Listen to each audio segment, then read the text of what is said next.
que se abra la compuerta, más vale loca que muerta. Te voy a pisar si te suelta, hasta los 70, perreando en la lenta. Yo sé que tú no te portas bien, que ratas bajo y yo también. Te vas de party todo el weekend, entren ahora que caben 100. Bailoteo, bailoteo, bailoteo, bailoteo, bailoteo. Bailoteo, bailoteo, bailoteo, bailoteo, bailoteo. Esta noche bailoteo, puesto pa'l discotequeo.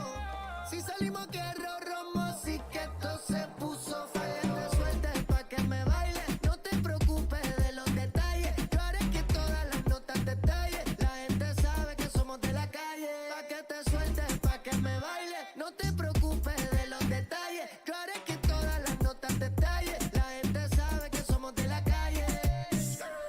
Bailoteo, bailoteo, bailoteo, bailoteo, bailoteo. Bailoteo, bailoteo, bailoteo, bailoteo, bailoteo. Esta noche bailoteo, puesto pa'l discotequeo. Si salimos quiero romo, sí que esto se puso feo. Hay un tequila, mami. Ella se va de la casa, de la casa. Mafio. Ella se va de la casa. Rich music. Dímelo, baby, baby. Ella se va de la casa, de la casa. Corre pa' abajo, pa' abajo, pa' abajo, pa' abajo. Yeah. Good morning, BotBall fans. We are pleased to bring you our very first minor league BotBall day. We have 4 fantastic matchups, all of which will be called by fantastic BotBall announcers. Our first one is going to feature Tyler Carpenter with the Rocket City Trash Pandas, facing off against Drew Rasmussen with the Biloxi Shuckers. As we wait for our special guest to join the booth, who is Garrett Green, the voice of the Biloxi Shuckers, we will go ahead and take a look through some of the starting lineups.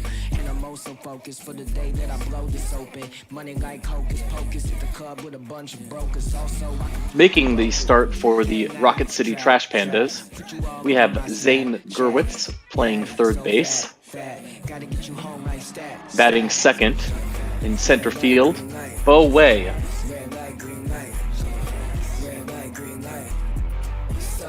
Batting third and in right field, Edwin Yan.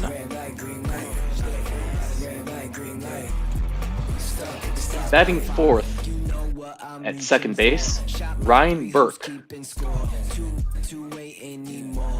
In the designated hitter spot, Connor Justice. In left field and batting sixth, Deshaun Knowles. Batting seventh at shortstop, Roberto Baldoquin. Batting eighth, first base, Kevin Malton. And batting ninth, and taking on catching duties today, Jack Kruger.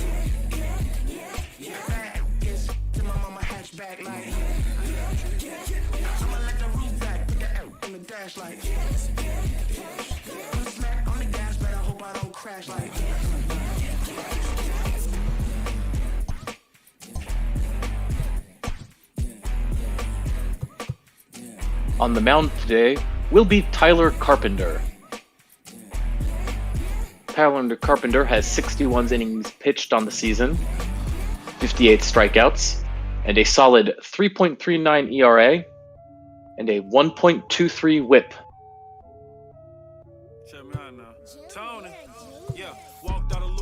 Looking through the bullpen, Mr. Seinfeld, Jason Alexander will be the long relief man for the Trash Pandas. Adrian De La Horta, middle relief. Eric Julio, Daniel Procopio, Jeremy Rhodes, Brett Hainwich, and Simon Matthews are set up, and Luis Pena is the closer. And yes, Ryan the Sports Guy, these are all AA matchups that we have today. There is no AAA baseball and only 2 Major League BotBall games scheduled, which will take place in the evening. Soon as I left, I got right. This is precision and detail. See, life is a beach, seashell. I sold the bags for retail. I'm from the block, no email. Walked out of Louis looking like a virgin discount. If it ain't 100, it's a miscount. 7 days a week, I 6 ounce. If a chick with me, she like big houses. If a chick with me, she like foreign cars. If a chick with me, she like go yard. We make our way over to the Brewers AA affiliate, the Biloxi Shuckers. About 7 minutes away from opening pitch. We will flip through the opening lineups for the AA Biloxi Shuckers. Leading off, Bryce Teron. He'll be playing shortstop. Yoantkel Segovia, batting second in center field. The first baseman will be David Fry. In right field, Tristan Lutz. Taking on DH duty, batting fifth will be the lefty, Chad Spanberger. Weston Wilson will be out in left field, batting sixth.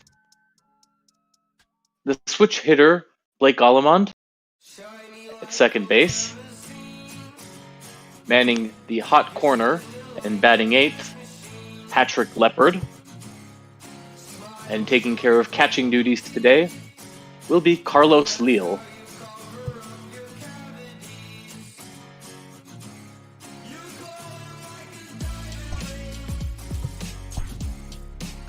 We take a look at the pitcher. On the mound today will be the hot Drew Rasmussen, as we are joined in the booth by the other Garrett, the voice of the Shuckers. How's it going, Garrett? Going very well, Garrett. How are you this morning? I'm doing very well. Hey, you've got that spelling like Garrett Cole, so I'm still waiting for another big leaguer to get up there and have the spelling like my name. Garrett Cole has done more than anyone to hopefully popularize my spelling. Garrett, we're very glad you could join us, and we'll have your color guy joining in the booth shortly. But while we have you here, what are you looking for in today's matchup? Look, these are two teams that they've gotten to play each other a lot. When this franchise was in Mobile, so there's some names that there's some guys who at least in this lineup are young prospects from the Angels organization that are pushing up into the AA level after they've kind of played at rookie ball, and especially down to the bottom of the lineup, a guy like Kevin Maitan gets you really excited. There's some Louisiana connections to these guys. Both of the catchers played college ball in the state of Mississippi. They both played in the state of Mississippi with Carlos Leal and Jack Kruger. And then for the Shuckers, look, it was the case last season in real life, and it's the same way even if it's virtual.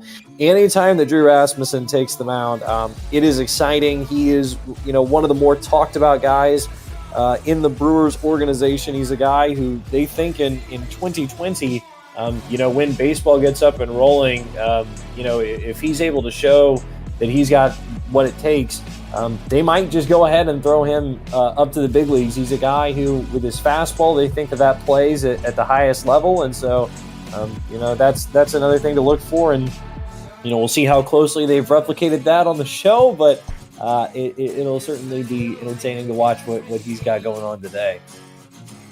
Absolutely. Now, unfortunately, we're not going to get to see some of the other pitchers, but are there any other pitchers, Ray Black, Johan Belsario, and forgive me if I'm butchering the names, I'm usually relegated to production duties. Scott Sunich, Shelby Miller. Yep. Ray Black is a guy who, came over, if I'm not mistaken, from the A's last year, and he's actually put in some big league time. Johan Belsario, if he comes into the game, we'll chat a little bit about him, and we actually saw him in Biloxi last season. He was a great story for the Shuckers.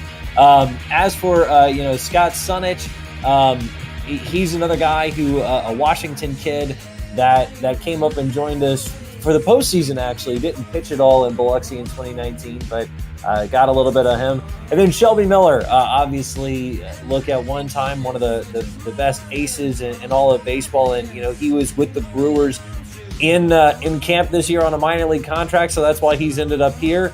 If he's still got the stuff, that's going to come down yet again to the question of how they programmed it in for the game. But that's a guy with big league experience right there in the back end of the bullpen. We welcome your color man for the day, Eddie McCarthy, into the booth. Eddie. How we doing, guys? Doing well, Eddie. Good to have you alongside today, sir. Glad to be working with you today. It's our minor league showcase day, is it not? It is 100% minor league showcase day. Yeah, only I believe 2 big league games on the slate today, so this is something that's exciting. And can I just confirm the stadium here is Bayfront Park? Yeah, it looks good to me. I wish we had a roller coaster and a Ferris wheel out beyond right field. We just have a casino instead in Biloxi, but that looks close enough for me. And what happens to be the weather for today's game? Oh, you don't want to know that. Let's go 80 and sunny, because right now we are in the middle of what is now turned into Tropical Depression Cristobal. We'll talk about it a little bit on the broadcast, but I would much prefer sunshine as opposed to what's actually happening outside right now. Well, I'm looking forward to this game, and I will hop off and leave it to you. All right, thank you guys so much.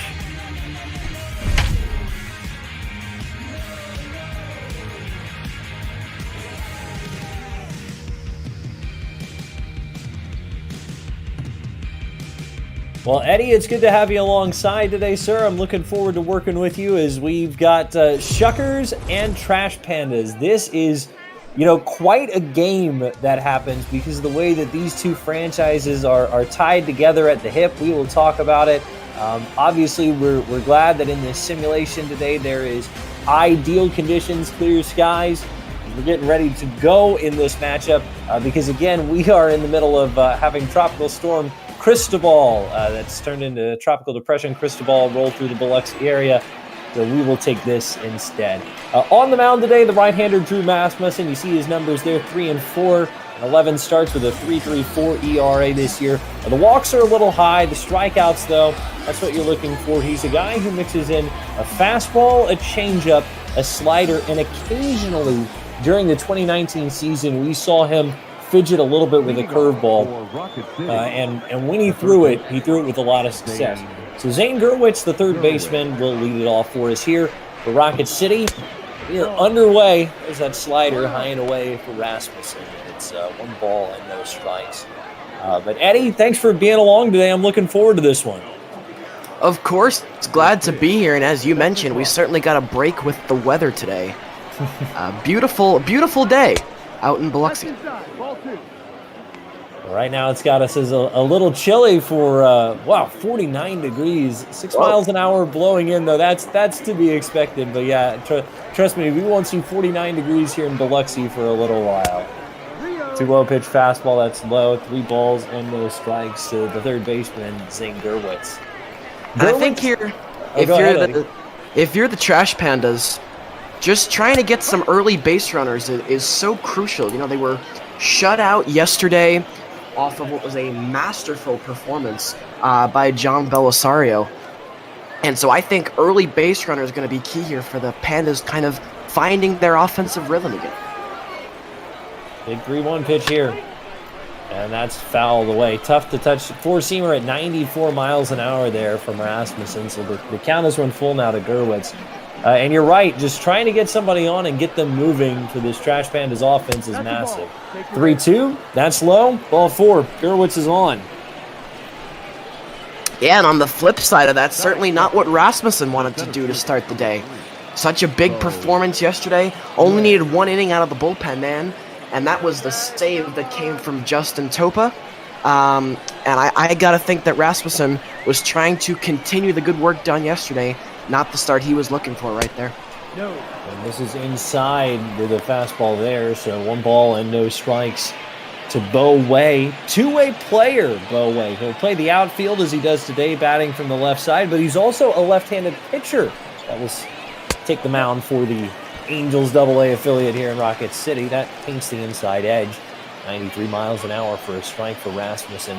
It's now 1-1. And you know, the Angels farm system is littered with these guys who are two-way players. Obviously, Shohei Ohtani is the big name that you think of up there at the major league level that they signed and brought in from over in Japan after he played in the Nippon League for the beginning of his career. But then a guy who we saw roll through the Southern League in AA, who, if you can believe it, was a 39th round pick and turned into a big leaguer. Jared Walsh was a big two-way player for them. Rasmussen gets a swing and a miss on a changeup for a strike. It's now 2-2. So Bo Way is just kind of continuing that lineage of those two-way players that you see in the Angels organization. 2-2 offer, swing and a miss. Got him with a changeup. Big first strikeout there for Rasmussen. And gone, a man on, and Edwin Yan, the right fielder, will be batted. I really like that right there from Rasmussen. It's a good curveball. The bottom kind of drops out of it. And good job getting back on the horse after the leadoff walk. Now we'll see if he can get 2 here as this is down low with a slider for a ball, 1-0 to Edwin Yan, the right fielder. Really quickly setting the defense around Rasmussen today. He throws it over to first, and the tag by Fry is late. So Fry is at first, Blake Allemond is at second, Patrick Leonard at third, Bryce Terang, the number 1 prospect in the Brewers organization, is the shortstop. 1-0 pitch, slider away, 2 balls and no strikes. Weston Wilson in left, Yoanel Segovia ranges in center, and Tristan Lutz out in right with the right-hander Drew Rasmussen on the mound.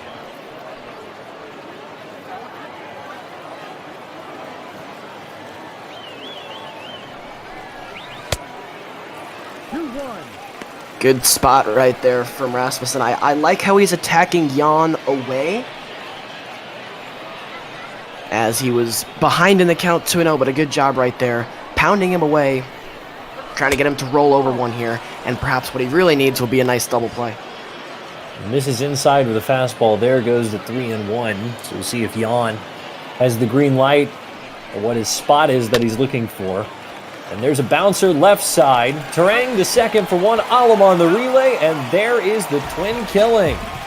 Just like the doctor ordered, 6-4-3. That gets the Shuckers out of the top of the first inning without Rocket City plating a run. Headed to the bottom of the first, it's Rocket City nothing, Biloxi coming to bat.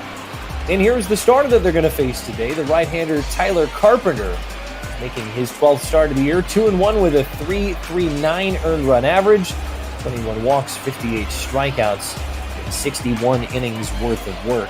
Lineup that he's going to face today: Terang, Segovia, Fried, Lutz, Spanberger, Wilson, Allemond, Leonard, and Carlos Leal. So we mentioned it right there towards the back half of the inning, but Bryce Terang, the number 1 prospect in the Brewers organization, is the leadoff man here against Tyler Carpenter. Left-handed hitter takes a big sweeping curveball. Boy, that looked like it caught the inside edge, but it misses for a ball, 1-0. And for a guy like Carpenter, who's 6'5", if he can have that curveball working, it almost looks like from his release point that he's releasing it from over 7 feet tall. And if he can get that 12-6 to kind of drop in there, he can become very tough to hit, and it could be a long day here if you're the Shuckers. It's the hammer of a curveball, and especially when it comes from that high release point, it's tough to see. 2-0 pitch, and Terang takes. Fastball, that's letter high on the outer edge at 92 for a strike. And it's 2-1 now to the left-handed hitting Terang. There's that curveball you were talking about, Eddie, but it misses low and outside, and very similar to what Drew Rasmussen did in his first inning. Tyler Carpenter has fallen behind 3-1 to the leadoff man Bryce Terang. Yeah, 3 out of his first 4 pitches are curveballs so far, yet to locate one for a strike. Terang flies this one out towards left field. Camped underneath it is Knowles. He'll reach up and make the grab. So Terang in a 3-1 count, swinging, flies the opposite way.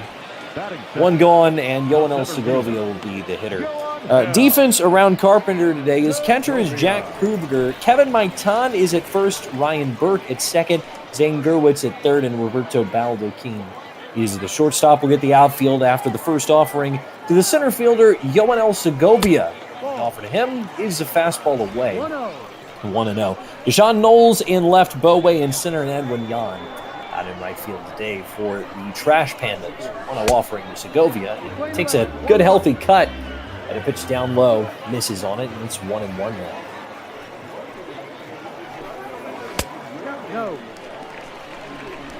You could see the catcher right there before that pitch kind of tapping that glove on the plate, indicating they want to go low. Clearly they want to try and attack Segovia knee and below right here. Maybe that's where they think they can get him out. Probably a ground out perhaps is what they're looking for here. Missed inside, so now 3 balls and a strike. Ooh. And that is just off the plate. Ball 4. Borderline pitch. But it is called a ball, and so the Shuckers have their first runner of the game. David Fry will be the hitter for Biloxi here. Low and away, and I thought that one caught the corner. But that's what the pitchers are now doing. Both pitchers and hitters alike kind of feeling out the umpire, seeing where those strikes are going to be and where they're not going to be. And that's the second time we've seen that low strike that perhaps paints the corner called a ball. Yeah, we've had a couple of borderline pitches. You can see the strike zone, but they've been called outside. His first pitch is fouled off by the right-handed hitting David Fry for a strike. The 0-1 curve misses low. There's 1 ball and 1 strike. Look for Segovia to maybe be on the run here. Was a much more proficient stolen base threat in Carolina last year when he played 43 games there in High A. Stole 8 bases in 10 tries. Took 6 in 12 tries in his 74 games with the Shuckers last year. 1-1 fastball, that's down low. 2 balls and 1 strike to David Fry. Fry had a very interesting foray into Double-A baseball. He came up to play in Game 3 of the Southern League Championship Series last year for the Shuckers as he takes a tight fastball, 3-1. It was after C.J. Hinojosa went down with a broken foot. The Shuckers were down a man, and so Fry, who was in Arizona getting ready to play in the Arizona Fall League, was put on a plane from Arizona to Jackson, Tennessee, and he made his Double-A debut in Game 3 against the Jackson Generals. The game the Shuckers lost 2-0.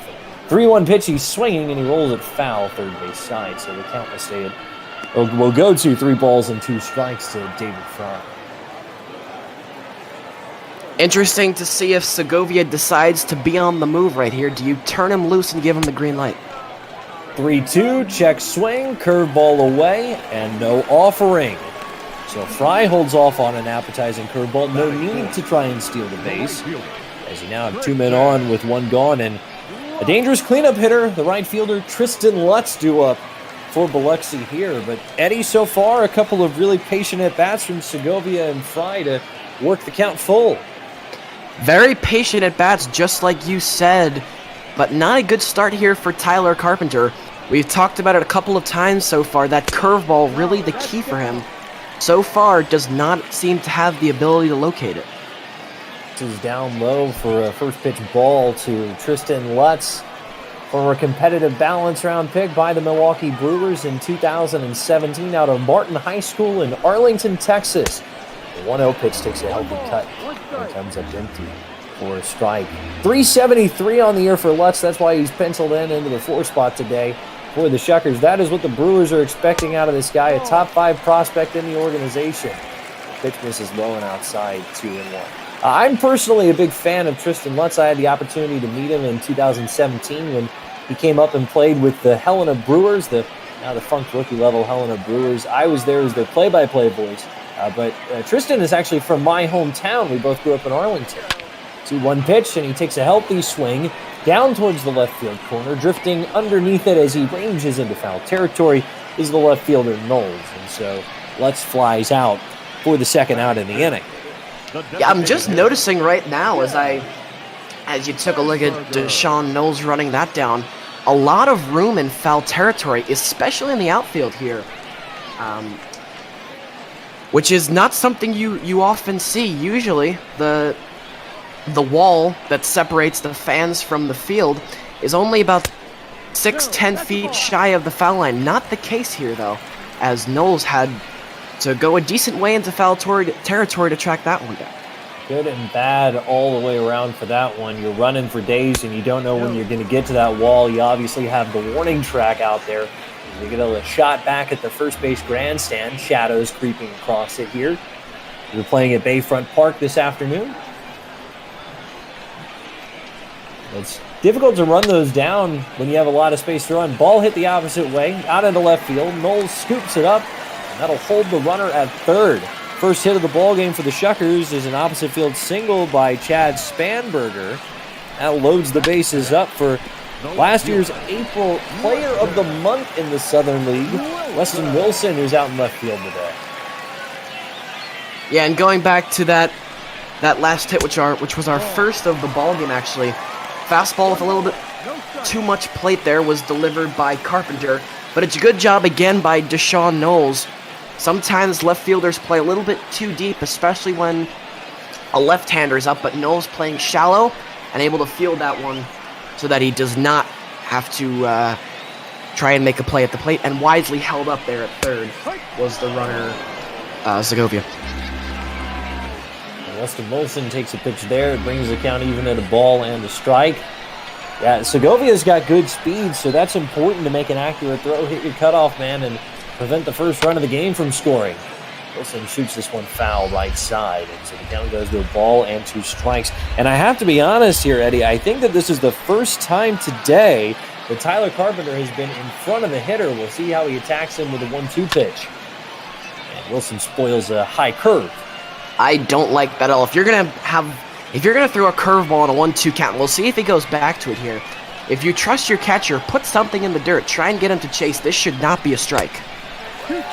Indeed, they tried to get him to chase an outside curveball, but no swing from Wilson. The count ends up at 2 balls and 2 strikes. Rice hitting .301 this year, a couple of home runs.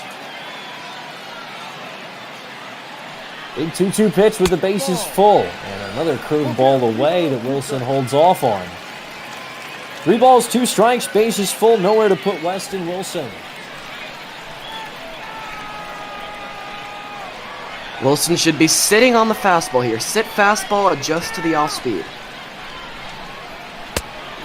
3-2, fastball swung on and missed. And Weston Wilson strikes out with the bases loaded. So the Shuckers get him full, but they leave him stranded. 1 done here at Bayfront Park. No score between the Biloxi Shuckers and the Rocket City Trash Pandas. And as we roll on to the second inning here, Eddie, that's a massive strikeout there for Carpenter to get that first strikeout and leave them full. Yeah, it's a good job by Carpenter battling back. He loaded the bases and put a scare into his teammates, but he managed to get them out of it. And hopefully now he's settled down, he's gotten his feet wet, and he can attack a little bit better next inning. Hopefully he's got some better command of all of his pitches, not just his off-speed stuff. Rasmussen, 16 pitches to get through his first inning. Got a twin killing to get out of it with a 6-4-3 double play. This is down low with a fastball to Ryan Burke, the second baseman, who was originally selected by the Houston Astros in the 13th round of the 2016 draft. Signed as a free agent this offseason by the Angels. That's down, ball 4. Watches another pitch missed down low. And so all of a sudden, that's the second walk of the ball game for Drew Rasmussen. He's led off each of his last 2 innings, or each of his 2 innings so far, with a free pass. And the DH, Connor Justice, will bat against the right-hander Rasmussen. Once again, not a very good start to the inning for Rasmussen. As you just said, second consecutive inning that he has allowed a leadoff walk, and already, once again, pitching from behind. Well, the pitch out to look back the runner Burke, who's got decent speed over at first, not on the move there. So that's just a waste pitch from 1-0. You know, Rasmussen, though, I was talking about it a little bit earlier. He is one of the more exciting prospects in the Brewers farm system, as he gets a foul ball here, throwing the count to a ball and a strike to Connor Justice. Obviously known as a flamethrower, fastball will sit anywhere from 98 to 99 miles an hour. He was a 6th-round pick by the Brewers in 2018, as he was taken out of Oregon State. But originally, he was a guy who was drafted in the first round by the Tampa Bay Rays after pitching there with the Beavers, but a second examination after the draft revealed that his first Tommy John surgery that he had is this one's popped up in ample territory, and David Fry will get underneath it. I didn't think he was going to have space. That's a foul out first base side. Again, a lot of room here at Bayfront Park, as we touched on last inning with the foul out to the left fielder, Deshaun Knowles. Wide all the way around here. Good opportunities for both corner infielders and corner outfielders to make catches that at most ballparks would be comfortably into the seats. Make sure that you're paying attention, especially when you get around that railing like Fry did, but he's able to haul it in for the out. So one gone with a man on, and Knowles a 1-0 count. We're talking about Rasmussen. He had one Tommy John surgery, as this is flied out into easy left field and will be a play cap high for Weston Wilson for the second out. But after having one Tommy John surgery when he was at Oregon State, his post-draft examination with the Rays after he got selected in the first round of the 2017 draft revealed that the ligament that he hadn't held up, so he actually had to go through a second Tommy John. So he was worked back into the starting rotation in 2019, but he is all good to go here in 2020. This is outside with a changeup to Roberto Baldo-King for ball one here in the top of the second inning. Just a great story, Drew Rasmussen. And again, a guy that the Brewers have very high hopes for, pitching out of their bullpen at some point in the very near future. Impressive, too, with the two Tommy John surgeries, that he can still dial it up to 98, 99 and pushing 100, and we can keep watch to see if he hits it today. But so many guys that I've talked to when they've had Tommy John, I've never undergone it myself, but so many guys you talk to, they say it's like having a brand new arm, because it really is. It's a brand new tendon, and once all the physical therapy work is done, it really is an arm without wear and tear. But I've never heard of anybody go through it twice, and so that is, as you said, quite the story, and fascinating that Rasmussen still throws with the velocity that he does. Yep, well, and I would say that maybe the most famous case of a guy who's gone through multiple Tommy John surgeries was another guy who came through the Southern League, and that's Daniel Hudson. Hudson was, of course, featured in Jeff Passan's book, The Arm, and they talked about him. And then that was really great to see Hudson pitching out of the very back end of the bullpen for the Washington Nationals last season. And Hudson had an even more tragic story with his Tommy John recovery. In his first outing that he made after his first Tommy John, in the first inning, he tore that ligament again and had to undergo a second TJ surgery. Grounded to third, easy throw to first, 5-3, and that is the third out of the inning. Drew Rasmussen, 2 TJs in all. He's through 2 scoreless innings for the Biloxi Shuckers. They're scoreless through 1.5 as we move on to the bottom of the second inning here at Bayfront Park. Well, Eddie, we're getting to know each other throughout the course of this broadcast today. So, growing up, what teams did you have allegiances to? Who were you normally watching when you were, growing up watching baseball? Well, I'm a Jersey guy myself, so a big Met fan. As that one looks like a foul ball there from Alman, but yeah, big Met fan. Obviously, being a Met fan, it's a trying experience. Certainly, one that's a lot more tears than joy. Of course, they had that run back in 2015, but aside from that, as lookout, that one is hit pretty well, but foul. But aside from that run in 2015, the Mets have kind of stagnated as of late, hoping that this year would be the year, but unfortunately, with everything going on right now, we may never know. Golfed out into right field. This should be nice and easy and playable for Jan, and he reaches up and makes the grab. So Almond, after he fouled one down the left field line, then the right field line, puts that one out into pretty much straightaway right center for the out. One gone, and Patrick Leonard will be the batter. Well, I'll just fill folks in. So I grew up in Arlington, Texas. That is what used to be the home of the ballpark in Arlington, then Globe Life Park, and now obviously the Rangers set to open up Globe Life Field this season when the baseball gets up and rolling. So, Eddie, I know a thing or two about a World Series heartbreak, if you will. Yes, but then sure. It has been a lot of fun, though, I will say. I've worked in the Brewers organization since 2017 when I worked in rookie ball there in Helena.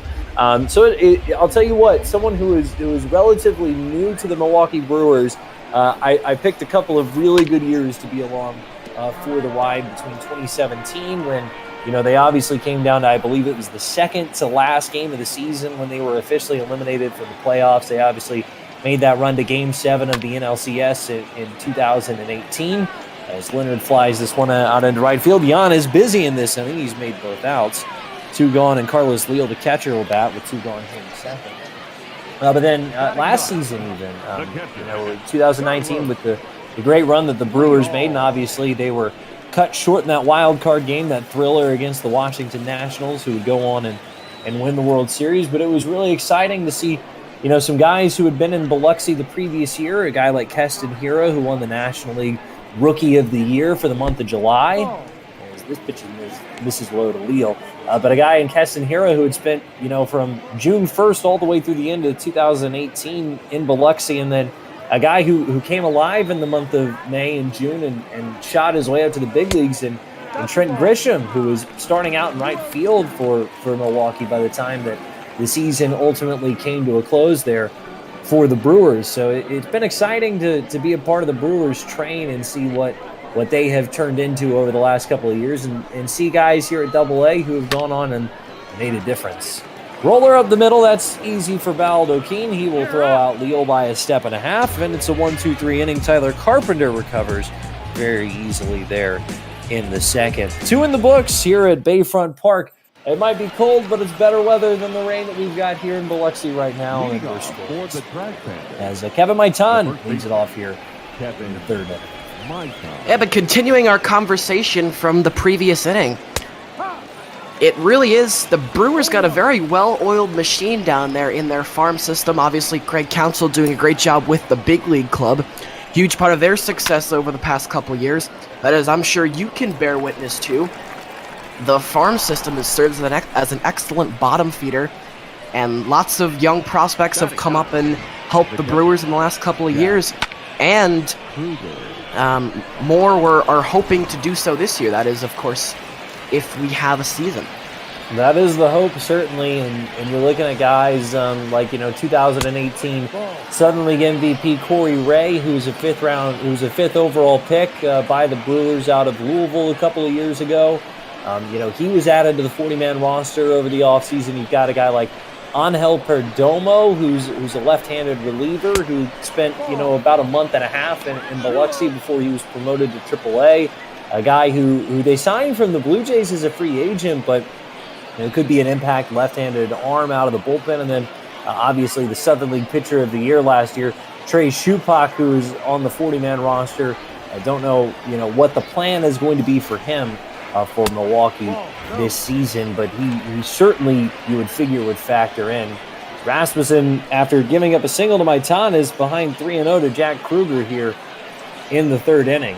But the Brewers have had a good pipeline, and I know that by, you look at the MLB pipeline rankings as this misses outside for ball 4, so the first 2 men are on here in the third inning for Drew Rasmussen.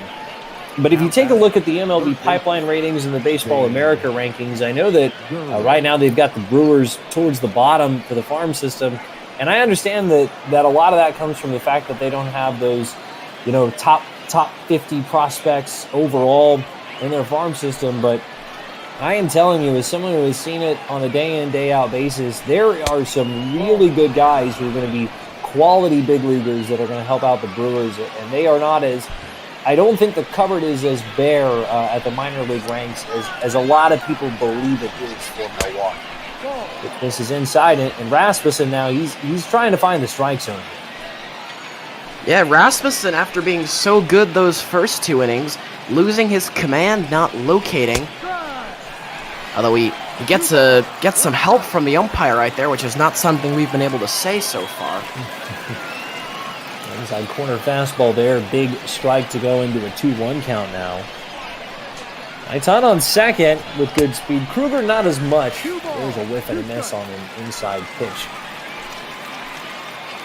And the count now evens up at 2-2. Gerwitz drew a walk his first time up, and he swings and misses at an outside slider. Well, that's exactly what you need to do if you're Rasmussen. Falls behind 2-0, shows no quit, and this is a beautiful pitch. It's a runaway slider right here. Breaking away, no chance right there for Gerwitz. The best he could have hoped for is to lay off. But that pitch looked like it was a fastball. Got that late break, terrific right there from Rasmussen. And now an easy pop fly out into left field. Wilson corrals it, so very quickly, 2 gone here in the inning, and that's what Drew is hoping to continue doing here after giving up the leadoff single to the switch-hitting Maitan, and then Jack Kruger drawing a 4-pitch walk. We'll see how he's able to handle Jan, who, remember, hit into an inning-ending 6-4-3 double play back in the first inning.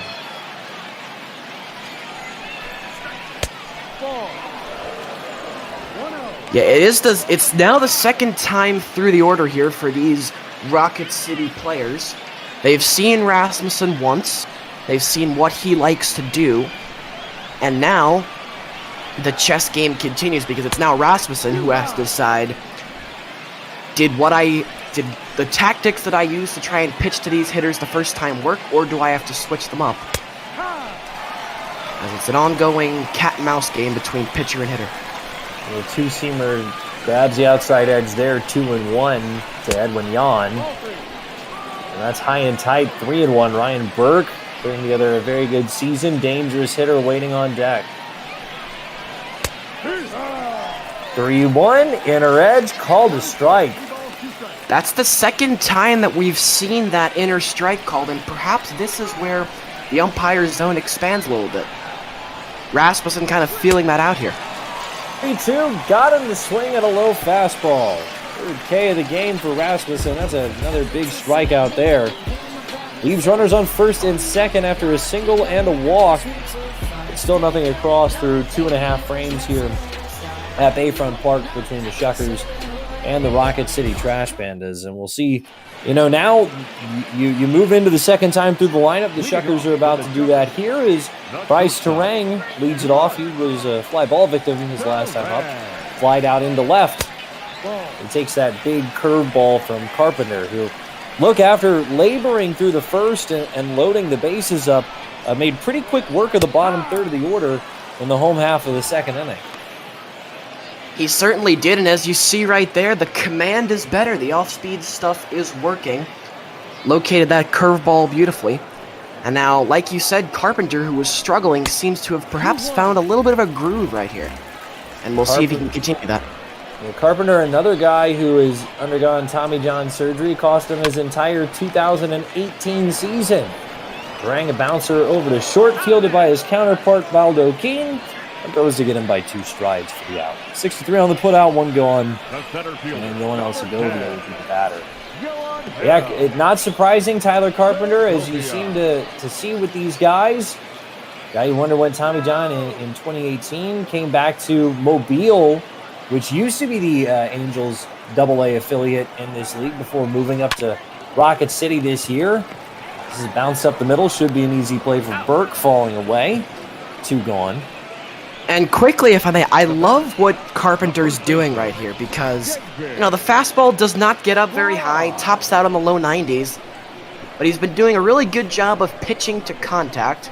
He knows he can't blow these hitters away, and so he's instead relying on location, and so far this inning, he's forced 2 pretty slowly hit ground balls.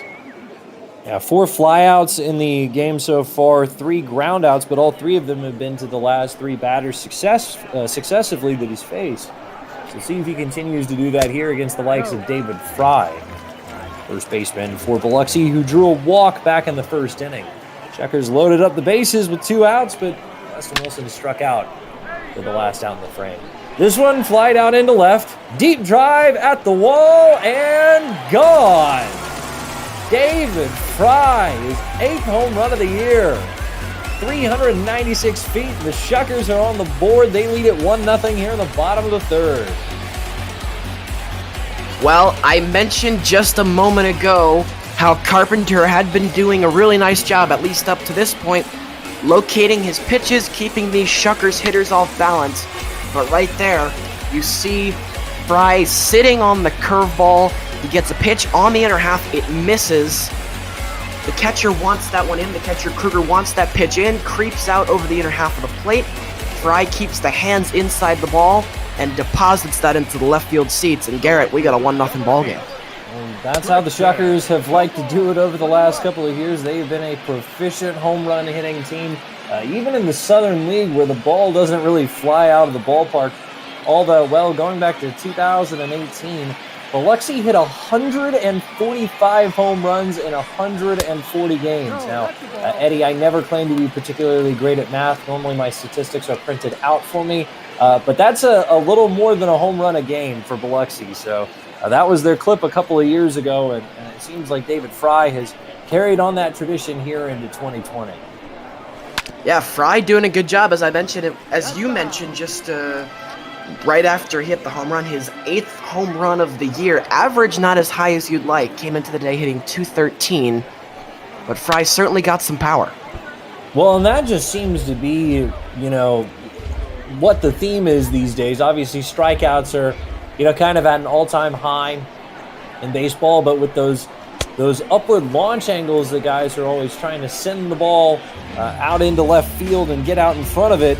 And that's what you see a lot as Tristan Lutz takes a big uppercut hack and misses for a strikeout. That's the last out in the 3rd inning, but the Shuckers go in front on the solo home run by David Fry. So it's 1-0 as we head on to the 4th inning, and I will hand it off to my partner Eddie McCarthy for the next couple of innings. All right, well, thank you very much. So we're going to see Burke, Justice, and the left fielder Knowles this inning for the Trash Pandas as they look to perhaps put together a rally, and that right there is a good start. It's down the line and fair. Trying for second and sliding in safely is going to be Burke. So on the first pitch he sees, it's a double down the right field line, and Rocket City in excellent scoring position here to lead off the 4th. So you couldn't place it much better there for Burke. One that's just a little too tall for Fry over at first. Just shot it over his head, down into the right field corner. It turned into a close play at second, but a leadoff double. So now it is going to be Connor Justice, who, like so many other Rocket City players, was stymied yesterday by the excellent pitching of John Belisario. Yesterday, Justice 0 for 3 with a strikeout. Did work a walk to reach base, but he now finds himself behind 0-2 here to Rasmussen. So the count 0-2 here, with Burke leading off of second. And that is a fastball that misses down in the zone. Rasmussen still ahead, probably a pitch to waste right here. The 1-2 is spoiled. Again, back to the fastball downstairs. But Justice does a good job wasting it. Rasmussen still ahead. The 1-2 here to Justice is just down. And so Justice, once behind 0-2, has now evened things up. 2 balls and 2 strikes. And that one is lined down the line. And that one is going to be a fair ball. This is going to tie the game as it gets into the corner. And it's back-to-back doubles. First Burke, and then he swaps places with Justice. And Rocket City has tied things up at 1 here in the 4th. Well, another absolute rocket down the right field line. That's a long way to go to get to the corner for Lutz. So back-to-back doubles, and that's a tough result if you're Rasmussen because you were ahead 0-2. I tried to get him to chase on a couple of low pitches, but for Rocket City, what a response here in the top of the 4th inning. Right after you fall behind, immediately tie it up. How about the 2-strike approach there, though, partner, from Connor Justice? Fell behind 0-2, fouled off a couple of good pitches, as that one is going to get away, and taking advantage and advancing to third is the man we're talking about, Connor Justice. And so Drew Rasmussen really struggling right here. Back-to-back doubles, now a wild pitch, and it's a runner at third. Still nobody out in the inning. Flied into center. Will it be deep enough to get the run in? Tagging at third is Justice. The throw home is not in time. Justice gets the hand in. It's a sac fly for Deshaun Knowles. And Rocket City all of a sudden surges in front here 2-1. Yeah, before I could even say it, with Justice moving down to third on that wild pitch, all of a sudden your approach at the plate for Knowles completely shifts. Now, instead of trying to find some green space to score from second, you just have to get it deep enough. That looked like it was going to be deep enough to center field the entire way. And so Rocket City, just like that, 2 runs across to take their first lead of the ballgame. Not a poor throw, though, from the center fielder Segovia. Just Justice, with some decent speed there at third base, was able to beat it out. And I suppose that's what you get if you're Drew Rasmussen. Back-to-back doubles, and all of a sudden now Rocket City is ahead 2-1. And there's another hard hit ball, but it's rolled foul down the third base line.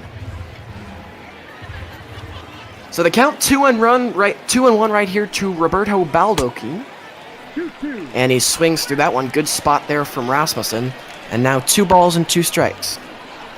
Baldoquin 1 for 4 yesterday with a strikeout. And he shoots this one up the middle. Tough play. Not going to be made. And it's a base hit for Baldoquin, the first time he's been aboard.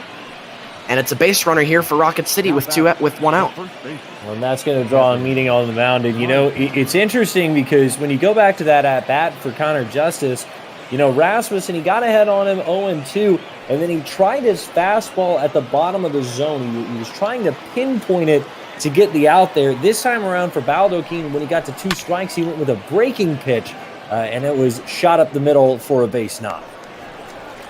First pitch swinging right there was Maitan, and Rasmussen catches a break. It's a fly ball into center. Easy work there for Segovia, and it's 2 out now as we take a look at our pitch speed comparison. Drew Rasmussen, as expected, taking the lead on Tyler Carpenter.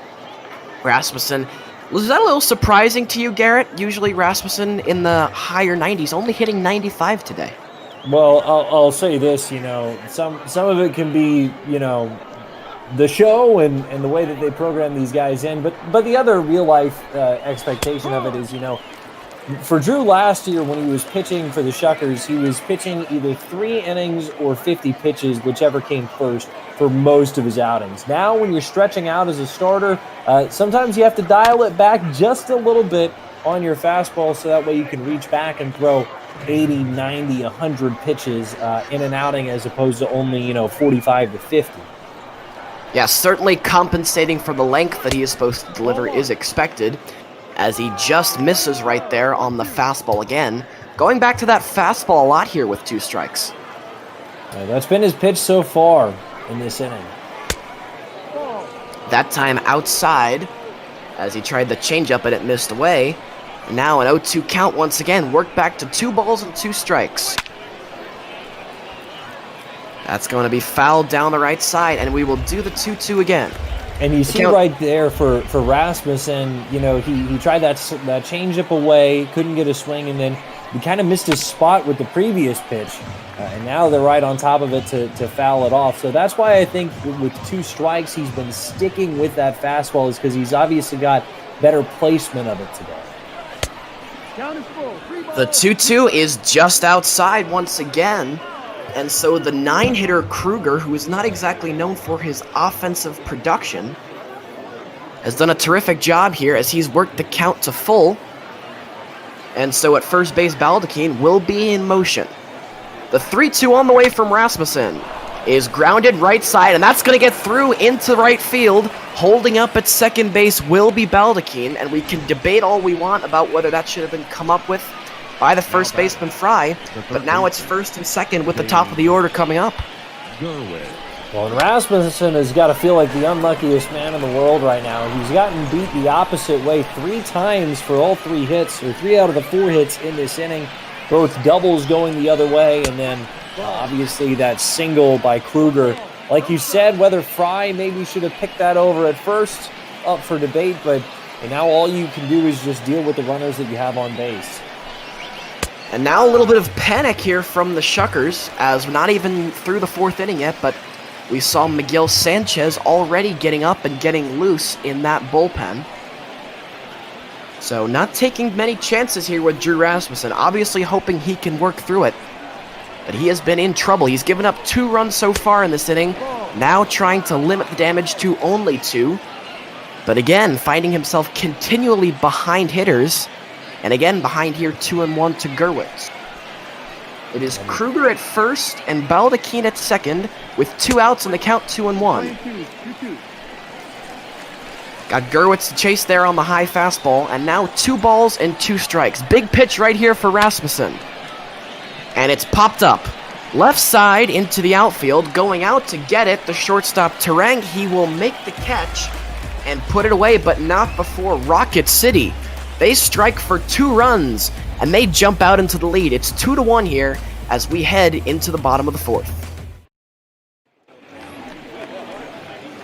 As we welcome you back here to Bayfront Park, and it'll be the Shuckers who will bat in the bottom of the 4th inning. Spanberger, Wilson, and Alamand are the men who are scheduled to come up to the plate. Spanberger will be first, the designated hitter today. He's singled back in the 1st inning. And he drives this one down the left field line. Over for a look is the left fielder Knowles, but it's going to go foul. So Tyler Carpenter commencing his 4th inning of work. Victimized for a home run last inning, but aside from that, after a rocky start in the 1st inning, he's pitched a pretty clean game. No balls and 2 strikes to count here to Spanberger, as Carpenter looking to get off to a good start to his inning. Chad Spanberger was 0 for 4 yesterday, struck out twice, and he goes after this one, and he is quickly retired. 1 out. Now just a high fastball there. You think maybe you can get the barrel around to it. Tried to keep the hands in, but that just rode in around the wrists, and no opportunity for Spanberger, as he's the 3rd K victim of the day for Carpenter. Just as you said, 3 strikeouts now for Carpenter. And that's going to bring up Wes Wilson, who also struck out his first time up. As Wilson ahead on the count, 1-0 here to Carpenter. No. Again, that one's outside this time on the slider. And so 2-0 the count now to Wilson, who came into the day hitting .301. But he grounds this one right side. Should be easy for the second baseman Burke. And it is 2 out. The batter, number 13. Second baseman. So quickly now 2 out in the inning, as Tyler Carpenter doing his job. His team gave him 2 runs of support last inning. And so far, working his way through this middle to bottom part of this Shuckers order fairly easily. Now all that stands in between him and a 1-2-3 inning is Blake Alamand, who is playing second base, the switch hitter, hitting from the left side today. Alamand grounds to first. Easy there for Maitan. He will step on the bag, and it's a 1-2-3 inning. Only the 2nd time that Carpenter's gone 1-2-3 so far today. We're through 4 here at Bayfront. 2-1 is the score in favor of the Pandas. Number 72. As we come back here to Bayfront Park, as we get set to begin the top of the 5th, and that is going to be all for Drew Rasmussen, as coming on is going to be Miguel Sanchez. And Garrett, are you surprised that he only lasted 4 innings, did Rasmussen? Well, I mean, the pitch count was climbing there. He got into the 80s after 4 innings worth of work, and obviously was working on his command. Not entirely sure how it was going to work out for him. You saw the pitch breakdown as well in the previous inning. I think it was something like 19 strikes and 10 balls, and so 30 pitches in an inning. It's tough to keep a guy in after that point. And the Shuckers certainly preparing for what could be a bullpen day, as you saw right there. Both Clayton Andrews and Quinton Torres Costa also getting loose in the Shucker bullpen, both left-handers. So Biloxi not exactly getting the quality start or the length they were looking for out of Rasmussen, as this one is lined right back up the middle for a leadoff base hit. And so it's the 2nd straight inning where Rocket City has put the leadoff man on. This time it comes from Bo Way, and it's good hitting right here. Yeah, a good solid piece of hitting right back up the middle. Sanchez just got a little bit too much of the plate with his fastball there. If I'm not mistaken, though, Eddie, you said that yesterday Belisario did a majority of the heavy lifting, and it was just Topo who had to come in and finish off the ball game, right? Yes, so it is not the worst day to have a bullpen game, considering that the bullpen fairly well rested yesterday after it was masterful work from Belisario. But they got their rest day and they needed it because today, already into the pen, as we pitch out here once again, the second time that they've pitched out so far this ball game, but no dice. And so all that does is give Jan, the 3-hitter, a free ball, and I'm not sure how I feel about that. 1-1 the count here to Jan. Again, outside, Sanchez misses on the curveball. And so a bit of a rocky start for him so far. Flied into right. That one is going to get down for a base hit. Advancing to third is Way, and so it's runners at the corners with nobody out. Rocket City again threatening early in the inning. Well, obviously, this is a Rocket City team that made some adjustments after yesterday. And again, right-handed hitter going the opposite way. So these guys are staying in the zone longer. They're making good contact and driving the ball as Burke knocked down by Sanchez. As you mentioned, knocked down by Sanchez, but Burt does his job. It's an RBI ground out, which is not something you can normally say when it's back to the pitcher, but good base running there from Way to scamper home. So Rocket City now takes a 3-0 lead. Also moving up to second on that play was Jan. So now it's a runner in scoring position for Connor Justice, who walked his last time up. And now is where, for the Shuckers and for this bullpen, you're just looking to do damage control early in this inning. You have a potent offense. You don't want to let, this really snowball on top of you here in the middle 3 frames. Chop back up the middle. This will get the runner over to third. Making the play is Alamand. 2 out. And so now with 2 outs, that is going to bring up the left fielder Deshaun Knowles. And Rocket City really searching for a big hit, because the difference of 2 and 3 can sometimes mean the difference between what is a good lead and a comfortable lead. 3 runs. Once you get to that 3-run mark, Garrett, it becomes a little bit more difficult to surge ahead. Count 1 ball and a strike here to Knowles. He'll take a curveball on the outside portion. Yeah, you're exactly right. And look what that does, for Rocket City if they could tag on an insurance run here. You're pitching with then you're pitching with a 3-run lead for Carpenter. You can really go out there and pound at the strike zone without fear. In that case, if you maybe give up 1 run, not the end of the world. You still have a little bit of breathing space to go. So just kind of freeze everything up a little bit if you can add 1 on here in this 5th. Well, Miguel Sanchez trying to prevent that from happening. Ahead here, 1-2 to Knowles. It's a curveball, line but caught.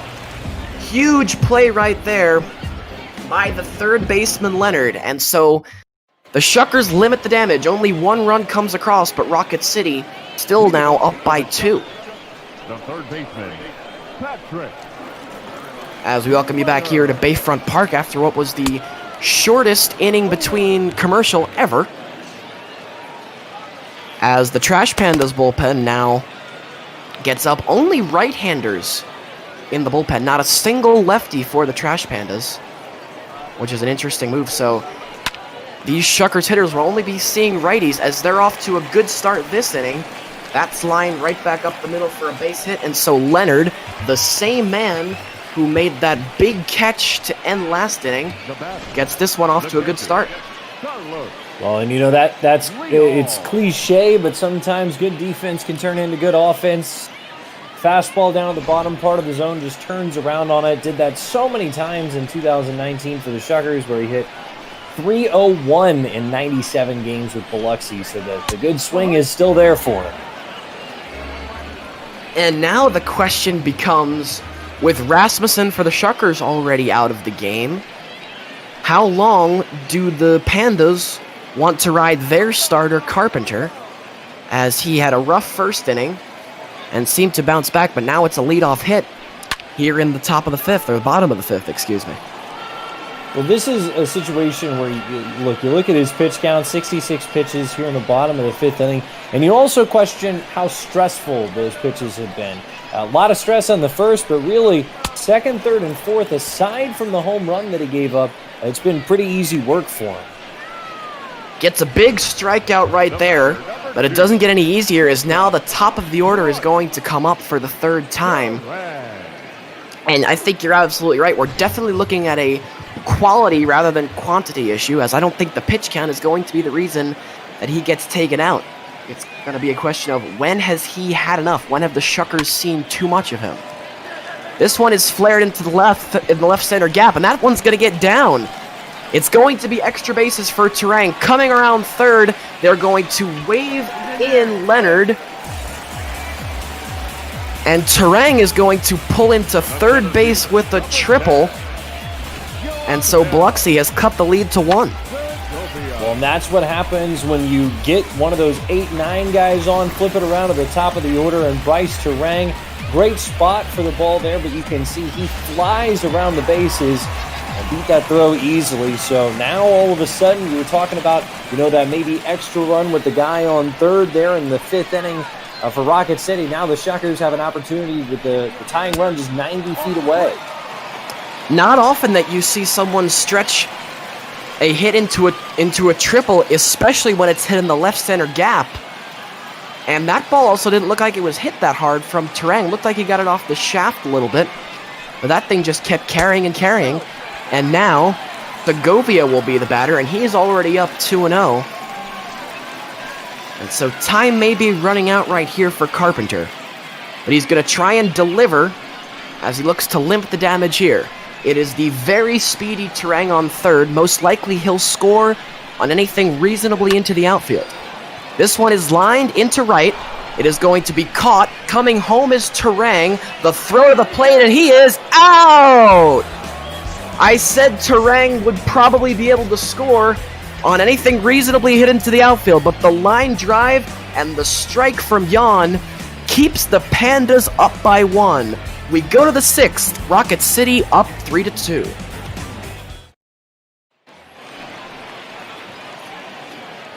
As we welcome you back here to Bayfront Park, and what an exciting end to the 5th inning we had right there. And Garrett perhaps saving Tyler Carpenter's night. Yeah, that is a strike thrown by Jan. Out of his hand, it looked like it was going to drag the catcher up the first base line, but instead it was right there. Turang tried to slide underneath it, but the ball was there in plenty of time. That limits your pitch count. It also keeps the lead, and so now we'll see if Carpenter comes back out for this bottom of the 6th inning. Baldachin strikes out to lead off the top of the 6th for Rocket City. And Garrett, I don't think it's a bad decision there either. From Turang, who was at third, with his speed, you gotta like his chances. Only a perfect throw would have gotten him. Just unfortunately for the Shuckers, that's exactly what was delivered. Yeah, and aggressiveness is a hallmark on the bases, and so you're not going to take that away. That's one where, if a guy's got a good feel for it, you let him go, but, sometimes you just have to tip your cap for a better throw. Certainly a strike right there by Jan, and if you're scoring the game, mark that one on your scorecard, as that could be a game changer. As now Kevin Maitan is the batter. Slowly hit to second. Charging to make the play is Element, and quickly 2 out. So the first 2 batters retired here by Miguel Sanchez in the top of the 6th. So with Baldachin and Maitan both gone, that's going to bring up Jack Kruger, who's doing the catching today, and has reached base both times he has come to the plate. A walk back in the 3rd, base hit in the 4th. Now he'll bat in the 6th, takes a high strike right there. Not something we've seen very often so far today. That time Sanchez misses inside. Count even at 1-1. On the outside corner that time for strike 2. Jack Kruger came into today hitting .210. No home runs yet. 13 runs batted in. Doing the brunt of the catching, though, for Rocket City, as he fouls that one down the right field line. And this is something we saw in his last at-bat. Quickly down in an 0-2 hole, but not willing to give up. Fouled off numerous pitches. This time, though, he pops out. Out behind second base to make the play is Alamand, and that is going to do it for the top of the sixth. It's a 1-2-3 inning for Miguel Sanchez, and he keeps things at 3-2 in favor of the Pandas. As you predicted, as we head back to the sixth inning, Tyler Carpenter is going to stay in the game, but the last time that he faced David Fry, however, David Fry deposited this one into the left field seats. And now the question becomes for Carpenter, how does he want to attack?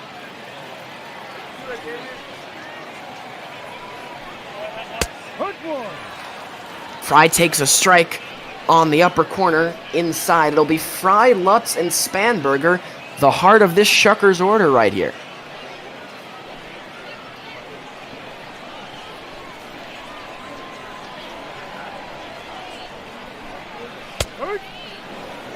Again, a high strike is called, and it's quickly 0-2. David Fry, huge part of the offense yesterday. He was 2 for 4 with the home run in the Shuckers 4-0 win. This one misses down from Carpenter, and the count is now 1-2. Back-to-back days with a home run for Fry, and right now, again, you're just looking for him to get on base. That's all you need right now is try and get base runners. He'll watch the the slider slide away, and so it was once an 0-2 count, now even to 2 balls and 2 strikes. As David Fry looking for that all-important leadoff base runner inside on the curveball, and now Carpenter in danger of losing Fry here to lead off the inning with the dangerous Tristan Lutz on deck. Big pitch coming right here from Fry. The 3-2 is lined into center field. That's going to get down for a base hit. Overrun in the outfield by Way. But deciding to stay at first is going to be David Fry. And Garrett, how about the resiliency in that at-bat from David Fry? Well, you know, he fell down 1-2 in the count, took a really good-looking slider off the plate, then took another one that was close on the inside half. So right there, 3-2, looking fastball, top of the zone. Finds it, singles, and now the tying run is on for the Shuckers in the sixth. So now David Fry is at first. Like you mentioned, the tying run. That's going to bring Tristan Lutz to the plate. Very dangerous, hitting .373 on the year. Has gone deep 3 times. So far today, though, stymied by Carpenter. A fly out to left in the first and a strikeout back in the third. And he gets into this one, but takes it for a ride, and it's foul. And so it's the second straight hitter that Carpenter has been ahead 0-2. Will Lutz be able to battle back like Fry just did? The 0-2 here is flied into left, off the end of the bat, not well struck. And so coming in to make the catch is Knowles. And so it's a big out right there from Carpenter as Lutz is retired for the 3rd time so far today. And it's the first out of the inning. And we saw in the previous at-bat that, you know, it was Fry who was able to go with the pitch and kind of drive it up the middle. Lutz trying to pull that one on an outside pitch and ultimately flies out, and ultimately it's going to be the end of the day for Carpenter. So now, with Spanberger set to come up to the plate, Rocket City has decided that they have seen enough from Carpenter. He goes 5 1/3, still responsible for Fry at first. If this result holds, he'd be in line for the win. As now Adrian DeHorta, he's going to come into the game. You see the numbers, 4-4 record on the year. As he's tasked with a pretty tough assignment, he has to face Chad Spanberger right here. Spanberger, another guy on this Shuckers lineup, has the ability to hit the ball out of the ballpark. Done it 6 times this year. Slowly grounded, left side, no play. It's going to be knocked down by the shortstop Baldachin, but not able to corral it. And so the first pitch that is offered today by DeHorta, it's an opposite field base hit. And so now 2 men are on, and that's going to bring up the left fielder, Weston Wilson.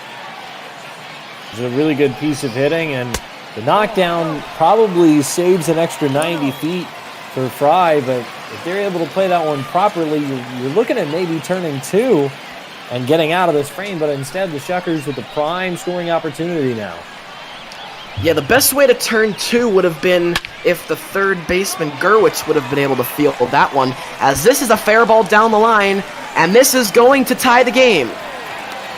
It's an RBI double that is going to plate David Fry, and so Wes Wilson delivers, and Garrett now, the Shuckers still in position to do some damage with 2 runners in scoring position. Well, that's the 13th double of the year for Weston Wilson. And again, if you're able to just get guys on, the good things have happened, especially with this part of the order. And now, can you take the lead? Flied into left. The question, is it deep enough? Knowles will settle under it.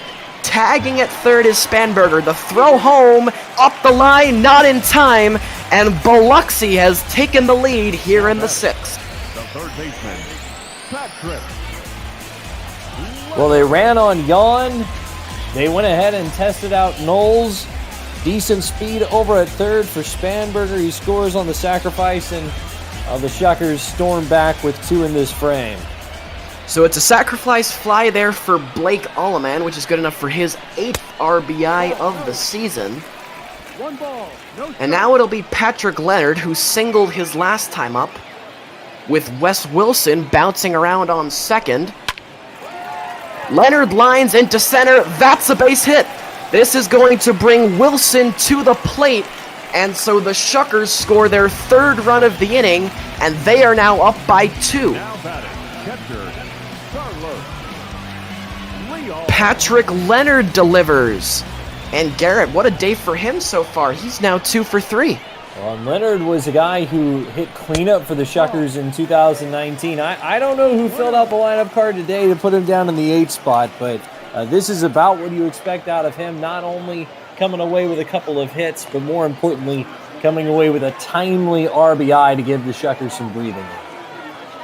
This all started with a leadoff base hit from David Fry, and from there, it has been 3 more hits in the inning.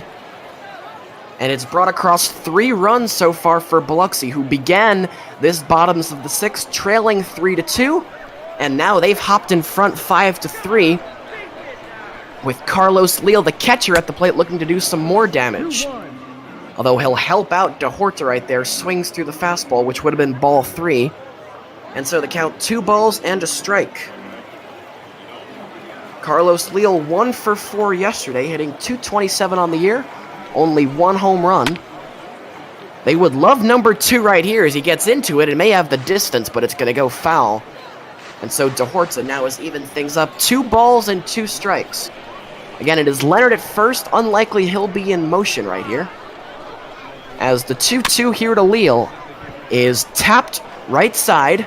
It'll be fielded there by the pitcher, DeHorta. He'll go to first for the out, but not before the Shuckers push across 3, and they now lead 5-3.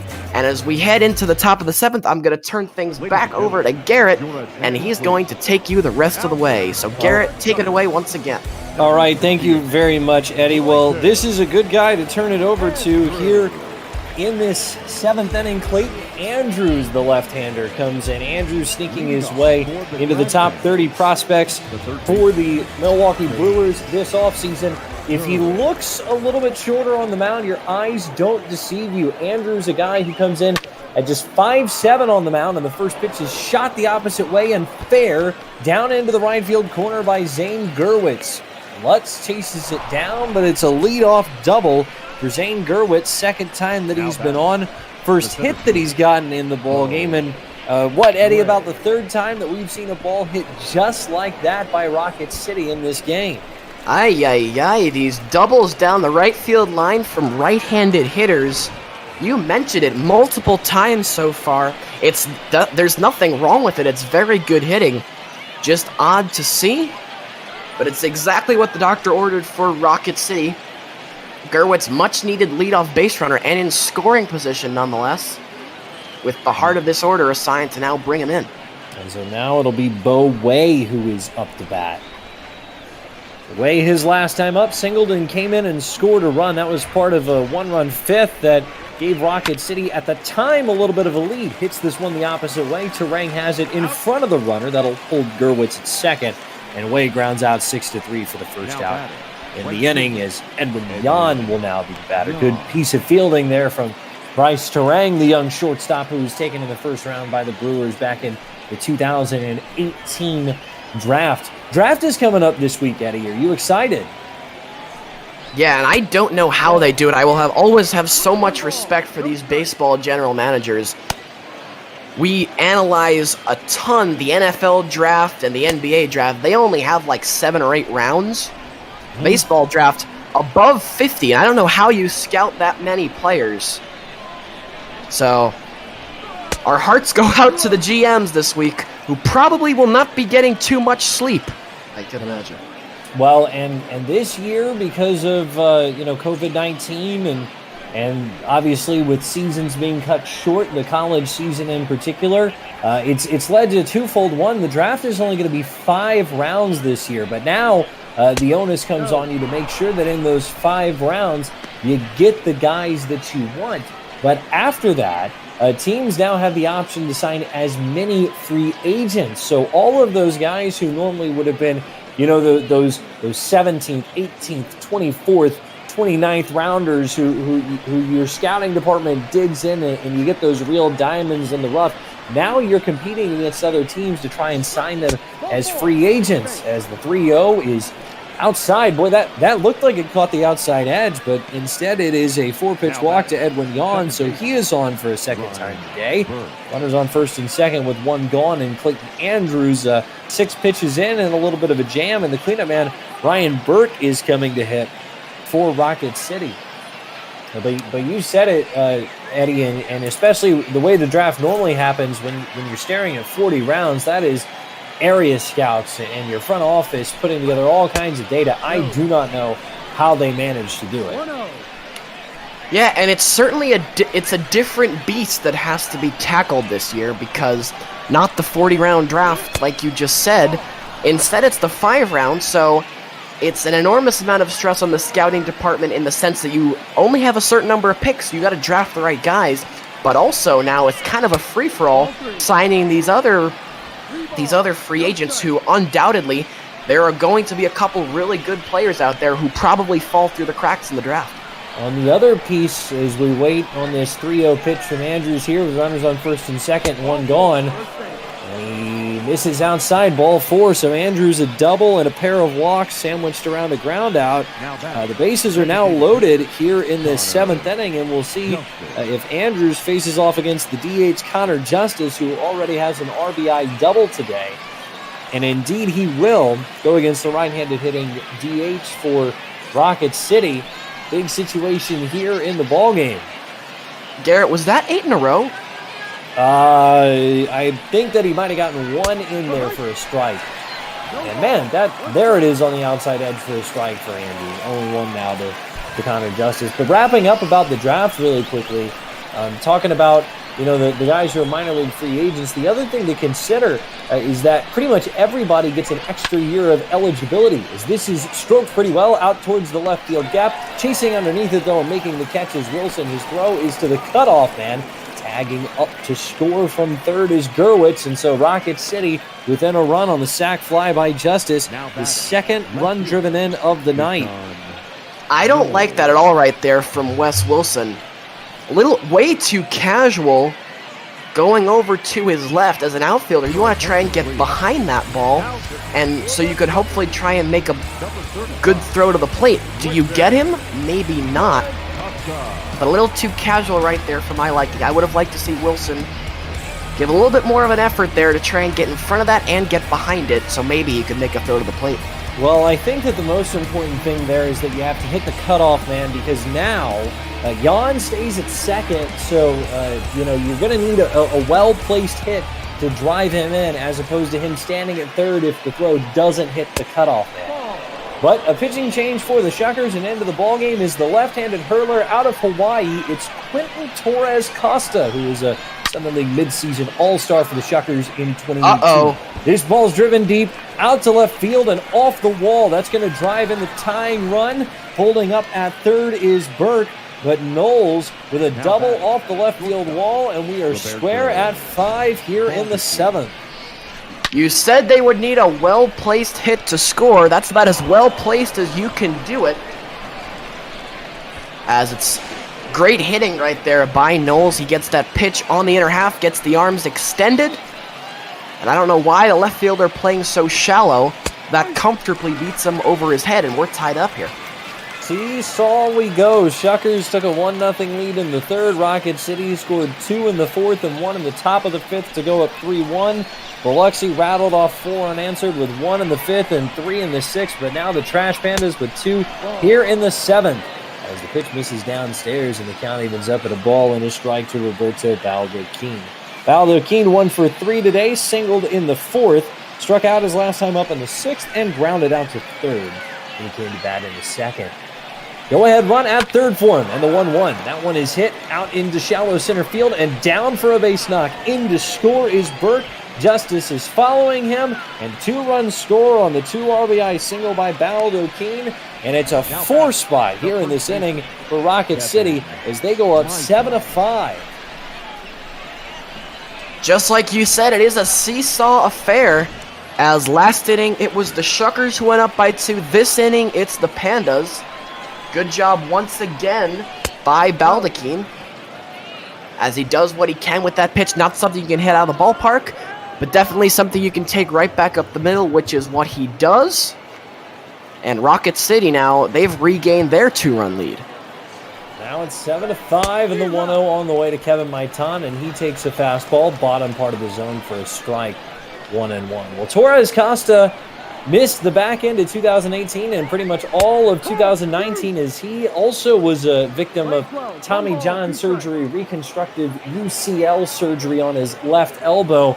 He was a guy, though, who was primed to be pitching out of the Milwaukee bullpen as a left-handed option in 2018 before he ultimately went down with an injury at the end of August. Might have been a September call-up for them. The 2-2 misses inside, so the count is now run full to Kevin Maitan, who's 1 for 3 with a single today. Runner at first, 4 across here in the 7th inning for the Trash Pandas. And the 3-2 offer. Swing and a roller. Third base side. Leonard has it, clutches, and gets the out. And mercifully, the top of the 7th inning comes to a close, but not before Rocket City scores 4 runs. It is time to stretch wherever you might be. Go ahead, stand up, loosen it up. We're going to the bottom of the 7th inning in a high-scoring affair. Rocket City 7 and Biloxi 5. Your attention, please. Well, welcome back here, and the job now in the 7th inning with a lead will fall to Daniel Procopio, right-hander for Rocket City. 26th appearance of the year, 1-2 in 28 1/3 innings. He's got a 2.22 ERA, and he gets the top of the order for the Shuckers here in the bottom of the 7th, as Bryce Terang, who tripled in a run his last time up in the 4th, will lead it off from the left side. First offering from Procopio, and it's a bunt up the third base line, but it goes foul. So Terang trying to sneak one down with the third baseman playing back. The 0-1. Shot the opposite way and down into left field for a base knock. Bryce Terang is on for a second time. That was a recipe for success for the Shuckers before. See what it does here in the 7th. Yeah, and that base runner is huge, especially because it is Bryce Terang, who is a demon on the bases. Look for him to swipe second here. Offering, and that's on the inside edge for a strike to Segovia. 0-1. Yoanel today, 0 for 2. Hit into an inning-ending double play back in the 5th. At the time, it cut down what would have been the tying run as Terang tried to tag up and score on a line drive out into right field. Segovia takes a cut and misses it a fastball, and it's 0-2 now. Rocket City falling behind 1-0 after the 3rd. As this ball is lifted out into right field, but struck pretty well, going back, and it is caught out in right field by Yawn. Over the shoulder grab to haul that one in just shy of the wall. Good play by the 21-year-old out in right field. If there are any outfielders watching, I certainly do not suggest that you take the route to the ball that Jan just took or make the catch in that way. but it is an out nonetheless, although it was not the prettiest. And a big sigh of relief right there for the Trash Pandas. For a second, you couldn't tell if that was maybe going to have the juice to fly out of the ballpark or if it was maybe going to bounce off of the wall, but instead it's the first out here in the 7th. As Fry grounds this one third base side. Pick backhand, throw to second for 1, relay to first. In time, twin killing. Around the horn it goes, 5-4-3, and that's a big double play ball by Procopio to shut down the Shuckers rally. To the 8th, it's the Trash Pandas 7 and the Shuckers 5. Ladies and gentlemen, your attention please. Now So Bobby Wall into the ballgame now for Biloxi, 26th appearance of the year. He's been good so far, 1-0 with 12 holds. Not a hold situation here, but a 2.28 ERA for him, and he'll get the 9-hole hitter. Jack Kruger is the first man due up for the Trash Pandas. Kruger was the only man to not bat for Rocket City in the 7th inning. They sent 8 men to the plate as they scored 4 runs off of a combination of Clayton Andrews and Quentin Torres Costa. But Wall, the right-hander, tall right-hander, gets ready to go against Kruger, who swings through and misses, and it's a ball and a strike zone now. Kruger out of Mississippi State, so playing about 4.5 hours away from where his college ball was as he fights this one off. Wall throwing gas at 98 miles an hour. But for Kruger, he was actually a Southern League All-Star in 2019. Came down to Biloxi for the All-Star game. Rolls this one to third. Leonard has it. Easy throw. 5-3, 1 gone. And the lineup flips back over to Zane Gerwitz. now batting. Yeah, Leonard's been busy over there today at third. Did a nice job, delivered a quality third base for the Shuckers, as they've had a couple of problems in the field today, the pitching being the biggest one. But Leonard, not really part of the issue so far. First offering high and away for a ball to Gerwitz, 1-0. Yeah, Leonard, a sure-handed first baseman normally, playing over at third today. The 1-0 misses outside. As a matter of fact, Leonard last season, when he was the primary first baseman for the Shuckers all the way until the beginning of August when he went down with an injury, did not commit an error until his last start of the season. He went 97 games at first base without committing an error. That is actually the longest streak in Southern League history without committing an error at first. 2-1 pitch, and that is down low. And the count now 3-1 to Zane Gerwitz, who doubled and scored when he led off the 7th inning. Takes high, ball 4. So Gerwitz on for the third time tonight. Man on, one gone, Bo Way. But think about that, Eddie. 96 games at first base without committing an error. Unreal. It is unreal. Is it a little bit easier to do at a position like first base? Yes, but 97 games playing 9 innings a day, that is very impressive. As he's at third today, and you know the Shuckers better than I do. I assume normally a first baseman, this is just probably a spot start at third, perhaps? Yeah, just kind of where for this they would have moved him over to fill in for the day with no Jake Gatewood today, as I would expect. Weston Wilson also can play over at third, the guy who's out in left field today, maybe giving Cooper Hummel some time off. He's only been the everyday left fielder for Biloxi as well. A lot of attention being played to the runner at first. And what about a position pitcher? Perhaps will we see one of those, do you think, for Rocket City? They still have 2 innings that they have to get through. And we were talking about that a little bit at the top of the show. I mean, if anybody, it would be, Way possibly moving onto the mound. Guy who's been a left-handed reliever for them this in 2019. Don't know how much he's pitched in 2020 so far, but one of those two-way prospects. 1-2 count to Way here with a man on first. And Wall deals. Tried to get him to chase an outside slider, but no offering in the count. 2 balls and 2 strikes. So Drew Rasmussen was the starter. He went 4 innings and gave up 2 runs. Miguel Sanchez, 2 innings of a run allowed. And then Clayton Andrews and Quentin Torres Costa, between the 2 of them, gave up 4 runs in the 7th. This ball is struck out into left field. Chasing towards the line and settling underneath it is Wilson. Will make the strong throw into second. That will hold the runner Zane Gurwitz at first. Fly ball out for the second out in the frame, and Jan will be the hitter.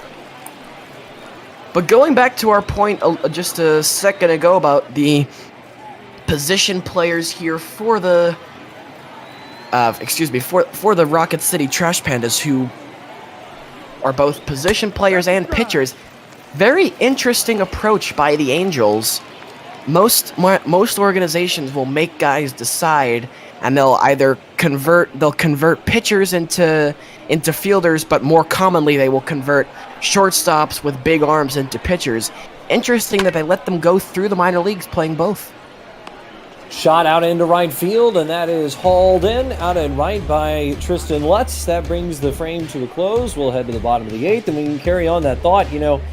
We saw that here in Biloxi a couple of years ago with the likes of Nick Ramirez, who was a slugging first baseman for the first couple of years in his career. He actually played in 2014 in Huntsville, Alabama, which is the metro area that Rocket City is in, as they have brought baseball back that way. But Ramirez was a slugging first baseman, and he converted to a left-handed reliever, pitched in 17 and 18 in Biloxi, went up to Colorado Springs, and then in 2019, as a free agent, signed with Detroit and pitched a good chunk of the year in Detroit last season. So not uncommon to see one of those guys convert. Ramirez, though, always brought his mitt with him to the yard, and on more than one occasion, he was called in to play first base as Lutz rockets this one out into right field off of Brett Hanowich for a leadoff single. And so for the 4th consecutive inning, the Shuckers have a leadoff man on. They were able to drive him in both the 5th and 6th, but a double play stymied a rally in the 7th. So we see what Spanberger is able to do with the man on and no one gone here in the home half of the 8th inning. Pitch on the way, and he takes a high ball. That was at the top of the zone from Hanowich, but it's 1-0.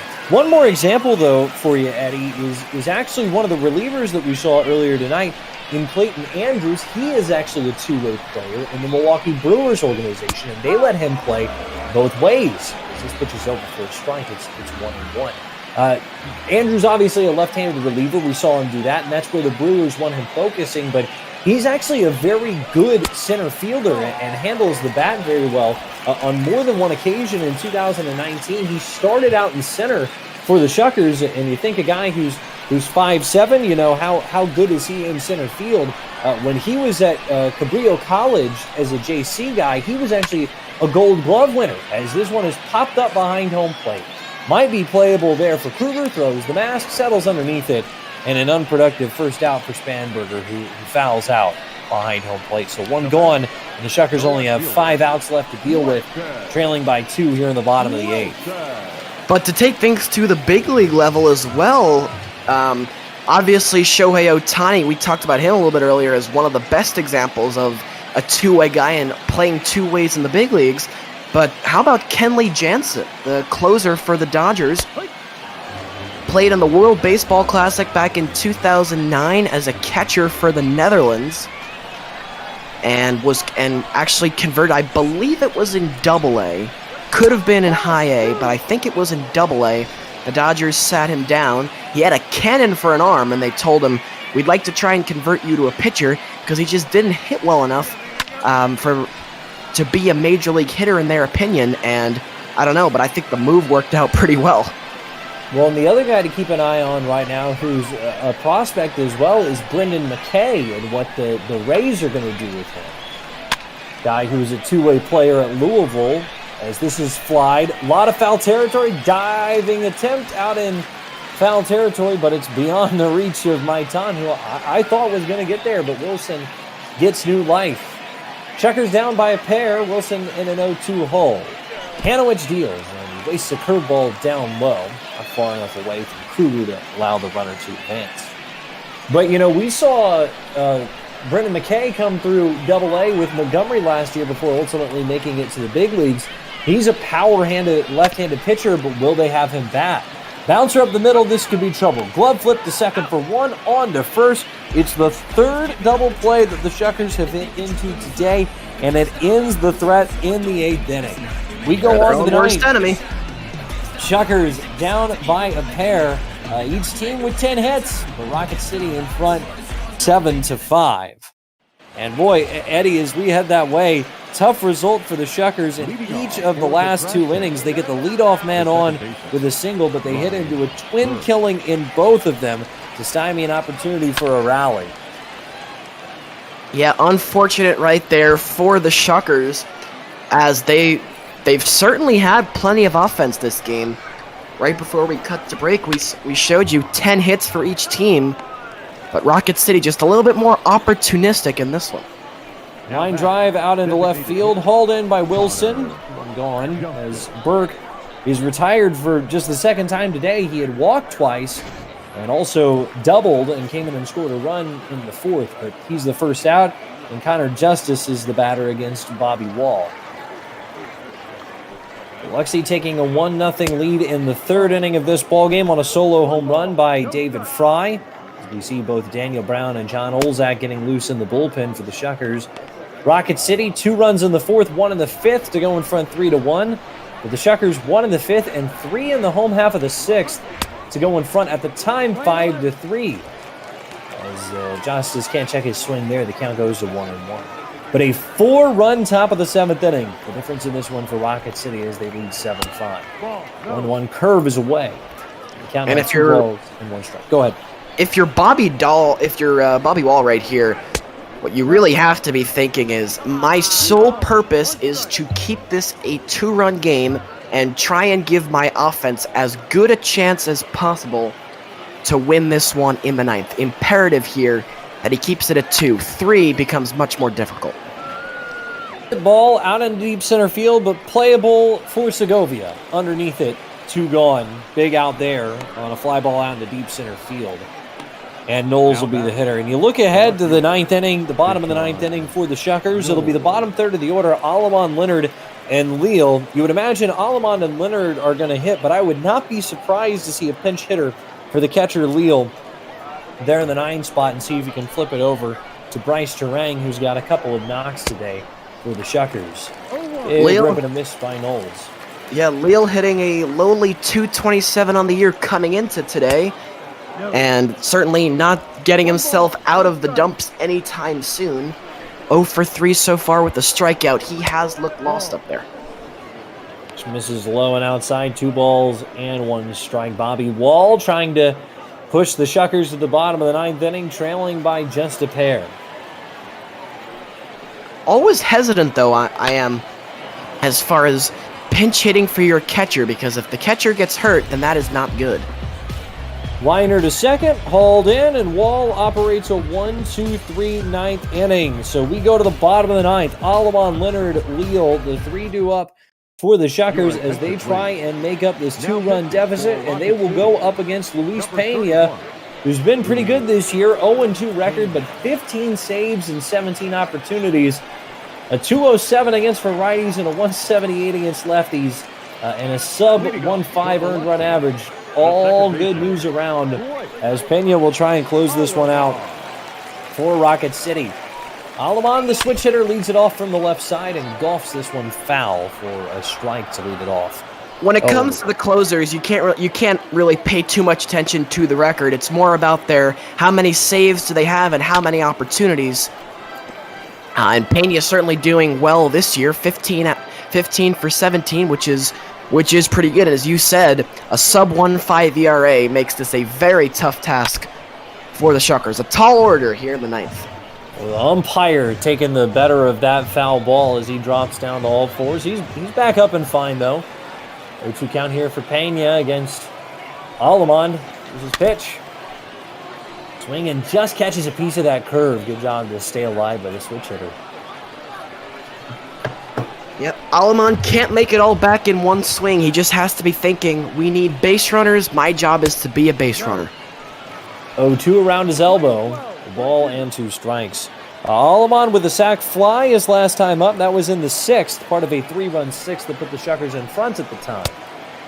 1-2. Good take on a curveball.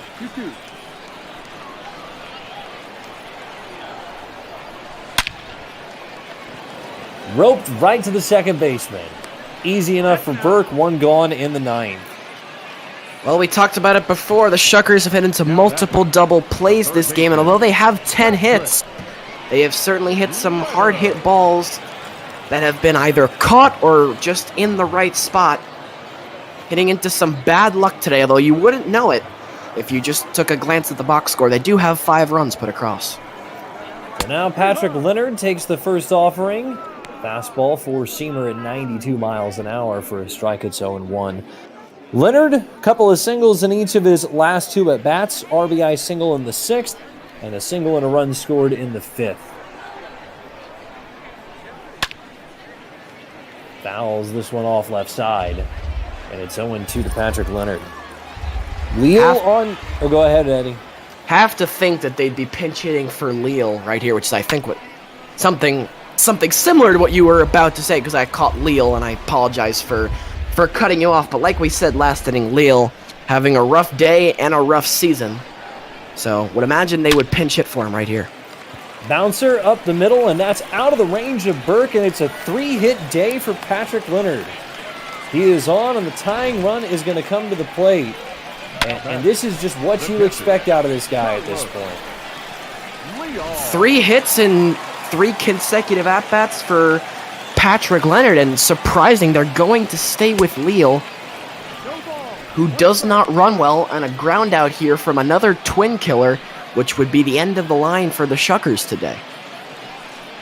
Well, this is one where Mike Guerrero, the normal manager of the Shuckers, he would certainly be pinch hitting for Leal in this spot, but we don't always have a say in these things here.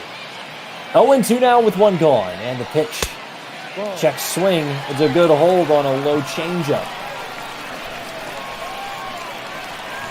Leal just trying to extend, just see if he can work the count, maybe poke one through. And that one is down the right field line, but playable and caught basket by Yon out in right field, just in fair territory. He brings it in. And the Shuckers are down to their last out, but it's a good one. Bryce Terang will come up to bat here with 2 gone in the 9th inning. Shuckers down by a pair, looking for some kind of spark from the top of their lineup. And if you're the outfield here for Rocket City, you have to be in no doubles. Do whatever it takes to keep this guy off second base. The run at first does not matter, but you cannot let Terang get to second base unless it's like a ball that's hit off the wall. And they might be pitching around him here with the fact that Terang singled in the 7th, a really good single, and tripled in the 5th. You can't be pitching around him. I mean, perhaps that's what they're doing. This one shot the opposite way out into left field, and that is down for a base knock. So Bryce Terang, 3rd straight AB with a hit, all of them going the opposite way. And now the tying run is on, the winning run coming to the plate in the form of Yoanel Segovia. Well, perhaps pitching around Terang the first 2 pitches there, but then with the 2-0 count, they're forced to come in. Not really sure why you'd pitch around him, though. I don't know why you'd want to willingly put the tying run on base and then the winning run to the plate, but that's exactly what Rocket City is going to have to deal with right now. There's on 1st and 2nd, 2 gone in the 9th. Segovia, busted bat, roller, second base. Burt has it, throws, in time, it's the ball game. A 4-run 7th is the difference in this one as Rocket City comes from behind and beats the Shuckers 7-5 in this Monday affair. Well, look, pitchers' duels are fun, but Eddie, we had about all the offense that you could ask for in this one. 22 combined hits between the squads today, and Rocket City ultimately prevailing over the Shuckers. All the offense and plenty more, as it was really the resiliency that was shown by both teams. Both these teams trailed by 2 runs at different times in the ballgame, and each one of them would overcome that deficit, but it was Rocket City who was able to outlast in the seesaw affair, and they'll come out of here with a W here today. 7-5 the final here from Biloxi. Luis Pena, we mentioned it, 15 saves and 17 opportunities. Go ahead and give him 16 saves in 18 opportunities. So that's going to do it for us here in this ball game today. Eddie, thanks so much for being alongside today. It was a ton of fun calling the action. Yeah, I think we're actually a little bit ahead of schedule, so we may have the luxury of being able to run back some highlights today. Well, if we have that luxury, I am all game to take a look back at this again. 22 combined hits, 5 runs on 12 hits, no errors for the Shuckers, 7 runs on 10 hits, and no errors for the Rocket City Trash Pandas today. And there's a couple of big innings. You take a look at that box score for the Shuckers. It's tough when a guy like Bryce Terang and Patrick Leonard both have 3-hit days, but only an RBI each. Meanwhile, you take a look back at things for Rocket City. They were able to do it, and we'll get the highlights from today. And David Fry, back-to-back days. How do you like this? 396 feet for a home run. Fry gave this one a very good ride. It was a great start there from the Shuckers. And this was the point where you started to scratch your head about Tyler Carpenter. Maybe he was crashing too soon. He'd only actually make it through the minimum 5. He'd go 5 1/3, I believe. Yep, 5 1/3, 3 runs allowed, but we'll get to that in a minute as we take a look. An immediate response by Rocket City in the 4th. They got a couple of doubles, but then Carpenter ran into trouble in the bottom of the 5th, and Bryce Terang, number 1 prospect in the Brewers system, doing this triple out into the left field gap to drive in a run and bring the Shuckers within 1. And I'm not sure, Eddie, if we're going to have the highlight here because we obviously don't have editorial content. It's just what we're given. But right after this Terang triple, remember the big double play on the line out into right field, and we're going to see it right here. You thought this might be deep enough to drive in the run, but a catch made by Yon, it was bringing him towards home plate. It was going to take a perfect throw, and he made it to get Terang out at the plate and keep the Shuckers from tying the ballgame up right there. Yeah, I think I said as we see a Wilson double to left bring around a run, and that would tie the game for Rocket City. I said right before that, because of how fast Terang was, anything reasonably into the outfield should score. And I was forced to eat my words because brilliant throw right there from Yon, probably a game saver, as from there Rocket City would, no pun intended, rocket ahead. Yeah, it was a 4-run 7th inning, highlighted by this 2 RBI single by Roberto Baldoquin. It ends up being the difference in the ball game. And then the Shuckers late in this game, in the 5th, 6th, 7th, and 8th, they put the leadoff man on. But here in the bottom of the 7th, David Fry hits into a 5-4-3 double play. And then in the 8th inning, with Tristan Lutzon, Weston Wilson hits into a 6-4-3 double play, twin killing. The Shuckers would put together a rally in the 9th inning, but they were unable to drive in anything as Segovia busted bat. A good job at second by Burke. Look, when the barrel of the bat and the shards with it are coming at you, to be able to maintain focus, not the easiest thing in the world, and that would lock up the save for Rocket City today as they come away with a 7-5 victory over the Biloxi Shuckers. But overall, look, not the result, certainly as the voice of the Biloxi Shuckers, not the result that you would want, but a good night, an entertaining ball game nonetheless. Yeah, I'm not sure how I feel about Ryan Burke being the player of the game. I might have liked to give that to the shortstop Baldoquin, Roberto Baldoquin, who had that huge hit with 2 outs that would eventually drive in the runs number 6 and 7 for the Trash Pandas, and I would say that clutch honor would have deserved the player of the game in my book. But again, we don't have editorial control. Ryan Burke had a solid game, and with a double and 2 runs scored. So certainly good games played by a lot of these hitters, and not just from Rocket City. A couple of guys on the Shuckers with 3-hit days, but Rocket City just able to outlast Biloxi, and they will steal one here in Mississippi. Yep, well, a big win there, no doubt about it. These two franchises tied together by the fact that the Shuckers moved from Huntsville, Alabama down to Biloxi. As a matter of fact, Saturday was the anniversary of the Shuckers opening up MGM Park 5 years ago in 2015, but Rocket City looking forward to opening up their new ballpark there just outside of Huntsville and Madison, Alabama to get things rolling. But they get the win. They moved to 23-35 on this season. The Shuckers still in a good spot, 32-26 on the season as we head towards the All-Star break. Not very far away to move along in the season here. But a big thanks to you, Eddie, for all of your help today. It was a ton of fun, and I think, if I'm not mistaken, that none other than John Vitas is with us, the voice of the Charlotte Stone Crabs is hanging out. John, are you around and can you hear me, sir? Yes, I can. Great to listen to you guys. It felt like an official minor league baseball post-game show right there. Well, we were fortunate that, look, hey, I don't know about you guys. I know the Florida State League, I don't believe y'all have a lot of MILB.TV down there. Even with it here in the Southern League, we don't always get those highlight packages put together. So that was a lot of fun. But I'm going to hang around and probably watch a little bit of this one. Obviously, Montgomery was a great team last year, and you saw a lot of those guys at High A. But this should be a fun one between Montgomery and Jacksonville that you got on deck. Yeah, absolutely. I'm really looking forward to it. Obviously, I've had the chance to get to know a lot of the current Biscuits players really, really well, being in Port Charlotte at the Rays Spring Training Complex for the last 3 years. So it's kind of cool. I've played a lot of MLB The Show during the shutdown, so I kind of have a feel for how the virtual version works, and I think it's really accurate in terms of the style of the players. Garrett, you could probably attest to that. The way they move on the screen is almost identical to what you see in real life. So it's gonna be fun. I've never done this before. Ian here is he's the veteran of this whole simulation thing, so I'm gonna lean on him a little bit as well. Well, I can tell you that during the shutdown, my broadcast partner has been in town, my assistant for the year, and so we've actually been going back and calling old quote-unquote games from the end of last season around the Southern League. So I've gotten a little bit of experience calling off the monitor.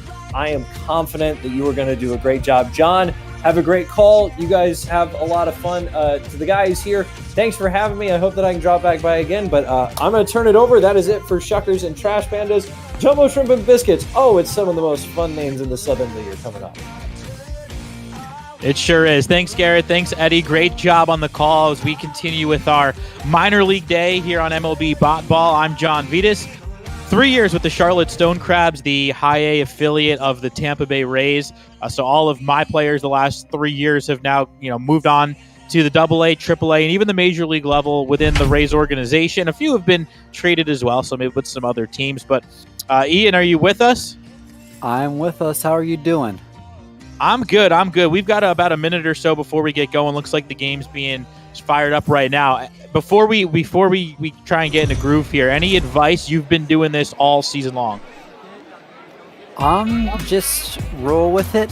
Things are going to go pretty fast. Obviously, normally a regular baseball game ends up sitting around 2.5, 3 hours, and these tend to finish up in about an hour and 45 minutes, I'd say, on average. So it might be a little faster paced than we're used to, but it's going to be a lot of fun nonetheless. I don't know if anyone's complaining about faster baseball games. So here we go. Montgomery at 31-26 against the Jumbo Shrimp of Jacksonville, 25-32. There you see the youngster Sandy Gaston getting the start for the Biscuits. 11th outing this year. Impressive numbers, 6-2. With a 2.11 ERA so far this year, exactly a strikeout per inning.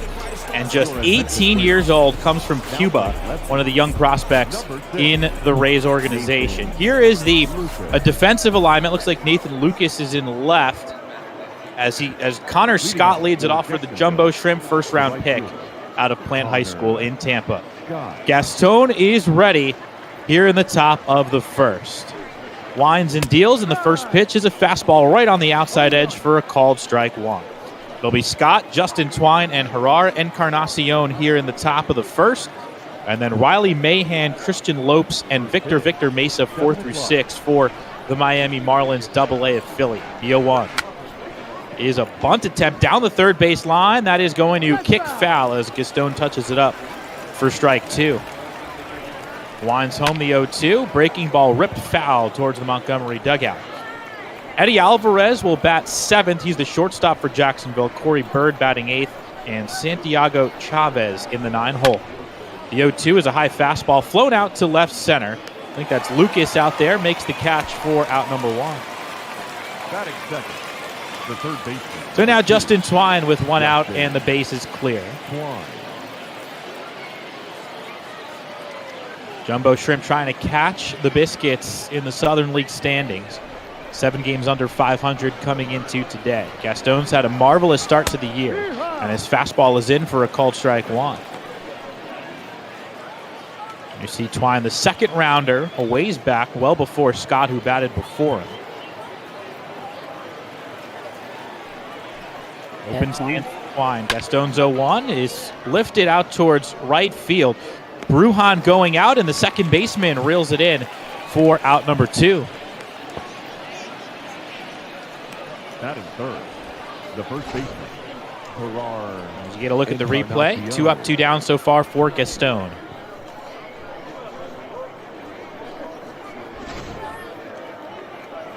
So here's Encarnacion, who made some waves in 2019, shot up some prospect lists. It's a much improved Marlins farm system, one that was ranked towards the bottom of baseball in 2017 and 18, but they are now in what most would probably consider the top half of minor league systems. That one missed low for a ball. Second pitch from Gaston, high fastball to level up the count 1-1.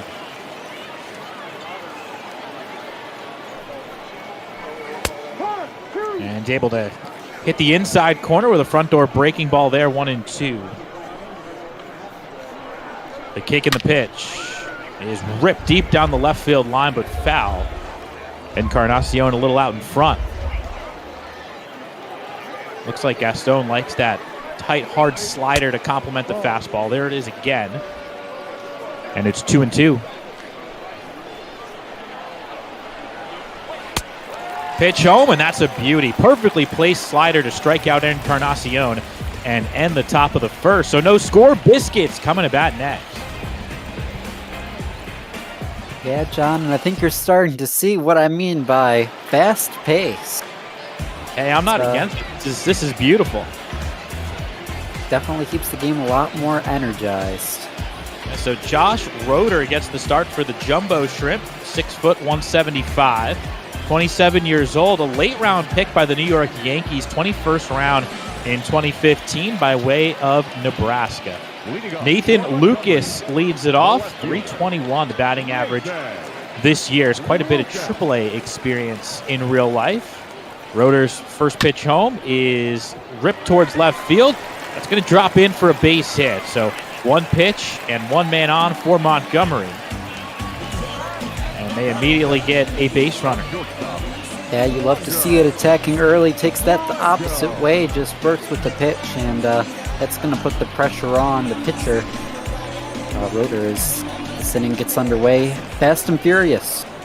Now here's the top prospect in baseball, Wander Franco, who takes up and away. A pitch out there from Roeder, expecting Lucas to run. I mean, 368, can't do much better than that. Split his season last year between low A and high A. Basically hits 330 in his sleep, no matter what level he's at. The 1-0 is on the inside corner for a strike. Got a chance to see Wander for a couple of months at the end of last year, and boy, was he a treat. Definitely lived up to the hype as the sport's top prospect. Yeah, he's on a fast descent. Can't wait to see him reach the majors. Doesn't feel like it's going to be that far away the way he's been hitting. And he cranks that one deep down the right field line, but foul for strike 2. And his hit tool, which is a term scouts love to talk about, is off the charts. That one's fouled off. There you go. On a good slider from Roeder. Franco able to waste it. He is so hard to strike out, and he goes to all fields from both sides of the plate. I'd say his left side's probably more of his contact side, right side a little bit more power. This one's down the line, past a diving Encarnacion and into right field. Lucas makes the turn and will make it to third easily. And the Biscuits are set up with men at the corners and nobody out. This is almost just luck. Pulls it down the line and just stays fair inside the bag. And like you mentioned, runners on the quarter, still nobody out. In the heart of this order coming up, it's danger time out here at Jacksonville. Oh, Vidal Brujan, first pitch swinging, launches one foul to right. Brujan and Franco, very close friends. Haven't seen their careers overlap too much in the Rays system, but getting to know each other in spring training have become real close. The 0-1 is fouled off on the ground towards the left side. Strike 2 on Brujan. Roeder still searching for his first out with Jim Haley, the first baseman, on deck. And then Josh Lowe in the 5-hole due up after that. The 0-2. Swing and a miss. Good high fastball tying up Brujan. And Roeder has his first strikeout. Big K right here. A bit of a confidence boost. That's what you need when the first two reach. And what a great job. Right up and in where you can't hit it. And if you can, it's just a harmless pop-up. And that makes it one away. And with the double play in order, there's a chance to get out of this with no damage. Okay, here's Jim Haley. Roeder hoping for something on the ground, and he misses low with a fastball for ball 1. And you see Haley batting .282. Looks like he's going to make the Southern League All-Star team. Penn State product has worked hard to retool his swing the last couple of years. That one's lifted foul off the right side. He has put up excellent numbers each of the last couple seasons after a bit of a slow start. He was a late-round pick, spent some time extended spring training, instructs, and worked to stand a lot straighter at the plate. That one's popped up down the right field line. Scott coming over it, drops in for a base hit. Franco will stop at second, but in to score is Lucas. It's an RBI bloop single for Jim Haley, and it's 1-0 Montgomery here in the first. And that's a little bit strange. It looked like Scott was like jogging like he had that easily, but instead it winds up dropping in for a loop of a base hit. So 3 singles for the Biscuits here in the first. Now it's Josh Lowe. And the pitch to Lowe is a 2-seamer on the outside corner for a strike. So Lowe here, Tristan Gray on deck, the third baseman. Then Ryan Bolts, who is the DH today, due up after that. We'll see if Roeder can limit the damage here or whether the Biscuits put up a big number here in the first. The 0-1. Swing and a miss on a fastball down and in, and Lowe behind 0-2. Josh, the younger brother of Tampa Bay Rays first baseman Nate Lowe. They got a chance to play together in the minor leagues. As that one just missed up and away for a ball. Well, the brothers very close, grew up in Georgia together. 3 years apart, Nate played at multiple college programs. Josh signed as a first rounder out of high school. That one's low for ball 2. Got a chance to play together a little bit in Bowling Green and for about half a season with the Stone Crabs. But Nate, a quick riser. The lower-ranked prospect of the two is already in the big leagues. His brother Josh, again, 3 years younger, still in Double-A. And he takes one low, a full count now. Roeder, you can see, sweating out this first inning. 18 pitches in, or about to be 18 pitches in, and still just 1 out. Here's the payoff pitch, and it's swatted foul low a little bit late on the 92-mile-an-hour fastball.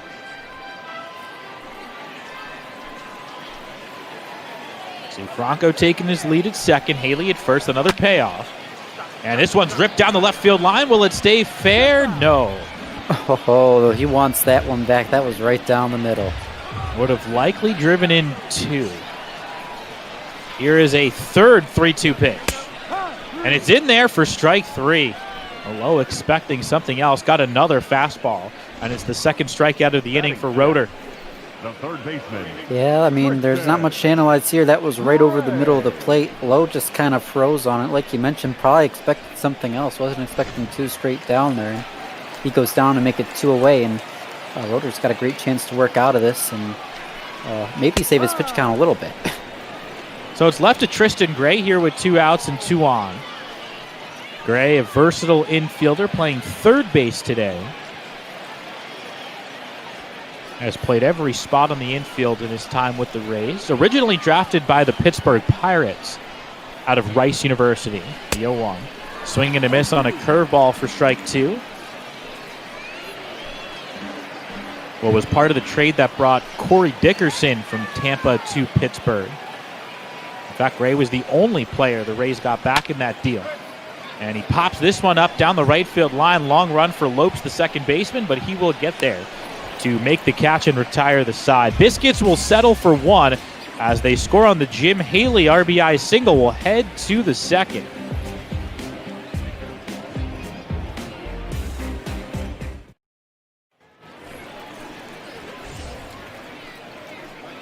Leading off for Jacksonville, Riley Mahan leads it off for the Jumbo Shrimp, the DH.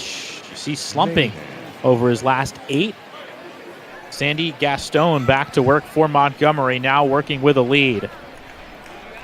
Yeah, something of late, but solid season numbers overall. We'll see if maybe a bounce back is in store today. Of course, with the way Gaston's been pitching, that's not looking very likely.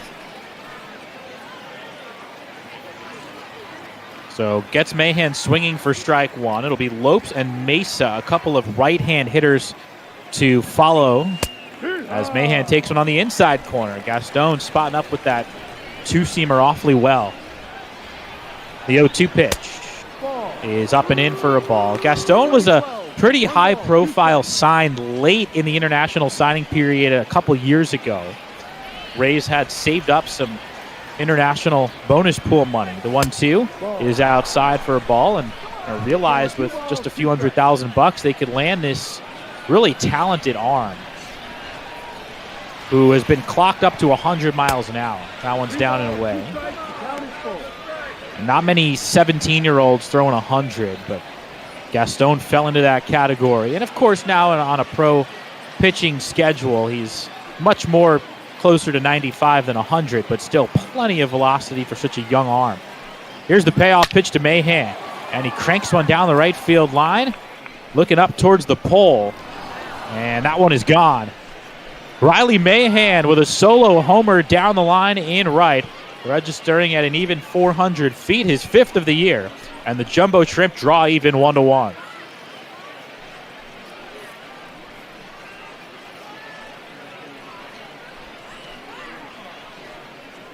We'll see if we get a replay of this shot, and we will. Solid contact, squared it up. It looked like it might have went foul. It was heading right down that line, but it ends up staying fair, and you can see Gaston's not happy about it. And he got the 1-0 lead, but he gives it up, so now it's a tie ball game with still nobody out in the top of the second inning. Yeah, Sandy left one on the inner half, and lefties like it down and in, and Mahan turned on it to tie this game up. So now it's the second baseman, Christian Lopes, and he swings over a two-seamer for strike one. So you see Lopes leading the All-Star game vote in the Southern League. Batting .315, the 0-1. Is a slider that just missed away to even up the count.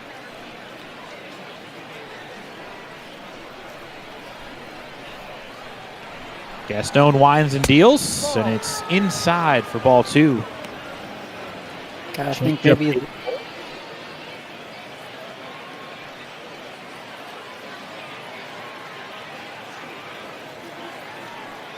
Gaston's pitch just missed away with a fastball, and now Lopes can keyhole a fastball on 3-1. And you see Mesa due up next.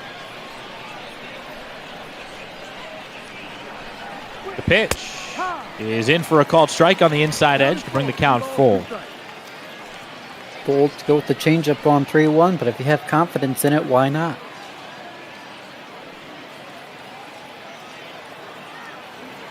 See, Sullivan gives the signs behind the plate, the payoff. Rolled up towards the middle, Brujan backhands. The leaning throw to first is in time for out number 1.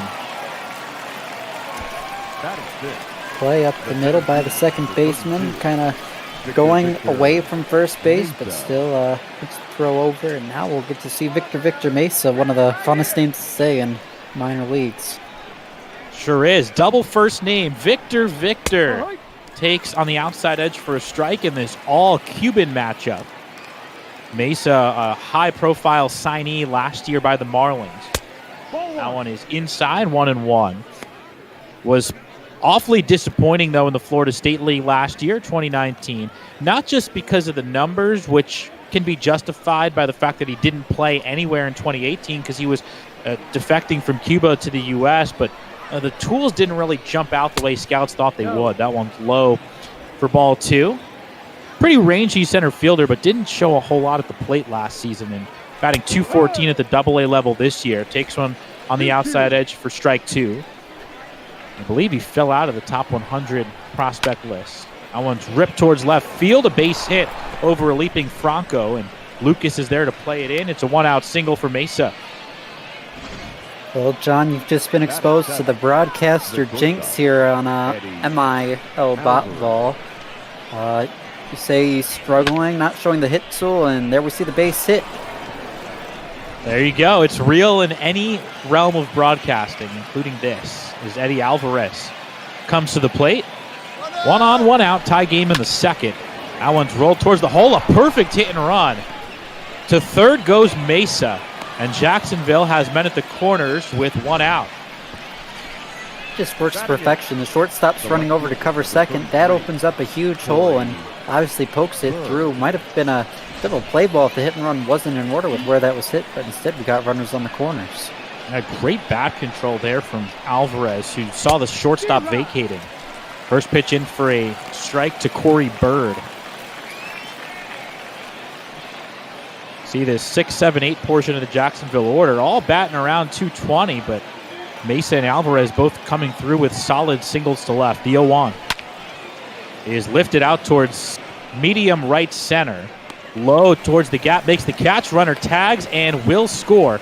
Plenty of speed from Mesa to give the Jumbo Shrimp their first lead of the day. Batting 9, the catcher. Yeah, solid base running. Was a shallow fly ball. I thought they might have had a chance to get to the plate, but with Mesa's speed, no chance. And like you said, first lead of the day for Jacksonville. It's 2-1 with 2 out here in the second inning. Yeah, surprised to see Josh Lowe go after that ball so nonchalantly. Had time to get behind it, but kind of drifted on it, and at that point had no chance to get Mesa at the plate. He runs well. First pitch home is rolled towards the middle, handled by Franco, who will flip to Brujan to end the inning. 6-4 fielder's choice off the bat of Santiago Chavez. And we are through an inning and a half. Shrimp take the lead, though. Solo homer from Mahan, sac fly from Bird, and it's 2-1 as the Biscuits come to bat in the bottom of the second. So Ryan Bolt leads it off. This is an all-Nebraska matchup. Bolt and Roeder were teammates for the Cornhuskers.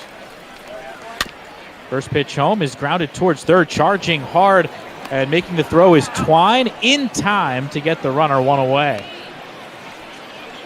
Gotta say, I love all the Big Ten representation in the game. We talked earlier about Illinois Penn State, now the all-Nebraska matchup. Go Big Ten, that's all I got to say as a Michigander. I was an ACC and Big Ten alum. I went to Maryland. Had a few big leaguers on our college team back in 2014 and 2015, and got 1 year in the Big Ten, my senior year, and saw Nebraska come to College Park as Chester takes a strike. He's a Miami product. Played for the Hurricanes and originally from the Orlando area. The 0-1 from Roeder is lifted out to right. Towards the line comes Scott. He's there and makes the catch for the second out. So far, an excellent bounce-back inning for Roeder. Batting 9, the catcher. Yeah, a couple of quick outs. That's what you need after the long first. And now Brett Sullivan's all that stands in the way of a 1-2-3 inning. Now Sullivan, the catcher, bats 9th. His team down 1. Open stance for Brett. University of Pacific, pitch to him, is in for a strike. Sullivan, a catcher at the pro level, but was an infielder in college, the 0-1. Swing and a miss on a curveball for strike 2. He will chase from time to time, but great back control. Rarely strikes out despite being somewhat of a free swinger. That one's outside for a ball. Sullivan played mostly second base and shortstop in college. Played second base and third base when he started his pro career, as that one's ripped foul on the left side. But after his first year of pro ball, the Rays decided he had the hands to be a catcher, the leadership, and the smarts as well, and he has stuck at the position ever since. Here's the 1-2, and he swings and misses at a high fastball for strike 3. So a 1-2-3 bounce back inning for Josh Roeder, who is now retired 5 straight. We'll head to the third. It's 2-1 Shrimp. Yeah, that's a little bit of a weird transition you mentioned, becoming a catcher. A lot of times we'll see catchers transition to play first or third many, but it's not every day you see someone who hasn't become catcher in pro ball. It is a very odd transition. Brett did catch as a teenager playing some travel ball and such as Connor Scott takes a strike from Gaston, but the Rays believe that he was the kind of guy who could make the transition, and he's proven them right to this point. Got a big league invite to spring training this year, and he's actually played some outfield as well with the Biscuits. The 0-2 is up and in, so clearly a versatile athletic player who the Rays are thrilled to have in their system. Very personable, likable player, the kind of guy that fits well as organizational depth in the upper levels. 1-2. Swing and a miss on a changeup in the dirt. Good block by Sullivan. Makes the throw to first just in time to get Connor Scott, and Sandy Gaston has his second strikeout. Yeah, that's just bad chasing and pitch recognition there, and nice job to finish the 2-3 put out, get the K. 1 out. We've seen both starters now respond well after having a tough inning. Roeder went 1-2-3 in the second after allowing 3 hits in the first. Swing and a miss there from Twine. And now Gaston starts the third inning with a strikeout after giving up 2 runs in the second. That one spins outside, 1-1. Encarnacion due up next for Jacksonville. Second trip through the order. As that one nails the outside corner, strike 2. The wind in the pitch. Outside with a fastball. Gaston now at 40 pitches, 41, and pumping 95 up there with the fastball. Sandy's only pitched at the rookie ball level before this year. That one's fouled off. Looked like a changeup in on Twine. Big jump up from rookie to Double-A. No doubt. 2-2. Up and away for a full count. The kind of jump you only see in virtual versions of pro baseball. Especially in the Rays organization. They're pretty patient with their prospects. 3-2. Swing and a miss. Strike 3. Pulled the string on a changeup. And it's back-to-back strikeouts for Gaston. Now batting, the first baseman, Gerard. Yeah, you already mentioned it. Both starters, great bounce-back innings. 2 Ks to start this one for Gaston, and now he'll have to face off against Encarnacion. He struck out in his own right his first time up. So Gaston has gotten the top 3 hitters in the Jacksonville order for strikeouts already. 0-1. Slider dives away, and it's 1-1. Encarnacion's become a guy now that scouts believe can start at the major league level. 1-1 is ripped foul into his own dugout. Look out, strike 2.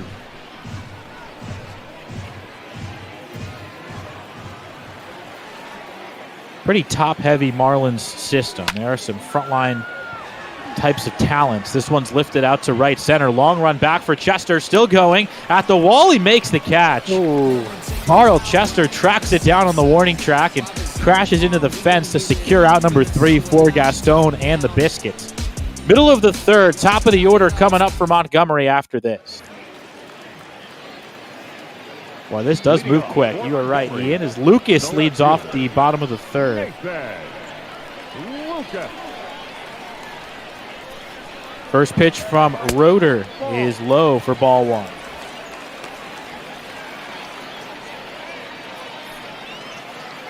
Lucas originally in the Cleveland Indians organization.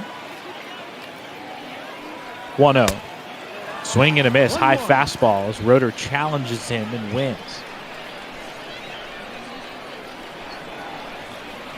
Pitch home. Big curveball in on the kneecaps of Lucas, ball 2.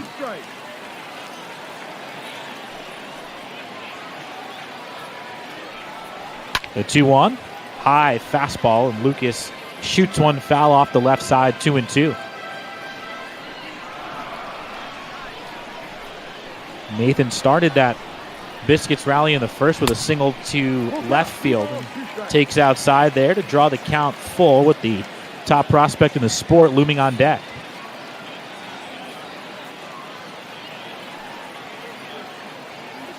Here's the payoff from Roeder.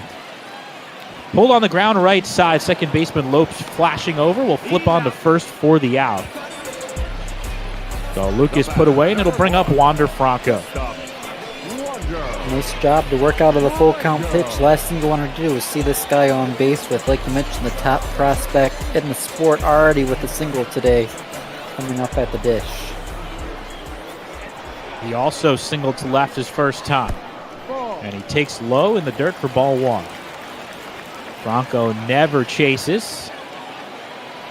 The 1-0 is high for ball 2. I believe he had about 30 strikeouts in half a season with us last year, and they were almost always looking on borderline pitches, and most of them were probably mistakes by the umpire. 2-0 is in for a strike.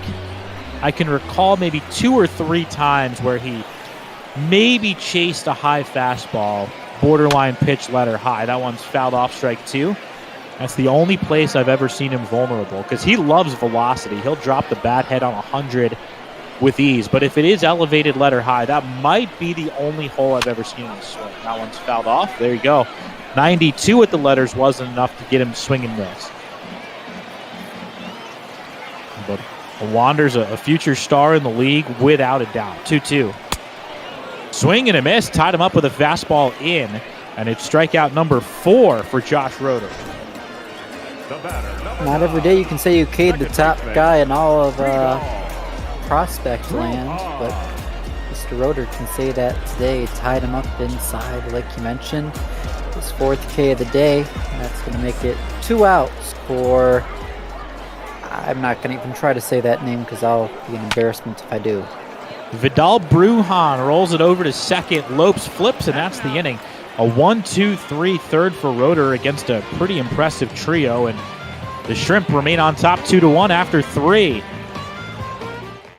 Ian, I'm going to hang on for one more inning, but I'm going to toss it over to you for the play-by-play in the 5th and the 6th. How's that sound? Sounds good to me. Awesome. We start the 4th with Riley Mahan leading it off. Both teams will have the middle third of their order due up here in the 4th inning.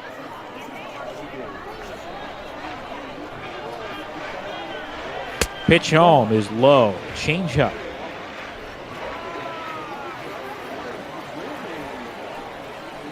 Gaston's pitch fouled off on the left side. He really likes that changeup.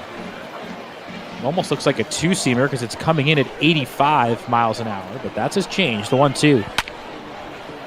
Slider lifted out to center, pretty deep for Josh Lowe, but he's under it and will make the catch for the first out. Great job to run back, make the catch. The second baseman. I don't know. I don't really do color that often, so... No, you're doing a great job. It's perfect. We're laying out for the replays, and you're covering them. Here's Lopes with 1 out and nobody on. Kicking the pitch is low for ball 1. You guys normally do this solo? Normally we do 2 guys. I typically do play-by-play, or I have kind of been named kind of the resident Vin Scully of the group, so I do call solo a lot of times as well. But Vin Scully of the group, that's some high praise. I take it as a compliment, but I also try and shy away because, like you said, to be called Vin Scully is to essentially be called like the god of broadcasting in my eyes. So. Yeah, that's something you got to be careful with. That one's high for ball 3 from Gaston. We all have to try and create our own identity, I think. That's what a lot of broadcasters would say. That one's rolled to the right side. Easy play for Haley. Rolls over to first, steps on the bag, 2 away. The center fielder, number 32. Do it yourself. Victor. 3 unassisted, one of my favorites in the ball game. There it is. Haley takes care of it. The Big Ten grad, and now it's Victor Mesa with the bases clear. Very efficient so far for Gaston, trying to get through 4 innings under 60 pitches. That one is down and away for a ball. Biscuits have some intriguing relief pieces, so we'll see later on. The 1-0 is hit on the ground to first. Another easy play for Haley. We'll take it to the bag again. And that's that here in the fourth. 59 pitches through 4 for Sandy Gaston. His Biscuits, though, trailing 2-1. Love those 3 unassisted, man. 2 straight, and Haley gets to lead off the inning as well. The first baseman. Drove in a run with a bloop single to right his first time up. The wind and the pitch from Josh Roeder is fouled off on the right side for strike 1. Well, as efficient as Gaston has been, under 15 pitches per inning, you can say the same for Roeder, who has a 2-1 lead in this one. The pitch is fouled off, came inside again, strike 2. Roeder not overpowering, but has mixed locations really well. They set up away on 0-2. The breaking ball is ripped to third, but handled on a hop by Twine. Fires across the diamond in plenty of time to retire Haley, 1 down. The center fielder, number 28. Not really the location you want at 0-2, but Roeder got away with it. Yeah, it works out, and Haley makes some nice plays on the field, but doesn't make a fine play with the bat there. Hard contact, but right to the third baseman, results in the out. Josh Lowe takes a big rip at a fastball, but comes up empty, strike 1. It's a guy with some real natural power. That one's low for a ball. Josh likes to use the term man strength. And when he and his brother Nate were with the Stone Crabs, he said, hey, I'm only 19. My brother's 22. He's got the man strength. That one's rolled out to third base. Twine handles, fires over to first, and he was pulled off the bag. There'll be a throwing error on Justin Twine, and Lowe is aboard with all kinds of speed. Now that I rethink it, I think Josh was actually 20 when he was with the Stone Crabs. Nate being 23 set the league on fire, and Nate was quickly called up. But Josh is a guy who works out hard. He's a great athlete.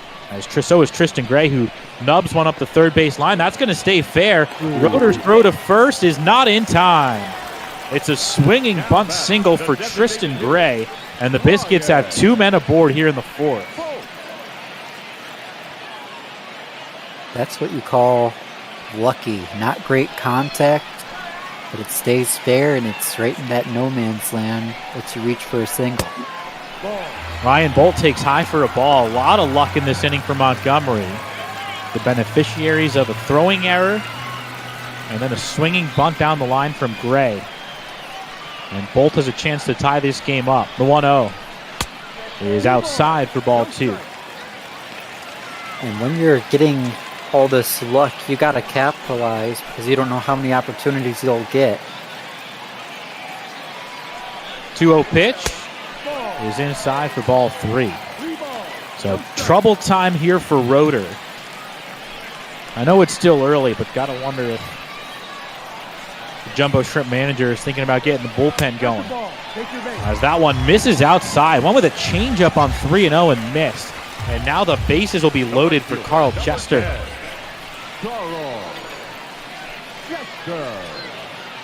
Danger time indeed. We'll have to see if they get anyone up in that pen.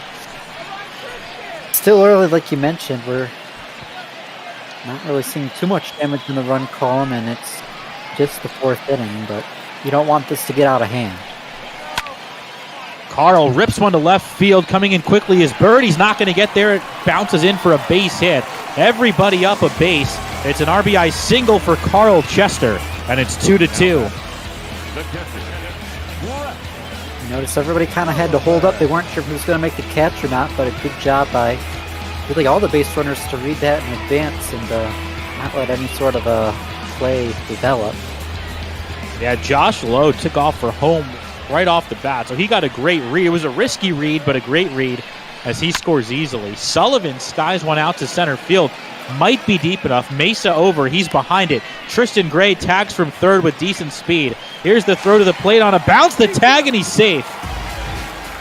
Tristan Gray slaps home, and it's 3-2 Montgomery.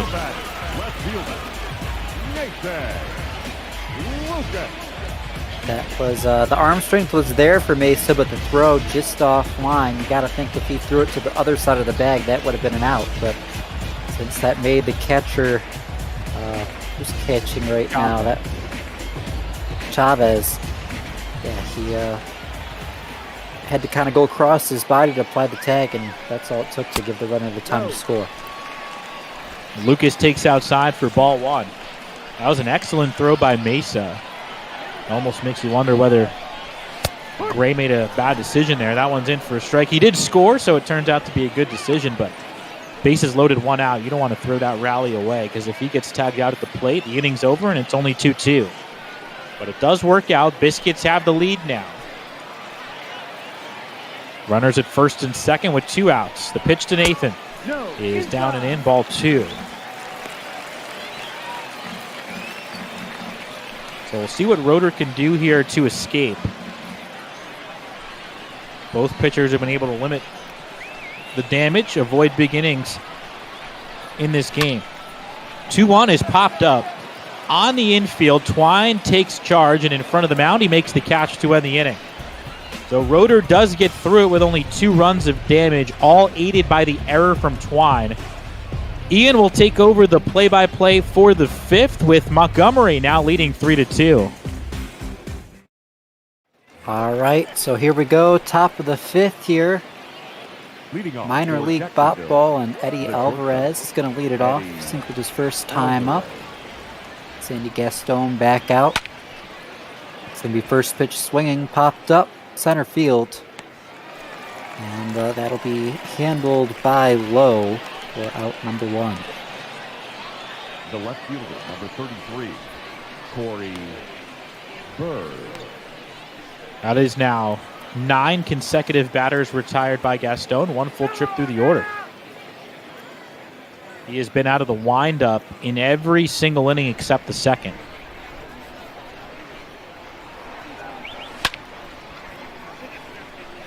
Corey Bird looks to try and send Gaston back to the stretch.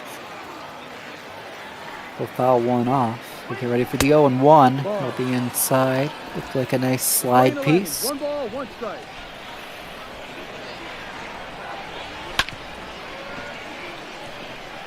And 1 rocketed foul. Only 63 pitches through 4 and some change for Gaston, so staying pretty efficient. Gets the ground ball, second base, flip over to first in time. 4-3 for the putout, and it's quickly 2 down on the top of the 5th. Santiago. Oh, he is cruising now. No need for that bullpen to worry about much at the moment, as Gaston is now in full control and pitching with a lead. I'll be the catcher, Santiago Chavez, to attempt to reach base. 2 away. He'll take ball 1.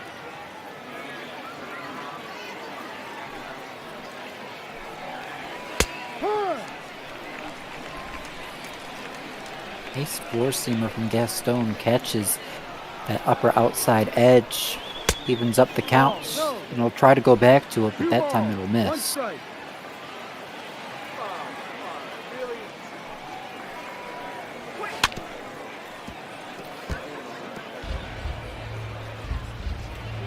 Tapped back. 2-2 on the way. Missing low, so it's going to be a full count. There were runners there. They would be in motion here, but unfortunately, those runners don't exist. They're looking to make Chavez that first runner of the inning. Full count, he'll protect, line it into right field, and that'll get by a diving Chester. Dies at the fence. It's going to be a triple for Mr. Chavez. Oh, that's the break that Jacksonville was waiting for. Here you go, get a look at the replay. Oh, Chester just completely botched the dive there. That's an MLB The Show glitch if I've ever seen one, and Jacksonville's got the tying run 90 feet away. It is funny sometimes to see these outfielders make the dive and then just kind of stand there like nothing is happening. I had a game a while back, my Tigers did that, and I kind of lost my mind and decided that player was going to be benched. Yeah, it's frustrating if that happens on your side. In real life, Carl Chester is an amazing defender. He can play all 3 spots and play them well. It almost made a spectacular play instead. Well, just misses it and lets the runner get over to third. That won't come back to bite him, though, as the leadoff man, Scott's going to fly out to low in center. And that's going to end the inning. So a 2-out triple doesn't come back to bite him. We're heading now to the bottom of the fifth, halfway through. You're watching MIL BotBall. And Ian, one thing we failed to mention so far is the charity that this is supporting, and we're doing this for a pretty good cause as Franco leads it off here. Yeah, that's indeed right. Franco takes strike one, but today we're deviating from Meals on Wheels. We're raising funds for Adopt, a minor league ball player. Great charity. Of course, these minor leaguers kind of travel around a lot, so if I understand what this group does correctly, it helps find these people, kind of host families to stay with while they're traveling around the minors. Is that correct? Yes, I have witnessed a lot of this firsthand. These guys, they come from all different backgrounds. Some of them do get a really nice signing bonus. There's usually a handful of millionaires on every minor league team. As that one misses inside. But for the most part, the majority of the players are kind of salt-of-the-earth people, just like the rest of us. They're not rich. They don't have a ton of money saved up. A lot of them have some college debt. That one's popped out to the left side for the first out. And obviously they know that if they don't make the majors, they're going to have to make their signing bonus last. So even if they got $300K or $500K to sign, I mean, that's only going to last them maybe a decade at best. So they are saving money. They are all live together. They live in apartments and sometimes hotels, and a lot of times they're not the best apartments. Definitely say that again. We'll see Bruhan come in with one away. I know I'd love to get involved with this cause once I get older, even have some minor leaguers maybe stay with me if I get a nice enough house someday as a computer data science student. Hopefully I make some cash. Sounds like a career where you can make some cash, unlike minor league broadcasting. A lot of these guys, though, as that one misses in, they will go 5 or 6 guys to an apartment in maybe a 3 or 4 bedroom. I've seen a lot of converted kitchens into bedrooms with curtains as walls, and some places you wouldn't really want to live. But a lot of times these guys, I mean, I'll be straight up with you, they get paid about $1,300 per month in high A and only about $1,500 per month in double A, the guys you're watching right now. So, and that's not really livable. That's just barely enough to pay the rent and pay for some food maybe, with obviously taxes being taken out and not getting paid the other 6 months of the year. So a lot of these guys work side jobs.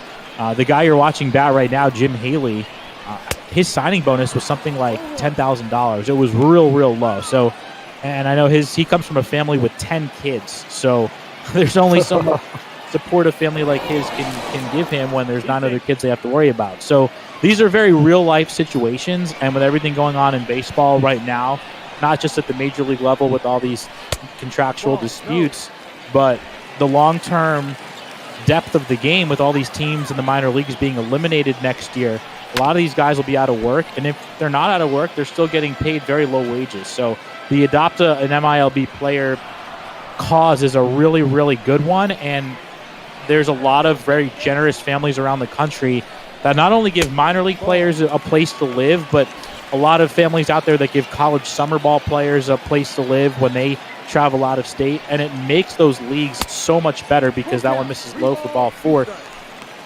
I'm sorry, that was ball 3. But when you're recruiting for a college summer ball team and there are hundreds of them around the country, as a coach, you have to find housing for them. So you're pretty much stuck with only local players unless you have host families to host kids from out of town. Haley's going to line this one into center field. We saw Bruhan reach on a walk earlier in the inning, and he'll advance to second on a solid base hit off the bat of Mr. Haley. Yeah, so the Biscuits got something going here again in the 5th. I think it's important for baseball fans to know just how these minor leaguers get by. And again, like this guy, Josh Lowe, is the complete opposite of the guy who batted before him.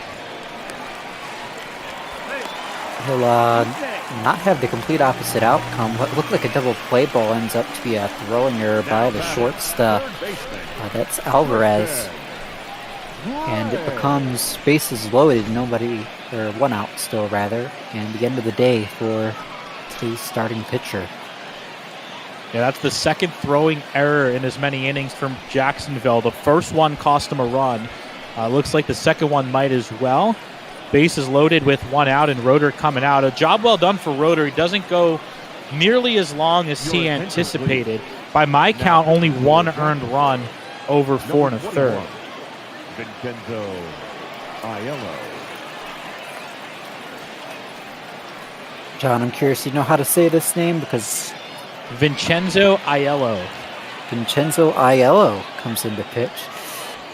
One thing you'll get to know about me is names are what I struggle with, and for some reason I never actually try and learn the pronunciation before the game. So, well, with minor leaguers, it's almost impossible to find the pronunciation. They're not really online anywhere, and it's not like there's tons of broadcasts of these guys that are easily accessible. So we can definitely cut you some slack today. Major leaguers, I think their baseball reference page probably has a pronunciation somewhere. As Gray misses inside. So Aiello's pitching to Tristan Gray, who's in a good spot here. Bases juice. One away. Gray probably going to be pitching down, looking for the double play ball. 2-0 pitch. And up high. Just missing that upper edge. Makes it 3-0. So by my count for Roeder, the line is 4 1/3 innings, 4 hits, 3 runs, 1 earned, 4 strikeouts, and 2 walks in about 80 pitches. And now Aiello's turn. Aiello nearly walked in a run. But comes back with the strike, 3-0. See if he can work back in the count. Gray swing at the 3-0, and that's going to be a diving catch out there in left field by Bird. I think he dropped it. No, he dropped it. Yeah, you're right. Spoke too soon. It's going to be a single or an error. I don't know how to rule it. I'd say that's a single. An RBI.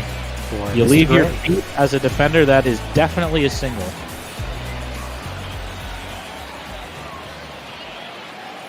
The DH, Ryan Bolt. This is a point in the game that could decide the game. Montgomery now with a 2-run lead. That's the largest lead either team has had today. And another base hit could quickly make it 6-2. So this is where Aiello really has to bear down and go for either a strikeout or a ground ball. Well, that's not a strikeout or a ground ball. Instead, it's a high, deep drive in center. Victor Mesa does make the catch, but 2 runners will tag. One will come in to score. It'll be now runners on the corners with 2 away. A 5-2 lead for your Biscuits. And that does close the line on Roeder. It'll be, at least in terms of earned runs, as of right now, it's 5 runs, 2 earned for Roeder, and responsible for low, but that would be an unearned run. 2 earned runs, not a bad day. No, his defense really betrayed him, and that's really the storyline so far. The error by Twine in the 4th and the error by Alvarez here in the 5th have opened the floodgates.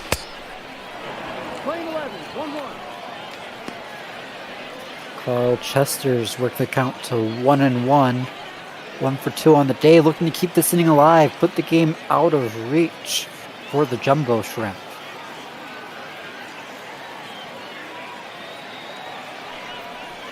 1-1. You know, John, one thing I really like about these minor league teams is just the names of them. They're so random. They're fun. Yeah, they're extremely creative with the names they come up with, and the Jumbo Shrimp is one of the newest nicknames.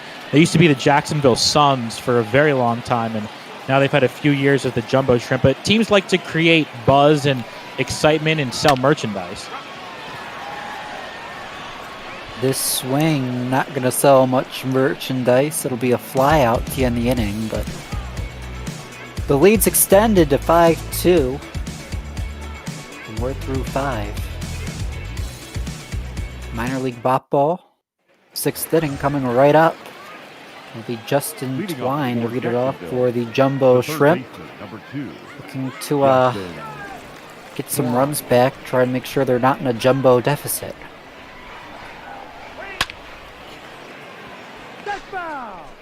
Places one just foul down the first base line.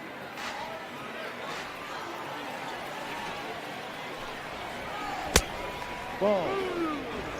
Playing 11. Curtis and Thompson, a couple of righties up in the pen for the Biscuits. So I guess couple of guys, Ian, that I saw in spring training here in 2020 in big league camp, as that one misses low for ball 2, that were both extremely impressive. 2 guys that came in as non-roster invites that most reporters and fans really didn't think much of going into spring training. Certainly not in contention to make the opening day roster, but both really raised some eyebrows. As that one misses inside for ball 3. Thompson's a side armor, kind of a journeyman who is in a new organization with the Rays, and he was striking out the world against big league hitters in spring training, and you could say the same for Curtis, who is more traditional over the top, who was pumping 95 to 97 with a nasty breaking ball. That's a ball. Take your base. 3-1 will miss, so it'll be a walk to Twine to start the inning. And yeah, I gotta imagine that's kind of the fun of spring training is, you know, a lot of times, especially with these teams that are kind of a bit more established and in contention like the Rays, there's not really a ton of spots open on your major league roster, but it gives you a chance for those non-roster invites and those high minors guys to really show themselves off and maybe, like you said, raise those eyebrows, earn them a call-up should injuries strike later in the season. Yeah, it's all about kind of jockeying your roster, kind of changing guys' status to suit how you envision them long term. So for a guy like Curtis, he might have actually made the team if spring training had continued. He was looking that good, or maybe even just been added to the 40-man and then option. No. That one's outside for a ball. I mean, he was really that impressive. Thompson had only pitched in Double-A, so he probably had a little more work to do in the minors to earn his spot. But Curtis is a guy who pitched in the big leagues with the Twins, pitched in Triple-A the year before and really struggled, but was able to kind of retool his delivery and come out firing to start 2020. So Curtis is a guy that the Rays would have found a way coming out of spring training, whether he made the team or not, to be in a position to be called up very quickly, either by putting him on the 40-man at the end of spring training, as there's a strikeout from Gaston, or actually just having him straight up make the team. So I think if we get baseball in 2020, they're going to do a 50-man taxi squad and then a 30-man active roster. If it's a 30-man active roster instead of 26, you're probably going to see John Curtis on the team.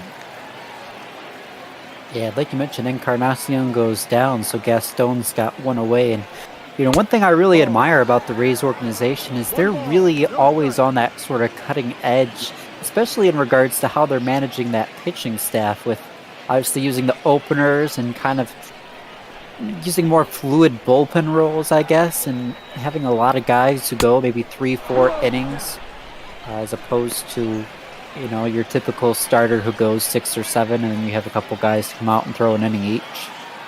They're the ultimate thinkers. The Rays will contemplate a lot of different strategies with how to deploy their pitchers, and at the Double-A and Triple-A levels, especially at the Triple-A level, they have really made all of their arms kind of Swiss Army knives. There's really no true starter that they're going to push for 150 plus innings and try to get them to go 6 or 7 every time out. Really, nobody goes more than 5. And a lot of the relievers especially, will get accustomed to going 2 or 3 innings. I think the way things are headed in Major League Baseball, and probably even sooner in the Rays organization, is to have 3 to 5 pitchers enter a game and have all of them go 6 to 10 batters, basically one full trip through the order. Their goal is to have the opposing hitter come up to bat 4 times and face 4 different pitchers. This one rocketed foul, and yeah, I think that's especially looking at sort of the sabermetrics and how things are going nowadays, that's what we're going to be seeing, is a lot of guys who are kind of going to be limited. As we see, you know, every time through the order you get less and less effective. Maybe you see some guys who stick around to being able to go 2. Maybe your occasional Verlander or Scherzer, like guy who's capable of going 3 times through. But in general, I think you're right. We're going to see a lot of those one-time through the order guys who go 2 or 3 innings and that's it. Yeah, the idea is Gaston picks up another strikeout. We might not even see Curtis or Thompson, but the goal is to get all of the pitchers onto the mound at their peak effectiveness. So if you lose effectiveness, the more pitches you throw, you're only going to want a guy out there for one trip through the order where if he knows he's only going 2 or 3 innings, he can go max effort and kind of shove it down the other team's throat. And if you have 3 or 4 guys with plus stuff like the Rays do that they can use on any given day, it's a pretty good formula. That's a ball. Christian Lopes is in a 1-1 count with the runner on first base. Now, I will say with the Rays' current roster construction, they do have some traditional starters who are really frontline guys. Blake Snell, Charlie Morton, Tyler Glasnow. They are probably going to push those guys 3 full trips through the order because they're that good. Especially Morton, who has been a starter in the league for so long. He's accustomed to going 6 or 7 innings. So if they can get 6 or 7 good innings out of him each time, they're going to take it. Yeah, that's a good point. We'll see a base hit up the middle past the second baseman. So 2 on with 2 away now. I don't remember who was at the dish. That was Lopes, and we got Mesa coming on. Oh, a change. Mesa's going to see a new pitcher, so Gaston's day is done. Goes 5 2/3, still responsible for the 2 runners on base. Gotta see a new pitcher. He did allow 8 hits today. That's Mike Franco, 35th outing for him, and there you see it, almost 2 innings per outing, or usually goes more than 1. ERA of 4.25. Mike Franco has a great saying, Ian. He says, "More mass, more gas." He's a guy who embraces his large frame. I like that saying. He is a downhill fastball, changeup, slider kind of guy. He's a college product out of Florida International, and he can really bring it mid-90s because he has more mass. So therefore, he has more gas. More mass, more gas. That's kind of, I've kind of slowly, and going into my 20s now, gotten my dad bod. Fly ball to center. I'm kind of losing my more stickly form I used to have. That's kind of what I've been trying to tell myself. So next time I go out to play catch, I got more mass now, so that should be more gas. I might be able to top my 40-mile-per-hour fastball I threw in high school and there you go. Bit better. Mike Franco making you feel a whole lot better about yourself. Bottom 6, though, Biscuits still in front. 5 2/3 today for Gaston. Just 2 runs. Not a bad outing. Just shy of the quality start. But nonetheless, great day. And of course, his team will look to extend the lead up by 3. Still a save situation. 0-1 will be lifted to center. That's a nice diving play by Mesa for the first out. Yeah, that's a great play. Mesa's been very busy in center field today, and that's the second diving attempt we've seen by a jumbo shrimp in these middle innings, and that catch was actually completed. Bird dropped the diving attempt with the bases loaded in the 5th. Beautiful diving play. It's Nathan Lucas.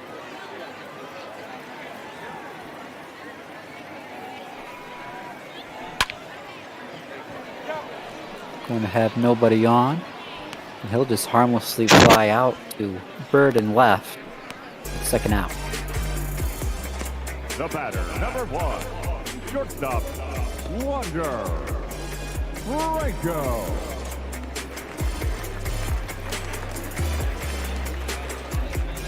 The base is empty. 2 away for the top prospect in baseball, Wander Franco. He'll rip one. Hits it high, hits it deep. But not deep enough. All three outfielders get a chance. Mesa, Bird, and Scott each make a catch. Mesa's the highlight of the bunch. And we've quickly gotten through the 6th inning. We'll go ahead and toss it back over to John to call the last 3 innings of play-by-play. But I also want to welcome Shark Shavery, our resident organist, to the booth, who's going to play the 7th inning stretch for us once we get to that point, John. Wonderful. That is some primetime entertainment as Mike Franco continues for the Biscuits. Got the final out in the 6th. Back out for the 7th, trying to protect a 3-run lead with the Tampa Bay Rays double-A team. Franco's 1-0 is down and away for ball 2. Franco has an excellent changeup. And there you saw the fastball at 93. He can get it up to 95. It is straight downhill. He is over the top with some effort coming right at you. So he's a tough at-bat, tough to elevate the baseball against him. 2-0 is low, ball 3. Corey Bird due up next, and then Santiago Chavez here in the top of the 7th for Jacksonville. Just 9 outs left to work with. The wind and the pitch. And that one's in for a strike. Alvarez a single and a fly out. Also committed a key error which hurt his team. This is the 2nd of 4 minor league games we've got for you today on, I guess we can call it MILB BotBall. 3-1. Swing and a miss. Pulled the string on a changeup there, and it's full. We saw the Trash Pandas take down the Shuckers earlier, as that one's golfed foul down the left side. So this is our 2nd Southern League matchup. Now we're going to head over to the Texas League for the next 2 games today, 3:45 Eastern Time and 5:30 Eastern Time. We've got the Amarillo Sod Poodles and the Frisco RoughRiders coming up for you next, as Wander Franco makes the catch to retire Alvarez one away. Corey Bird. Nice catch right in left center. Kind of had to think for a second to remember what those fields are called. But back pedals makes the catch, 1 out. Well, we haven't seen those fields in quite a while as Franco pumps in strike 1. We'll have Sam Levitt on the air at 3:45 for Amarillo, the voice of the Sod Poodles, and then Aiden Blank will join him. And then the final minor league game of the day at 5:30. That one's fouled back. Strike 2. It'll be the Tulsa Drillers, the Dodgers AA team against the Northwest Arkansas Naturals of the Royals organization.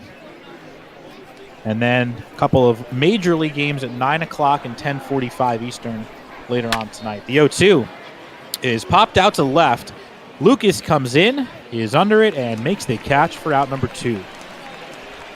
So Bird is taken care of, and it's left to Chavez here in the 7th. Now batter, the catcher, Santiago. Also on the schedule today, our first ever edition of BotBall Tonight, where we'll look at the all-star voting in the major leagues, maybe cycle through some of the league leaders, talk about the early looks at some of these playoff races. It should be a lot of fun.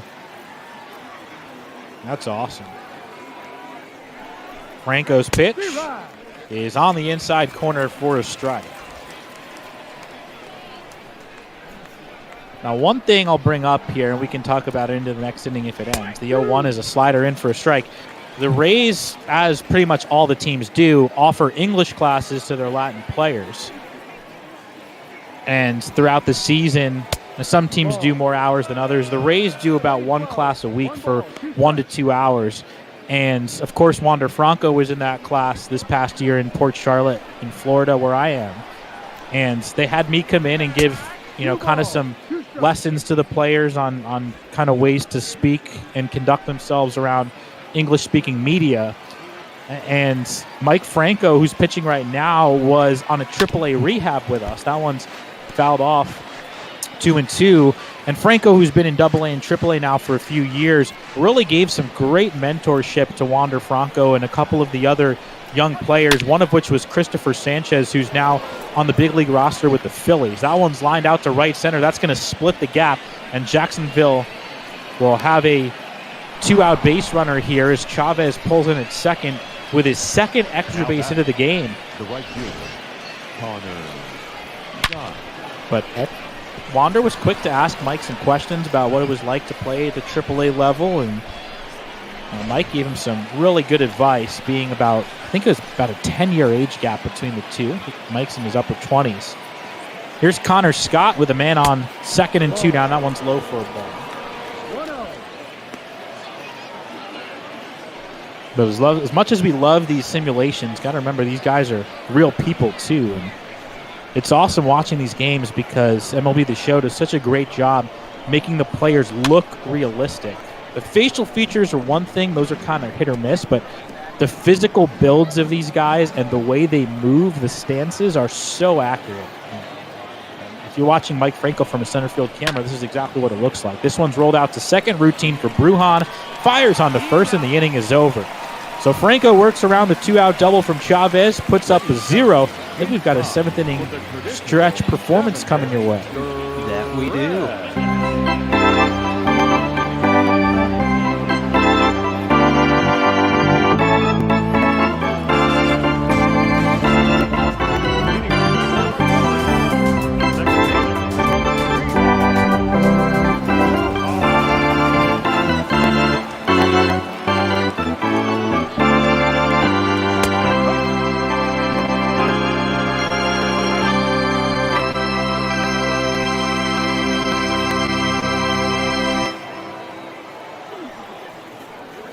Well done. Great to listen to the sights and sounds of the game, something we all miss so much.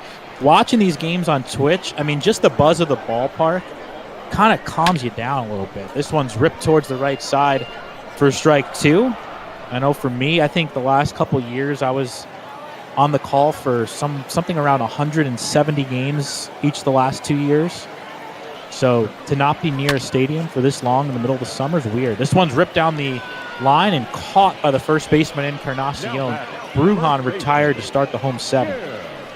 Yeah, and you pointed out how they get the players right, but I think they get the feel of the ballpark just spot on. Hearing organ in the background, it's not the real walk-up music, but walk-out music. You can hear the crowd chanting, yelling, situational things like he's running.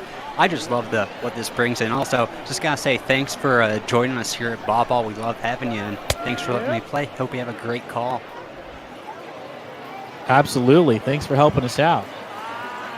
Yeah, thanks, Shark. Beautiful as always. Always love hearing the stretch and really feeling like we're back in these ballparks like we all wish we were. And there's so many little things with the minor league season in terms of sight, sound, smells that are just so unique to baseball. That one's in for a strike. I mean, these guys are so used to the pregame high five tunnel with the local Boys and Girls Club, the fireworks post-game. A lot of times they do autograph signings at the gates. I mean, so many things that major leaguers don't do on a regular basis because of the size of the crowd and just the security concerns. That one's high for ball too. But these minor leaguers are such a part of the community and go so far out of their way to help whoever needs it in communities where they'll only be for a few months if things go well. This one's lifted out to right center. Mace is there, and there's 2 away. Yeah, and I think that was... Sorry, Brujan and Haley retired. Josh Lowe coming up. Go ahead.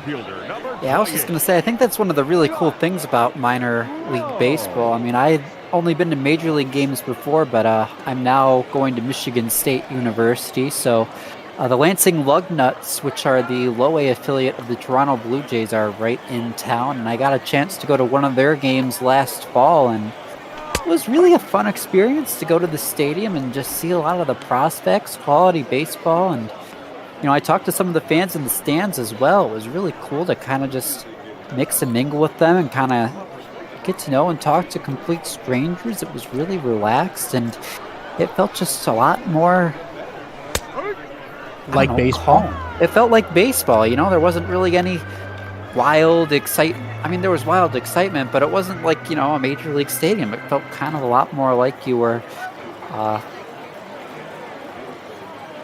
just visiting the park, watching your little brother play or something, just maybe about 10 times as big and not 1,000 times as big.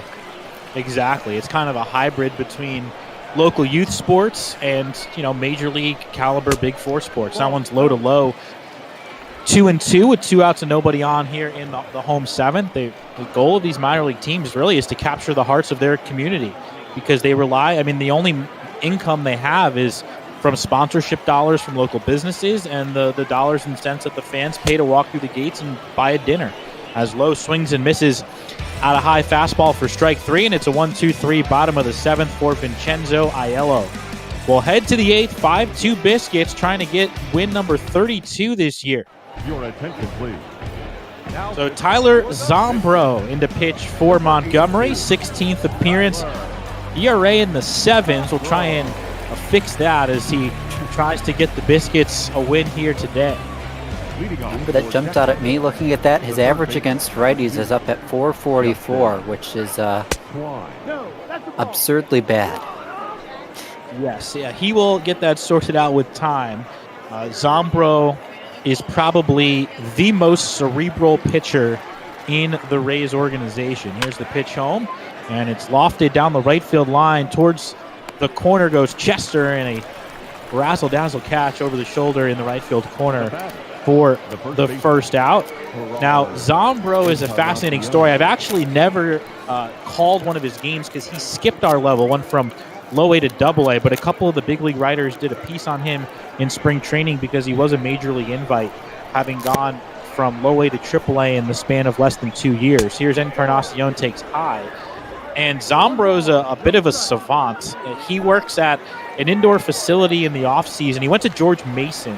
So I believe his facility is in Virginia. The 1-0 is low for ball 2.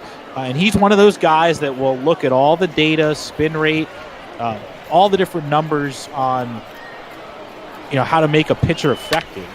That one's fouled off for strike 1. He's a big video guy. He will, and I've had several Stone Crabs pitchers tell me, "Oh yeah, did you send your video to Zombro?" I sent my video to Zombro, and he gave me all this advice back. I mean, guys will send him 10, 20-second clips of them throwing 3 pitches, and Tyler will look at it and then send them some advice back in a text. So he's the kind of guy that just loves to dissect pitching, and the kind of guy that's probably gotten more out of his body and ability than anybody else. I guess you can call him an overachiever if you wanted to put it bluntly, but I mean, he's a guy that might pitch in the big leagues. He's a reliever with outstanding numbers at every level. This one's lifted out towards right center. Brujan won't get there as it drops in. Chester cuts it off in the gap and will hold Encarnacion to a single. So the Shrimp have a man on with 1 out here in the 8th. Riley. Yeah, nice job to get that into the gap, and a great job to cut it off by the right fielder. And even if he doesn't make the major leagues, you got to think this guy has the making of a pretty good pitching coach going forward. Oh, no doubt, no doubt. That one's away to Riley Mahan for ball 1. I mean, a lot of times, and you'll see this more and more now, teams are hiring minor league coaches and even sometimes coordinators or major league coaches from these indoor scientific facilities. The 1-0 is down and in for ball 2. I believe the Cincinnati Reds just hired their pitching coach out of Driveline, which is the program in the state of Washington that has revamped so many pitchers' deliveries and arsenals. That one's low for ball 3. They use a lot of high-speed cameras, TrackMan, and all the different technologies that are available now. And pretty much every minor league team, obviously funded by the major league team, has instituted those high-speed cameras and tracking devices in every minor league ballpark. So that's when you go to those games, Ian, and you get that small-town feel. The major league team has still put all that crazy technology in there. It's hiding somewhere, I promise you. That one's lined down the line towards the left field corner. It is in for a base hit. Encarnacion will stop at third. It's an opposite field double for Riley Mahan, and the Jumbo Shrimp will get the tying run to the plate here in the 8th. Oppo, not quite taco, maybe a bit more of a taco salad or something, I don't know. Just hits that down the line, a couple in scoring position, like you mentioned, just 1 out, and a chance for Lopes to make things interesting. Yeah, big point in the game here. And they've got a full bullpen available to them, but looks like the Biscuits will stick with Zombro here in the 8th inning. Pitching in back of the starter, Sandy Gaston, and the reliever, Mike Franco. Franco went an inning and a third, gave up just 1 hit, no strikeouts, no walks. and no runs. Pitch to Lopes is in for a strike. Gaston, the starter, allowed 2 runs on 8 hits over 5 2/3. 5 strikeouts and only 1 walk. And he is in line for the win, but that is in some peril right now with a tying run at the plate just 1 away. The 1-0 from Zombro is a breaking ball low, ball 1 rather. Victor Mesa will bat next. The pitch home is in for a strike on a slider.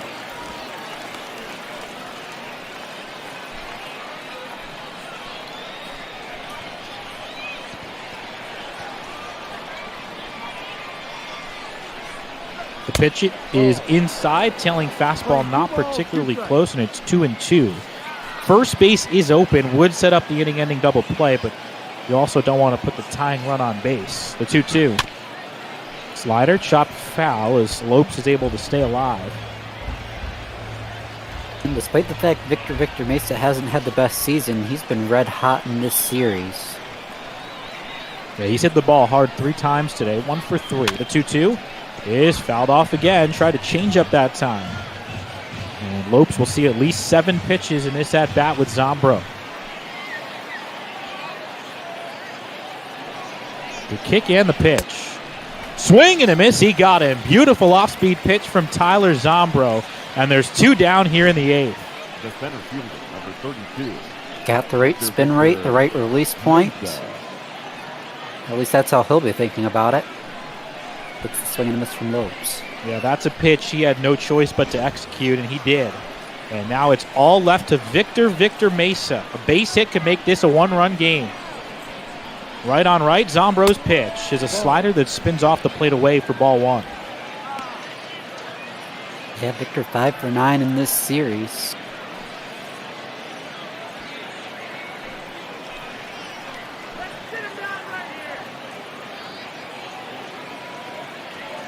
Tyler breaks from the belt and the pitch. Jammed him on a fastball, 1-1.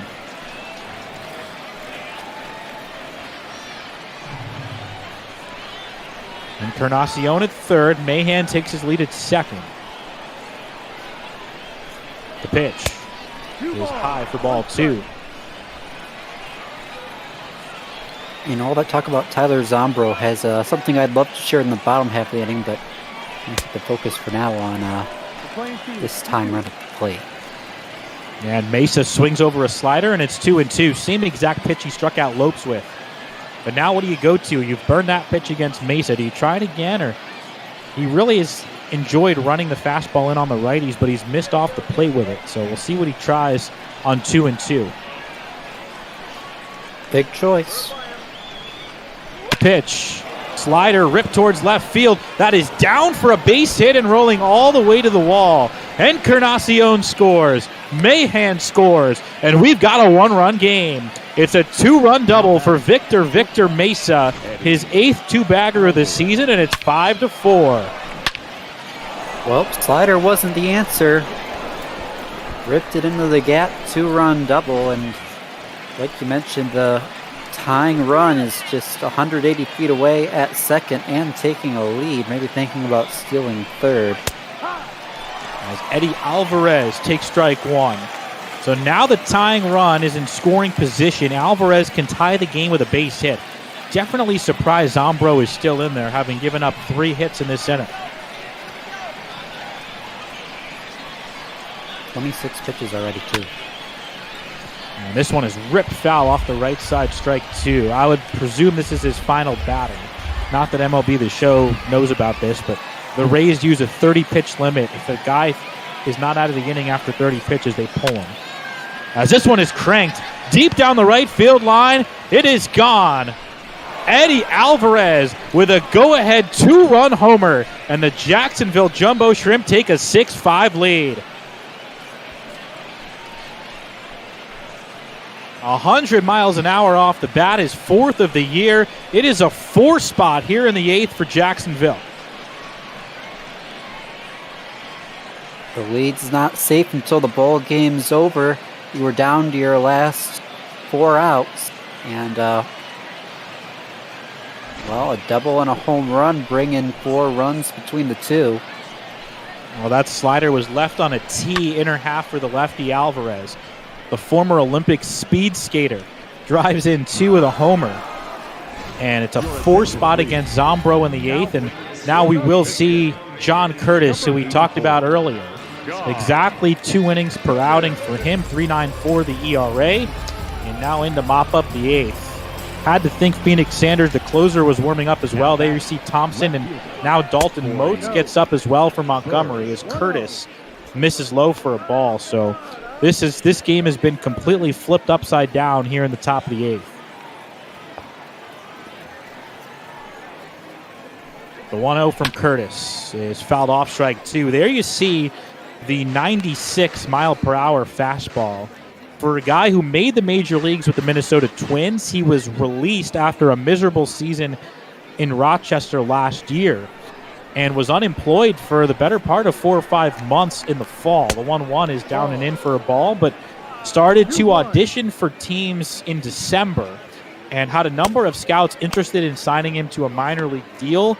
He decided to accept a contract with the Tampa Bay Rays, went to spring training, and was extremely impressive. Here's the 2-1. Is in for a strike 2-2, and it's a testament to scouting that the Rays were willing to give him a contract after just a miserable season in AAA last season. But the stuff is there, mid to upper 90s for Curtis with a hammer of a breaking ball. And trying to put away Bird here to end the 8th.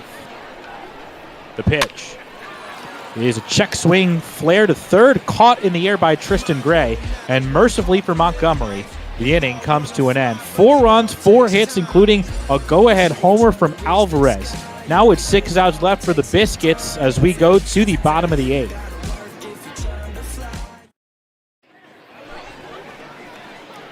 Steven Tarpley in to pitch for the Jumbo Shrimp. The hard-throwing lefty is in for Jacksonville. Trying to protect a 1-run lead. And facing Tristan Gray, who already has 2 hits in this one. The whole game's kind of flipped to the script. Now Jacksonville will have to try and protect a slim 1-run lead. They would have loved to cushion that a bit more, but nonetheless, they'll have to get to work against these Biscuits and try and ensure they can squeak out a win in this one. Yeah, good time to bring the lefty Tarpley into the game, as 3 of the first 4 hitters he'll face are lefties. The 0-1 is a slider hit on the ground to third, past a reaching Twine and into left. It's a leadoff single for Tristan Gray, and immediately Montgomery has the tying run aboard. That's what you love to see. Pick up your pitcher. He gives up 4, you lost your lead, and right off the bat, you're just going to take that pitch, work with it, slap it oppo, get on first base, representing the tying run. Means the go-ahead run is going to come up to the dish in the form of Ryan Bolt. Yeah, so here's the DH, Ryan Bolt, who drove in a run with a sac fly in the 5th. He's come to the plate 3 times, just 1 at bat. He also walked. The left-on-left matchup, and the first pitch is in for a strike. This is a spot where you might consider trying to just play for 1 and get Gray over and then get him in. The 0-1 is a slider on the outside edge for strike 2.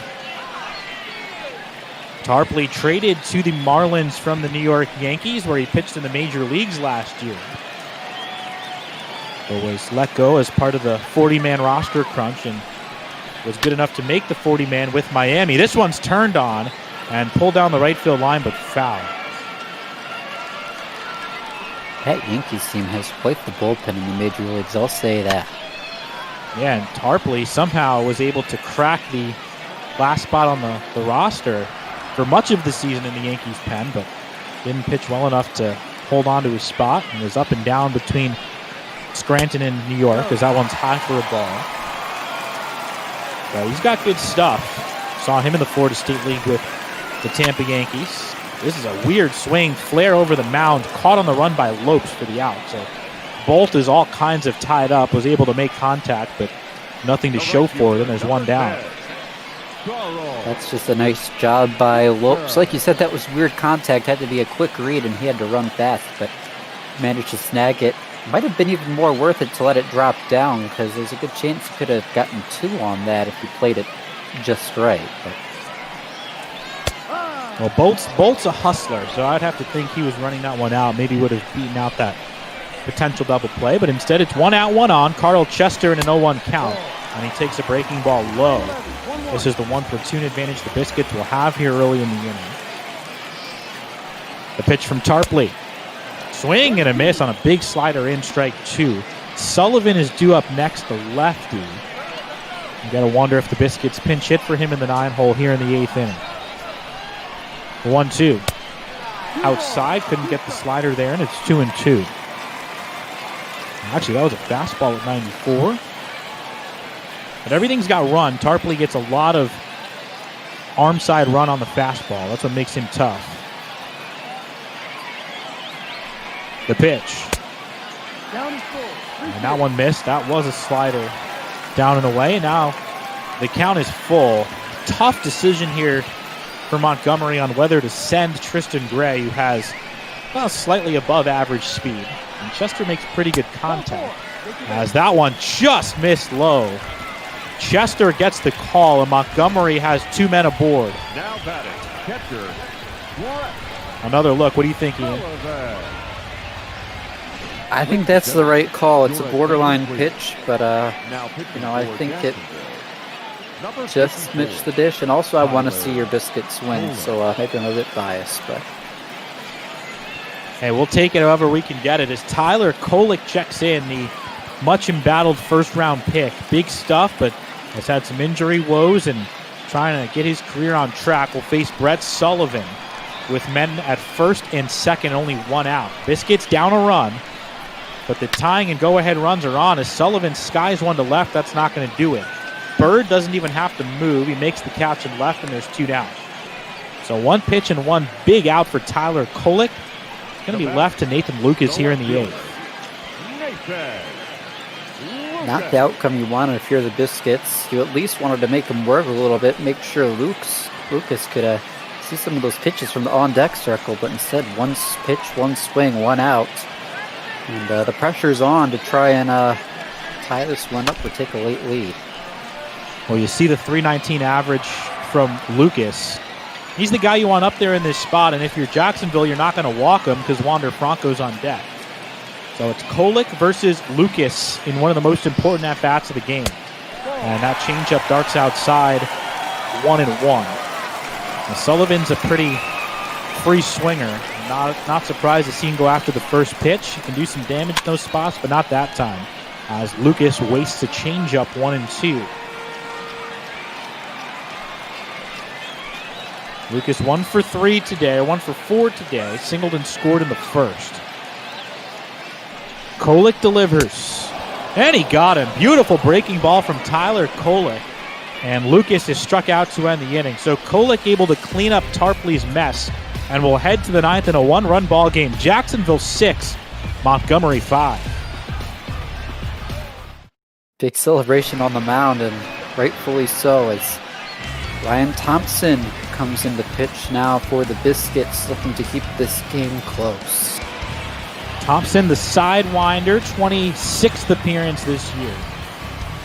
One of the key pieces in the bullpen. They will elect not to go to the closer Phoenix Sanders as the home team in a close game. Santiago Chavez, the catcher, leads it off, and he shoots one down the right field line, but foul.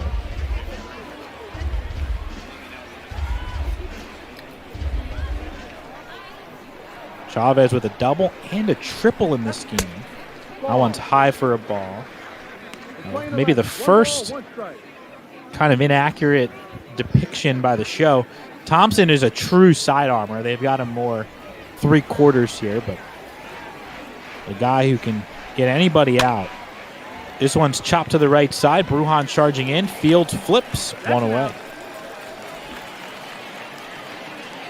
And I think that's something, John, that we might see improved in future versions. Obviously, this is the first year that the show's done full minor league rosters, and it's really exciting to see a lot of these young guys in the game, in the simulation. And like you mentioned, there's definitely a few errors, especially in terms of some of those more customized pitching motions and even some of the batting stances, I'm sure, as well. But, I'm hopeful in the years to come we'll see it get better and better. This one's rolled to short. Franco charges, fires to first in time. And I think I said this earlier. I've been so impressed with the kind of the motions of the players, the way they throw, the way they catch, the way they swing, the way they run. So accurate with most of these minor leaguers. Thompson's a very rare exception. Now, of course, in the ratings, it's so objective on how you would rate the 1 to 100 scale for all their tools. Pitch to Twine is low for a ball. So that's kind of open to interpretation. I definitely would make some changes if we could get in there. But overall, I think they did a fantastic job. And definitely look forward to the future versions, which will only get better. As this one's ripped into center field, it's down for a base hit. Lowe chests it down on one hop. It's a 2-out single for Justin Twine, his first hit of the night. Lowe does something here. We'll talk about my playing days as the color guy right here. Keep the ball in front of you. That's one thing that the coaches teach you when you're young playing the ball game. Something I didn't really do that good of a job at because I could never read the ball when I played outfield in my couple of years playing ball in high school. But, such is life. These guys are drafted and playing in the minor leagues for a reason. But your point is well taken. In that spot, 2 outs, nobody on, you chest it down. You live to fight another day. A single in that spot's not going to kill you. As there's a wild pitch. Thompson throws it to the backstop, but Twine, for whatever reason, doesn't go to second. And it's 1-1 on Encarnacion. Now, if it's second and third with 2 outs and you're up 1, then you dive for that ball. And you try and save the game, because if you don't catch it, whether you trap it or you dive and it goes to the wall, 2 runs are going to score either way. That one's down and away for ball 2. But Josh is a smart center fielder. Actually, probably the best defensive center fielder I've ever seen, which I would say is probably saying something. 4 years in pro ball and 4 in college as well. Just long strides and all kinds of athletic with a big arm as well. 2-1 is flown out to left. Long run in, though, for Lucas. He will get there and squeezes it for the final out. So Thompson able to work around the Twine. Single puts up a 0. Last chance for the Biscuits after this. The meat of the order coming up. Franco, Brujan, Haley will try and put Montgomery on top and walk off after this. Your attention, please. Now, so Tommy Eveld will come in to try and close it out. Now there you see it, just 1 earned run in 15 2/3 innings. 17 strikeouts against just 3 walks. Real tough on righties here in the early going. Fortunately for the Biscuits, Wander Franco's a switch hitter and leads it off. Batting .361. This will be a pretty entertaining bottom of the 9th. This trio of hitters, a lot of ability as Franco takes a hard fastball at the knees for strike 1. And the righty from the stretch comes home. And the breaking ball flutters in for strike 2. This now the 4th Jacksonville reliever in the game. The 0-2 to Franco. Down and in, had to jump out of the way. Did it hit him? I think it did. And Wander Franco will be granted first base. A big mistake there out by Eveld, hitting Franco in the foot with a big breaking ball to start the inning, and right away, Jacksonville in trouble. Tying run on base with some excellent hitters coming up. It'll be Brujan, Haley, and Josh Lowe to try and get Montgomery even or give them the win. Eveld's pitch. There's a big curveball that catches the top of the zone for a strike. You better be careful with soft stuff up there. There's the throw to first, and Franco is back. He's got good speed, but I doubt he'd be running here with nobody out and such good hitters due up. Here's the pitch home. He does run. The pitch is low. The throw, the tag, and he's called out at second base. Oh, a crucial mistake from the Biscuits as Franco got a little over-eager early in the inning. Pretty close play. I thought he might have been safe. Might have been worth challenging if that was a thing. Really close, and you got to admire the effort, because putting this tying run in scoring position with nobody out would have worked out great if it worked out, but obviously since it doesn't, that means there's nobody on with one away, and that really does change the complexion of the inning. Big difference, and now Brujan swings and misses at a high fastball, and all of a sudden the Biscuits down to their final out. Now batting, the first baseman, yeah. There you see another look. Eveld gets out number 2, and it's all left to Jim Haley for Montgomery. Josh Roeder started, gave up 4 runs and 4 and a third, only 2 earned. Vincenzo Aiello, the long man, went 2 2/3 of scoreless ball and really kept Jacksonville in it to make that 8th inning comeback possible, as that one misses down and in for a ball. Stephen Tarpley got into a jam in the 8th, but Tyler Kolick got 2 crucial outs in the 8th to maintain the lead. The 1-0, and Haley hits one hard on the ground towards short, backhanded by Alvarez. Long throw to first is in time, and the Jumbo Shrimp win.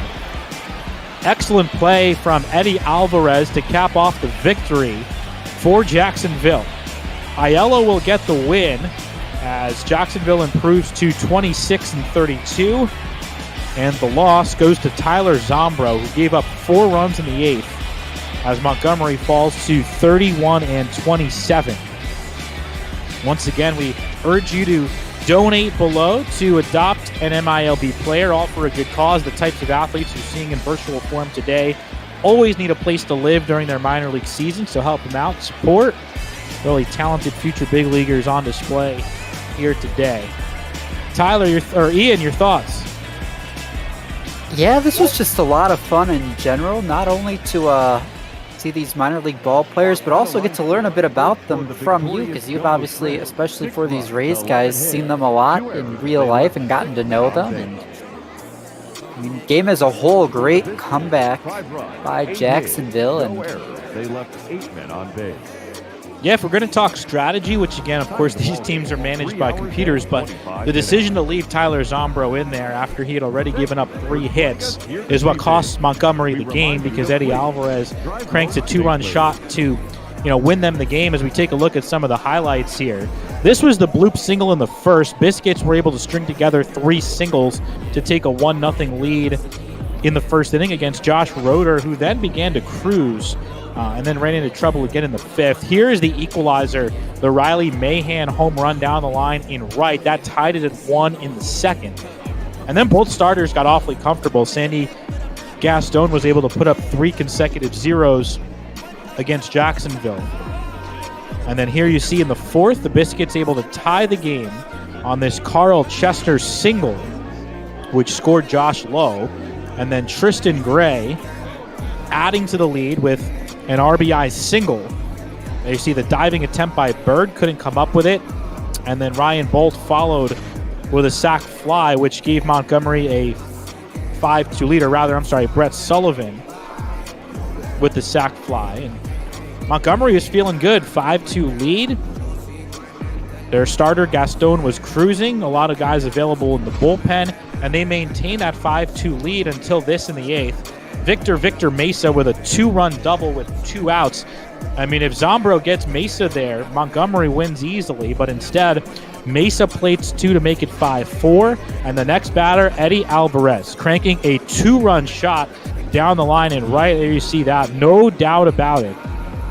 The biggest swing of the night to give Jacksonville the decisive 6-5 lead. And the bullpen did the rest. Tyler Kolick and Eveld in the 9th, able to close it out. Here was the big strikeout with 2 outs of Nathan Lucas to keep the score at 6-5. And that's the way it went as Jacksonville gets the win on the road against the Biscuits. And we've got another minor league game coming your way here on Minor League Day at BotBall. 3:45, so in about 5 minutes, it'll be Sam Levitt, the voice of the Amarillo Sod Poodles, along with Aiden Blank, who will call the game between Amarillo and the Frisco RoughRiders, one of the more successful AA franchises out there. And then at 5:30, the final minor league game of the day, Tulsa at Northwest Arkansas. And we've got the BotBall Tonight broadcast at 7:15. And then at 9 o'clock, the Cardinals at the Mets, a couple big league games. Carlos Martinez against Jacob deGrom, not a bad matchup. And then Cubs at Phillies at 10:45 Ian, you've had a chance to do some of these major league games, and you get a look at the box score. How was it doing the minor leagues? I'm sure a lot less familiarity with the players, but kind of a nice change of pace, I'd have to guess. Yeah, definitely. It's kind of like calling with no idea who anybody is, but it was still a ton of fun. It's baseball. It's a new park, a new environment, and of course I got to work with you, which is a ton of fun. I do want to step in really quick to say, though, we have a emergency schedule change that is hot off the press. The Amarillo and Frisco game is being moved to 5 p.m. Eastern Time. Tulsa playing Northwest Arkansas is being pushed back to 6:45 Eastern. So we're going to have a game to be determined coming up right now. For reasons I'm not entirely sure. We've been putting this in the Twitch chat. We're going to get some bonus BotBall. So the game that we look to be doing is Jackson versus Tennessee. Awesome. Generals and the Smokies, couple of great organizations. Diamondback system right now, one of the best in baseball, and the Smokies are one of the more successful AA franchises out there from a fan perspective in Sevierville, Tennessee. They're a fun place to go watch a game up in the Smoky Mountains. So there you go. There's the matchup. Trevor Clifton, a guy who I'm good friends with, pitched on the Myrtle Beach Pelicans in 2016, was the Chicago Cubs minor league pitcher of the year. He's just kind of found a home in AAA so far in his career. Still a pretty young guy, against Corey Abbott, who is a current Cubs prospect. So you've got a former Cubs prospect against a former versus current Cubs pitching prospects in that matchup. So hope you enjoy that one. I've had a blast. I am more than willing to come back on and do this again, maybe call some big league games in the future. So everybody over at BotBall, thanks for including me today. It's been a blast. Ian, thanks for hanging out and guiding me through this, doing it for the first time. So I appreciate it, and I hope we get a chance to do a game again in the future. Same here. We'd love to have you back, whether that be minor league, major leagues, whatever you want. We're happy to give you a home to call some games here, help raise money for charity, and just bring baseball back the best way we can. Yeah, we hope everybody out there stays safe. It's such an unusual year. I never thought I'd be doing this as a pro baseball broadcaster now, 4 years in pro ball. But hey, I mean, we need to get reps one way or another, and I found this to be way more realistic than I thought it would be. I've got my scorecard here. I've got notes on players, some just information in my brain from being in the Rays system the last 3 years. I thought it worked out real well, and us broadcasters, we need reps as bad as anybody else. I got a chance to call some JUCO games in February, but other than that, I'm probably not going to see a game in person in 2020 when I'm used to seeing about 170 a year. So unless there's some sort of Florida Fall League in September and October that I somehow get on the air for, and this is going to be it. So happy to do it. Thanks for including me, and I'll catch up with you guys soon. Thank you. It's been great having you. And so we are about to get underway with Jackson, Trevor Clifton, Corey Abbott with the Smokies.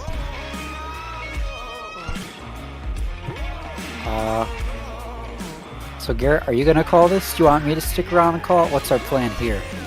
This is going to be a bit more like BotBall After Dark style, where anyone who would like to hop in the booth and call a couple of innings, we will have a community calling of this game. Okay, I like it. Looks like Tardis is popping in too. Hello, friends. And so we are going to select any of these gorgeous fields that MLB The Show has to offer.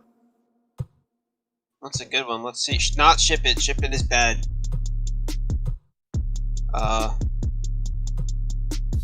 We did Bayfront for Puerto Rico.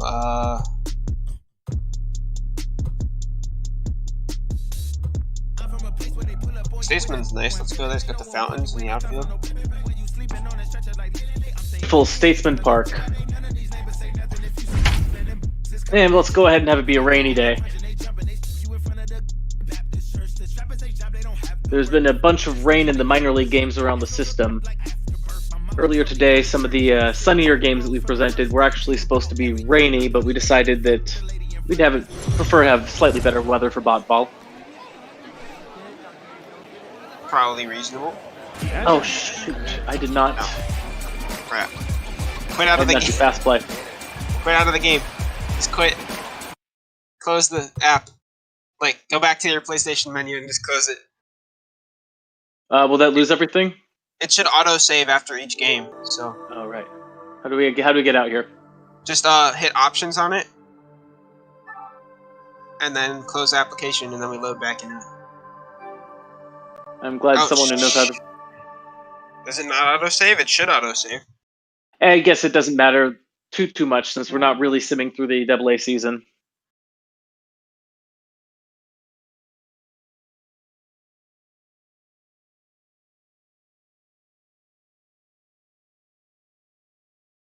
And it looks like we now have 30 people tuning in for a bonus BotBall. I think it should. Missed it. Go ahead. You should be all right. It should autosave because every other mode, if you back out, it autosaves after the previous game. So we should be all right. If not, whatever. But we should be okay. So for those of you just tuning in, the schedule is going to be postponed slightly to bring you some bonus BotBall. We're going to be starting the game that was originally scheduled for 5 p.m. and then follow that with another game.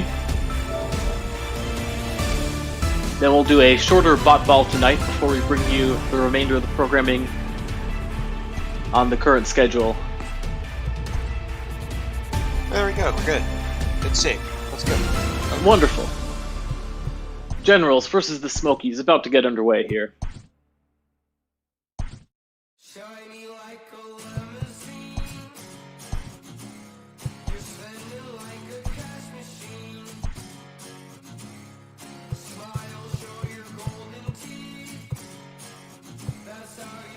What teams is this again? I already forgot. Statesman Park. And we're going to do this on a fast play for you. As we look at some of the hitters over the past couple of games, Aramis Aidman, batting .366, playing shortstop today.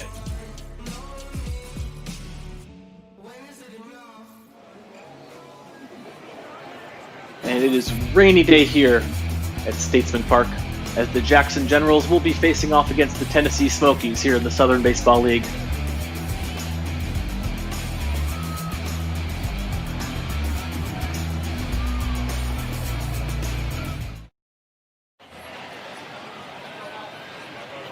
Stepping up first will be Rich Foss. He's at a .222 average. The pitcher on the mound today is Corey Abbott, who pumps the first pitch in, just low and inside for a strike. 0-2 is the count. Big swing, quickly ahead 0-2. Tips that out of bounds. Batting second, the shortstop. No, my apologies. That was swing and a miss. One batter down by way of the K. So like I was saying, Kristen Robinson is probably the future snake to pay attention to here. I'm most happy about the fastness of this game. I think Rob Manfred is too. Ball 3. What do you know about these two farm teams? Not much. I know I have a Road to the Show player on this book. That's about it.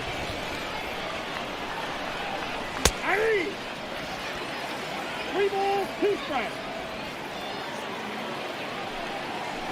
Ball 4. And low and inside there, works a walk. Havin Smith at batting just 200 so far in the season. But Corey Abbott's disappointed with that free pass. This one is launched, and it's going to be back against the wall and gone. Nope, Not just gone. picked up. Not just bounced the warning track. It's going to be a double. Whew. And just like that, quick 1-0 lead, Jacksonville. Ramon Hernandez.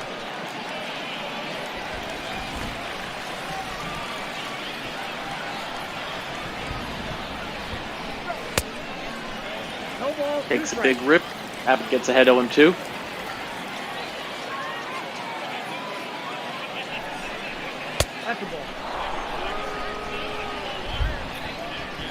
And just inside, 1-2 the count. How do you think about how Corey Abbott's approaching this so far? Oh, I think he's fighting after the batters. He does have a lot of pitches, and already he's given up a couple hits in the run. So he's trying, but I think the rain might be messing with his control a little bit. Yeah, it seems like it rings him up there. Second out by way of the strikeout. That is it. The third baseman, Drew Ellis. First one, four-seam fastball, 94 miles per hour, down the heart of Broadway. Drew Ellis, the fifth batter to reach this inning. Abbott misses low, 1-1. Abbott trying to escape the damage, already gave up 1 run. And this one is lifted into right field, a diving catch, and he makes it. And so some spectacular athletics to get him out of the first, but not before he gives up the run on the RBI double. 2 up for Tennessee, the top of the order. Leading up. Brendan Davis steps up. The left fielder. Come again. That was a beautiful catch there. That's definitely going to make the highlight reel.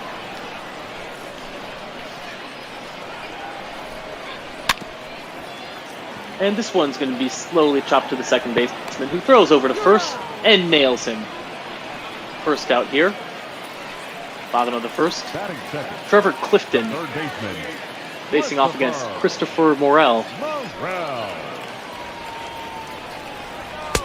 Off the plate, ball 1. First pitch just a bit inside. 1-0. 1 out here at the bottom of the first. Clifton pumps that one down the heart of the zone for a strike. He's hitting 92 miles per hour on his fastball. This one is launched but foul. 1-2. These Jackson uniforms are kind of boring. We had the trash pandas earlier, and now these are just words and numbers and no like cool graphics or anything.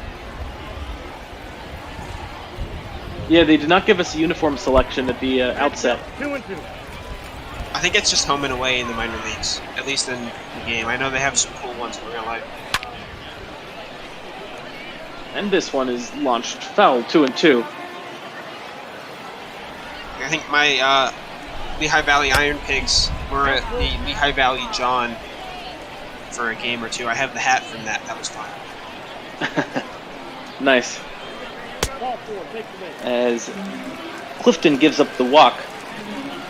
Batting third, the first baseman. And so just like his opponent, walks a man. We'll see if that comes back to haunt him.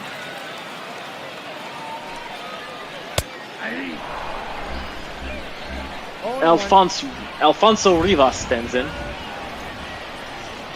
That's a cool name. I like that. I got the count 0-2. That is a cool name.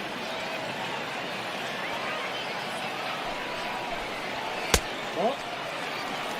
And that one drops low and inside. 1-2 the count.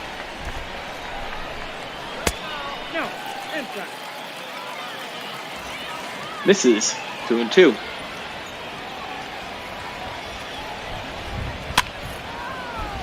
This one's going to be ripped foul. We'll do it again.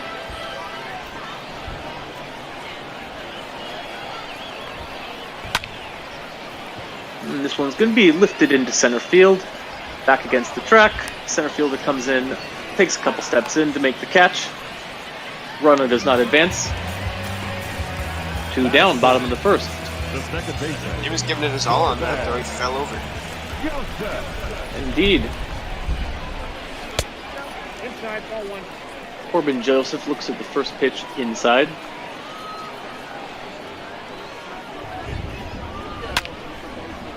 And he's going to launch this one. And it's going to drift foul down left field live. Shark. How's it going?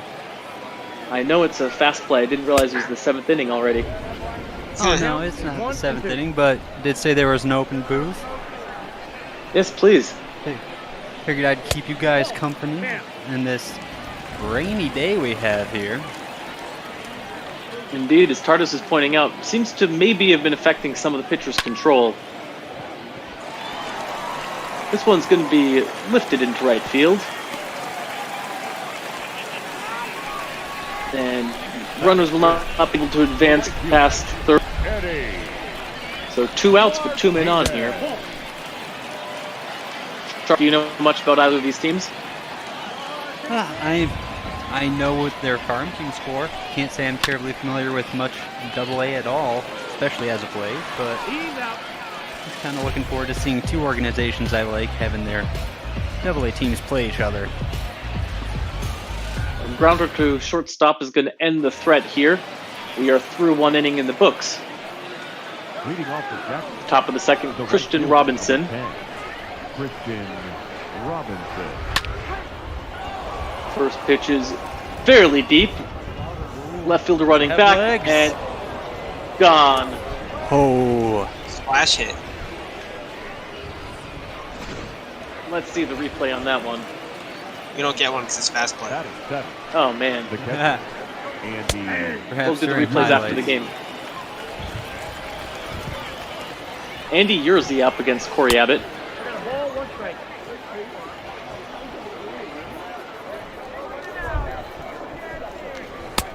And this one high.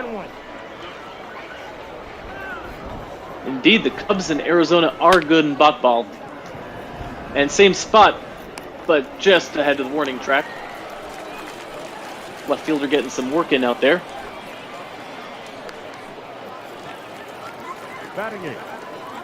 And the great John Ryan. Did anybody get a good fix on these people's positions or anything? No. All ones the count. I don't even have paper in front of me. I probably should have grabbed it before. With bonus BotBall, you don't always get what you pay for. And 3 pitch strikeout. It's always more than you paid for because you paid for nothing, and that's why we like free baseball. Well, we do hope that people donate to not Meals on Wheels. Today we are doing Adopt a Minor Leaguer in honor of this minor league marathon we're putting on. And in shallow center field, we'll record the final out. A quick inning. After a bit more of a laborious first, Aidman, Castillo, and Caro do up. Leading up for the Aramis Aidman. The shortstop, Aramis Adeba. Down the heart of the plate for a strike. And this is inside.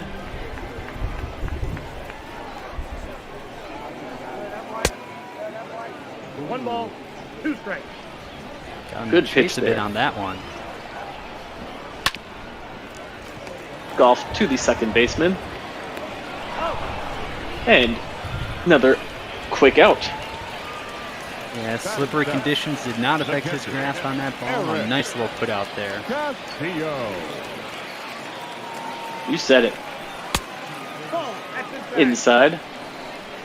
Eric Castillo, batting .273 on the season. And this one is chopped to the shortstop. Ooh, nice snag. The center fielder. Some good athletics out here.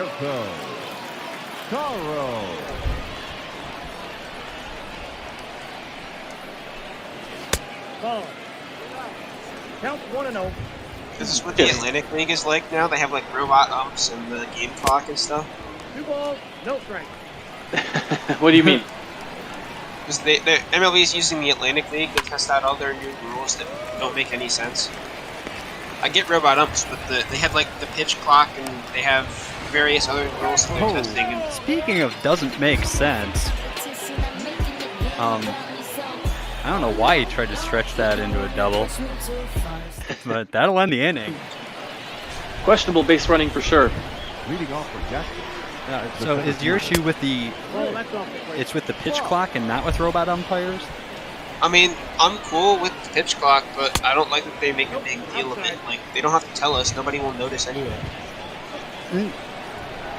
Usually, however, Except with like Zach Greinke and stuff, where it takes 10 minutes to get back to there. yeah, I was gonna say there's definitely some compilations out there of pitchers just not pitching.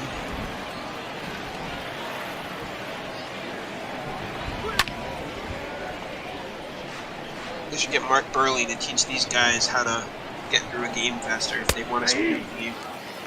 No kidding. Oh man. Yeah, what was his fastest game? It's something unreal.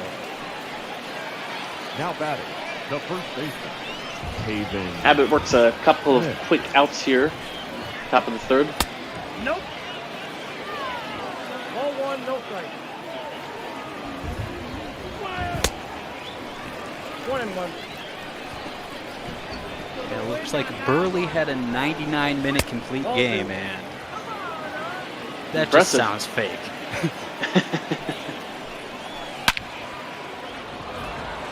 And this one is launched into right field, and the right fielder will watch that sail out of here. Majestic home run there. And And every fast time play. Every time I'm in a game or on a Zoom call, there's an ice cream truck that goes right past my house. I'm doing right now. Hernandez. They're just trying to catch the game. The count, 0-2. I'll be interested to see, mentioning if the pitcher are going to have control problems with the rain. I'm going to be interested to see if we see more hits just because the pitches aren't doing exactly what they want. Although, right there, they managed to get out of that inning.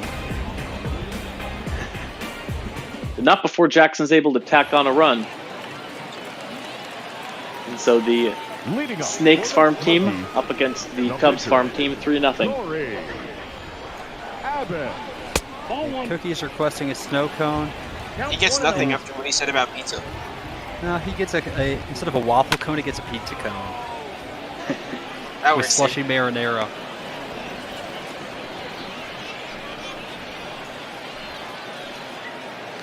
Cookie Eater's going to be Pizza Eater 45. The left fielder, Martinez. Davis. The top of the order for the Tennessee.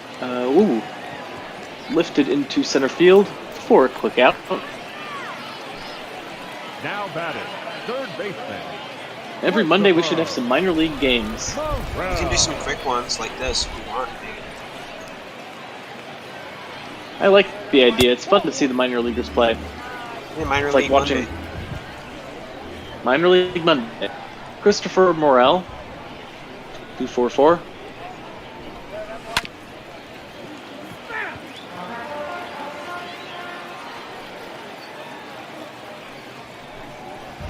That's ball 2. Count 2-1. Yeah, I'm a big fan of minors. You see new uniforms, new parks, new faces. Sometimes maybe not new if they got kind of relegated down, but it's always nice to spice things up, just like in real life. You're not going to only go to major league games. Usually. Yeah, Tardis was talking about some of the games he'd went to earlier.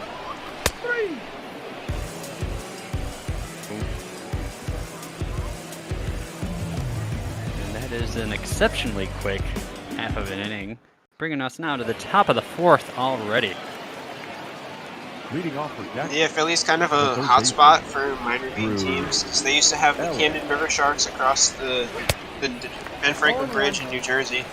They have 2 of them like an hour drive away, and then there's a minor league basketball team in Delaware.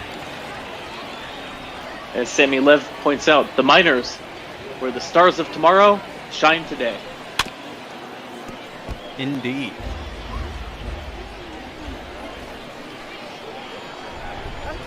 Ball that time.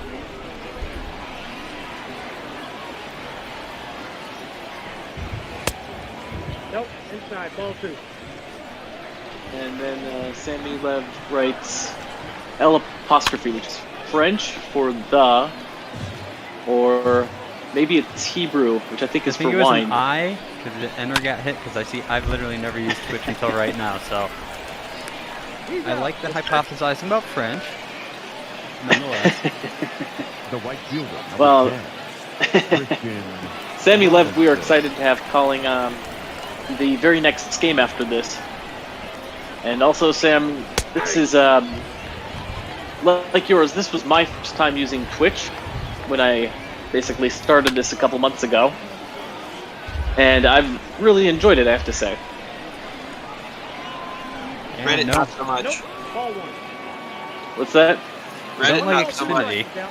We don't like Xfinity, we don't like Reddit. That's what just No, we like some Reddit. They have their ups and T-Backs downs. have a great subreddit, but... What, like 2 out of 35 we've tried? They all have it's their all ups about and the minor downs. wins. Now batting. Sammy Love, what even is this sod? Andy Yerzy.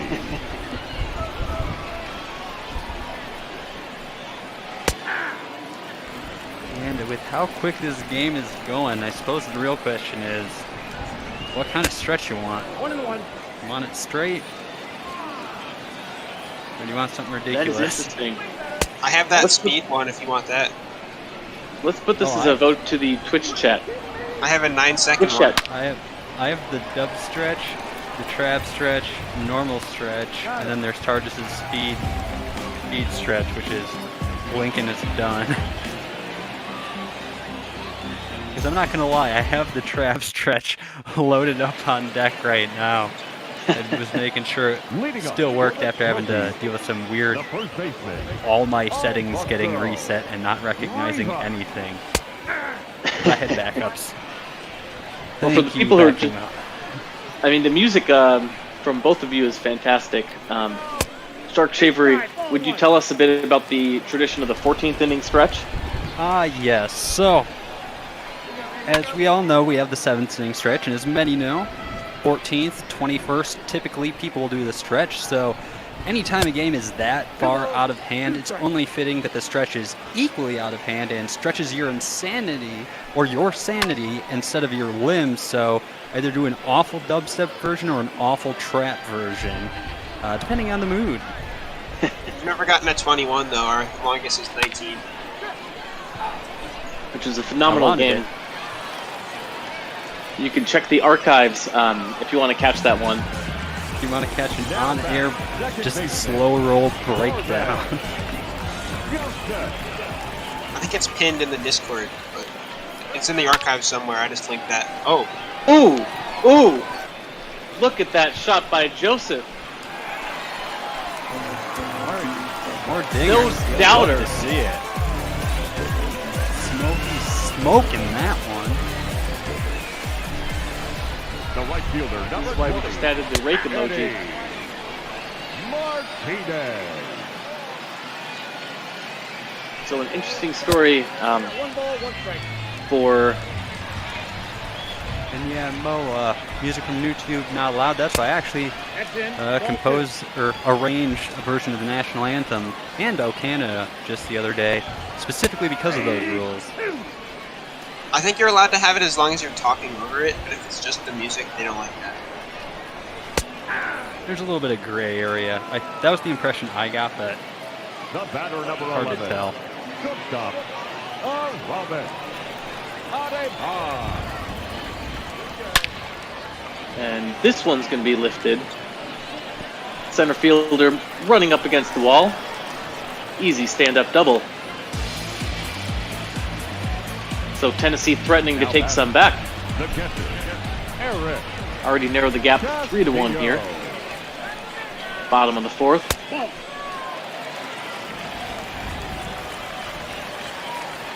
Not who you want to have up though in the 7, 8, 9 hitters. I got a ball, 1 strike. Eric Castillo signed out of Venezuela.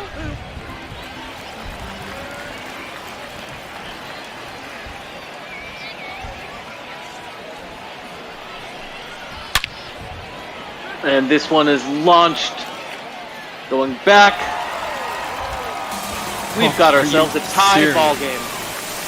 Now this is the type of baseball I love to see. Now batting, the center fielder, Roberto.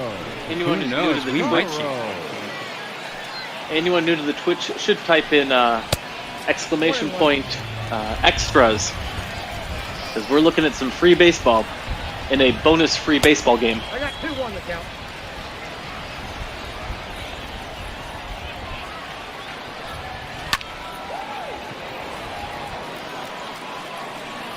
Are you kidding? That one's lifted into center field, but makes the catch to end the inning. And so, it's a new ball game here.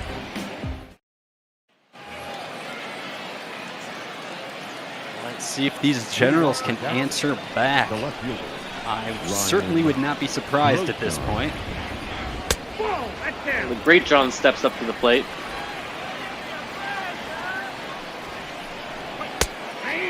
Ooh. Not seeing any voting going on in Twitch. Does that mean I get to vote myself? You should just mix all of them into one. There are different tempos. I could. The Beatles did that. Half of Strawberry Fields was recorded at another tempo. That's why there's a teaching. Well, I mean, I slowed down my national anthem at the end. I'm talking about like the entire thing would be mishmash, which would be probably the 21st inning stretch. Now that I think about it, I would probably play them on top of each other. The center fielder, number 6. Jacksonville looks to take one back as they got a runner in scoring position. This one is lifted to the third baseman, who makes the catch to retire it. 2 down. Number 2, shortstop, Gally Cribbs Jr. Gally Cribbs Jr., second man in the order.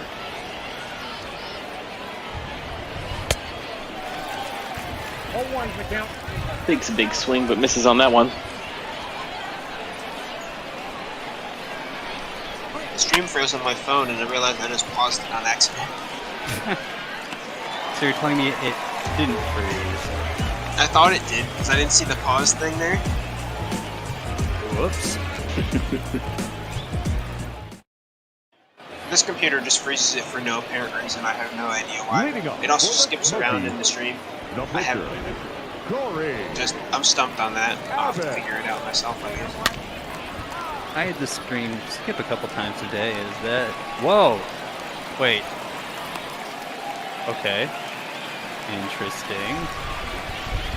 Now batting. Did they think it was an infield fly? Like, I don't know how to explain what we just witnessed. Well, it's one of the difficulties of fast plays. They're probably not going to explain it to us. But regardless, 1 ball, 1 strike. situation is bottom of the 5th. Trevor Clifton on the mound. Runner on at first, no outs.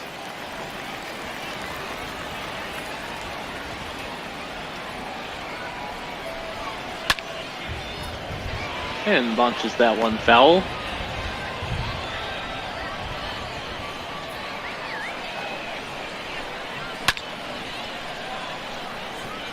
This one's going to be sent down the left field line. And brings us to the nicest pitch of the game, as Duggo would say. Well, this one is going to be lifted into center field, but the result is not nice. Runner cannot advance. Can I do the commercial? Please. That was the 69th pitch of the ball game. The 69th pitch of the ball game is brought to you by Childhood Immaturity. Childhood Immaturity. You're never too young for it. 0-1. It is true. And if I saw correctly, it looked like he said hitting 500 of the past 3 games. Whoa, that's kicked out. Not bad. You see why they bumped him up to number 2 in the lineup. Oh, that's too high. This one scrapes the top of the zone. Yeah, I was going to say, I couldn't tell if it was right over the top and just that angle and that. Jogging grab by the center fielder. Runner stays at first. Got blurry as the catch was about to happen, so I couldn't tell if another drop happened. Plus, then you got the rain in there. Nope, upstairs. We've not yet seen a rain delay, to my knowledge. Oh no, I think there might have been one. I think it's coded in there, but it doesn't happen very often. I've only seen it once. So we'll have to perhaps bust out a special organ stretch next time there's a delay of game. Yeah, sure. Just let Doesn't me really know. happen. Hey.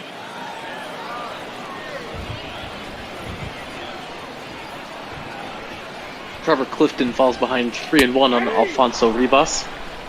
We got full count. That pitch is in. Ball four. And 4-pitch walk.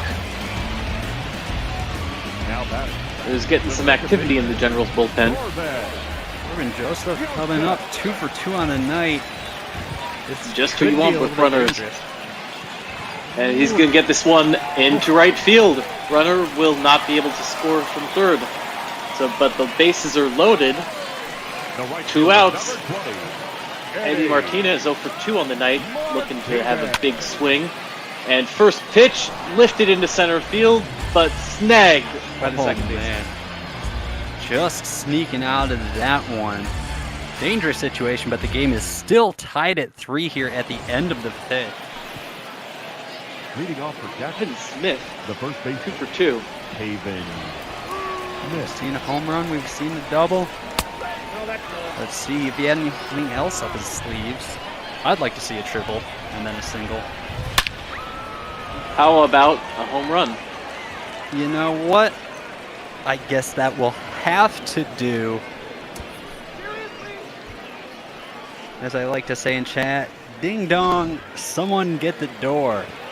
Holy cow, is that 5 home runs in this Now game? The second base. All of the runs come in by way of the long ball, except for that RBI double back in the first. Oh my God.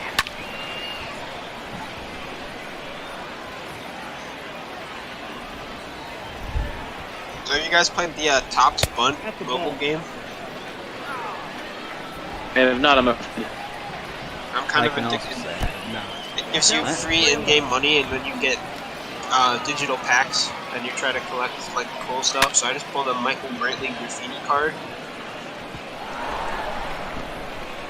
not bad. This one sent down the right field line.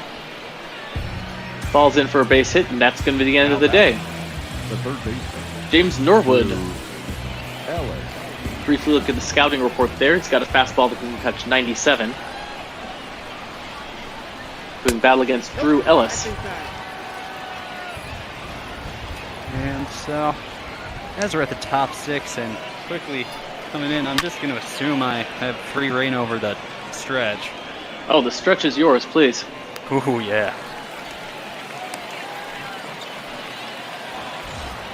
And I believe the words of Rebecca Black. The right fielder, number 10. We so excite. Christian I love these Robinson. insane stretches. That's right, we're going to be early for that game. It's possible. Remember what happened last time we were on a fast play together, TARDIS? Oh yeah, I remember that. We were running half an hour late, we ended up running half an hour early. And you were rattling off stats the whole time. And, oh, Yep. Look, going to be called a base hit. I don't know if about that decision, but could have ended the inning instead of getting 2 on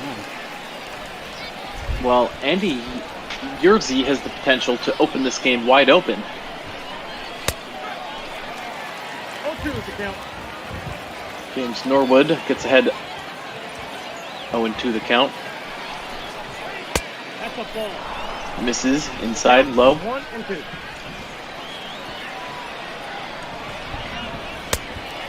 And gets him. 2 outs now. Now The great John up to bat. The left fielder, Ryan Grosjean. I wish they had names on the back of their jerseys. I want to see that on the back of No, this that's jersey. down. I think technically it's Groat John. Nope. That's inside.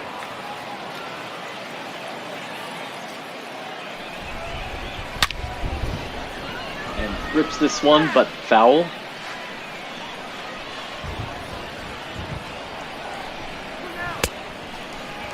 I got to count. 2-2. And takes a big rip at that one. 2-2 the count. I got 3-2. Norwood looking to escape the runner in scoring position.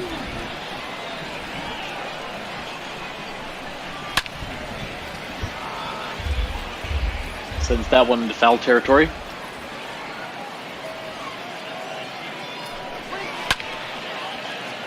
And we'll do it again.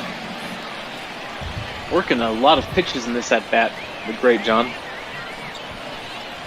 And Mo, this is double. A leaping throw from the third baseman is going to throw him out. Great athleticism in rainy conditions. Jackson takes a 4-3 lead over Tennessee here in the middle of the 6th. I don't think there are AAA games today. There were no AAA games today. We are doing, I believe, a couple of AAA games in about a week's time. Thanks to the computer that's scheduled this season. Very interesting to know what MLB had in its head when it was originally planning on doing just 2 games this season. We will have, of course, both of those for you later tonight. Do the exclamation point schedule command or the exclamation point today command, as this one's going to be lifted between the left and center fielder. Come on. Quick double, almost thought about turning it into a triple. What a tease. And, who's that? Shark, I'm sure you can tell us a bit about Kevin Ginkel. You know, What's he doing in Double-A? Giving up the first pitch.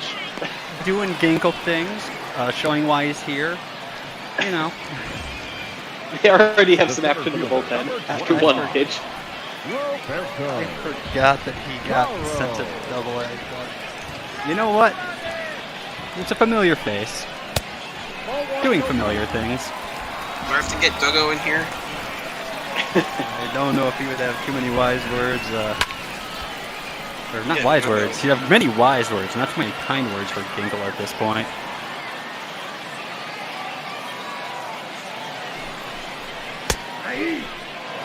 Right down the heart of the zone. 1-2. Kevin Ginkel works himself ahead with 1 out here in the bottom of the 6th. Runner in scoring position. Facing the bottom of the Tennessee order. Roberto Cardo. He's here now. Yes. 3 for some reason. Well, we'll see how Kevin Ginkel does against Double-A batters.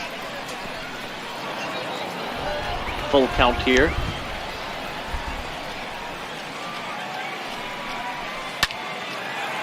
It looks like he's going to give up a hit right down the center. Runner is going to score. We've got ourselves a tie ball game. Brought to you by Kevin Ginkel. And like I said, what's he doing here? Just Ginkel things. Woo! Oh man, if he's doing like this at Double-A, I would hate to see him in majors. Kevin Ginkel, you need to blow a lead forward. Kevin Ginkel. Well, Kevin Ginkel is bringing us some hashtag extras, perhaps. Maybe a better way to call it. Does get ahead of the 9-hole batter 0-2. As you said, the 9-hole batter, so... Well... Who is able to get a hit into right field? Bullpen action? And so Kevin Ginkel gets runner in scoring position, 2 men on. We're not dealing with Torrey, just get him out of there.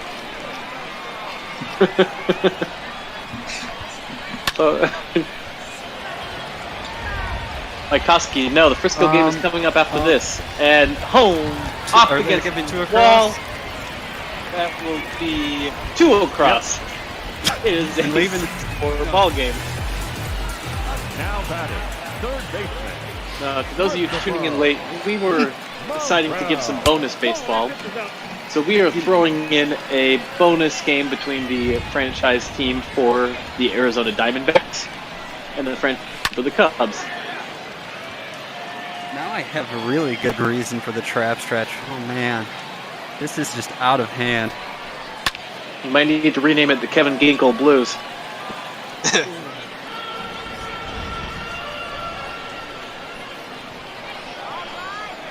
Music class I'm doing, they want me to write a blues song by Wednesday. I could write a Kevin Ginkel blues song. I'm going to be singing "Take Him Out of This Ball Game." That's what I'm going to be singing. Well, he does record a strikeout. So with one runner in scoring position, 2 outs. Count 1-0. Kevin Ginkel does batter against the 3-hitter Alfonso Rivas. But what's that broken clock proverb we botched the other day? Well, number 3 hole hitter is able to catch a hit in there. Hey! Another Yeah, run. you guys all quiet. And that's going to do it. Ladies and gentlemen, your attention please. Now pitching for Jackson. Number Oh 20. boy, oh boy. Oh, Melvin Pruitt up at the mound. Thank you. You certainly can't do worse than what we just saw. He's got an infinity ERA today, I think. Ready to get it out. Did I This speak may too have been soon? this may have been his first game since his demotion. He's out. Oh! As Pruitt is able to get an out with just 2 batters. If he hadn't stretched that, the Smokies could have probably put up like 5 more. Let's be real. Let's be honest right now. Should we That send was a Ginkel greedy down to play. Away now? Granted, that's the here kind of Double greed A. I love. Pitch hitting for Jackson. We'll leave him here at Double A to work some things out. LT. Colbert. Jackson up to bat. And the new pitcher is Michael Rucker, going off against LT Tolbert. 1-0. I mean, based on what I just saw, I'm pretty sure a pitching machine would get better results than Kevin Ginkel. The count 1-1. I almost just made a BotBall after dark type of joke that probably doesn't fit in random BotBall game in the middle of the afternoon. Ball inside. You know what else? This is a true, like, after dark style game, though. How out of hand it Full is. count. 3. This is It's a not little BotBall bit game, of though. a He's not calling it. this is a little bit of a preview for those of you who have not watched ML BotBall, if you might be new. During the day, like the announcers preceding this, were top-notch quality announcers. All the announcers for their respective teams. It was fascinating to listen to.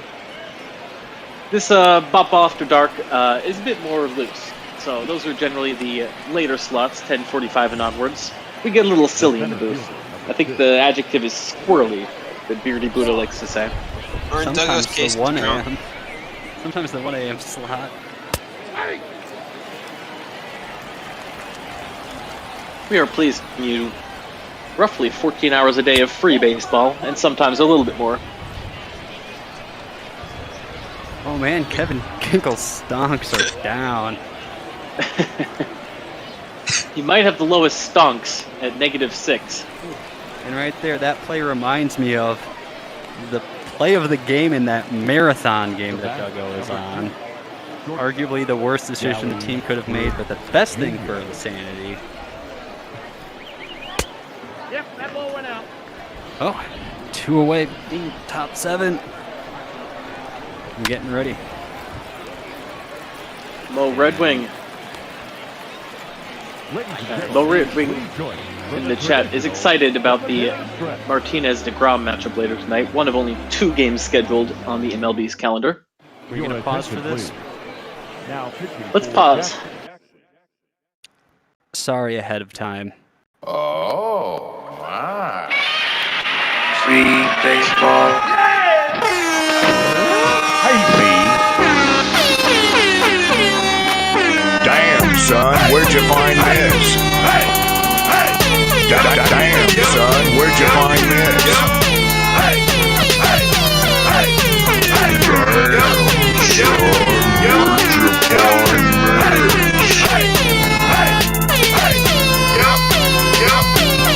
Thank you for trying this demo.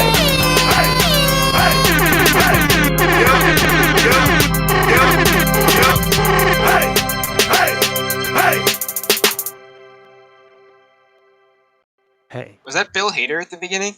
Godzilla. I think there was some other stuff I had to cut out because it was too cluttered somehow.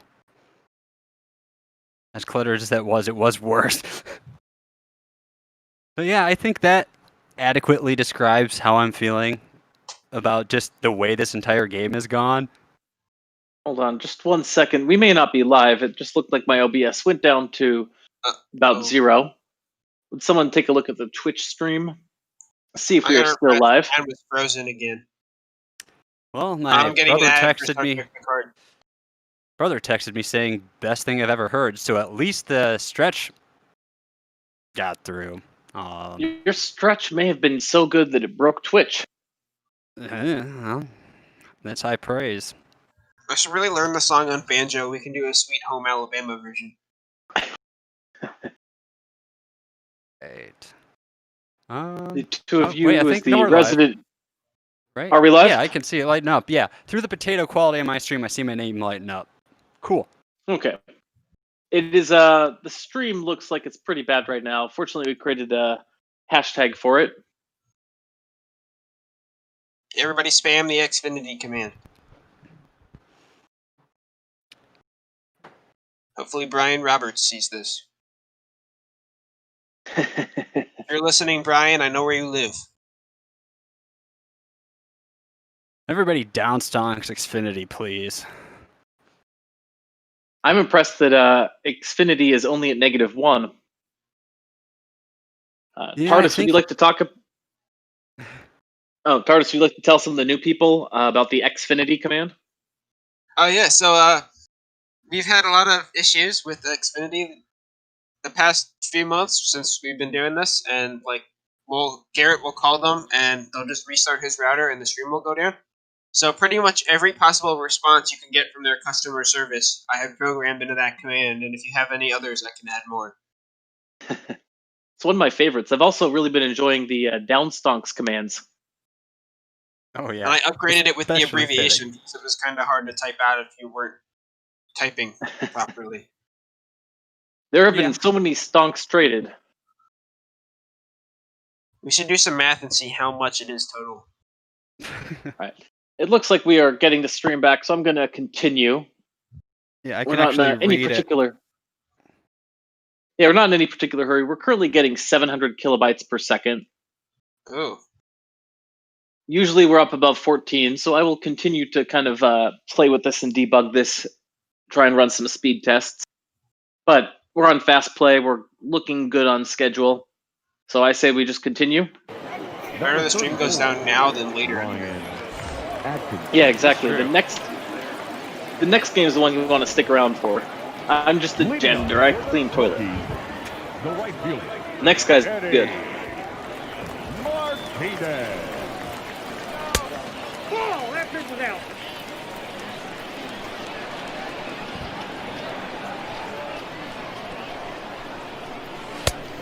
Ball inside. How wonderful is it that we got to see Kevin Gingle give up 5 runs? Was it 5? Great. I don't know, but fitting.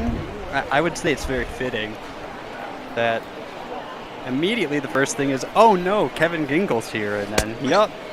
We should only do if we ever do minor league games again. We should make sure Kevin Gingle fits in there to remind us of the good old days. One of the things that would be fun if we did a lot more minor league games is the fact that some of the injured players who are not on the injured list in the season, but were announced to be injured, like Noah Syndergaard, are floating around some of these leagues. So if we're not careful, we might see. That pitch is up. Ball 4. Now batting. Now, let's crack my neck. Oh, love it.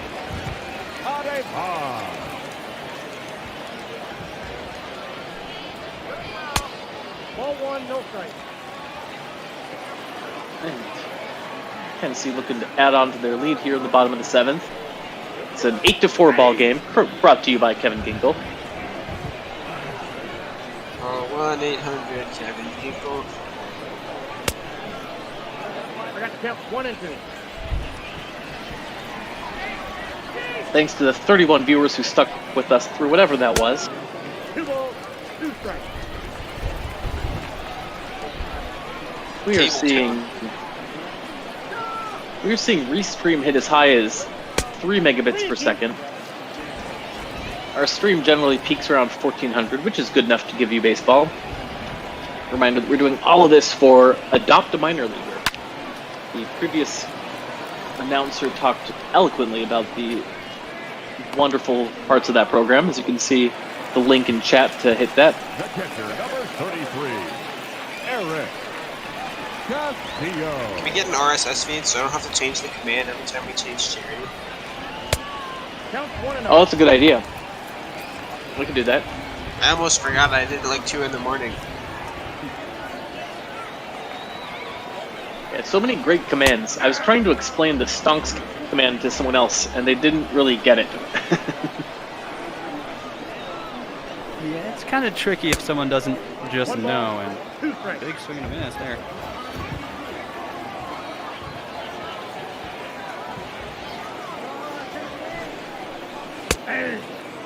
And rings him up. 2 outs here in the bottom of the 7th. 1 man on first.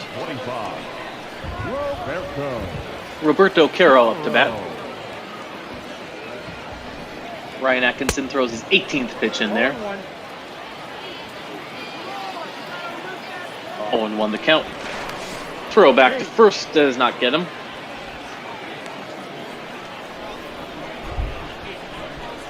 Yeah, one of the exciting things about ML BotBall, if you're new here, is that we do all of this for charity.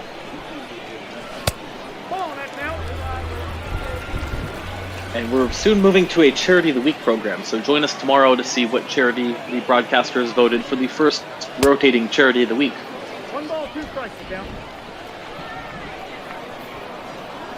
Mo Red Wings heard Spokane Indians are good. Is that true? Ball 2. I got to count 2 and 2. I don't even know that was a team. So. I certainly can't comment on that. Save the emphatic question. Maybe? Save the minor league questions for the announcer coming up next, Sam Levitt. And right there, getting out of the inning.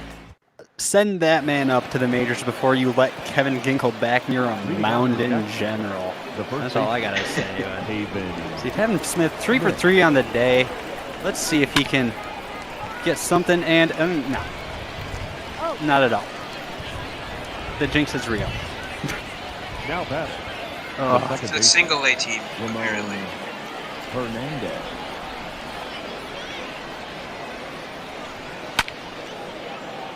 And is it going to drop? Launched into center field, but makes the catch. And so 2 quick outs here in the top of the 8th. Now batting, third baseman. Drew Ellis has a bit of work to do against Michael Rucker. Just 4 outs left in the ball game. And we see 6,190 fans in the stands for this rainy game. But you know, they've got to be having a pretty good time. These insane slugfests are honestly pretty great regardless of what team you're rooting for. Especially when you're rooting for both, like me. Fairly short top of the 8th there. Records a strikeout and a pitch badly outside the zone. Ladies and The thing gentlemen, is, Spokane Indians have a lot of good, like, hit alumni. Tommy Lasorda managed them. They hit Duke Snyder, Don Sutton, Carlos Beltran, Bill Buckner, Mariners legend Maury Wills, Chris Davis, Phillies legend Mitch Williams. Good list of players. Very good.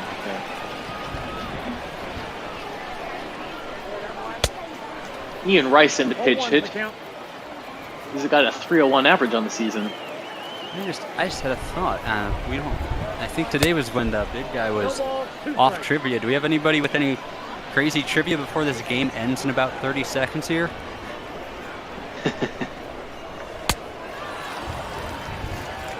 And Jason McKinley gets the slider in there now batting, left fielder. to record a strikeout.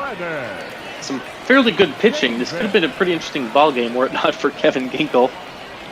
Yeah, let's have a fantasy line that we just make now, seeing how much his whip and his ERA just tanked with just that little bit there. This may well be his first appearance in AA, for all I know. So he might have an infinite whip and an infinite ERA. It would be fitting. Alright, I got a trivia question if you want a trivia question. Yeah. Oh yeah, definitely. What teams drafted Kevin Ginkel? I say teams plural. Now batting, third baseman, Christopher. I would have no idea. The Rockies? Yeah, there's multiple. The Rockies? Are they both baseball? There's 3. All baseball. What? You got drafted 3 times. Because I was gonna say it could be something weird where he's like he had some other thing that he Apparently got he played. drafted. I don't know. Yeah, he played for Southwestern College and the University of Arizona. He was drafted 3 times. That is kind of crazy. And one of them is obvious. The other 2 are not as obvious. Your attention, please. Man, I'm trying to... Anybody in chat with it? What team was he on before we sent him down? That's Duggo seems to have it. After his freshman and sophomore in JUCO and finally stuck at the right fielder. ASU junior. 0-1. Alright, I'm plugging my phone after this game. Well, that should be very shortly here. As the game winds down. Andy Yerzy. Like I said, it's not fair for him to answer the questions. But one of them is pretty obvious. What team was he on earlier this season? 1-0.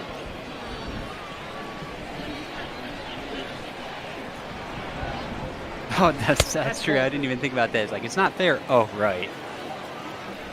The T-Fax guy for us. Nope. Outside. That's 1. I was thinking, why? Because you're a Diamondbacks fan? How's that unfair? Oh, right. Now back. He was drafted by the Diamondbacks in the 22nd round of 2016. The 16th round of 2014 and the 26th round of 2015. That would be a good trivia if you're like, who are the players with the most number of times drafted? I have no idea what it is, but I'll it's interesting to see the guesses. It was the Giants in 2014 and the Red Sox in 2015 and then the D-backs. Alright, Mo has a hard one. We only have like 2 outs left. But 1 out left as that one's jammed to the shortstop. might as well throw it in there, Mo, and then we can continue with the next game. Yeah, we have about half an hour to kill before the next game. As the OBS indicator is that there may be some issues with the stream. Looks alright. Yeah, okay. Better than it normally does.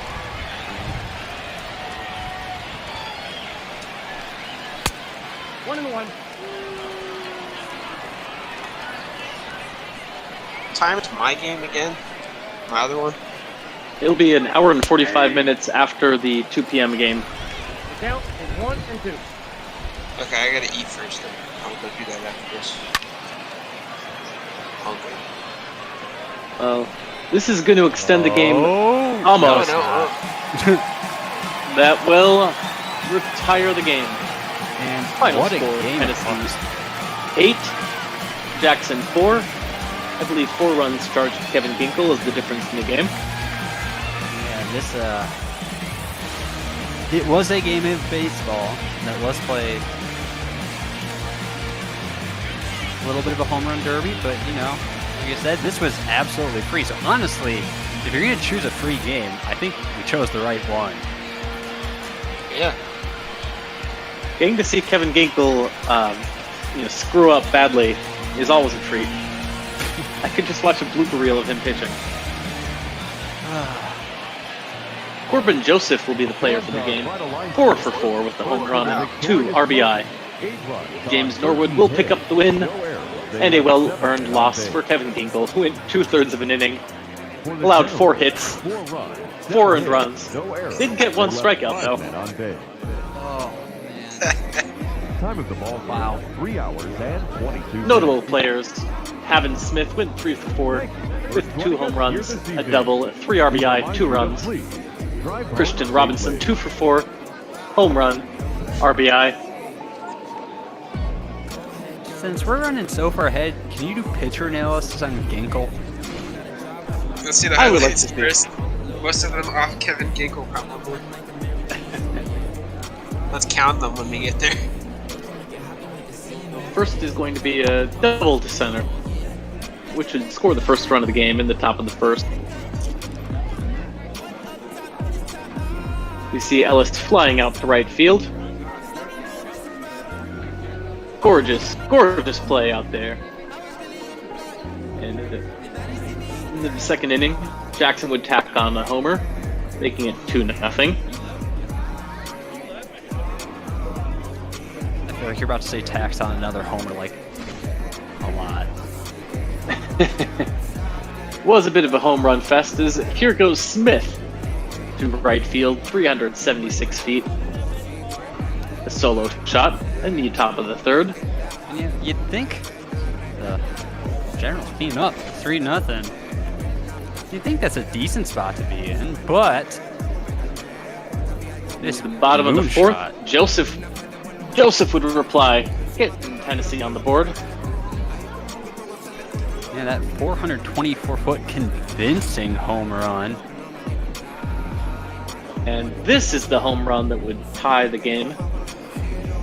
The first time. True. They did trade leads a couple of times, which is what you want to see in a minor league game. Kind of fun for everybody.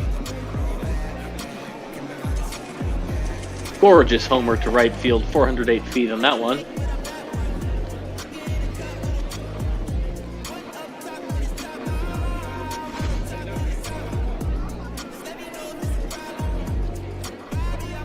And Davis doubles to left here.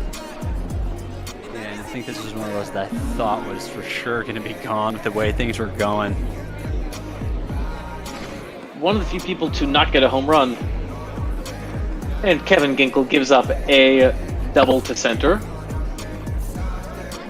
off of Rivas.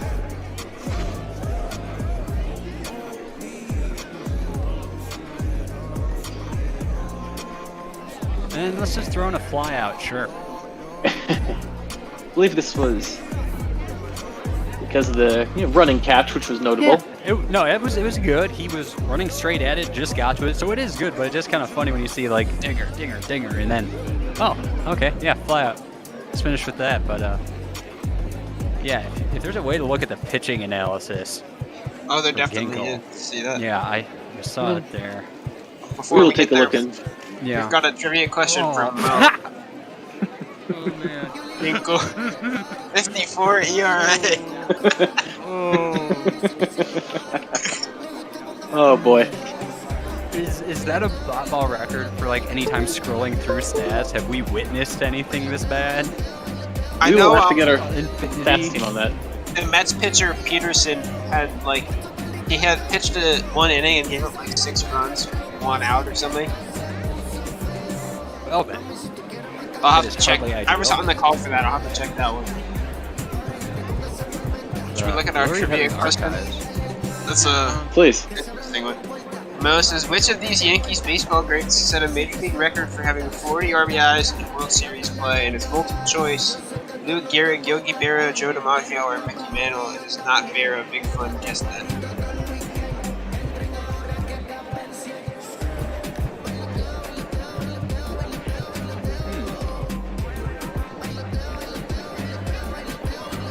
There it is, Right. Ginkel's stats.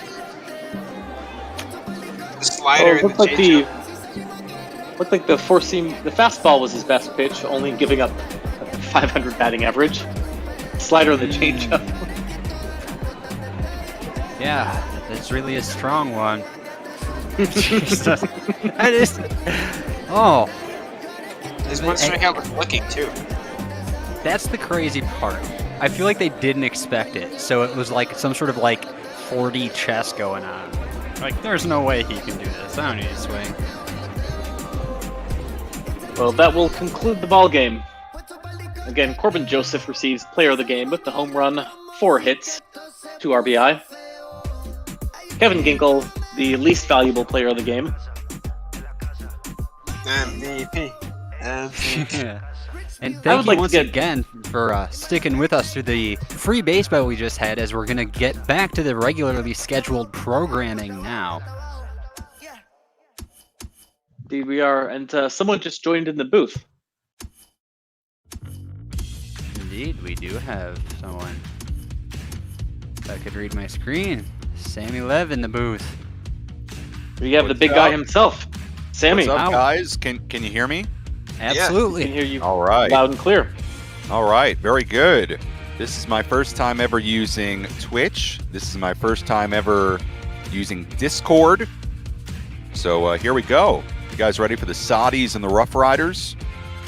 We are very ready, very excited about this. All right. So What can you tell us? We're getting started at what, 5 Eastern? Yeah, we might get going a bit early here. We'll take a flip right. through the lineups, and we'll hear some of your commentary on them. Okay. Let me just pop over to the Padres. I'm gonna tweet this out. That's exciting. I will hop off and retweet that shortly. As we take a look, we have spent a lot of time crafting the Sod Poodles lineup to make sure that all of these are real people. Sometimes MLB The Show can invent people. Yeah, you know what? They're all real. I wouldn't say this is necessarily the Sod Poodles lineup that you would have seen during their 2019 championship season. But you got a good mix of players. Some guys that played for the Sod Poodles last year. Some guys that may play for the Saudis in 2020 and beyond. You've got Ivan Castillo, Texas League batting champion. Got a good mix of guys here. So you guys did a pretty good job. And I'm not one to fix the lineup. So I was going with whatever you guys thought. But I like it. Well, actually, I realized this is against lefties, so that was the wrong lineup. But if you'd like to make any changes, that's one of the beauties of this. Is that in real life. Let me see my options. I've already got I actually have my scorebook in front of me. I actually filled out a normal scorebook for this. I don't know if I should have done that or not. But let me see. Let me see the options for what we could do. So we're looking at the side. left. Okay. We're looking at the left-handed pitch versus DH, and currently on their roster is Hudson Pop, Colin Moore, Brad Zunica, and Matthew Batten. Yeah, I see. I got you. Can I make one change? Absolutely. Okay. How about we do this?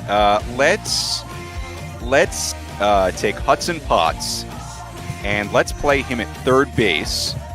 And I've got to look on the Discord here. I'm not watching on the right thing, am I? Hold on. Oh yeah, yes. If you look at the Discord, you can see it a little better. Yeah, now I can see. Okay, we got it. So Hudson Potts, why don't we play him and then move Ivan Castillo to shortstop? And then we can, yeah, there you go. Perfect. I love that. Perfect. Brad Zunica, I'm thinking about getting him in. Let me look at the lineup here. I like Webster Rivas behind the plate. Man, I like Kyle Overstreet at first base. What would I do here? How would I? You know what? Here we go. Brad Zunica batting cleanup the DH. How does that work? Brad Zunica. All right, great. So hold on. I'm going to make these changes in my lineup here in my scorebook. And then we got Hudson Potts. So we got Castillo batting sixth. And then we got Hudson Potts batting. You know what? Let's move Hudson Potts above Castillo in the lineup. Wow, I'm like a GM. Yeah, it's one of the great things about BotBall. And thank you for giving the suggested changes. We love having people help the games feel more real. That's the ultimate goal. Yeah, now, yeah. So, no, I like this. We can keep Frisco the way it is. But, yeah, I'm liking this lineup. You got CJ Abrams, big-time prospect at the top. You got Peter Van Gansen, solid player. Second, Overstreet, Zunica, Rivas, Potts, Castillo. Colway, very good player. I like it. I think this is a nice lineup, a little bit more realistic in a way. So I'm liking what I'm seeing, guys.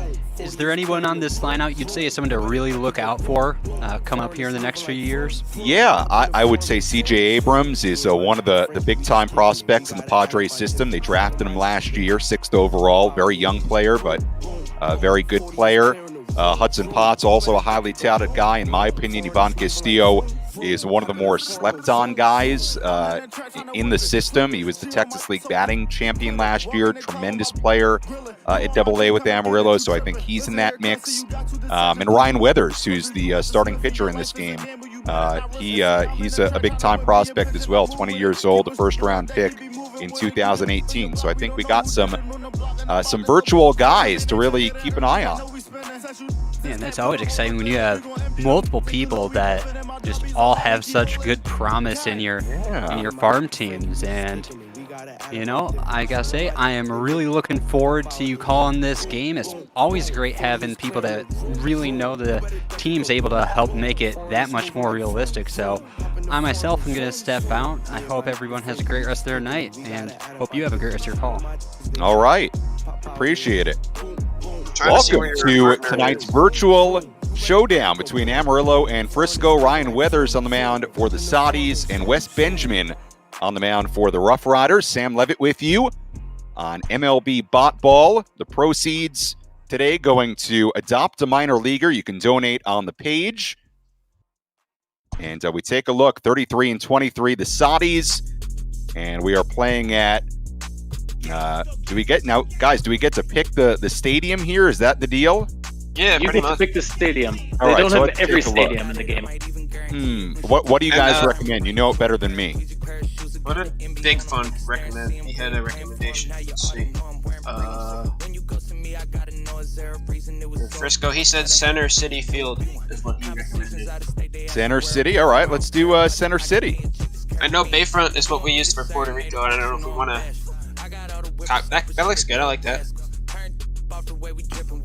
All right. Make sure it's not on fast play. Yeah, not do fast play. I don't know if you caught the breakneck pace of the game before, but they're not all like that. Now, what would you like the weather to be? Not only can you play GM, but you can play weather maker. Play meteorologist. Not overcast. Let's go. Sunny skies. Yeah, That's there we how go. baseball should be, right? Yeah. You know what? We need sunny skies. We need some positivity. Excellent to hear. And without much further ado, I will turn it over to you. Sam, we are thrilled to have you here. All right, guys. Appreciate it. We've got the Saudis and the RoughRiders. Virtual mode. You're on MLB BotBall. Raising funds for Adopt a Minor Leaguer. Take a look at some of the league leaders. Jim Haley for the Biscuits, 38 RBIs. Brian Marquez, 76 strikeouts for the Tennessee Smokies. Sod Poodles, the AA affiliate of the San Diego Padres. The RoughRiders, the AA affiliate of the Texas Rangers. Center City Field, a showcase, Texas League Baseball on MLB BotBall. Everybody getting warmed up. Look at that crowd. They have really filed in on a beautiful afternoon, beautiful evening here at Center City Field. And there he is, Wes Benjamin, 11 starts, 3-4, 4.23 ERA, 53 hits, a 1.39 whip, 55 strikeouts, 33 walks. Benjamin, 26 years old, out of the University of Kansas. 5th round pick in 2014 by the Rangers. And away we go, C.J. Abrams, 6th overall pick in 2019. Leads things off for the Saudis. First offering from Benjamin, misses inside. How we doing there, Sammy? Just wanted to check in, let you know I'll be replacing Aiden, who had a last-minute conflict. Don't know if you want All right. look at me All right, and see Eddie. me on the screen, but... All right, how you doing, Eddie? Well, extremely late notice, but excited to get cracking here. This one into left. And a base hit for C.J. Abrams. That's the way the night begins for the Sod Poodles. Good hitting right here, as Abrams is going to take this the other way. It's a pitch on the inner half. He inside-outs it. And the Sod Poodles have the first man aboard. Yeah, nice piece of hitting by C.J. Abrams. Here's Peter Van Gansen. the man they call PVG, Eddie. Yes. Hit 250, 13 home runs, 38 RBIs between Amarillo and El Paso in AAA last year. And Benjamin again starts him off with a pitch away, ball 1. Abrams, good speed. See if he tries to run here. And it's hit foul left side, and the count runs even at 1-1. Wes Benjamin, 26 years old, spent all of 2019 with AAA Nashville. 7-6, a 5.52 ERA with the Sounds in Nashville. Under 35 innings, 114 strikeouts. And the pitch. And this one bounced foul left side. And the count 1-2 on Peter Van Gansen. Van Gansen, really good utility player, Eddie. Count runs even at 2-2. Can really do it all. You can put him at second base, shortstop, third base. The favorite of Saudi's manager, Philip Wellman. And this one lifted into left field, down the line. And it goes foul. The count stays at 2-2. No, I think that was a fair ball. No, it was fair. Here comes Abrams. And he's in. An RBI double for Peter Van Gansen. And the Saudis take a 1-0 lead. Well, you had mentioned that he was a favorite of the manager, and he definitely is for the stuff that he does defensively, but if he keeps doing this, he'll climb even higher in the good books. He gets a fastball on the outer half, does what he can with it, goes the other way, and quickly 1-0 here in favor of the Saudis. RBI double for Van Gansen. A quick start for Amarillo. Single by Abrams, double by Van Gansen. By the way, Eddie, I apologize. I thought it went foul. You know, my screen was a little grainy. I had to, minimize a little, get things a little bit sharper. Sometimes, as you'll see, if you keep doing these games, it can be a little bit difficult to see the ball as it goes down the line. And that's fair. Into left field, picked up by Jenkins, and the Saudis are rolling early on as Van Gansen comes in. 2-0 Amarillo, 3 straight hits to begin the ball game. Rolling is right, and once again they miss the spot. They want a curveball on the outer half. Instead, it slides back more towards the inner part of the plate. Overstreet makes no mistake with it, and it's a nightmare inning so far for Wes Benjamin. This into left center, and back on it is Jenkins. Back to first base goes Kyle Overstreet. Finally, he gets to record an out here, but still, again, he misses his spot, and that one is really not missed by much right there. As Benjamin catches a break, really having trouble both finding his command and locating his pitches here in this first inning. You're right, Eddie. Benjamin struggling. First out of the inning. Here's Rivas. First pitch taken a strike. Webster Rivas, 281, 6 home runs, 36 RBIs between Amarillo and El Paso in 2019. 12th pitch of the inning for Benjamin. Count 1-1. Four-seamer that time by Benjamin.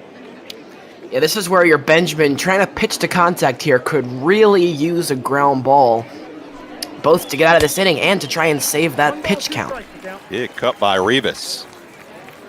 Webster Rivas, one of the veteran catchers in this Padres organization. Padres, Eddie, an organization with a lot of good prospects, both on the mound, in the field, at the plate. Came into 2020 ranked as the #2 farm system in all of baseball as Rivas pokes one into left, and what Jenkins was makes that? Yeah, I know, What kind of was a weird that? looking swing. Weird doesn't do it justice, and it just goes to show how weird this game is. You hit one on the screws and it's a screamer but right at someone, and then you just sort of, I don't even know what you can call it. Is it a slash? Is it I don't know.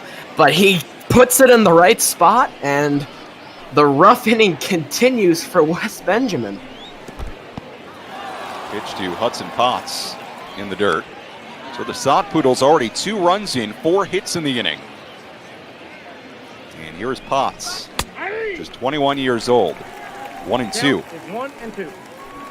Well, Eddie, I've got a question for you. Technically, is there any tip you have to sharpen up the stream here that I'm watching on Discord? Having a little bit of trouble seeing where the ball goes.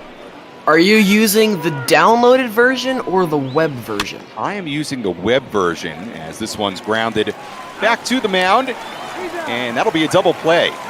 And that is the inning. So the inning comes to an end. South Poodles get 2, and Amarillo an early 2-0 lead.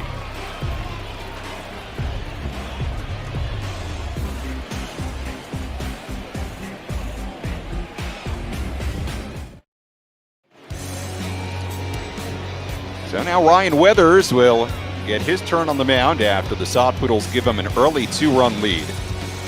Weathers, a first-round pick, 7th overall in 2018. Making his 12th start of the year, a 4.09 ERA. That ERA a little bit higher, Eddie, than you would like. Heading to the midway point of the year, and Eric Jenkins begins things tonight for Frisco. It is a little bit higher than you would like, but already here, Weathers has got some room to work with, as his team gave him some good run support that first inning.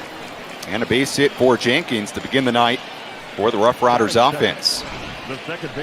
Good piece of hitting, Eddie. Right back up the box.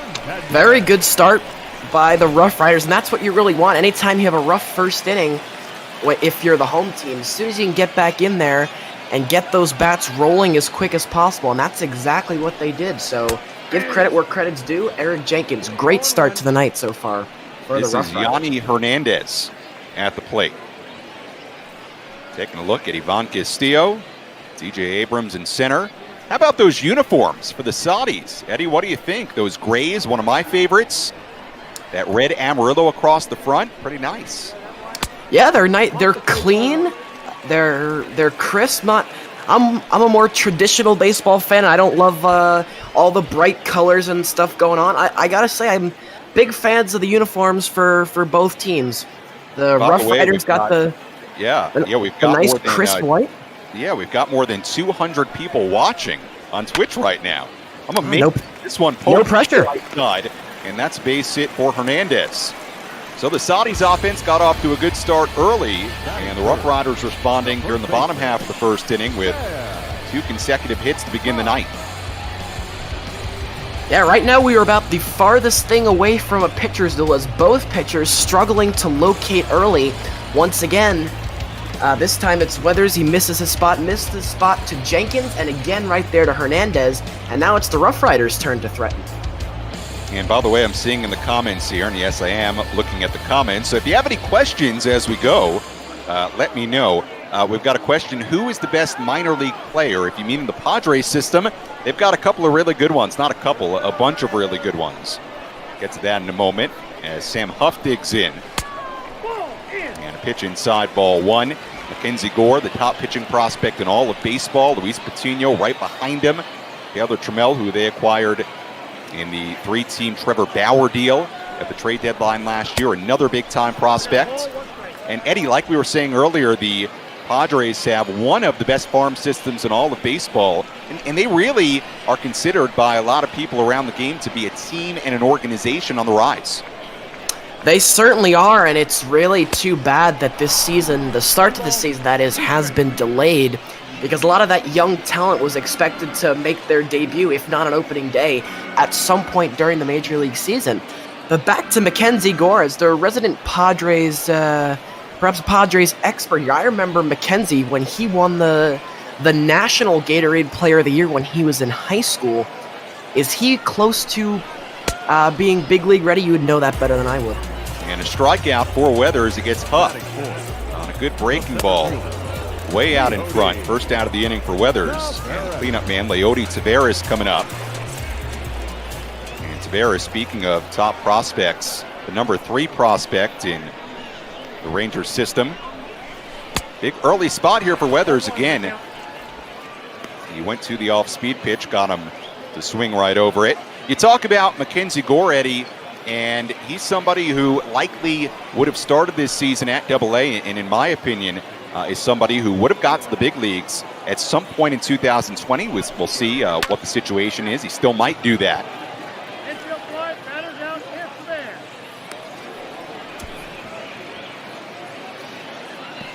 And there are 2 men away. I apologize if I broke up at all.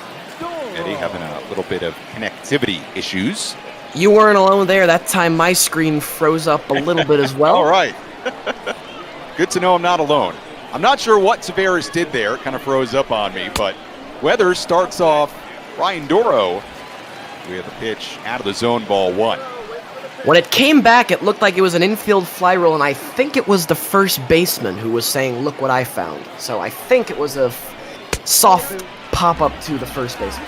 All right, there we go. Count 2-0 on Ryan Doro. So 2 hits to begin the inning for Jenkins and Hernandez. And now Weathers 1 out away from getting out of an early jam.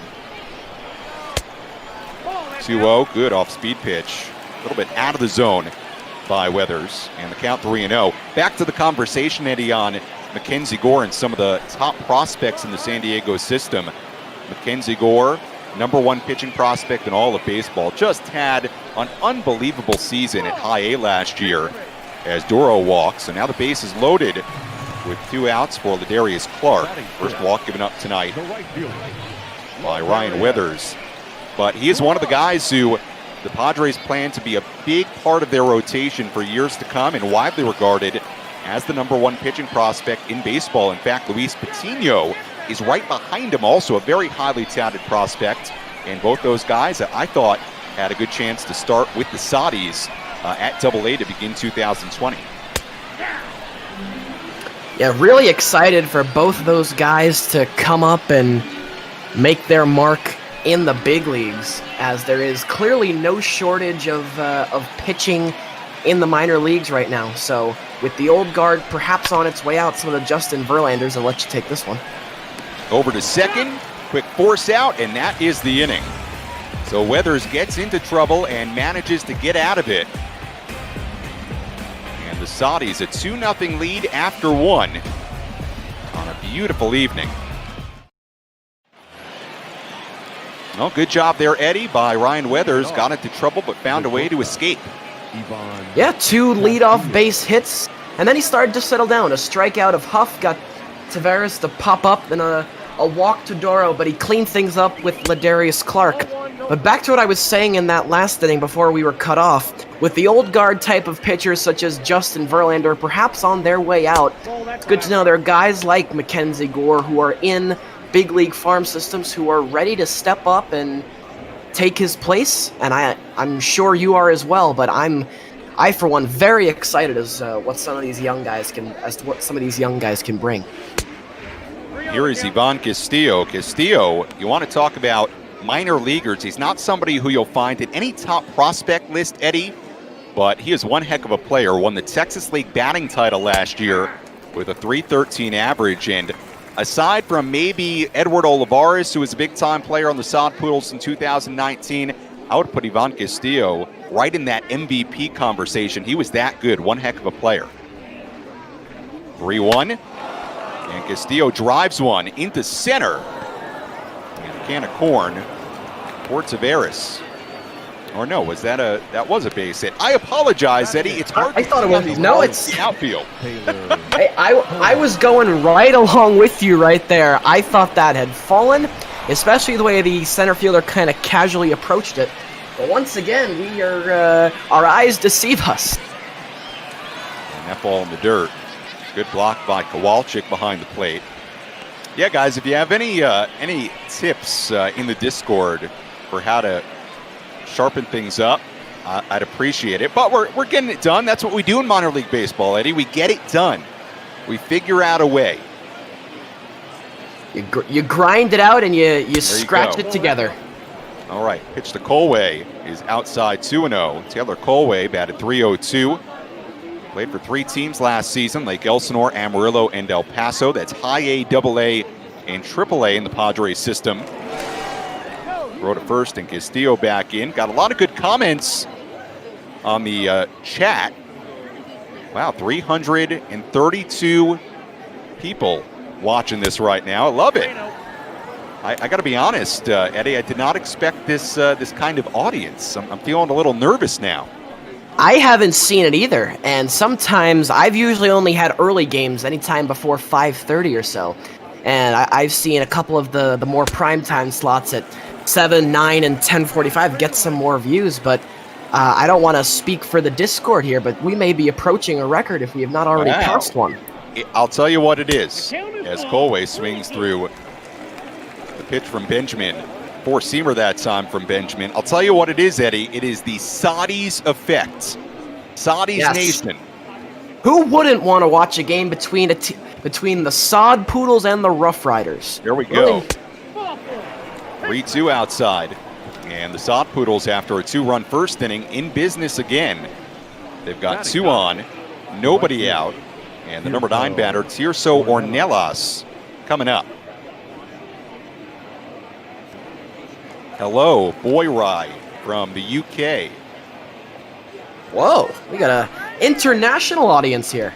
Yeah, apparently I see something in the chat here. 80 was the old record. We are now at 327. And the pitch to Ornelas, in for a strike 0-1. Now, Tirso Ornelas dealt with a number of injuries in 2019. Played in 89 games with high A Lake Elsinore, 220 batting average. Pitch on the way, and it's outside, and the count 1-1. I feel like I should do a Sod Poodles introduction for the folks watching that have no idea what a Sod Poodle is and no idea what the Amarillo Sod Poodles are, Eddie. Well, it would not be time poorly spent. Okay, so here we go. Amarillo Sod Poodles, Double-A team of the San Diego Padres. 2019 was their first year of existence. Pitches outside of the count now, 3-2. Brand new ballpark in downtown Amarillo, Texas. Called the Hodgetown. Sold out 40 times last year in 68 home games. Tremendous fan base. And on top of all that, on top of all the excitement, they went and won the Texas League title last year. A base hit into left. 3 straight hits to begin the inning for the Saudis, and they are cooking. The base is loaded. Nobody out, and Eddie, they've got the top of the lineup coming up. The top of the lineup coming up, danger around the corner, and this visit definitely well justified. And if I'm Frisco, I'm getting somebody up in a hurry because they are going to need it, because his first time through the batting order, Wes Benjamin, struggling, barely does it justice. And the first time through the order, the Sod Poodles already have 7 hits. 7 of the 9 guys in this lineup. Already a base hit. And still, nobody out here in the second. 1-0. Taken up and away in the count now, 2-0. So the Sod Poodles, they have all that excitement around their team, and then they go and win the Texas League title. They had to win 5 elimination games to do it. And just a magical 2019 season in Amarillo. 2-0, big swing and a miss by Abrams. And you mentioned it, you saw the visit to the mound from the pitching coach for Frisco. And this is an early critical moment for Wes Benjamin. Count 2-2. I got to count 2-2. Yeah, I'm seeing in the chat here, no relegation as this one's poked into left center. The shortstop, Morgan, makes the play. Big first out of the inning for Benjamin. The second baseman. Yeah, that's big now, because if this is me, I'm still keeping the corner of the infield in to try and go home for the out. But I would say the middle guys can probably move back now into double play depth. That's a big first out, at least right there for Wes Benjamin. And now a ground ball away from getting out of this, and when in reality he really shouldn't. Peter Van Gansen, who had the RBI double to start the scoring in the first inning. Another big spot here, bases loaded, 1 out. And the count runs even at 1-1. Peter Van Gansen, PVG. In real life, he does not have that much facial hair, but we'll let it go.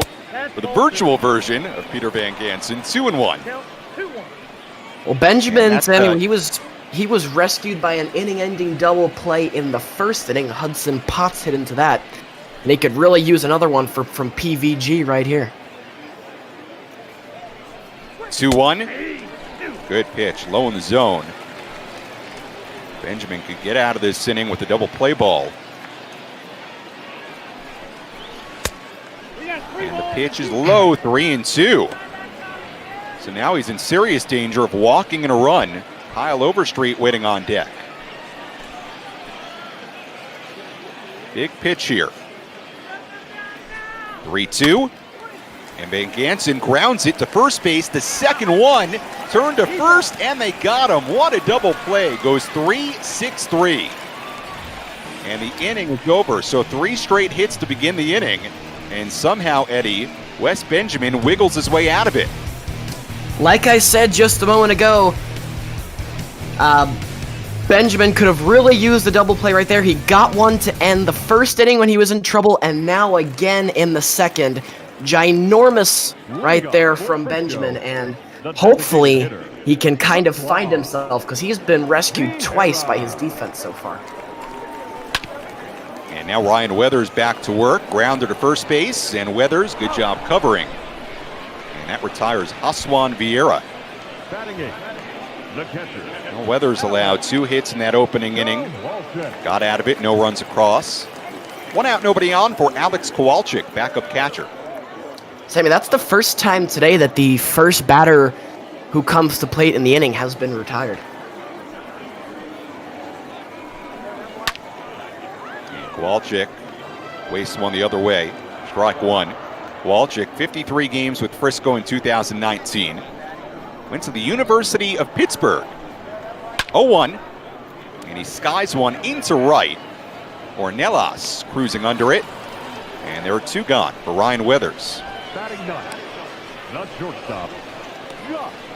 Yeah, I really like what Ryan Weathers is doing so far this inning. Had a rocky start to this one, but now seems to be pitching to contact. He has his command much better and under control, and looking for the first 1-2-3 inning of the ball game from either side right here. And the pitch away to Josh Morgan, number 9 batter. Weathers trying to put together a 1-2-3 inning. Nope, that's the ball. And the count 2-0. We've got the viewership now, Eddie, up to 422. And from what I'm looking at, that appears to be a record for MLB BotBall. Again, I'm telling you, man, the sod poodle effect is the what we're sod seeing poodle right effect. now. And What we are you haven't seeing only right now. we haven't only broken the record, we've smashed it. What did you say before? It was 83, I believe, was what somebody said. That's what I saw. Yeah, that's what I saw. And now we're at 420 something. How about that? Telling you, sod poodle effect. 3-1. And this one hit foul, and the count 3-2. Again, you can donate to Adopt a Minor Leaguer. MLB BotBall, I got to be honest, didn't know a whole lot about it before a couple of days ago, but doing a lot of good work. And raising funds for a number of different places during this time. And so it won't be a 1-2-3 inning for Weathers. He walks Josh Morgan, something you don't want to do, Eddie, and that is walk the number 9 batter. Yeah, never want to walk the number 9 batter, because that means 2 things. 1, you're going to have to face the leadoff hitter, which means the order is going to turn over. And 2, it turns into, if you can get the leadoff hitter right here, you're facing 2, 3, 4, the heart of the order next inning. So one of the cardinal sins in baseball. He's hitting 9th for a reason. Shouldn't be walking him. And here's Jenkins, who singled his first time up.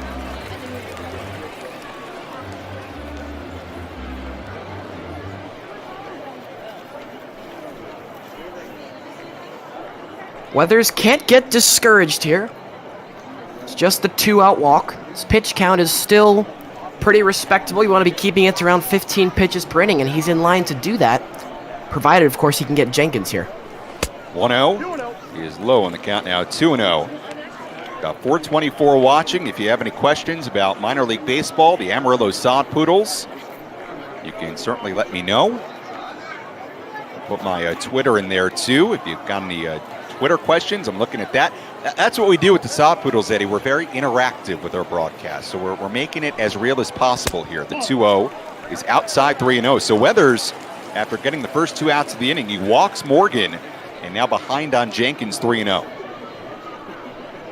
Yeah, we were praising him earlier on in the inning for his command, how he seemed to have found it in the break between the first and second inning. Seems to have gone absent here. And pitching for a strike in the count. Now 3-1 on Jenkins. Second rounder in 2015 by the Rangers. That pitch is up. And up high, ball 4. So third walk already tonight for Ryan Weathers. 2 on, 2 men away. And that was after Weathers got the first 2 batters of this inning. And now with Frisco trailing 2-0, it's left up to Yanni Hernandez. We've seen both pitchers struggling so far. For Weathers, it's been finding the command, and he's been walking a lot of guys. As you just mentioned, that's 3 so far in the game. And then on the flip side, from Benjamin, he just hasn't really been able to get many people out. He's given up, let's see, looks like 5 or 6 hits so far from Benjamin. That was a quick glance at my score sheet. Hey, Eddie, we've got a question here in the chat. What is a sod poodle? So do you know what a sod poodle is? As this one grounded over to Potts, he's got it, and that is the inning. So Weathers again in trouble, finds his way out of it, and the Soddies leading 2-0 after 2. All right, so back to our sod poodle conversation. Eddie, do you know what a sod poodle is? I do not, and I think you were about to tell us the first time, but we got interrupted by some in-game action. All right, so a sod poodle back. is another term for prairie dog. Ah. How about that? How about that? Yeah, very, you can find a lot of those sod poodles or prairie dogs around the Texas Panhandle where the Amarillo sod poodles are located. Overstreet fouls it away. And count 1-1. And so now the Amarillo sod poodle, they actually had a whole contest where fans could enter names and they had a vote, and sod poodles won about 2 years ago now. And they became the Amarillo sod poodles. And when you hear me say Soddies, that's what we call them for short, the Soddies. You like that? Now, I do like that, but before you took the job with Amarillo, did you know what a sod poodle was? I did not. In fact, I barely knew what a prairie dog was. Walk to Kyle Overstreet, and that's the way the inning begins for the Soddies. A 2-0 lead here in the top of the third. Sod Poodles and the RoughRiders, how about that, Eddie? They both sit at the top of that walk leaderboard. And for a third straight inning to begin this game, Amarillo's got the leadoff man aboard. Yeah, both these teams, they like to work the count and work the pitcher. Good plate discipline on both sides, and we're already seeing that. Already last inning, that was Ryan Weathers' 3rd walk of the night. 0-1. And then just moments ago, that was Wes Benjamin's 2nd. And Zuniga hits it foul, 0-2. Benjamin was in trouble in the first inning, gave up 2 runs, had the bases loaded, nobody out in the second inning, but found a way to get out of it. Count 1-2 on Brad Zuniga. Now, if you have any other minor league baseball or sod poodle related questions, let me know in the chat. We're up to 450 watching. I'm amazed. I'm shocked. And that'll do it for Zuniga. Strikeout for Wes Benjamin. First strikeout of the evening. Now batting. Good pitch right here from Benjamin. It's a slider that just kind of the bottom drops out of it.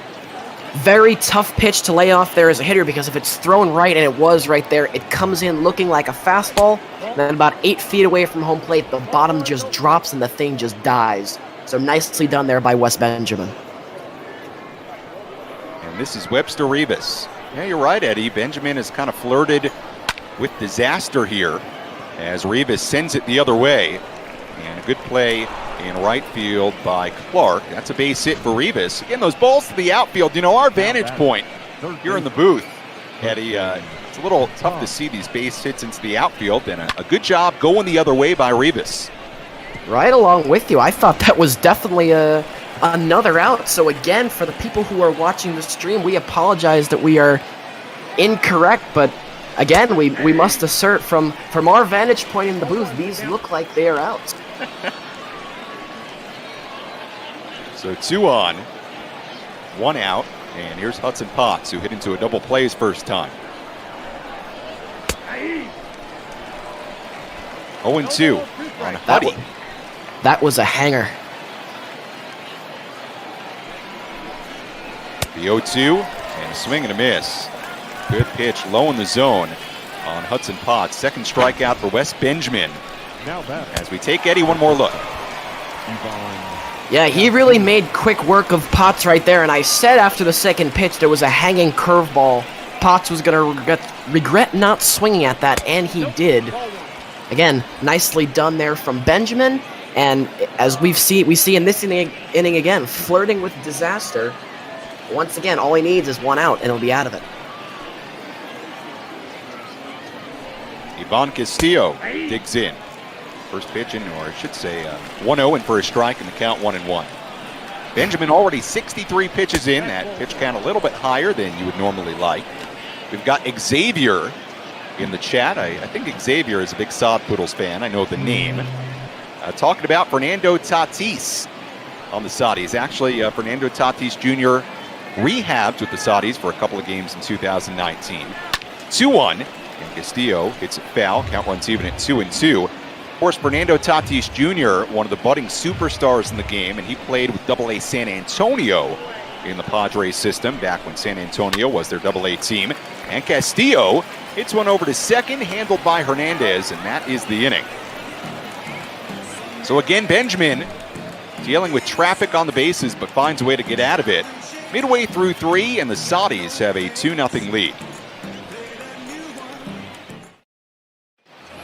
Well, I gotta say, Eddie, this game moving along.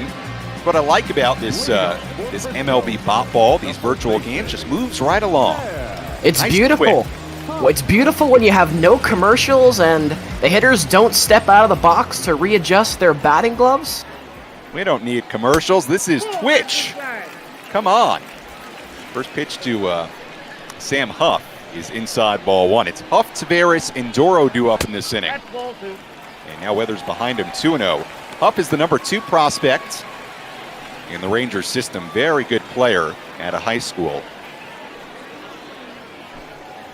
2-0, and big cut by Huff. Good off-speed pitch, a changeup that time from Weathers. I'll tell you though, Sammy, the story of this game so far for both teams, it's missed opportunities galore.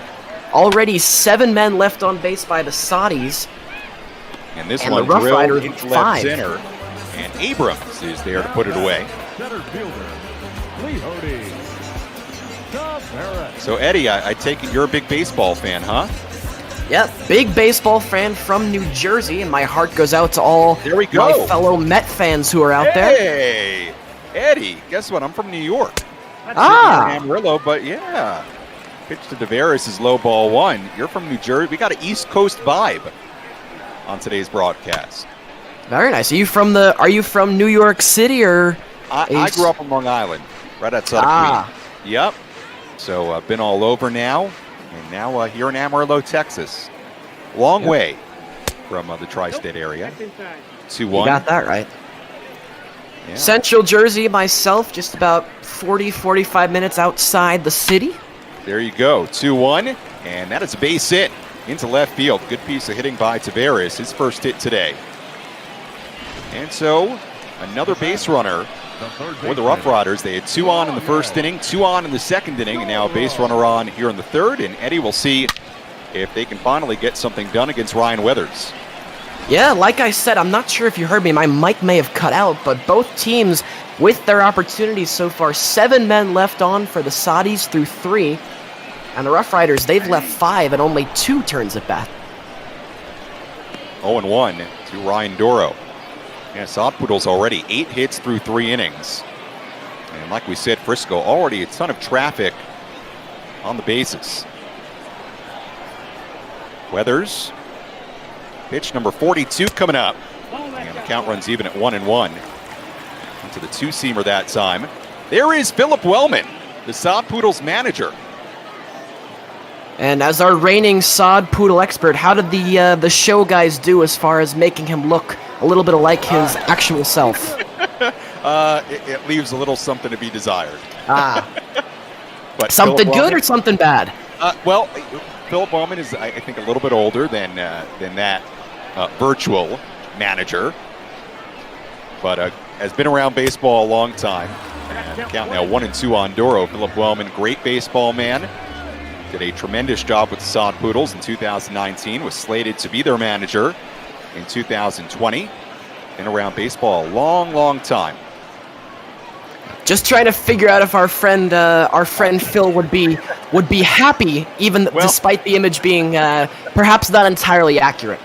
The 1-2 is inside. On the count now, 2-2. We've got a comment in the chat saying they're very off. I can't lie. I agree with that. That was not really close, but that's okay. That's all right. You know, that's the beauty of us being virtual here. Yes. 1 out, 2-2 the count, and the pitch. Rides away in the count now, 3-2. Unfortunately, not as much attention is paid to the Sod Poodles manager and making him a lookalike as opposed to, let's say, like a Mike Trout or a Clayton Kershaw type. 3-2. And it's hit foul. Good at bat here by Ryan Doro. Darius Clark on deck. Amarillo getting 2 runs in the first inning, and that has been it. We are getting towards 500 viewers here live. 3-2, and it missed away. Boy, Eddie, that looked pretty good on the outside. It did look pretty good on the outside, but again, this is not the first time that we've seen that from this umpire. And we can debate all we like. I think that caught the corner. It probably did. And Sammy, you could disagree if you want, feel free, but we've seen that pitch a couple of times from both pitchers, yet to be called a strike.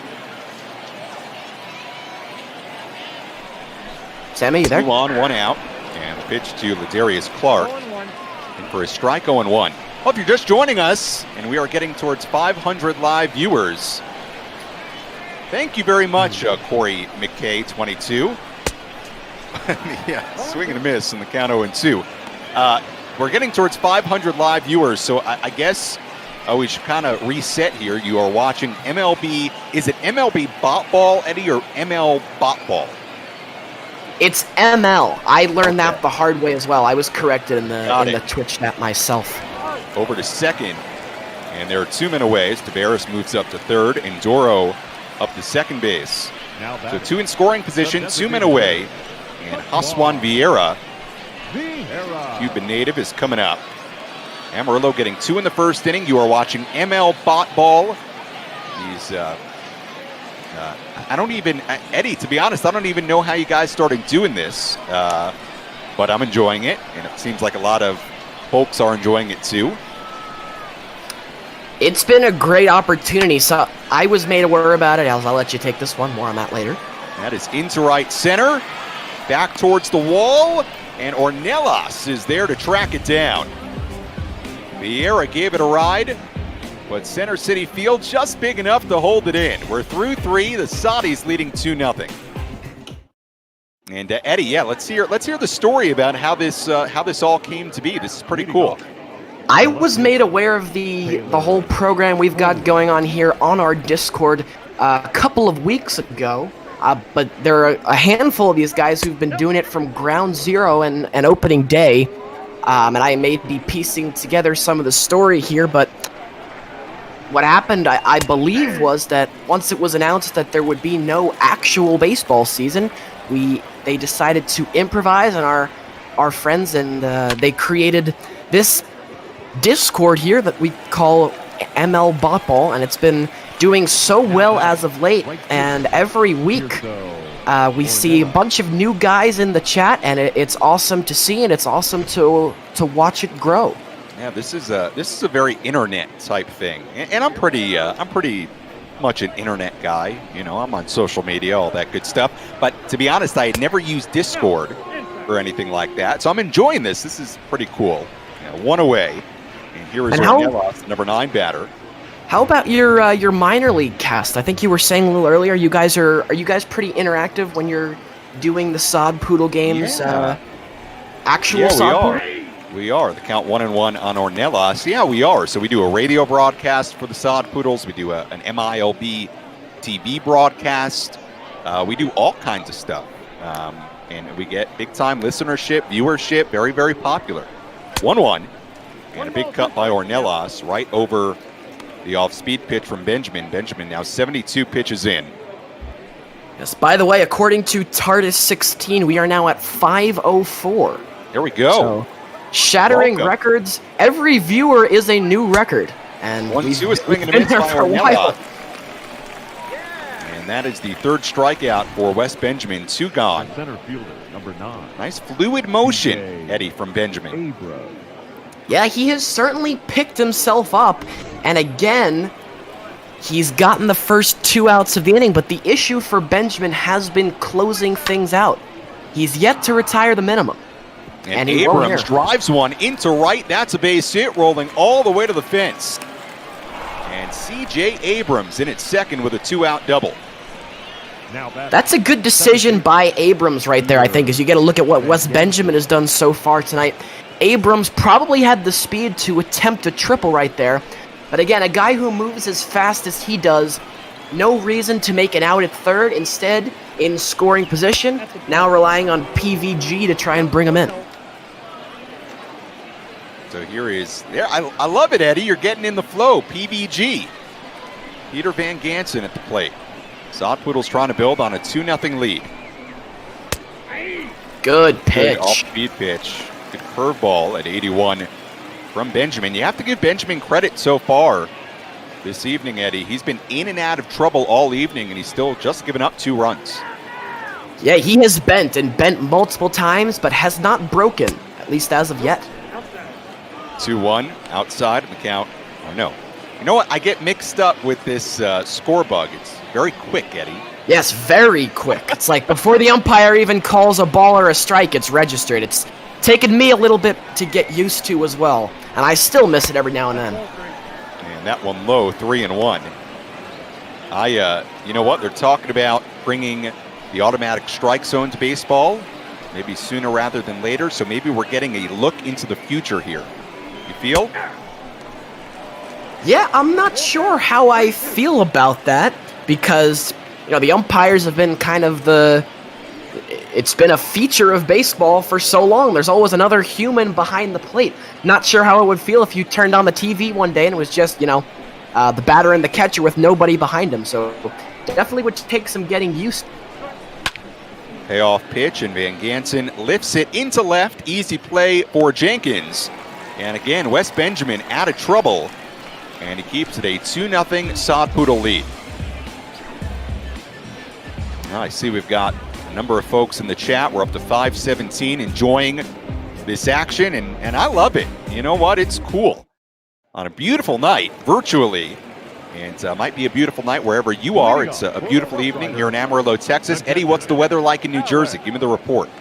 It is a beautiful day out here in New Jersey, and it's a shame because today was actually supposed to be the high school state baseball championships, which we were hoping to compete in. Sadly, though, not possible. It's beautiful. 75 degrees and sunny all day, and I can count on one hand the amount of clouds I've seen in the sky. So, Eddie, you play high school baseball? Well, I did. Now I had my drive-by graduation yesterday. That's a nice play. There we go. Good play by Weathers getting over to cover. 1 down. All right, well, congratulations, Eddie, on your graduation. Thank you. Yes. All right, you're making me feel old, man. I'm not too much older, but it's been a little while since my high school days. But you know what? You're getting a big time platform here. 500 plus folks. This one yanked foul by Josh Morgan. And if you're just joining us, you are watching ML BotBall. No baseball right now, so we're doing the best we can. We're getting together as one baseball community, doing it virtually. And the count 0-2 on Josh Morgan. Yeah, you got some congrats, Eddie comments. Well, thank you very much. I appreciate it. I understand someone told me you are a Northwestern guy? Yeah, that's right. 1-2, and this one hit into left center. And that'll touch down a base hit. Good piece of hitting by Morgan, a 1-out single. Well, I won't be far away. I'll be at the University of Chicago, at least hopefully, in the fall. So, all right, Eddie, I love it. Actually, I spend the baseball offseason still in Chicago. I work from there. Very nice. Go Maroons. Yes, go Maroons. And first pitch to Jenkins is in for a strike, 0-1. I love that. So you're a smart guy. I love it. Well, all right. I'm also talking to a I'm talking to a Northwestern guy here, so. 0-1. He is low and in on the count now, 1-1. So Weathers has dealt with base runners in each of these first 4 innings. Done a good job getting out of trouble. 60 pitches in now. And it's low. Count now 2-1. If you're just joining us, you are watching AA baseball, the Amarillo Sod Poodles against the Frisco RoughRiders. Sod Poodles, the AA team of the San Diego Padres, the RoughRiders, the AA team of the Texas Rangers. And look at that skyline. You're in unknown city. What's this stadium called? City Center Field? Center City Field? They must have had to add the center in there if it's City Center Field, or else Mets out in Flushing would not have been too pleased with that one. There we go. Yeah, I feel you. I think it is Center City Field, I think, if I remember. 3-2 on the way. And this one bounced foul. Good at bat here by Eric Jenkins. Meat of the order for Frisco. Hernandez, Huff, Tavares, all looming.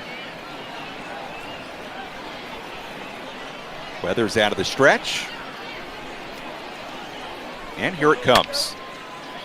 Get fouled again. Good at bat here, Eddie, by Eric Jenkins, who singled in the first inning, walked in the second.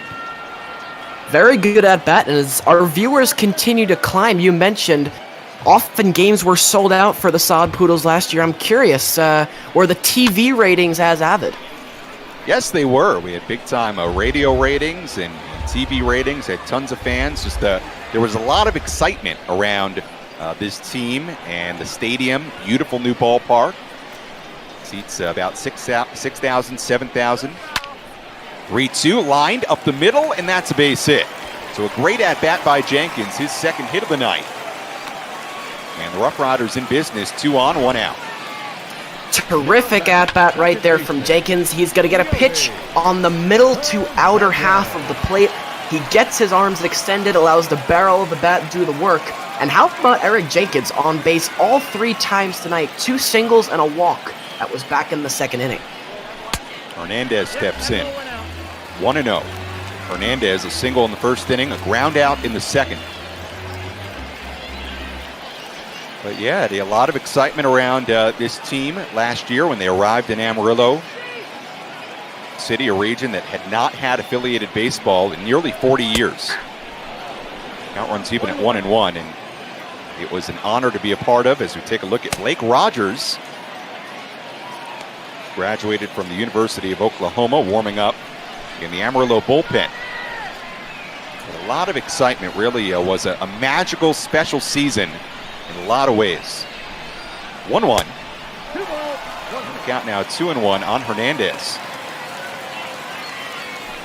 So Weathers here playing with some trouble. 2 on. Meat of the order up. Tavares and Huff on deck. Pitch number 71.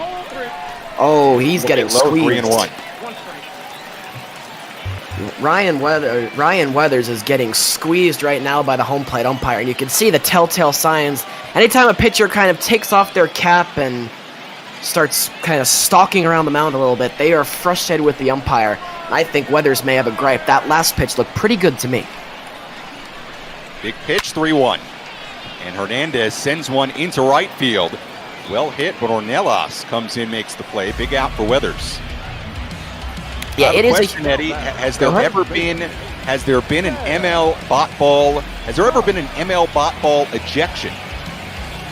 You know, I was thinking about that the other day because I had a game with a terrible umpire who was just completely botching calls right and left for both teams, and time after time you saw hitters throw their bats, but I didn't see an ejection. So maybe someone in the chat can help us out who's maybe been here a little bit longer than I have. We had our first no-hitter back last week. That was German Marquez for the Colorado Rockies. Wow. But I don't know about an ejection. I don't know if we've had that before. All right, well, somebody has to have the ML BotBall history. Somebody's got to be writing this stuff down. You cannot forget what has happened in ML BotBall. 1-1 to Huff. And Huff sends one into right field. Ornelas going back. He's there, and that is the inning. So Ryan Weathers, again, dealing with traffic on the bases, gets out of it. And the Sod Poodles have Overstreet, Zuniga, and Rebus coming up with a 2-0 lead.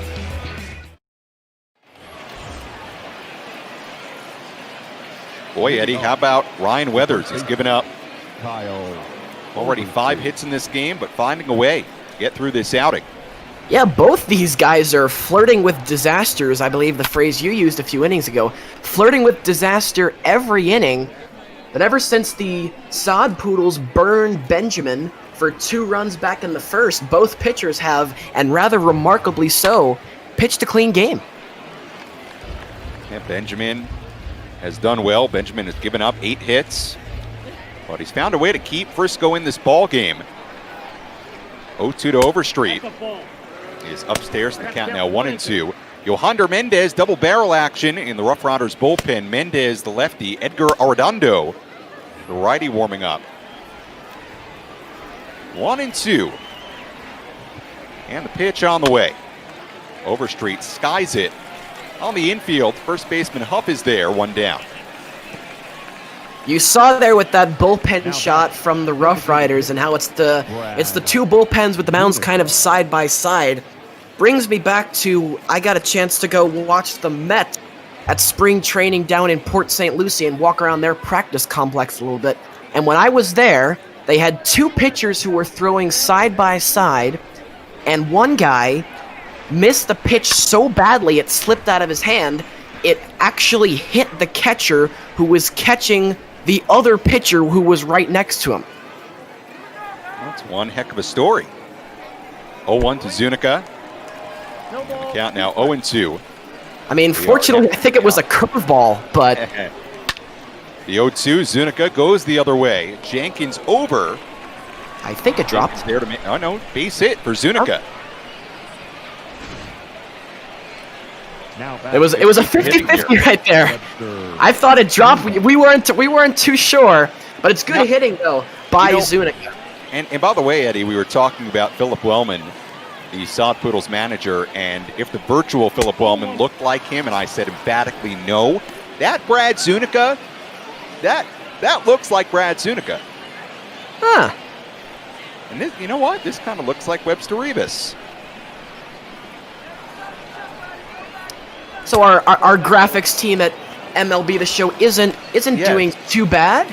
And by the way, what a job by our ML BotBall crew. I mean, they have just done a terrific job directing and with the camera angles. We've got a big crew here as Rebus grounds what could be a double play ball. The second one, and the turn inside for 2. So Rebus grounds into a double play, 6-4-3. It's Tavares, Doro, and Clark coming up for the RoughRiders.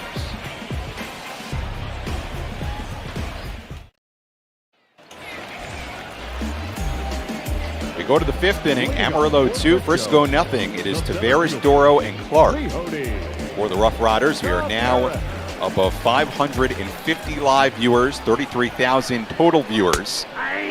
Pitching for a strike 0-1. If you found us on the Twitch homepage, welcome to ML BotBall. No baseball right now, so we're doing the next best thing, getting together, watching some virtual baseball. I'm Sam Levitt, voice of the Amarillo Sod Poodles. Eddie McCarthy is with me. You can follow me on Twitter or Instagram at SammyLev, SammyLev. You can see it up there in the left-hand corner. 1-1. Hit foul. The count now 1-2. Sammy, I love how there was a little pause there after you introduced me. You had the cool title, voice of the Amarillo Sod Poodles. Then there was an awkward little pause right there. This one into left center. It's down. And pulling in at second base with the leadoff double is Leody Tavares. This has been the theme, Eddie, in this ball game. Frisco has had a ton of base runners on. They had 2 on in the first inning, 2 on in the second inning, 2 in the third, 2 in the fourth inning. They have not scored yet tonight. And now Tavares on second base with nobody out here in the 5th. Yeah, hits have not exactly been at a premium. There have been plenty to go around. What's been missing is the clutch hits with runners in scoring position. And we'll see if the RoughRiders can deliver again. They've set themselves up very nicely with the leadoff man in scoring position.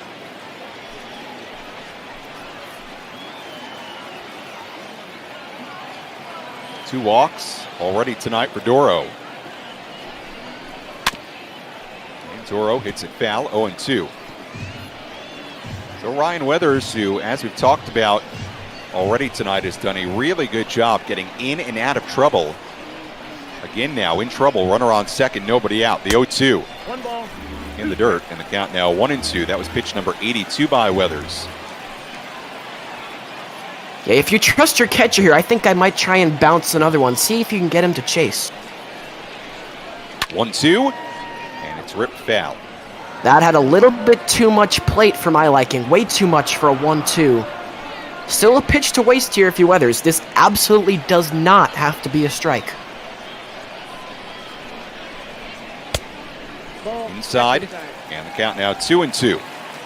4-seamer that time by Weathers. I'm with you, Eddie. I'm a little bit surprised he didn't try to bounce another one. 2-2 on the way. And this one hit into right field. Ornelas comes in, base hit, throw home. And stopping at third base is Taveras. So back-to-back hits to begin the inning. Taveras on third, Doro on first base. We've mentioned how Ryan Weathers has got in and out of trouble a number of times already tonight, but Philip Wellman will not let Ryan Weathers get out of this jam. So Weathers comes out, and we'll see who the Saudis bring in out of the bullpen.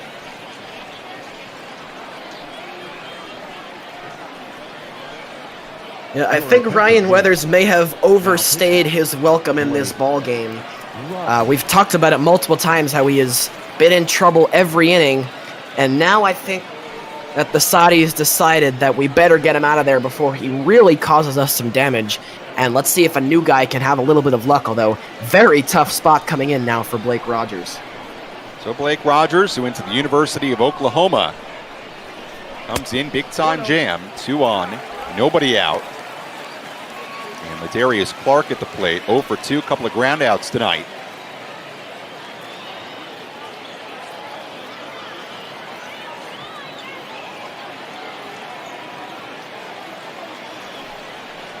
Hey.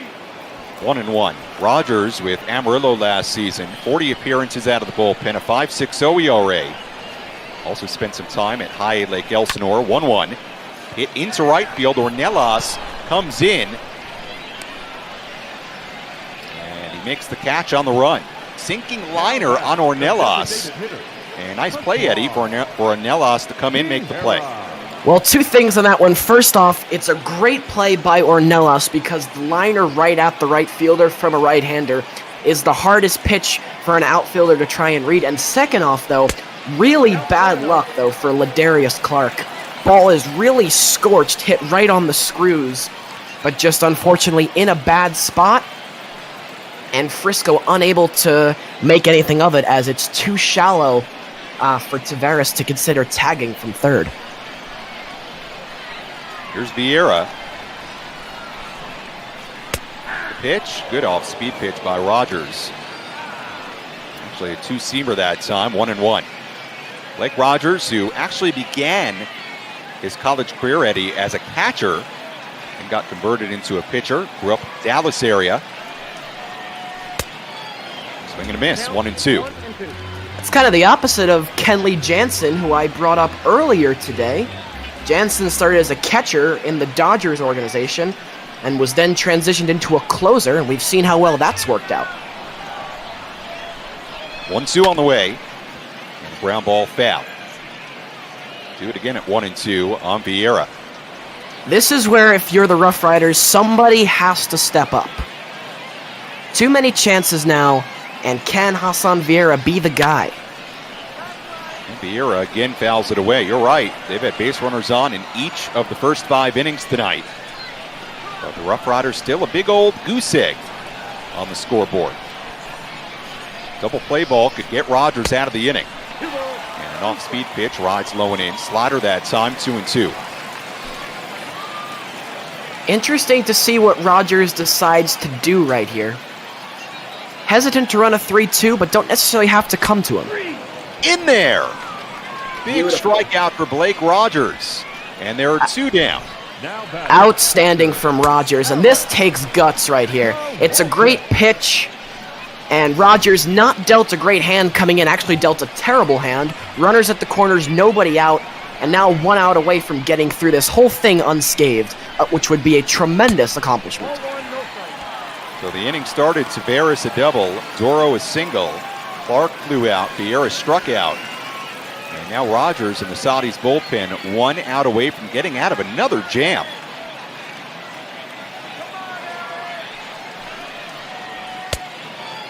Two and 0 on Kowalczyk. If you're just joining us, we are now above, oh my goodness, we are at 1,400 live viewers. Eddie, welcome to ML BotBall. Sam Levitt, voice of the Amarillo Sod Poodles. Eddie McCarthy, my analyst today, recent high school graduate, as Kowalczyk drives one into left center. It's Colway, and he plays finally. it. 1 run is in. And 2 runs are in. 2-run double for Alex Kowalczyk, and finally the Frisco RoughRiders break through. They even the score at 2. Well, did they ever need that? It's an excellent job here by Kowalczyk. First time Rogers has really missed a pitch all inning. It's on the inner half. He gets the foot down, keeps the hands inside, let the bat do the work. And how about Alex Kowalczyk stepping up, hitting in the 8-hole today? They really needed a hit, and it's from an unlikely source. But finally, this game is tied, and good for Frisco. They deserved it. They'd had so many base runners throughout this ball game. Good that they finally have some runs. So a big hit for Kowalczyk. 0-2 on Josh Morgan. Finally, the hit that Frisco had been looking for. They had multiple base runners on each of the first 5 innings, and finally find a way to break through. And both those runs charged against Ryan Weathers. And Morgan drives one into left. Colway is back at the wall and gone. Josh Morgan, a 2-run homer. And the RoughRiders take a 4-2 lead. Well, how about this bottom of the RoughRider order? And they are stepping up in a big way right here, Sammy. The high profiles have been getting hits, but no one's been able to knock them in as of yet. And now, and this time it's Josh Morgan, the guy hitting 9th today, and this is beautiful hitting. Again, it's on the inner half, but I love what he does. So many times on the inner half, hitters are tempted to over-rotate their torso, which will just cause a rollover. He stays inside the ball all the way and just drives that one and deposits it into that, over the left field fence. And all of a sudden, Frisco has jumped ahead by 2. The RoughRiders have woken up in a big way. And remember that Amarillo was 1 out away from getting out of this inning, Eddie. And this one driven by Jenkins into center. And back on it is C.J. Abrams, puts it away, and that's the inning. But a 4-run 5th inning for the RoughRiders. Frisco a 4-2 lead with Potts, Castillo, and Colway coming up. Well, midway through this one, heading to the 6th inning, Eddie, what's your takeaway as Edgar Arredondo comes to the mound? Well, my take is it's good. It's finally, it's a scenario where it's just a sigh of relief from the RoughRiders because they've had so many chances this ballgame. And again, if you're just joining us, prior to that inning, the RoughRiders had left over 10 men on base and had yet to score runs. They'd finally cashed in. But as far as the Saudis are concerned, they scored the first 2 men they would send to the plate in this game, Abrams and PVG. They would both score, and since then they've had chances, but are yet to convert. So now they are all of a sudden on their heels and looking to spark some kind of rally here in the 6th. So now the Sod Poodles, for the first time tonight, playing from behind. Potts 0 for 2, a double play and a strikeout tonight. Edgar Arredondo, who was a starting pitcher most of 2019 with the RoughRiders and has been in his Rangers farmhand career, brings the 1-2, low and in, 2-2. Arredondo in 2019 with the Rangers.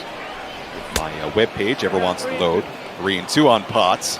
Spent all of 2019 with Frisco and 7-3, a 4.17 ERA. 19 starts, 1.43 whip. 3-2 en route. And a good start for the Saudis in the 6th inning, a walk to Potts. And not a particularly good start for Edgar Arredondo. Yep, as you take a look at the pitch sequence here, it's a good at-bat work there by Hudson. Potts does a nice job taking some pretty good pitches. And he ends up working, I believe that was a 6-pitch walk, could have been 5, I may have miscounted. But once again, the Saudis getting their leadoff man on. Still, both teams searching for the clean 1-2-3 inning. Here's Ivan Castillo, Texas League batting champion in 2019. We take a look at the bullpen for the Riders. Jimmy Herget warming up to Marcus Evans. Big-time reliever warming up for Frisco as well. And by the way, Sammy, just before that last walk, we hit 1851. There we go. On the Twitch stream. 0-2 on Castillo. Welcome. If this is your first time watching ML BotBall, welcome to my first ever ML BotBall broadcast. The 0-2 is low. And I mean, I've heard of beginner's luck, but this may be taking it to an extreme level. I told you, Eddie. It's the sod poodle effect. It's the sod poodle effect. It certainly is. 2 on Castillo, and he hit him. Ouch. Pitch that got away from Arredondo. Now Castillo not looking all that happy about it. And now the sod poodle's in business. 2 on, nobody out. Well, it's a slider that slid, but unfortunately it was started basically on the inner half of the plate, so by the time it broke, it was basically right between the numbers. But really not the start here that Edgar Arredondo was looking for. I'm trying to read his name. My screen a little bit blurry here, and I apologize if I just butchered that pronunciation. 1-0. Count runs even at 1-1. And there is Sod Poodle's manager, the virtual manager, Philip Wellman. Certainly hoping that his team can string something together here. Definitely in a good spot to do so, though. And Colway takes a pitch in for a strike, 4-seamer, 1-2.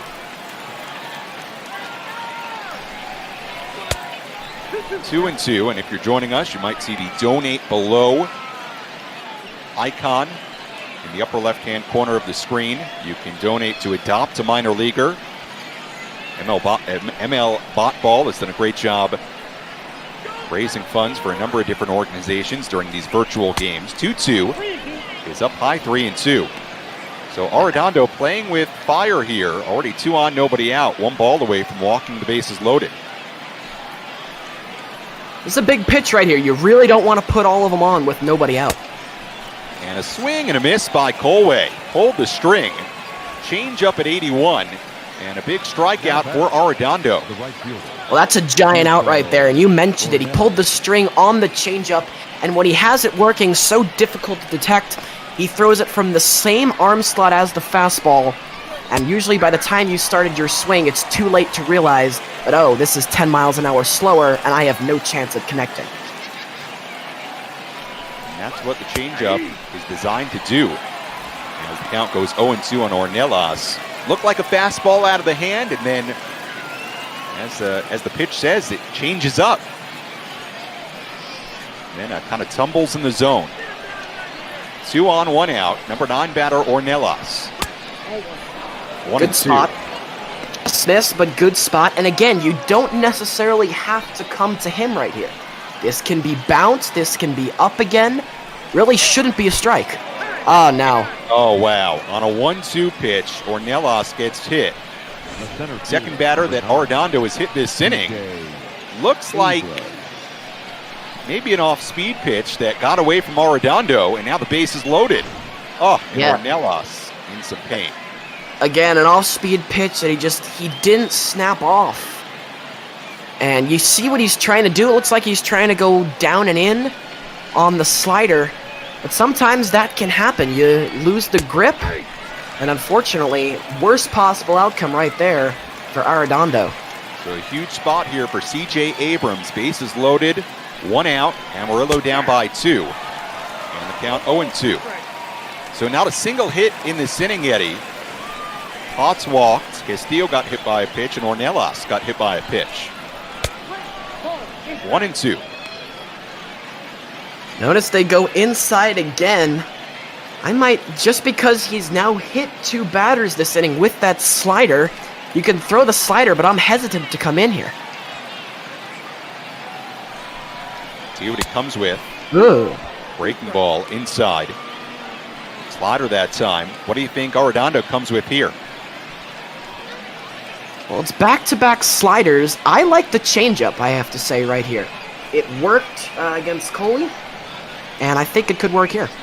2-2 in there, strike 3. Oh, I think I got it. Was it a changeup? I think it was. Now batter. I think I got it. Beauty. Changeup, 80 miles an hour, right on the outside black. Thinking right along with him right there. But no, it's an excellent pitch. Eddie, you from you used to be a high school baseball player. Maybe we need to get you into the dugout as a coach, a manager. So a big spot for Peter Van Gansen. RBI double in the first inning, 1 for 3. Bases loaded, 2 men away. Arredondo trying to wiggle out of trouble. And Van Gansen drives it into left, playable for Jenkins, and Arredondo out of the inning. So the Saudis load the bases, can't get anything out of it. It's Frisco 4, Amarillo 2, midway through 6. I got a number for you, Sammy. I'm going to give it to you. You're going to guess what it is. Number is 12. What do you think that means? The number is 12 as Elliot Ashbeck comes in for Amarillo out of the bullpen. I don't know. You tell me. It is 12 men left on base thus far by the Sod Poodles. And we're only 2/3 of the way through this game.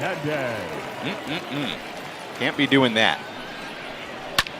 Middle of the order due up for Frisco. Hernandez, Huff, and Tavares. And Ashbeck ahead of Hernandez 0-1.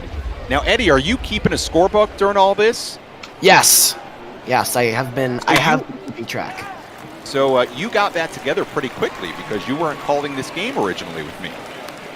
Oh, well, we're supposed to keep this under wraps, but I may or may not have been writing down the lineups as they came to the plate. Oh, all right. Hit the other way for Hernandez. 10th of the night for the RoughRiders. And now Sam Huff, who's 0 for 3, digs in.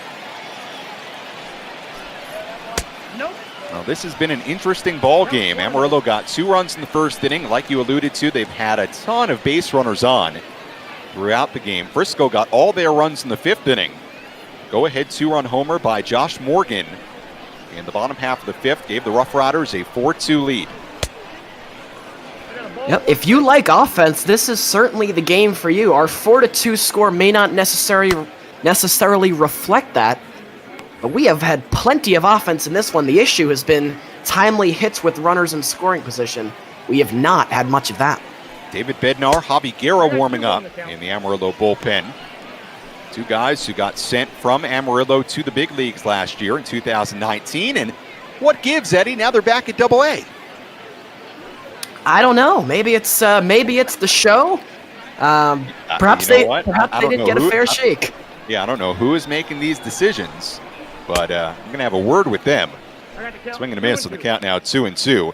Ooh, look at that. How about our director? A little split screen. Ooh. Ashbeck and Huff. We have Eclipse 2000. Woo. Our scheduling czar, Mark Colley, just announcing that we have not only Eclipse 2000, we are at 2033. Welcome, welcome, welcome. You are watching ML BotBall. No baseball right now, so we're doing the next best thing. That is virtual baseball. You are watching Double-A baseball, Texas League baseball, between the Amarillo Sod Poodles and the Frisco RoughRiders. Maybe a little slogan idea there for BotBall moving forward. What's that? You'd see that? Major League BotBall. It's not baseball, it's BotBall. It's not, yeah, there you go. Like that. Well, earlier in the chat, I was watching the previous game. I can't remember what it was, and I said, you know, I've always said in the minors, it's where the stars of tomorrow shine today, and that's what you're seeing virtually here. Yes! In fact, this guy at the plate, Leody Tavares, number 3 prospect in the Texas Rangers organization. They seem to be concerned with Hernandez over there at first. You got to think maybe he might try and steal here. Frisco could use an insurance run. It's the third straight time that they've checked on him. 3 in a row. Yeah, and here's something amazing about this game so far, Eddie. There's not been a 1-2-3 inning. Every inning, there have been base runners, including this one. Yes. Pitch up high in the count 1-1. It was back in the 5th that the Sod Poodles were retired 1-2-3. However, the starter Wes Benjamin was rescued by a 6-4-3 double play because there was a base hit in that inning. So not the traditional 1-2-3. 2-1 on Tavares. We've got a lot of comments coming in. Scott Sudikoff, buddy of mine, is watching. Also has been an announcer during these ML BotBall games. 2-1. Scott was actually my partner. Oh, really? Scott was my partner, my first ever Major League BotBall game, and he was great as he broke me into this whole thing nicely. And so there we my go. thanks to Scott. Lifted into left. Colway over by the line, reaching, and Colway, a tremendous play. I hate to bust your bubble there, but I think once again our eyes have deceived us here in the booth. Wait, I'm looking at it again. I don't think he caught. No, he didn't. You were right. He didn't catch it. Well, I apologize. It's our vantage point here in the booth, a little bit off to the right, so a little bit hard to tell on some of those balls to the left side. So 2 on. 2 hits in this inning, and here's Ryan Doro trying to add on to this 4-2 Frisco lead. Into center. Abrams is there, and that time he does put it away. Bad break right there for Ryan Doro. That was very well struck. Hit on the screws. And if that's 20 feet to the left, that's a gap shot, but unfortunately, right at Abrams. And so the Saudis catch a break right there. We've got a question here from Chef Tony 20. So these commentators are people in the minors. I am. I'm the play-by-play broadcaster for the Amarillo Sod Poodles, AA team of the San Diego Padres. And my man Eddie joining me today. He's a great analyst. Eddie, you're doing a great job. You might want to do this for real. Thank you very much. Yes, I'm an aspiring play-by-play guy. Really? But yes. There we go. Well, you know what? You got to call some Chicago Maroon. Yes, absolutely. I'm going to certainly get involved up there. Already met a couple of Chicago guys through this whole thing. 2-1. Good off-speed pitch by Ashbeck. Change up that time, 2-2. So now Ashbeck 1 strike away from getting out of this inning. Grounded towards the middle. It's Van Gansen, short way to second, and that's the inning. So a nice job by Ashbeck, battling out of trouble. We go to the 7th inning, the middle of the Amarillo lineup coming up. Your attention, please. Jimmy Herget comes in for the RoughRiders, about to make his 18th appearance of this ML BotBall season. By the way, I understand, Eddie, we're going to have a special rendition of the 7th inning stretch. Yes, I had been reading about that in the chat. Not sure what that's going to entail yet, but looking forward to it. And perhaps one of these pitchers for once can deliver a 1-2-3 inning so we can see what that is. All right. Here's Overstreet. Single and a walk today, and he drives one the other way, slicing, and goes foul. We've got Shark Shavery. I think that's how you pronounce his username. Nailed in the it. chat. Hey, Shark, what's coming up in the middle of 7? I've got a nice rendition of the 7th inning stretch. Loving all the positivity and all the viewers, so it's going to be an extra little cheery rendition of it as well. I do this for all the Arizona Diamondbacks games, a lot of the Tigers games. Been doing it all day today, so I figure it adds a little bit of that extra touch, that realism that helps this experience be that much more like the baseball we all wish we could be watching. But, we have it right here. Overstreet strikes out, and Shark Shavery, we appreciate it. Shark Shavery is our unofficial 7th inning stretch correspondent here on ML BotBall. So, Shark, we'll get to you in the middle of this inning. Looking forward to it. And how about that? For a second there, we had a three-man booth, professional style, right there.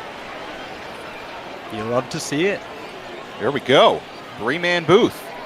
Brad Zunica, 1 for 3 today. Zunica, a late addition to the Amarillo lineup today. The pitch, and he gets a foul. 0-2. Rudy Giron originally was the DH in the lineup, but the manager, Philip Wellman, he decided he wanted Brad Zunica. And he put Brad Zunica in the lineup. And Zunica skies one. Shallow right field. Hernandez puts it away for out number 2. You see how high that ball was, how long that took to come down? That tells you that Zunica just missed that. What usually happens is you get a little bit under it. That's what they call a major league pop-up, or I guess here it's a minor league pop-up. But really, very... Major league in my book. Yes, but well struck by Zunica, just a little under it. Rivas rips one, foul. Rivas today, couple of singles, hit into a double play back in the 5th inning. The 0-1 hit the other way and goes foul again, 0-2. This man likes the foul lines.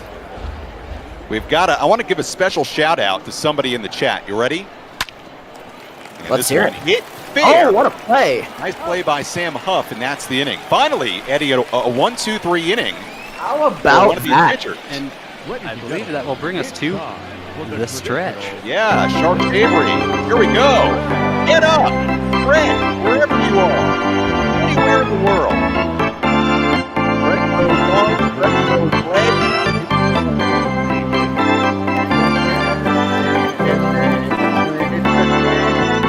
One.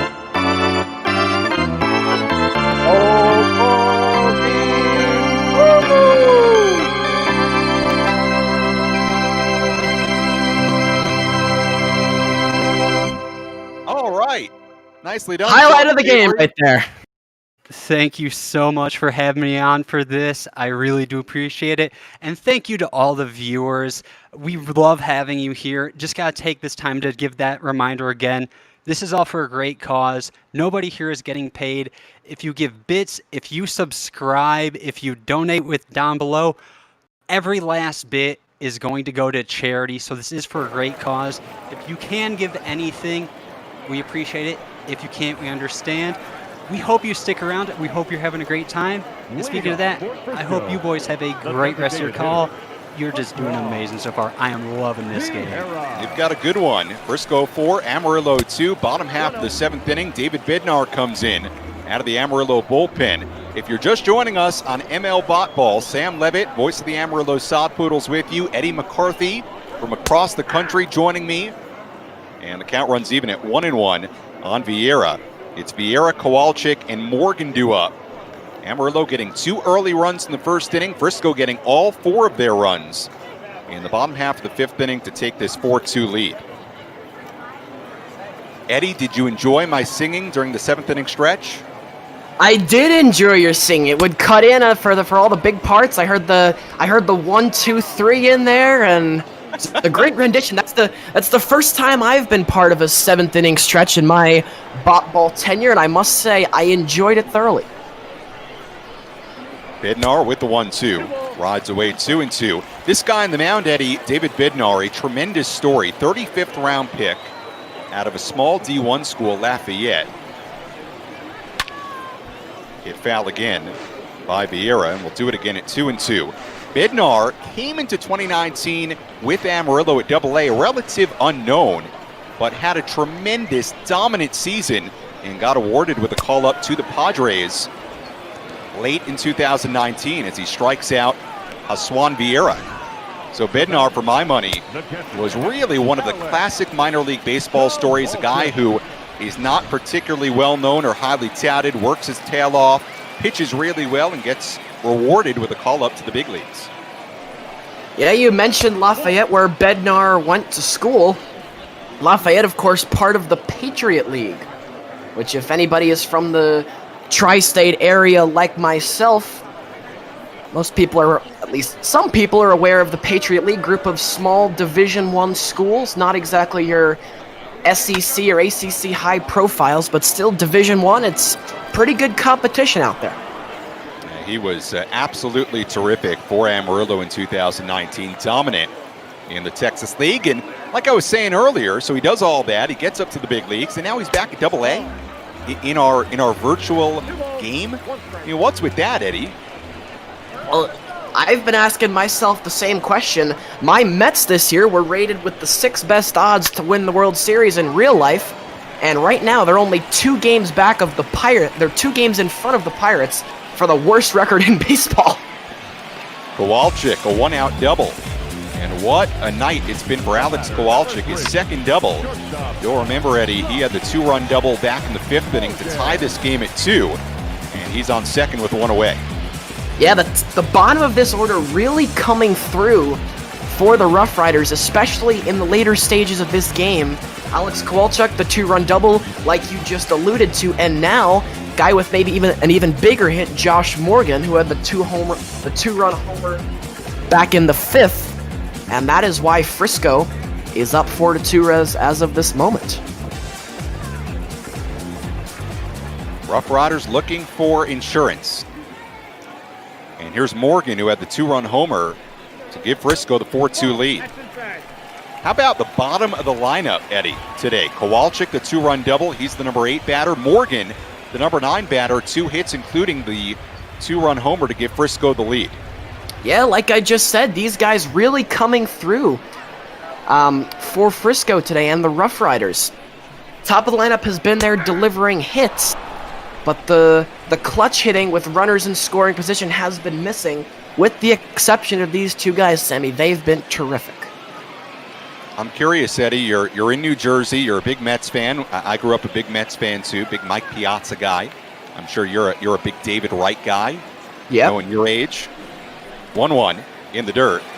Good and stop. Rivas, good job keeping it in front. Count now 2-1.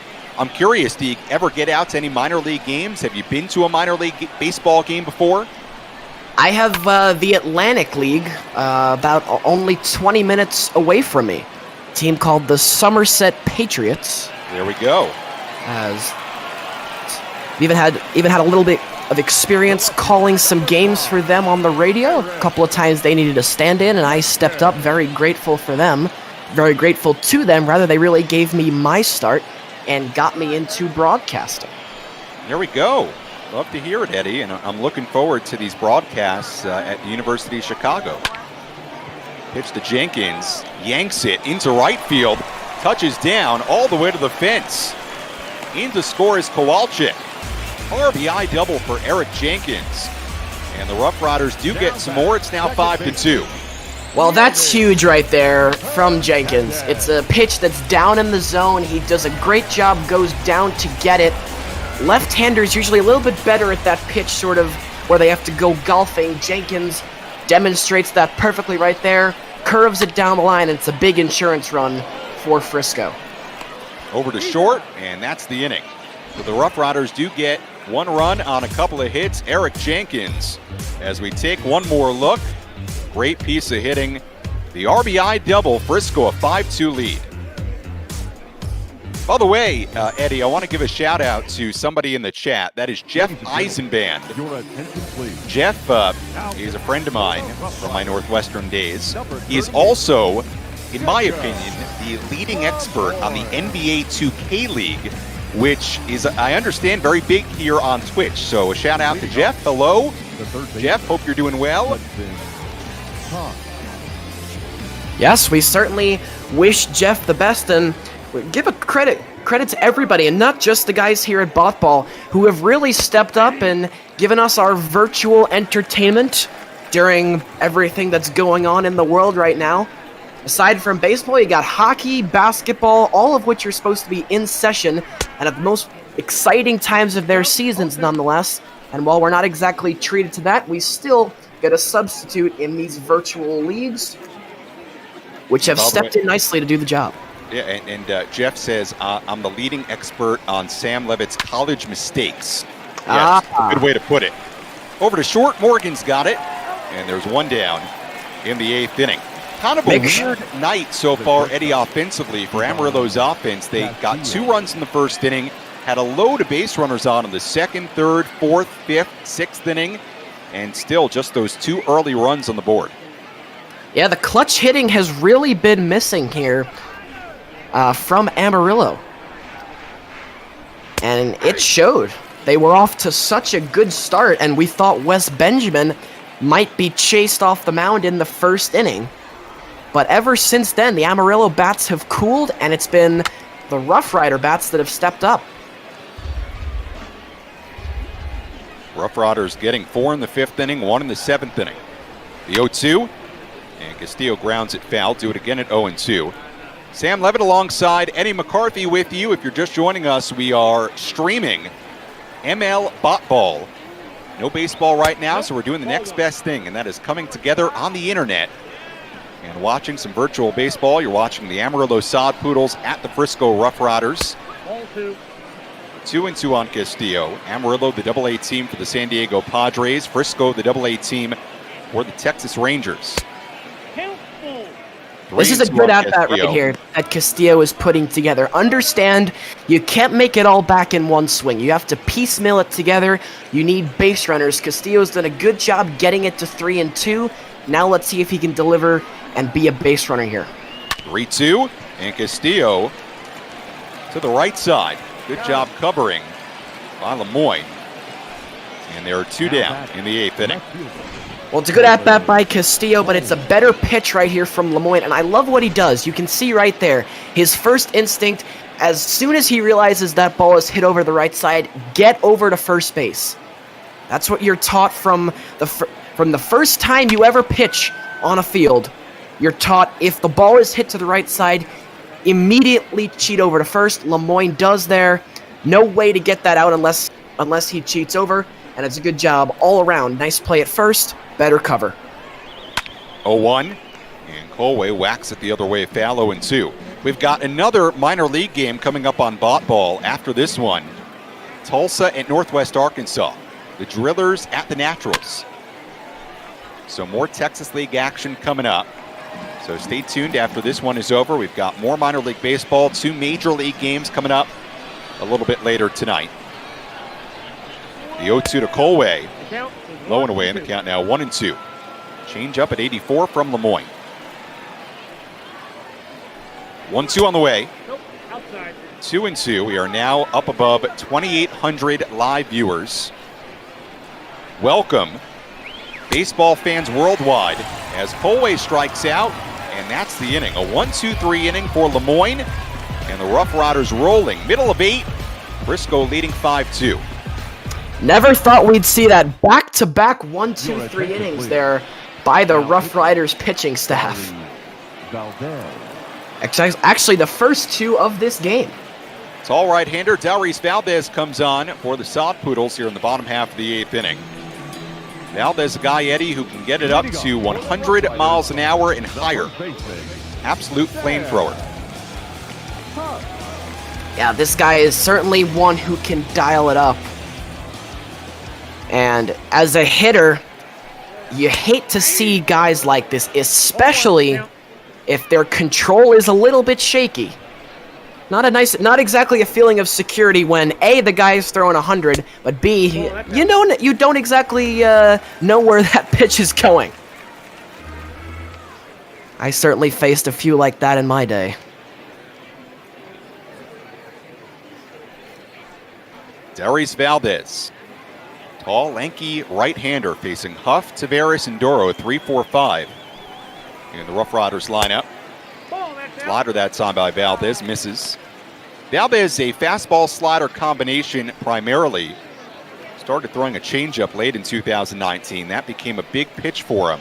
And that's often, if you're not familiar with minor league baseball and player development, when you talk about the pitcher side of things, Eddie, with a lot of minor league pitchers, they'll usually, by the time they get to AA, have a good fastball, a good secondary pitch, and it's normally, for both starters and relievers, that third pitch that they can get over and mix in that really becomes the big-time differentiator. Yeah, that's the make or break between a guy who's kind of flounders in the minor leagues for his whole career or rather someone who can, if they develop that secondary pitch, aside or the additional secondary pitch, I should say. That's the difference between whether or not they stay in the minors or the big league scouts start to come calling, and they find themselves soon part of a September call-up. By the way, we've got some comments here I want to get to, so we'll get to those in a moment as Tavares digs in. Tavares, a good day, 2 hits, single and a double. Run scored back in the 5th inning. Valdez misses low. We've got 671 Sports. I see a 671. You're at Sam Houston State. Feigl and Garrow warming up in the bullpen. I've been to Sam Houston up in Huntsville, Texas. 671. I've done some games there before. Hope you're doing well. Hope it's a nice day there. Do you have any questions or comments in the chat about minor league baseball, what you're watching right now as we approach 3,000 live viewers? Let us know. The Sod Poodle effect. 2-0 in for a strike and the count 2-1. Wow, we've got another Sam Houston State Bearcat. Carpool is chiming in. Hello.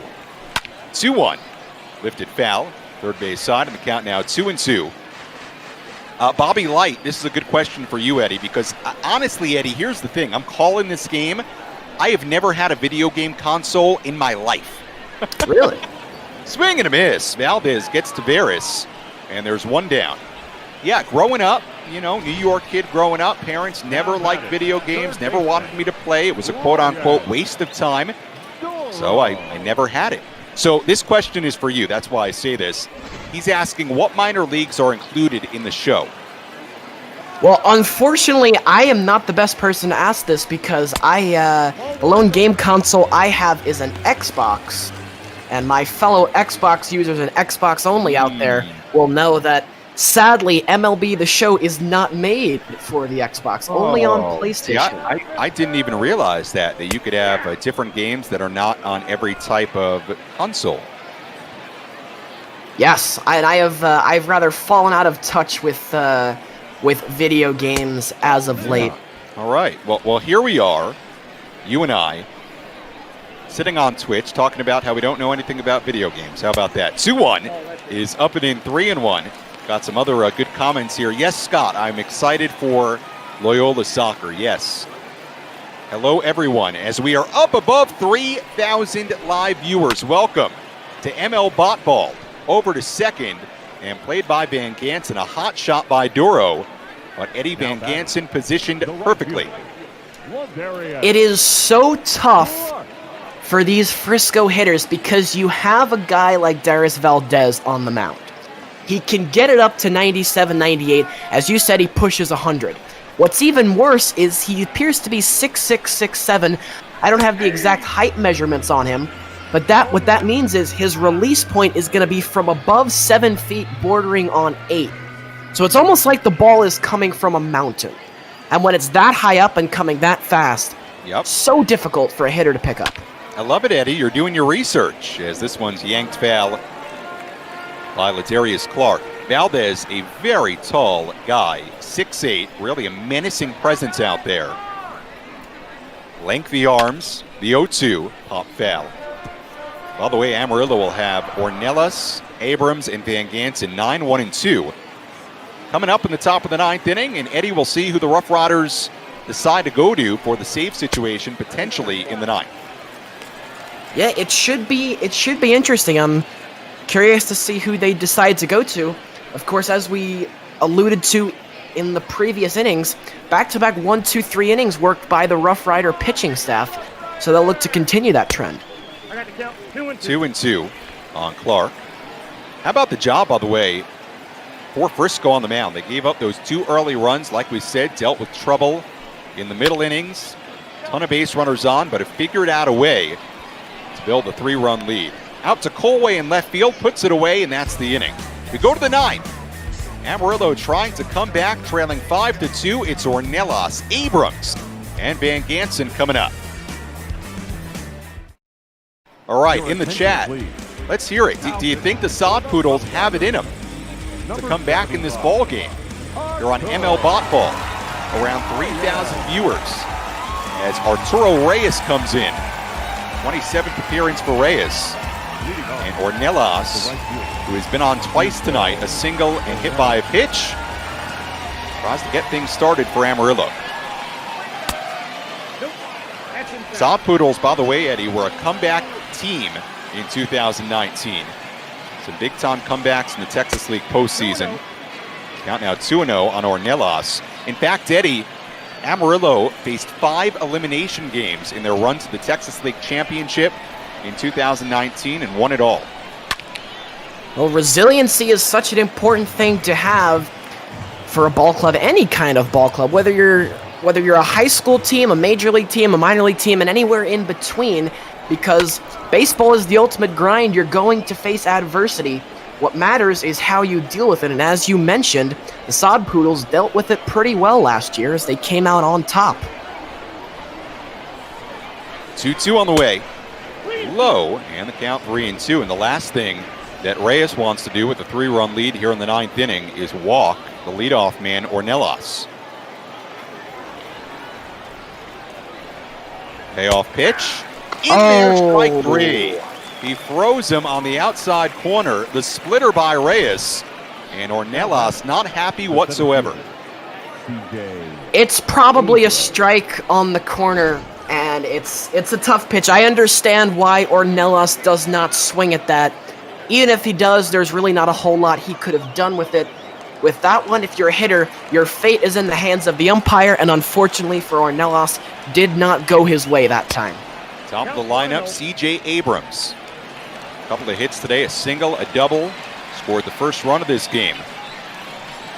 Well, that seems like an eternity ago, Eddie, when Amarillo had that 2-0 lead. With the way this game started for Wes Benjamin, starting pitcher today for Frisco, in and out of trouble. You felt like the Saudis might have a big day offensively, but it has really not gone that way since the opening frame. Now we open things up with a bang, but since then, the story of the day has been this Frisco pitching staff who has banded together a really solid performance, and they're looking to cap it off right here. 3-1 on Abrams. A reminder, we have Tulsa and Northwest Arkansas, another Texas League matchup coming up after this one is over. Pitch low to Abrams, so the South Poodles have something cooking. Here in the 9th inning, need one more base runner to bring that tying run to the plate. And this is the part of the lineup, Eddie, that you have to be careful with. Van Gansen, who had the RBI double earlier, and then the big boys, Overstreet, Zuniga, and Rivas coming up. Yeah, if you're looking for guys to tie the game, couldn't really ask for better here if you're the Saudis, but that's not what you want. Yep, that won't help. Pop out to Doro, and now the Sod Poodles down to their final out of the evening. And Arturo Reyes is 1 out away from picking up the save. Here's Overstreet, Zuniga on deck, hoping to be the tying run. The pitch is a little bit low, ball 1. Your job here, if you're Abrams at first, you don't matter as a runner. You can't get caught and end this game making a base running mistake. Yeah, you can't see that happen. 2-0 on Overstreet. Tulsa at Northwest Arkansas, a Texas League North Division matchup coming up after this one is over. Need to go look who's on the call for that one, Eddie, as Overstreet hits one into right. Clark is over, slicing away and out of his reach. Not sure I love that pitch selection right there from Overstreet. Not a whole lot he could have done with it. And now the count runs even at 2-2. So Reyes 1 strike away from putting this thing to bed. Fans on their feet here at Center City. And Overstreet lines one fair, rolling down the line. Get on your horse. Abrams to third. Abrams being waved around. He'll come in. RBI double for Kyle Overstreet. And now the tying run will step in Brad Zuniga. Well, don't go anywhere, and we mentioned at the beginning of the inning, the resiliency that this Sod Poodle Ball Club showed last year, continuing right now in this game down to their last strike, and I love what Overstreet does. He goes with the pitch, he turns on it, and he just keeps things going. It's a next man up mentality, and now it's in Brad Zunica's hands to keep this thing going. Brad Zunica, who had a single earlier, big-time power hitter, representing the tying run. Amarillo down by 2, 1-0. Zunica in 2019 spent all of it at AA with Amarillo at 16 home runs. Zunica could tie this thing up with one swing. 2-0. So now Zunica in the driver's seat. And to the 2,900 plus watching, get locked in. 9th inning. Big time situation. No real baseball, so we're giving it to you on ML BotBall. 2-0. Oh, Right, that would have been a good Boy, pitch that was to a drive. force right down the chute.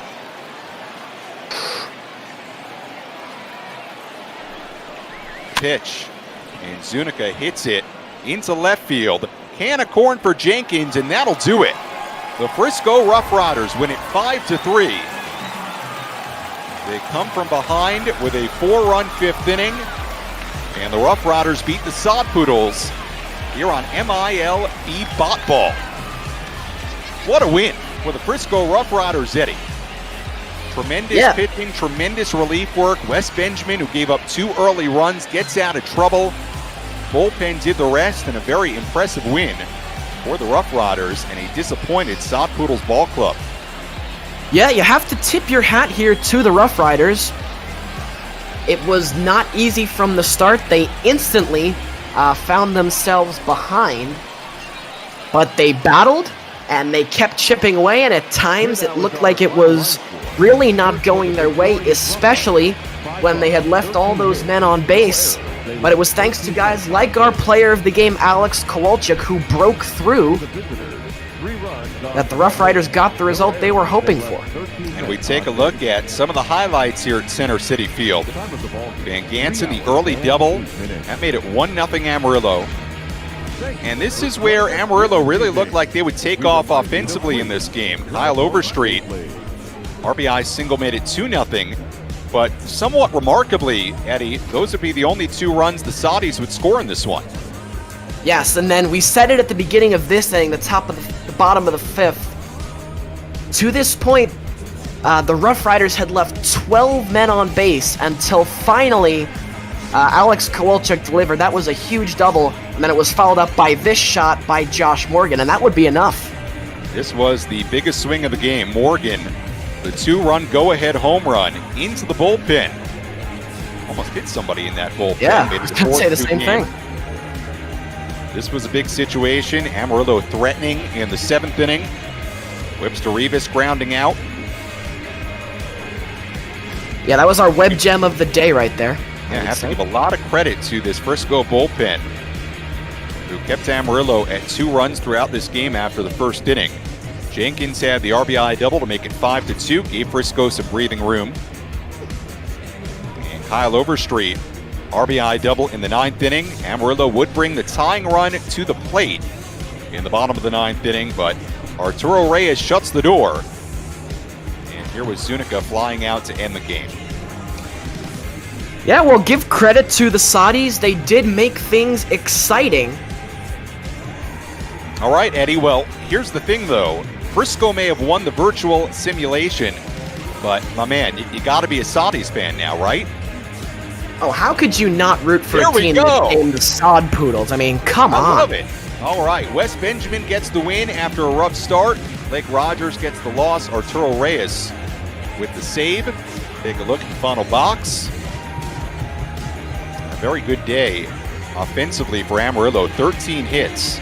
Or check that, did not have 13 hits. Frisco had 13. But a very good day offensively. We take a look at the final box score. For those of you scoring at home, you big virtual Frisco and Amarillo fans. And some very nice comments in the stream chat. Thank you, Bobby Light. Thank you, Silv, DRGN.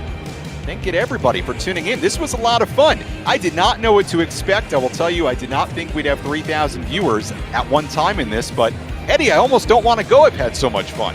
No, this was a blast. Definitely one of the top games that I've called. Had a blast doing this one with you. And we got a pretty good ball game and had a little bit of everything, just at different times. Here we go. Lots of offense, and the pitching showed up eventually, especially for Frisco. Their staff would settle down, and after allowing the first two batters of the game to come home and score, they would not give up a run the rest of the day. So an excellent game from Frisco, and yeah, I've had a blast doing this one with you. Yeah, Amarillo 33-24 now, Frisco 28-29. Looks like we're going to have another game coming up here in just a second. There it is, Tulsa at Northwest Arkansas. Tyler Gilbert on the mound for the Drillers. Chris Bubik on the mound for Northwest Arkansas. And those two teams, the Drillers, the AA team of the Dodgers, and the Naturals, the AA team of the Royals. So we take a look at the standings in the Texas League. Sod Poodles still in first place in the Texas League South. In the North, the Travelers leading. And guys, the great guys that have set this up for ML BotBall, you guys ready to go with the next game? I think we're definitely getting there, Sam. It was lovely hearing you on the call. It's always fun seeing these guys that actually know their team and been watching them for the last while. Yeah, I should know a little something about the Saudis and the RoughRiders. We play them a lot. But that was fun. I was very pleasantly surprised by this, guys. This was a lot of fun. Yeah, I had a great time doing this one with you. I may have been called at 4:56 for emergency fill-in duties, but I can't complain. Had a great time and hope to do it again soon with you, Sammy. Had a blast. All right. Sounds good. Eddie, I appreciate it. Everybody who watched, I appreciate it. Great seeing all the chatter in the comments. Tons of good stuff in there, so appreciate it. This was a lot of fun. RoughRiders win it 5-3. We've got Tulsa and Northwest Arkansas coming up. Remember to check out the donation information. Support Adopt a Minor Leaguer. You can find that if you scroll down on the Twitch stream. And until the next time, Eddie and the rest of the crew, I'll talk to you later. Enjoy the rest of the night. Always appreciate it, as looks like we've got ourselves a scramble here as well. Looks like it's going to be a lovely three-man booth here for this one between the Tulsa Drillers and the Northwest Arkansas Naturals. As I am joined in here by P. Mr. 3 and TARDIS. What is going on, my dudes? Hey, Duggo. Just getting ready for another wonderful evening of Texas League ball here. It's definitely something different. I know, at least for me, man. You know, I'm living in a city with Major League action in it. I'm a Diamondbacks season ticket holder myself, so that's usually where my knowledge lies. Definitely not so much in the minor leagues, so this is going to be something interesting. Yeah, definitely, especially when you watch really any minor league game. You never know quite what you're going to get out of the game, as all these players are just trying to make it up to the big show and start making the big bucks. No, definitely something interesting. I'm sitting here punting, man. I'm used to like 2 hours of prep or something like that before this. And here we are, just making it work. Exactly. That's how it is though sometimes. You get thrown into the middle of something, you just have to fight through it and make it the best we can. And welcome to our 3,000 viewers, smashing our old record of, what was it, maybe 120 or 19-inning marathon there? No, dude, honestly, it was about 80-something, and that was in that 19-inning game I ended up calling between the Padres and the Diamondbacks. So, yeah, no, this is unprecedented territory, and we definitely appreciate everyone that's come and joined us here today. Special shout-out to Twitch for featuring us on the front page. But a big thing we need to remind folks for, everything we've done here is for charity. Previously, we had featured Meals on Wheels as our go-to charity, but today, with everything going on with the minor leagues, we've been featuring Adopt a Minor Leaguer. Either you two familiar with that charity? I've looked them over a little bit, and basically it helps out because I think a lot of people think these guys make, hundreds of thousands of dollars every year. Most minor leaguers, on average, only make about 60 to 70K a year, so they're a lot like you and I, not making the big bucks, trying to make it up to the majors. So especially where the league's essentially locked out right now, these guys are hurting a little bit, and really anything you can spare to help them out get through these tough times is very well appreciated. Definitely a big thing here on BotBall is just us doing this for fun and doing it for a good cause. As we're looking around before the start of this one, it's going to feature 2 lefties on the mound. Going for the Tulsa Drillers, going to be Tyler Gilbert. And going for these Northwest Arkansas Naturals, it's going to be Chris Bubik. Seeing there, got a pretty good record over there. Or excuse me, not so much. The peripherals look all right. Sub-3 ERA, the whip a little bit high at 1.26. 47 strikeouts over 51 innings pitched, nothing to shake at. Yeah, no, and especially down here in the mines, you get handed those rough luck losses a lot more than you do sometimes, because sometimes your team just doesn't hit that night. Apparently it's Chris Bubich. I will make sure that I don't screw that one up. So thank you to everyone that's had my back. I'm getting DMs from everybody like, hey, don't screw this up. Always lovely. Yes, and we always appreciate help whenever you can, whether it's stats, just hanging out and correcting us whenever we mess up. It's always a great time. And I believe you can join us on our Discord if you want to help out with that a little bit. Definitely something we always appreciate is your input and your chatter to help make this community something over in our Discord. Link to that is in the chat there and below on the Twitch page.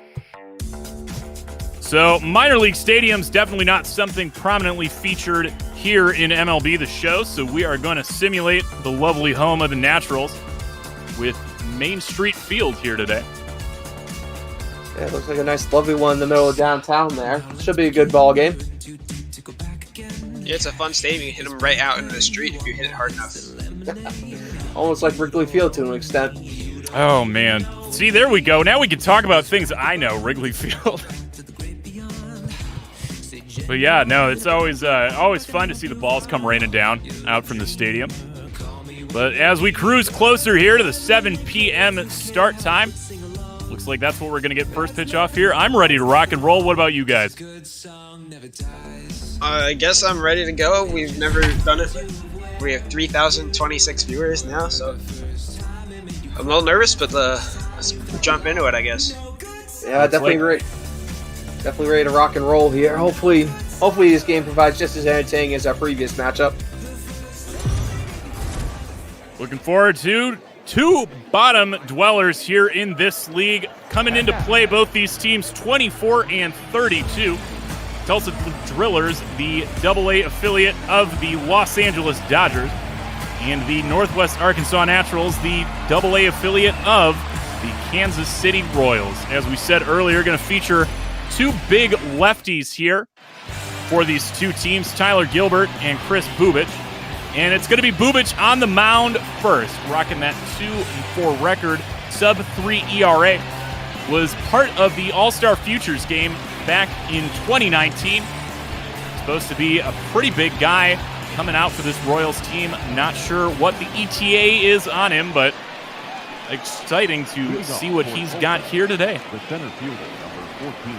So due up first here for the Tulsa Drillers, going to be center fielder Drew Evans, as Bubich starts him out with a strike to start it out here. Yeah, just a good location on the first pitch there, right in the lower half of the zone. First pitch, 7:05. Yeah, and Evans hitting 316 on the year. Plus, he's got that great beard, so he's got 2 things going for him right now. Swings and a miss on a big fastball there. Nothing fast, but apparently lauded for that fastball that sits right around 90 miles an hour. Yeah, and if he can mix that in with some of his curveballs and breaking pitches, that can be a real nasty weapon for him. Apparently it's the curveball for Bubich as he gets him swinging there for strike 3. First strikeout of the day. The designated hitter, And absolutely beautiful. 3 pitches, 3 strikes. Beautiful slider to clean him up on the outside half. Bring up Omar Estevez as both teams are rolling out big right-handed heavy lineups with 2 lefties on the mound. That's always a good matchup. I don't know what the splits are for these guys, but I guess the manager knows what he knows. Big swing and a miss here, and could be in for something interesting. Already ahead 0-2 to Estevez. 0-2 pitch comes in. That's the first foul ball of the game. Yeah, but again, with the way he's swinging that last breaker, you want to try to challenge him with a fastball up and high there just to see if he's paying attention. The count is 1-2. Going to be outside now, 1-2. Looking at a lovely 65 degrees, and over here in Phoenix, man, 65's cold, but with how much 110 I'm getting, I could probably take that. Another foul ball. 65 is nice. I keep my room at about 70, so that's not too far out from what I'm used to. I could only imagine my electric bill if I tried to set it to 65 down here.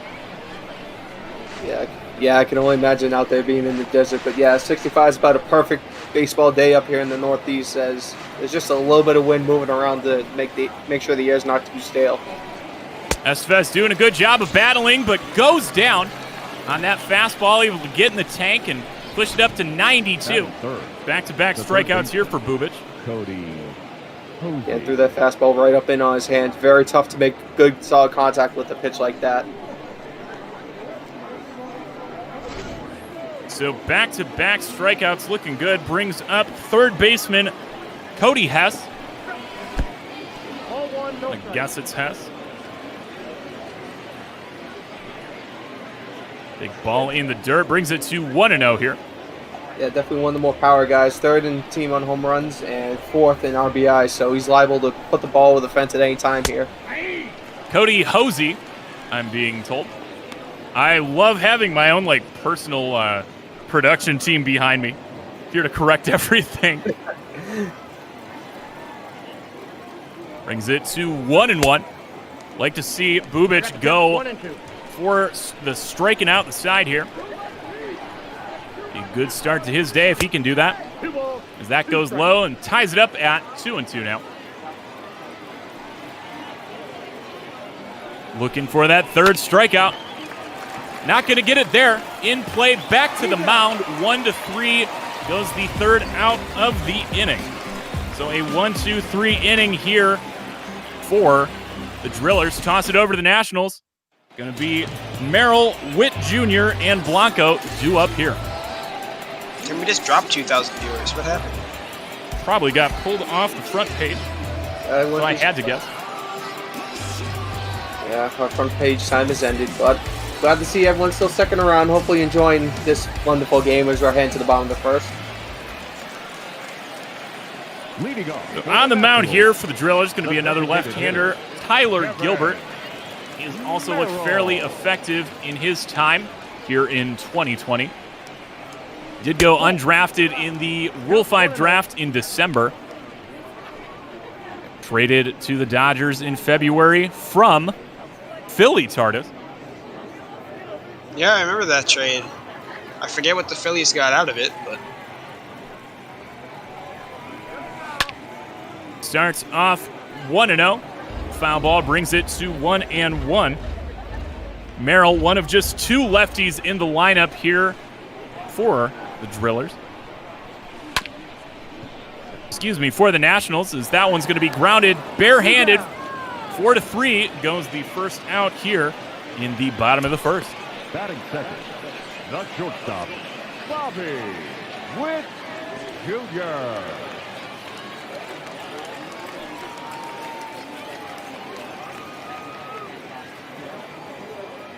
Oh, Kyle Garlick was who the Phillies got for that. Kyle Garlick, the guy who, I think he's in AAA in BotBall. I don't think he did great in spring training. Tosses it over to Bobby Witt Jr. playing shortstop, as it's going to be 6 right-handed batters after this. Big swing and a miss. Yeah, he was trying to put that one out into the street here with that swing, but just not keeping himself together there. Well, that's off the plate. 2-1 on a big changeup from Gilbert.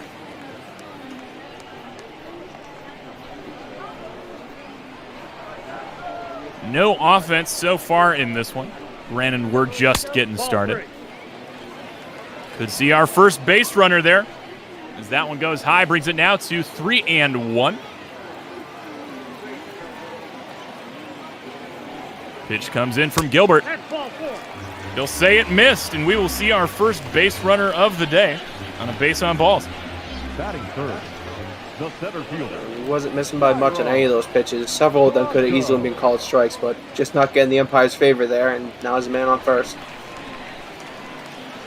There we go. Man on first for Dairon Blanco. Ooh, man, this is what happens when I don't get time to warm up. First pitch is going to come in and miss as well. So Gilbert getting squeezed on some of these calls. We know that the lefty zone is usually a thing, but usually for left-handed batters, not left-handed pitchers. Look over to first. Going to keep Bobby Witt honest over there.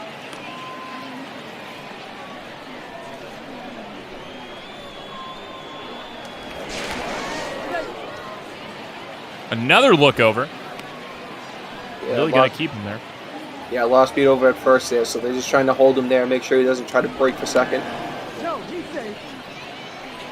Bobby Witt Jr. over there, a highly touted prospect out of high school, was ranked as the #1 overall and #1 shortstop high school prospect coming into the 2019 draft. I bet he'll go next pitch. See what happens. 1-1. And just foul. Could have been trouble down that first base line. Instead, we'll look at 1-2 now. And they'll ring him up on something that was called a ball just a batter ago. Strikeout of the day here for Tyler Gilbert. Yeah, and we just have to remember here, the umpires are also down here in the minor leagues to try to get some work, try to improve their skills. So sometimes the calls aren't going to be the best in the world, but they're usually pretty consistent, stuff like that. And that's another look over there. Like to remind Tyler Gilbert that you're really trying to throw the ball 90 feet to the right of that.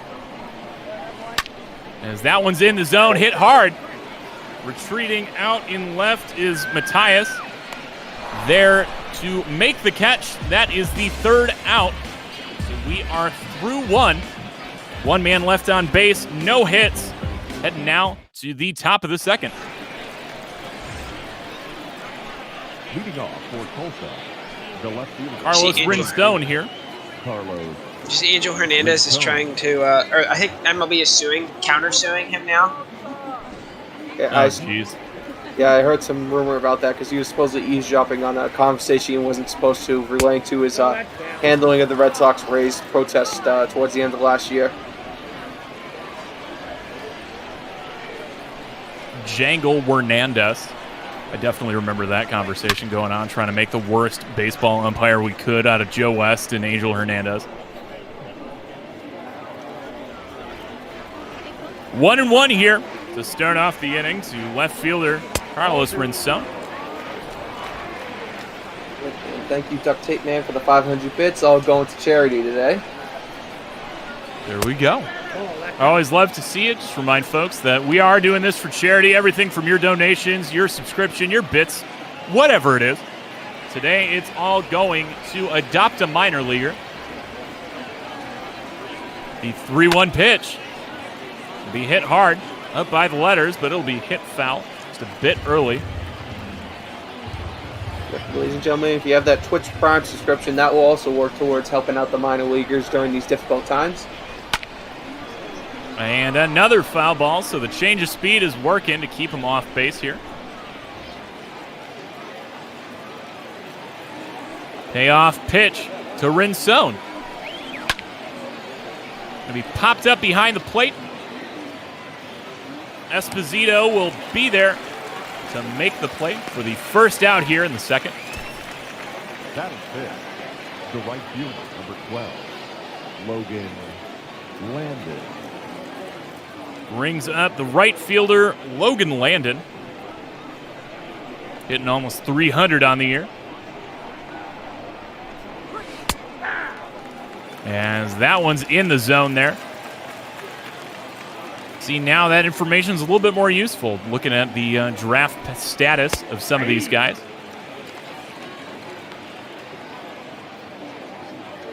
Quickly ahead now, 0-2. is Bubic. 1 ball, 2 strikes. One in the dirt. Looked at. Now 1-2.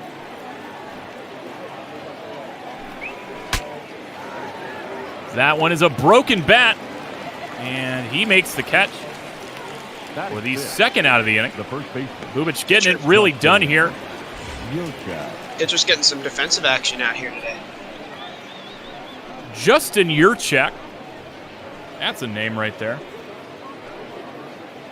That's it. I think we might want to play the old game of how many points is that last name in Scrabble there, because that's a real nice one. But yeah, hitting 400 over the last couple games here, so he's been on a tear. Hopefully, he can try to help get Tulsa on the board here early.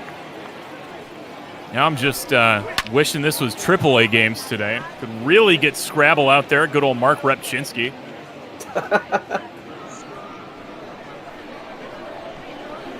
Quickly ahead here, 0-2. Bubic is dealing.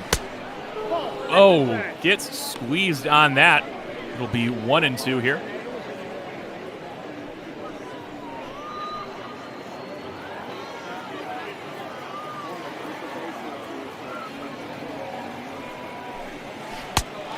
Swing and a miss, and that's strikeout number 3. Bubic has retired all 6 batters he's faced in order. And now we will toss it over to the bottom of the second. Bert, Castellano, and Esposito due up here for the Naturals. The third baseman. These guys have some good names. We are getting confirmation 19 points would be the value for Yurchak in Scrabble.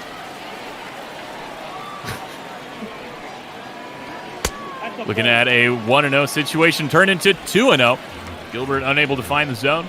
Both these guys a little bit soft tossing. Gilbert's fastball sitting in the low 90s as they're going to look to try to squeeze one on. Throw would not be in time as DJ Burt.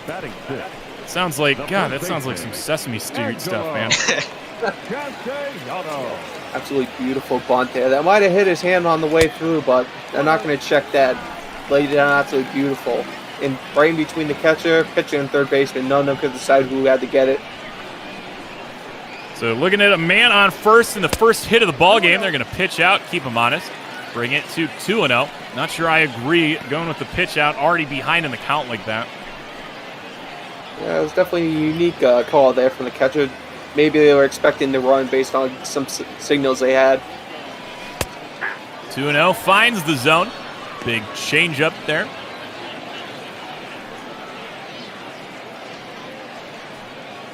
Curious to see how the change of speed works out, going about an 8-mile-an-hour difference between the changeup and the fastball. Ball, that's in. Misses, brings it to 3-1. Nate Esposito hitting really good with the average. 308 on the season, stands on deck. No outs so far in the bottom of the second. Pipes it in there. Looking at 3-2.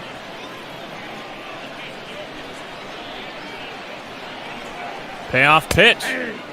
In the zone, looked at for strike 3. He doesn't believe it. He's giving the ump a piece of his mind. I don't think even a robot ump would give him that call, though. No, that was a beautiful pitch. Didn't even try to flirt with anything. Just threw it in the zone and said, "Come at me." Second strikeout of the day for Gilbert. Brings up Nate Esposito, catcher here for these Naturals. And more, don't worry if you have to go back to work, because we're going to have baseball on for at least probably the next 5, 6, 7 hours maybe, depending on how games go. It's all good. I know, I got an idea who that is. Somebody important in my life. Yes, Nate Esposito, great average at 308, sitting so far as they check back over the first. And look over the first, going to get away from him. Oh, my God. Didn't get too far away, though, as Burt is going to be... Oh, God, we're going to have to punt even more. That's the pitcher. Tyler Gilbert, starting pitcher here for the Drillers. Going down with a shoulder injury. And, you know, considering the initial diagnosis we have here, we hope it's anything but Tommy John here. It's a shoulder injury, but that could be one of 15 problems in the arm.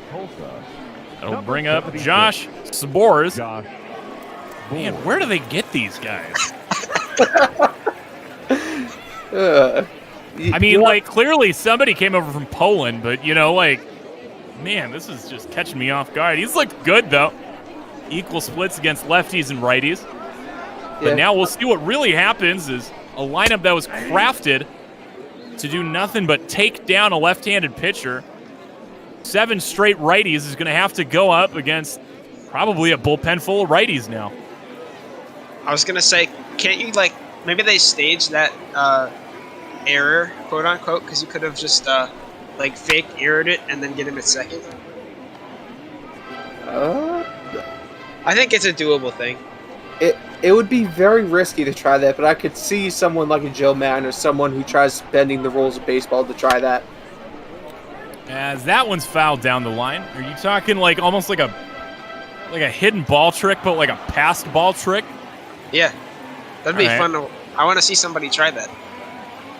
Curious to see if that's ever happened. As 2-2 goes wide, so we'll bring it full here with 2 outs. Second out coming on the base pass from DJ Burt. Payoff pitch. Gonna be lined, and that'll see some grass out there in right field. Second hit of the ball game here for the Naturals. And just putting good contact there. Not a big power swing there, but just enough to put into the gap. And EB pointing out that Sports actually had a little bit of cup of coffee with the Dodgers in a couple seasons ago. All right. Yeah, I felt like that name was slightly familiar for some reason. Maybe it was 2-3 years ago when the Dodgers came to Boston and I went to one of the games. No, definitely something I feel like we're seeing more often. A lot of these guys skipping AAA entirely, especially pitchers. You know, nothing really changes between the hitter qualities between AAA and the majors, except for there's probably more bad ballparks to pitch at, especially if your AAA affiliate is in the PCL. As Cancel dribbles that one in front of the plate. Easy toss, 2-3 for the third out.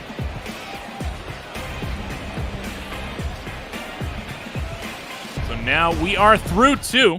Gonna bring up Jacob Amaya up first for these drillers. For Tulsa, the shortstop, Jacob Amaya. Amaya, the speed guy on the team, 10 stolen bases already in the year, leads the drillers in that department. So if he gets on base, expect a few more checkovers to first if he rolls on. See what he can do here.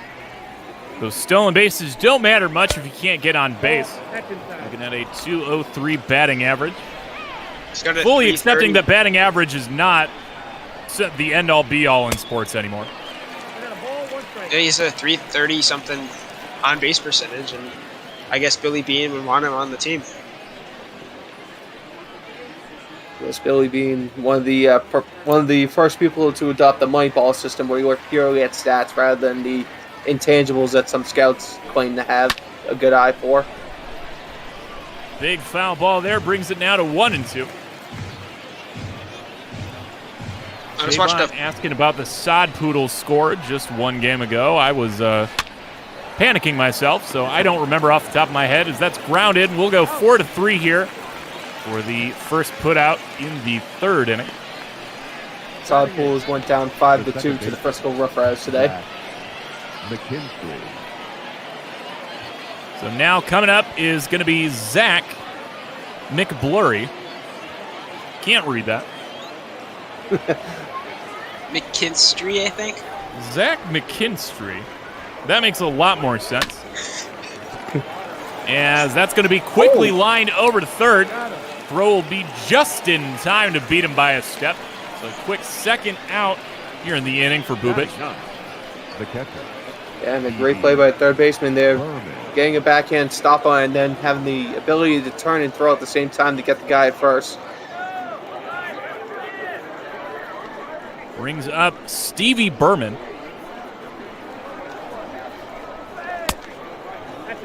And, man, I was having Funny enough, I was having a similar conversation with Diamondbacks pitcher Jimmy, now James Sherfy.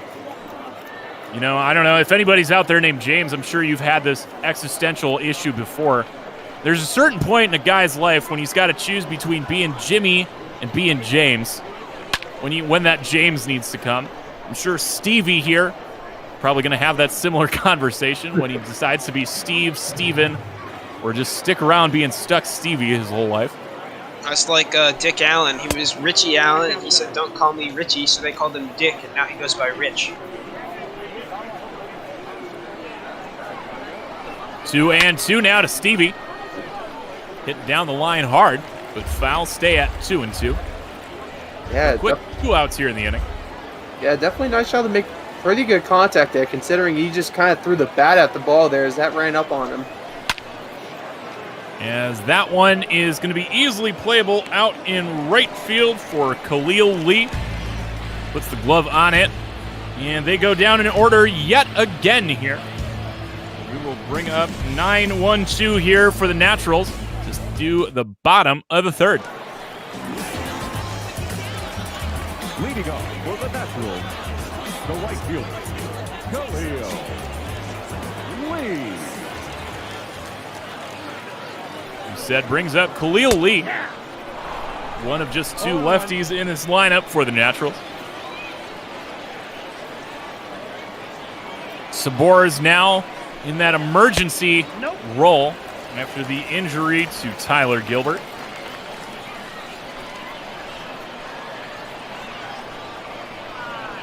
Splits the count at 1-1.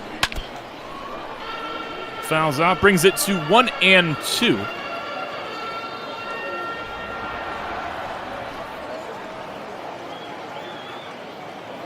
I hope Gilbert ends up being okay. We'll get an injury report after this game. But it seemed bad according to the trainer that came out to take him off the field. Yeah, and especially if it's a rotator cuff injury, that might send him down for a year, maybe a year and a half, just trying to get that back to normal. Swing and a miss. First strikeout of the day for Spores. Now batting, the designated hitter, Kevin. Yeah, just real good fastball placement. High at the letters, very tough to make good contact with it unless you're specifically looking for that type of pitch. Lineup's going to flip over here again. And we will see Kevin Merrill take his second at-bat. Rounded out second base in his first plate appearance.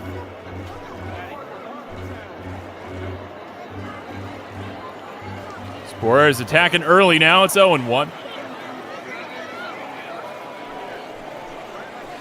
And again, I'm really curious to see what's going to happen with 2 through 8 in this lineup, now stacked righty heavy. See what Spores can do with that.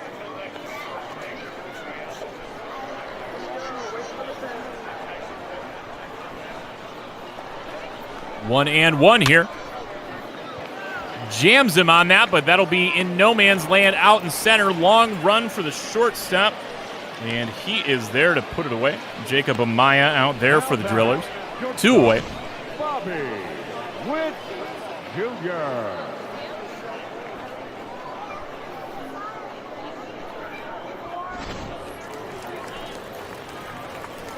Brings up Bobby Witt Jr. As we said, blue chip prospect coming out of high school last year.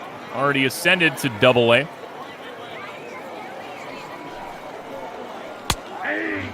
Looks at a big breaking ball for strike 1. Yeah, both pitches seem to be relying a bit more on the breaking stuff for knockout pitches rather than just pure speed. See there, Spores reaches back for that one. Hits 93 with the fastball for strike 2.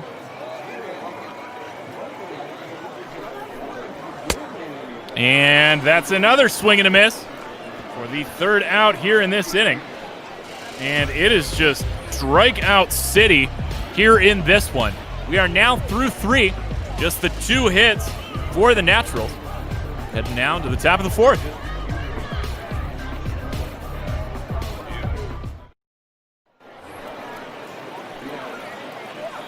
Leading off for Tulsa, the center fielder, number 14, Drew Abel.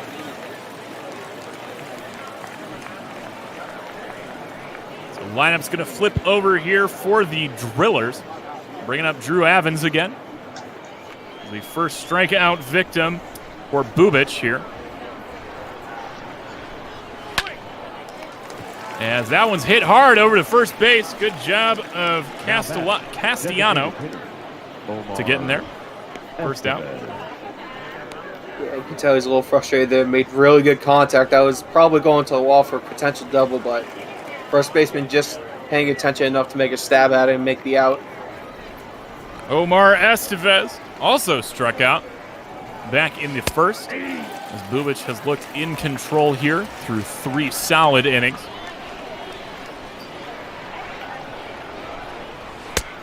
Oh, 1 becomes 0-2. Big swing and a miss on the changeup.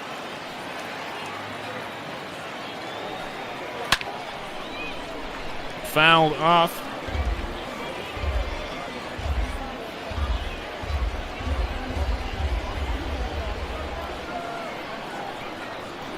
Comes set. Pitch comes in. Hit hard down the line. Long run out there. And Lee will not be there to make the play, so we will do 0-2 again here.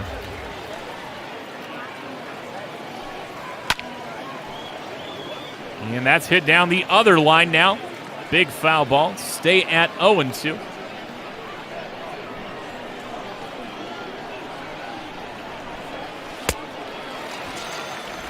And that's another strikeout. Fourth of the day. Second for Estevez. This beautiful breaker just clipping the outside corner, making the batter think that's going to be a strike.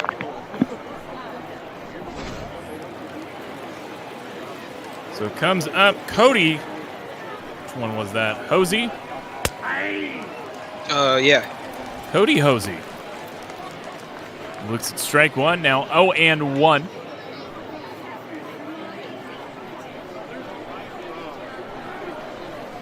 I should have looked at the names of the players before I picked the team. Dude, it's going to be a crapshoot. That's the joy of some of the, having thousands of guys in the minor leagues. You're always going to find the fun ones somewhere.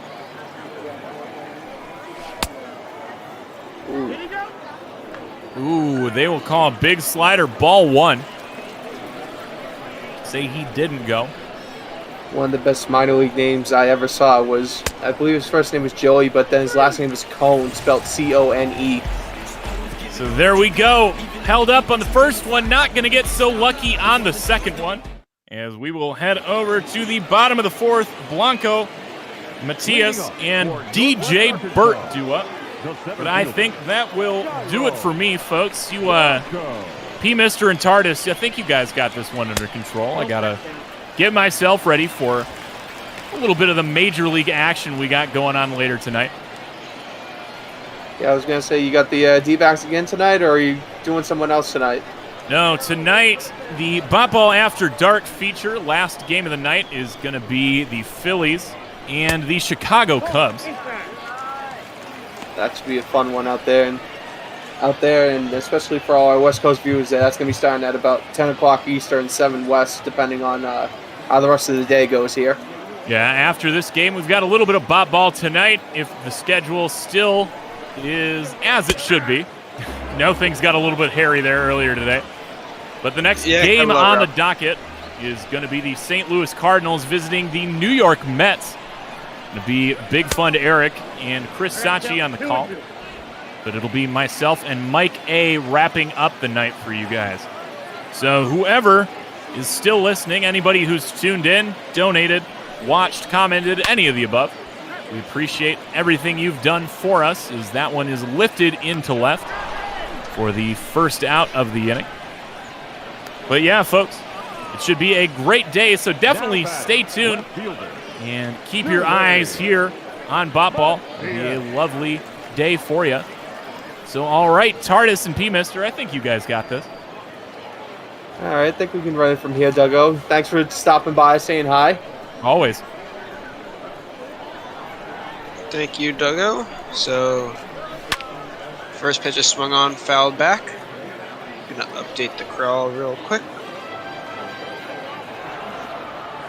Unfortunately, with our budgets we have here, which is nothing, we have to do a lot of our stuff manual. So it's always a good time to find out what you're good at. And that one is grounded. That'll be fair down the line. Right fielder's going. He's going to ground first and get in the second safely. Throw goes to the cutoff man.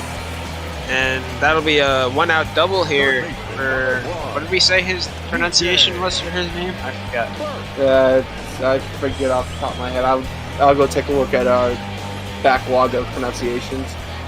All right, thank you. And Crown King Curly W in the chat. We're not tracking games from earlier because it's all minor league games. We have to set up the website to track those players. So we'll have our 2 major league games later on today. There's only 2 scheduled in the whole major leagues, which is why we have some minor league games today. But it's always nice to see what minor leaguers looks like. We'll have DJ Burt coming in now. He's 1 for 1. Got out on the bases last time. And he'll swing at the second pitch of the at-bat. It's hit left field. They'll hold him to a single, and the run will be held at third. So it'll be a one-out single. Now they got runners on the corners. Yep, and just come back from the production truck. It's Ciole Mateus, something along those lines. Thank you. Still probably will get it wrong. And that'll bring in Angelo Castellano, a guy whose name I can pronounce. Yeah, for one today again. One thing to notice early on is there have been a lot of strikeouts. Both pitchers have been getting the batters fooled up there, so hopefully the K-board has plenty of room up there because it's going to be pretty full tonight. Indeed, and there's Castellanos' runners in scoring position average 114. The runners in scoring position is absolutely awful. I think I read that right. It's hard to tell. The screen got really blurry. Yeah, 114 looks about right there, so he's definitely not known for being clutch, but has a chance here to blow the game open. And it'll be 3 straight balls to Castellanos. They're looking at maybe a bases loaded situation here with Nate Esposito on deck. Yeah, and Esposito hitting 313 on the year, so he's definitely someone you don't want up in that situation. And the 3-0 pitch taken. That'll be a strike. Fastball, stereotypical 3-0 pitch, gets the strike zone, so now it'll be 3-1. Yeah, and the 3-0 count, you just want to hit the zone somehow. You just throw your best pitch, whatever's working for you that day. Fastball, curveball, slider, just have to get it in there. So we're now at 3-1 Castellanos. He'll swing at that one. That'll go foul down the line. Running the count full.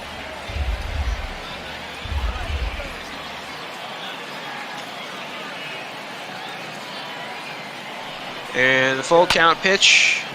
Swung on. Third baseman's got it. He's going to throw to second. He'll get the out at second, and he'll get the out at first. What a play. Beautiful 5-4-3 double play there to get out of the jam. Here's another look at that one. Yeah, they had maybe a half second of wiggle room there to pull that one off. So great job by the infield there to get that double play in order.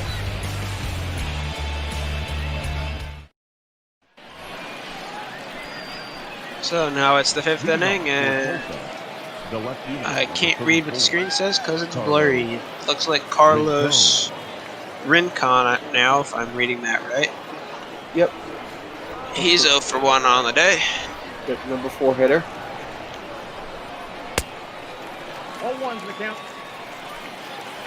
And again, with that breaking ball on the outside there, Ubic is doing very nice as far as mixing in his breaking stuff along with his fastball to keep the batters really off base so far in the game. He definitely is. All 3 pitchers we've seen today have done great. Of course, the Drillers' starting pitcher, Gilbert, is out with a shoulder injury after a couple innings of work. We hope he's okay. We'll find out after the game. And that'll be an 0-2 now if that one fouled off. Yeah, it looked like maybe he tweaked something in the throws over the first there, checking on the base runners, and then it just kind of aggravated up from there.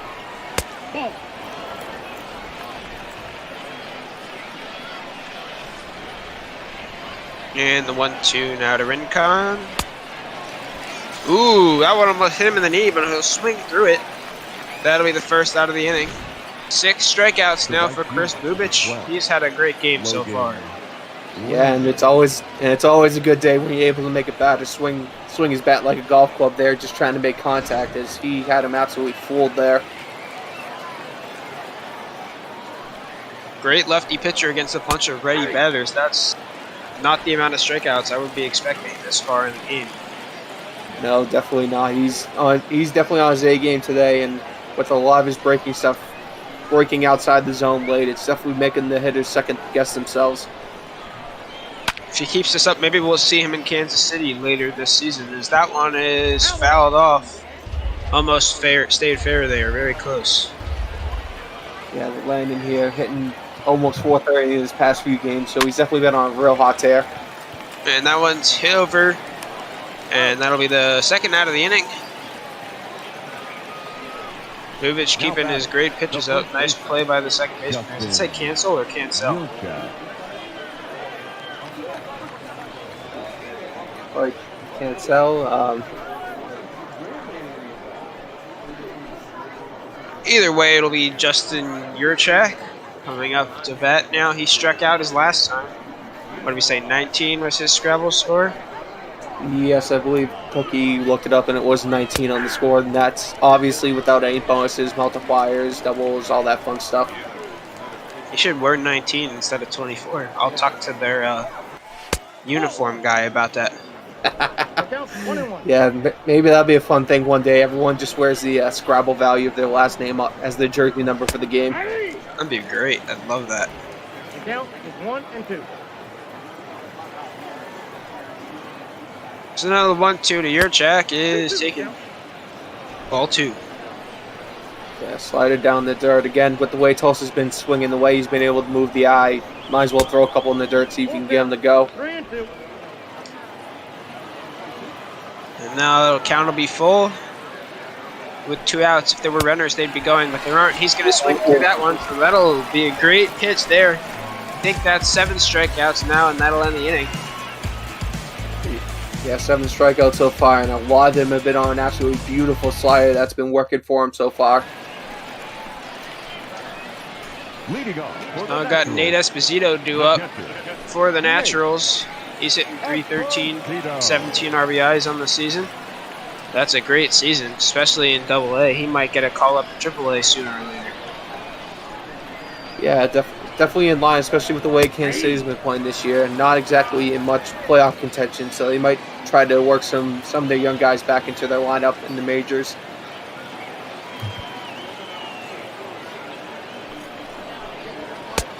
Neo 1 is taken for a strike.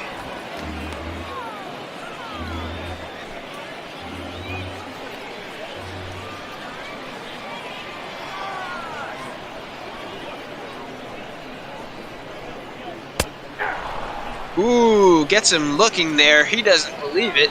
That'll be the first out of the inning and a great pitch from Spores. Yeah, that was definitely a 50-50 ball on the outside, 94 on the gun, so definitely a nice fastball for a minor league level here. And then I'll bring up Gabriel Cancel, or we're not sure about the pronunciation of his last name, but I'll swing for the first pitch for a strike. Yeah, I'd say Cancel should work for now. A little bit of the Latin accent on there. Sounds good, and the 0-1 pitch is taken way out of the zone. That'll be ball 1.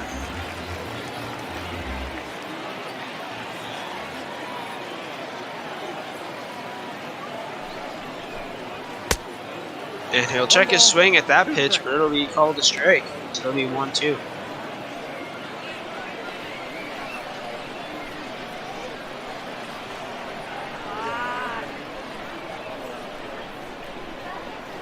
And that one also misses, so 2-2.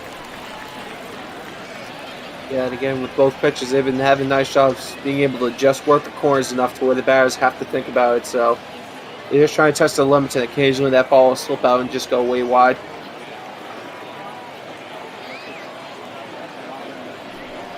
And the 2-2 swung on. That'll be foul over behind first base. We're taking out his first base coach there with that one. Again, base coaches are probably the most dangerous position to be out there because you're trying to pay attention to 20 different things, and you just have a 100-mile-an-hour ball coming at you. Yeah, it's terrifying, and that will be popped up. Shortstop's got it.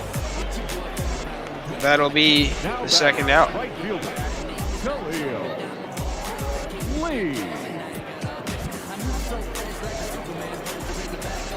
Now Khalil Lee's coming up. He struck out his last time. Not having a great campaign. Looking to turn things around. Yeah, and sometimes just getting a couple days off rest or you run a bit too long can really destroy your average sometimes. So we'll see if the manager gives him a day off in the upcoming days, try to help him reset his clock. And he'll swing at the first two pitches. One of them's a swinging strike, the other one's a foul ball. So it'll be 0-2.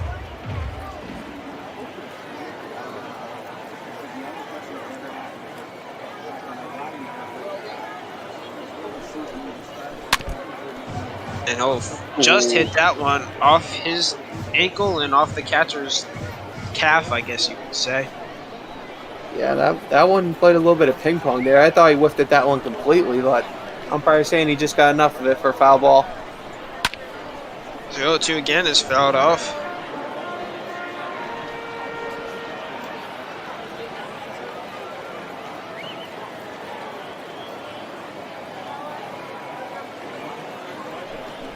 Another 0-2 count taken, ball one.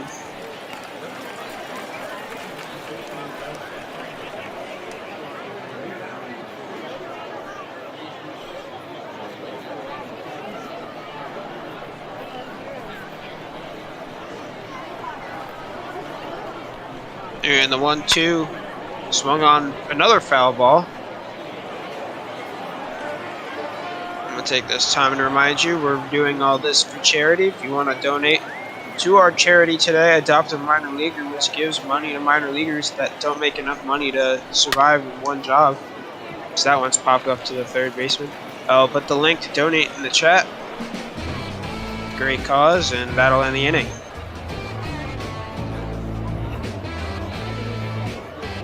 Amaya, McKinstry, and Berman due up for the Drillers. We're going to the sixth inning. Yeah, and again, most of these minor leaguers are just trying to make it to the big show. They're making peanuts compared to the value of entertainment and show that they show us every day on the diamond. So any little bit to help these guys out is very much appreciated from all of us here in the BotBall community. Nope, that's the ball. And yes, 671 Ubik, I'm terrible right now. Yes, he is still wheeling and dealing. 67 pitches here in the top of the sixth. Slider's been working absolutely beautiful so far. He does miss on the first two pitches. 2-0 count. Ooh, he misses again. That one was very close. It'll be a 3-0 count. Yeah, and just he's been trying to nibble, and occasionally he's gotten the favor of the umpire, but seems like he might be playing that game a bit too much. Ooh, he paints the corner there, 3-1.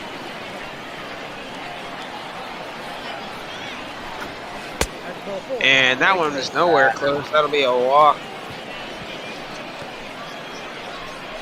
Now batter, second base. Yeah, again, just trying to pick those corners a bit too much there. Breaking ball is working fine, but you have to hit the strike zone in order to get them to swing, really. Yeah, and he hit it once, and it was a very close call. Could be him overthinking it. Could be a little bit of fatigue starting to set in as he'll throw over there. Nothing happening. Yeah, up at 71 pitches, which for most minor leaguers is usually a full day's work, but he's having a very good day so far, so the manager might give him a little break and see how far he can go with this. We're seeing the third base coach signing something. It seems like a steal sign, but who knows? Yeah, who knows with these Macarena type movements these base coaches have nowadays, whether it's a sign to take off or they're just dancing around to try to confuse the pitcher. 1-0 taken, ball two.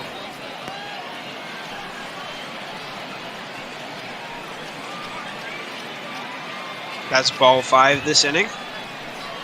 Or ball 6. Forgot one. Yeah. If he walks this next guy, I think the pitching coach should come out and have a chat with him. Just hits the corner on that one. Now we're seeing some signs from the manager as well on the Drillers. It's clear they want something to happen.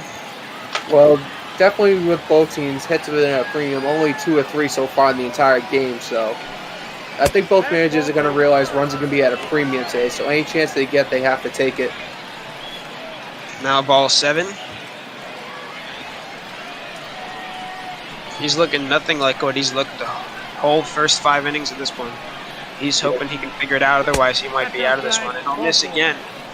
Ball 8. 2 on, and the pitching coach is coming out to talk to him. Yeah, just try to figure out what's going on because he's had a lot of missed pitches so far, and he's just trying to help set himself in here. Hopefully he can get out of it. He's pitching just fine beforehand, but obviously something might have been up. Yeah, sometimes going back into the dugout and letting your team hit can mess up your thought process and your mechanics. He finally gets one in there, strike 1. Yeah, and there's that break that looked so natural in the first couple innings there. That one beautifully broke back in for a strike.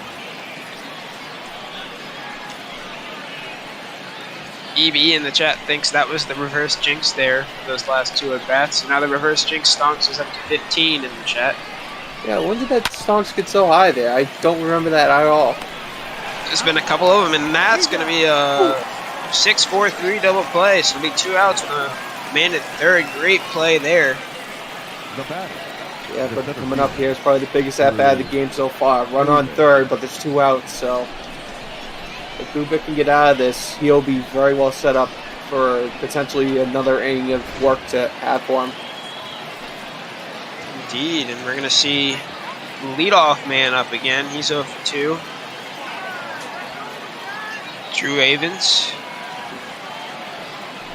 The first pitch to him is swung on, pop to center. The center fielder's charging, and he's got it. They're going to get out of this one. They have stranded a runner at third.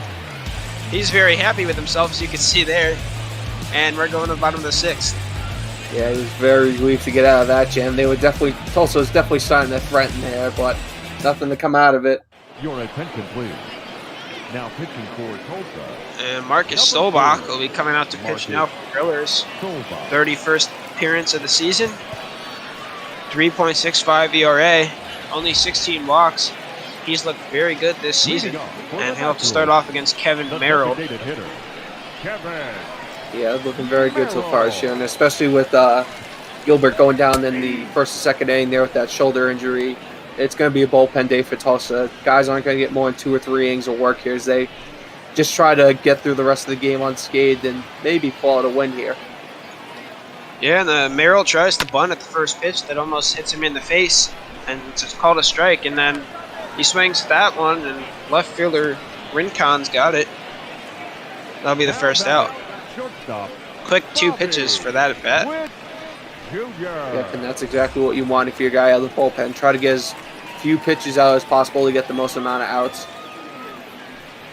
So that'll bring up Bobby Witt Jr. As Doug mentioned, he's one of the top prospects for these Royals, and they definitely need him. They've been pretty awful the last couple of years. Got to be one of the worst declines in baseball history, because they were just won a World Series 5 years ago. Yeah, and that's unfortunately how life of Major League is nowadays.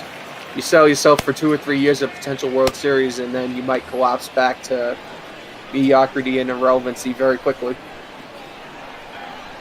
And the 1-1 pitch to Witt, taking ball 2. 2-1.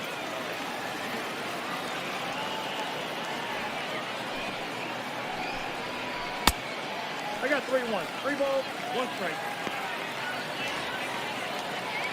It looked like a 12-6 curveball there for a second with the way that one broke straight to the ground. Nonetheless, it's outside. Yeah, it was a good break, but not a good location, and he'll miss again. So it'll be a 1-out walk for Witt Jr. The batter, the center fielder, Jairo Blanco. We'll see the center fielder Blanco coming up now to bat. He's 0 for 2. Not many base runners at all today. Yeah, I know not many base runners today, and only 4 hits in the entire game, so both teams having struggles at the plate. He swings at the first one, popped up behind the plate. Berman got it for the first out. Now batting. Or second out. Yeah, catcher had to move maybe about 6 inches to get to that one, but sometimes those pop-ups are the toughest ones to track off the bat. Matthias is back up. He's got one of the few hits this team has today. And he'll throw over. Nothing happening over there. Witt Jr. got a lot of speed. He's been attempted picked off many times today. Yeah, pitchers are definitely got to try to keep him there because he, as we get later into the game, he's more liable to go off to second there on a steal attempt. Definitely with the way this game is going so far, they got to try to get someone in scoring position, although with 2 outs, they're even less likely to drive him in.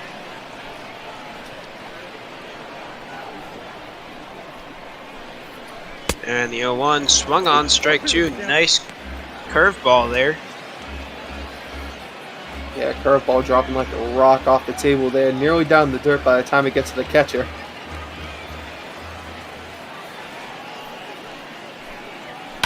And the 0-2 popped up. Second baseman's ranging back. He's got it. That'll end the inning. Nice 6th inning. 1 runner is stranded. Nothing comes of it. Estevez, I forget how to say that guy's name, and Rincon is 2 up for the Drillers, and we're joined in the booth by our organist, Shark Shavery. How you doing? Oh, I'm doing pretty good. I am loving this duel we have going right now. Yeah, this game has been great on the pitching aspect. One team has used 1, the other team has used 3. All of them have still pitched fantastic. It's been an absolute duel to the death so far. The gloves are off, and they are being slapped across one another's face, and you just love to see it. Oh yeah, especially in the minors here, as both teams are trying to fight to get up to the big clubs. Oh, and he fights that one back up the middle. That's the first hit for the Drillers. Yeah, Bubich going 6 innings without giving up a hit, and that's the first one right there. The big question is, could you say he drilled it? Okay. Food for thought. Todd, I can't help myself. Do we really need an organist for the 7th-inning stretch, or do you think we're good? No, we need the 7th-inning stretch. Everybody liked it. Everybody loves the 7th-inning stretch. Oh yeah, of course. I keep forgetting about that. We have had like a plug dropped on our viewers. We're down to about 700, which is still a really good number compared to what we had yesterday. But compared to what we've had at all? Yeah, I don't consider that down. Thank you, everyone still watching. We are so happy to have you here. We hope you're having a great time. And after this fantastic game, we have more action for you, going for hours. Hours is an understatement. Our last game of the night is supposedly, depending on scheduling, going to start around 10:30 at night. So it's going to be a long night if you want to watch all of it. But luckily, we're all here for you, and we're all commentating on these games. And also, I would like just to shout out, people got to witness the Jinx in full action right there. Yeah, Special Effects was saying in the Discord about something special happening as he swings through that one. Nice strikeout there. He's still dealing, even though he's giving up a hit. That was not my fault. Yeah, but Special Effects said something about something special happening with a Northwest Arkansas pitcher in the 6th inning, and he comes up and gets up a hit immediately. Yep. But he's still dealing, though, 8 strikeouts on the day, so he's definitely having a great outing so far. As we see another one get in there for a strike, I don't care if that's a hit. You know what? It's a great performance, and you cannot parse it any other way. Yeah, no, he's absolutely doing so right. Ooh, almost gets the pick off at first there. Nice lefty pickoff move. You love to see it. You're so focused on your game doing this well, and you still have the wherewithal to put that pressure on the base runner. I just love it. I live for this baseball. Ooh, that one's driven deep. Just missing the bullpen into the seats. That one was crushed. It may have been crushed, but still just a long strike, bringing it to 0-2. Indeed, and the 0-2 pitch. Ooh, takes it right down the middle. That's the second out. He can't believe it. He's pissed off. That's 9 strikeouts. Count. And that is 9. What I'm talking about. Yes, sir, Reese. Someone got the car dealer up early today as he is just wheeling and dealing. Give these Tulsa hitters fits up there at the plate.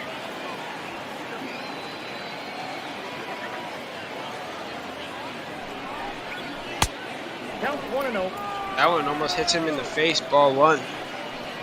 Yeah, Logan Landon stepping in 0 for 3 on the afternoon so far. Or excuse me, 0 for 2. Video quality decided to drop on me for a second, and I just got new glasses, so I apologize for that. Ball match outside. That one's taking ball 2. We're talking about the Discord. I just sent the link for our Discord in the chat. Go join the Discord if you haven't yet. We have a lot of fun discussion in there, a lot of jinxing, a lot of memes made of each other. It's very fun. We have a big fantasy rivalry thing going on right now. Get in the Discord if you haven't yet. Yeah, again, our fantasy baseball, when we do the Major League games, is a lot more of a pick-em on who's going to win and who's the MVP, and you just accumulate points that way.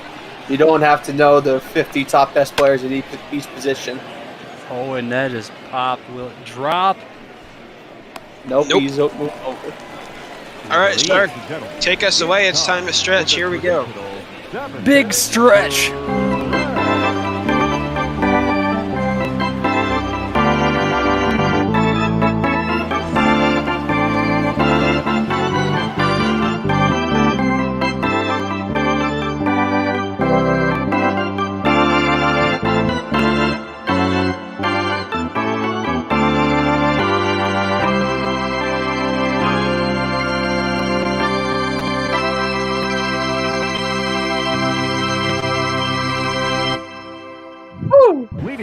Thank you, Sharkman. You are the best, as always. Thank you. I appreciate it. Hope you got some blood flowing. Hope you viewers still sticking with us.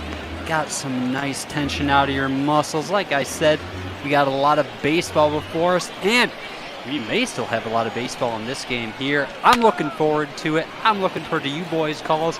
Have a great one. All right, thank you, Shark. Is that one's lined out for the first out of the inning?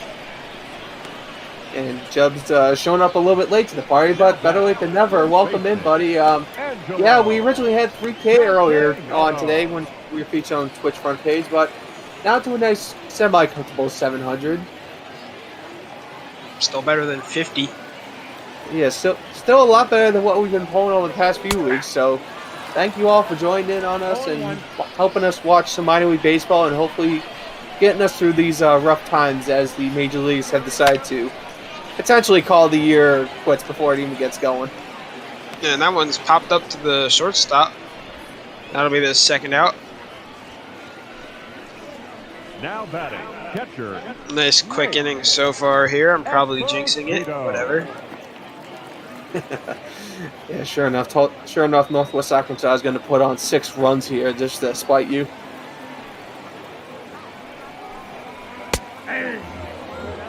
And Jub, since you just got here, we're also raising money for Adopt a Minor Leaguer here today instead of Meals on Wheels, since we're doing all these minor league games.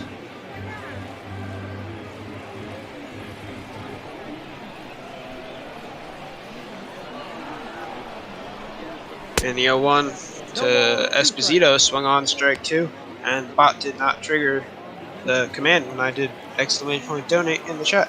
So thank you, Nightbot, for that. Well, no, it showed up in mine. It did show up on mine. Maybe it broke. Let me reload. Oh wait, I put the wrong thing. Alright. There we go. No, it's still not there. Whatever. No worries. As a swing and a miss there for strike 3. We're through 7 here. Still no score. Yeah, still no score, and Emilio Ganjo's coming out to pitch his 21st of the season. 3 ERA exactly, which is beautiful. I'd love to see that. 21 innings pitched. Nobody's scored a run. We've only had like 5 or 6 total hits all day. This game could go a whole lot longer. Yeah, both pitching squads from both teams so far have been absolutely wheeling and dealing against these guys today. Been an absolute treat to watch if you're a pitching fan like I am. Yep, that ball went out. That first one is there for strike. There's our attendance for today, 8,678, which is about 9,000, or 11,000 if you count all of our Twitch viewers, including Riley the One, who just joined for the first time and thinks it sounds like MLB. Well, thank you so much for that. We do this every day, 7 to 8 games a day. it's always a fun time. Yep, usually starting up right around either 12:30 or 2, depending on the day's slate, as that one runs inside on him. Feel free to join our Discord and drop us a follow here. And it's a 3-0 count out of your chalk. Taken right down the middle. We've seen a lot of 3-0 counts, and a lot of them have continued with the 3-1. Yeah, pitches, again, just trying to find those exact corners where they can get the strikes in. Usually they run the count to 3-0, so they have to throw a strike to keep it going. Another fastball right down the middle for strike 2.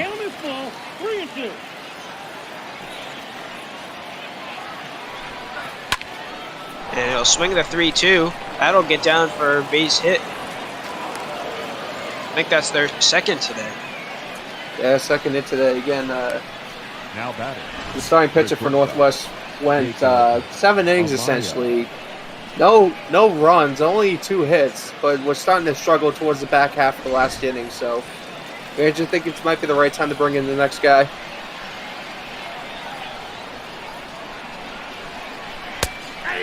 He'll check a swing on that one. That'll be strike 1. Again, if you're just tuning in, I'm TARDIS16 here with P-Mister. We're doing Tulsa with Northwest Arkansas here on Major League BotBall. We're doing Minor League BotBall here today. There's only 2 Major League games scheduled at all. He'll swing through that one. That's strike 2. Naturals have 2 men warming up in their bullpen. Yes, the both teams looking to start turning to the bullpens here to hopefully run their game to the victory here, as both teams really haven't had much as far as run production so far.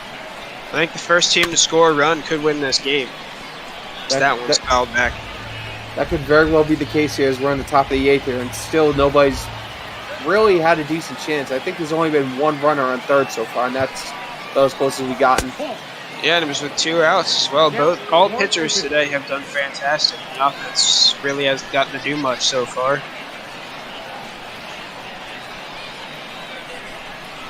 1-2 now to Amaya. Bounced over to past the second baseman. That'll be another single. We've got 2 on now with nobody out. He misplays that one, but it's not going to cost him anything. Yeah, he stopped the baseball, but looks like he forgot to pick it up on the way by there, as he just kind of left it on the line there. But Tulsa now with the chance here with runners on first and second with none out. So, as we're saying, sometimes it's the first one to score that's probably going to win this game. Right now it's looking like it's going to be the Drillers, but anything can happen. We had this situation earlier and it ended with a double play. So who knows what could happen, but that'll bring up Zach McKinstry, Drillers' second baseman. He walked earlier and is 0 for 1.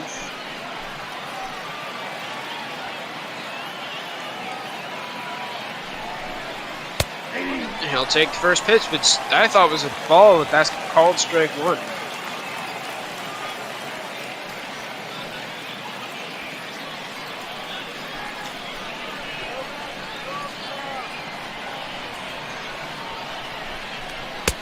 And that one misses 1-1.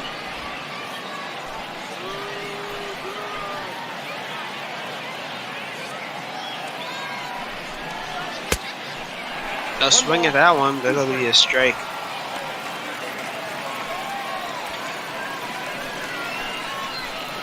Just probably have a lot of things going through his head, like, man, if I don't do anything, he might not end up scoring, and then this game will go 20 innings. No, we don't want to have those thoughts run through, because Duggo's done a 19-inning game solo, and apparently according to him, that was torture enough. And that was the 9 o'clock game. It's never happened before that game. Ooh, that one's nowhere near the strike zone. The catcher is very happy about it. The batter is not. That'll be the first out. Great pitch there. Yeah, again, having him tied up in knots on the inside ball there.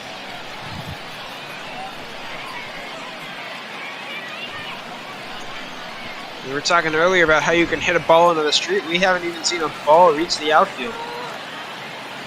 We've seen a couple reach the outfield, but no real true power shots yet, which is a little bit shocking considering how some of the bats in both these lineups are today. Yeah, and that'll bring up Stevie Berman. Maybe he'll go by Steve in the future, as Duggo was talking about. He's one of the worst bats on the team. Be kind of funny to see him do something here. He'll swing through that one.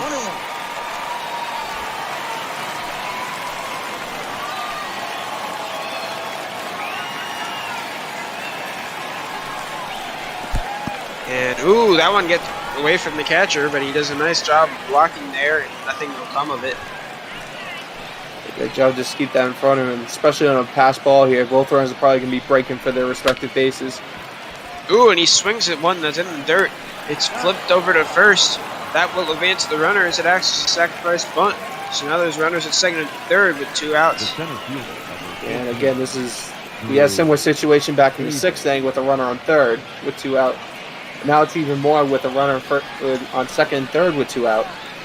So Northwest Arkansas is in a real jam right now. They are, and now they have one of the better hitters in the Drillers lineup, Drew Avens. He's hitting .313 coming into this game. He's 0 for 3 so far, but so is the rest of his team. He drives that one into the seats. He's looking to drive something home. Yeah, again, it's especially at this point, a hard drive into the outfield for a single. That'll score a run and give you the lead here late. Nice pitch there, strike 2. 2 on, 0-2 count. 2 outs. Avens has got to be real careful here.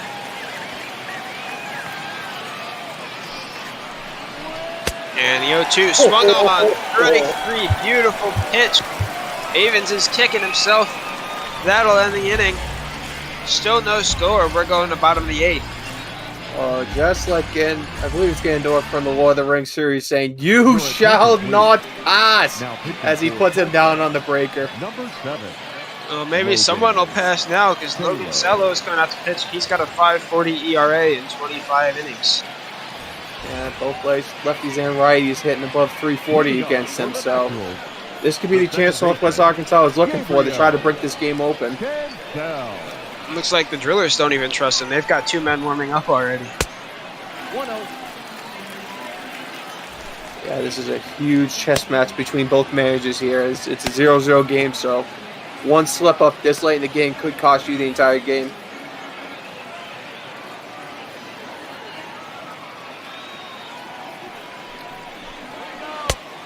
Two balls, no strike.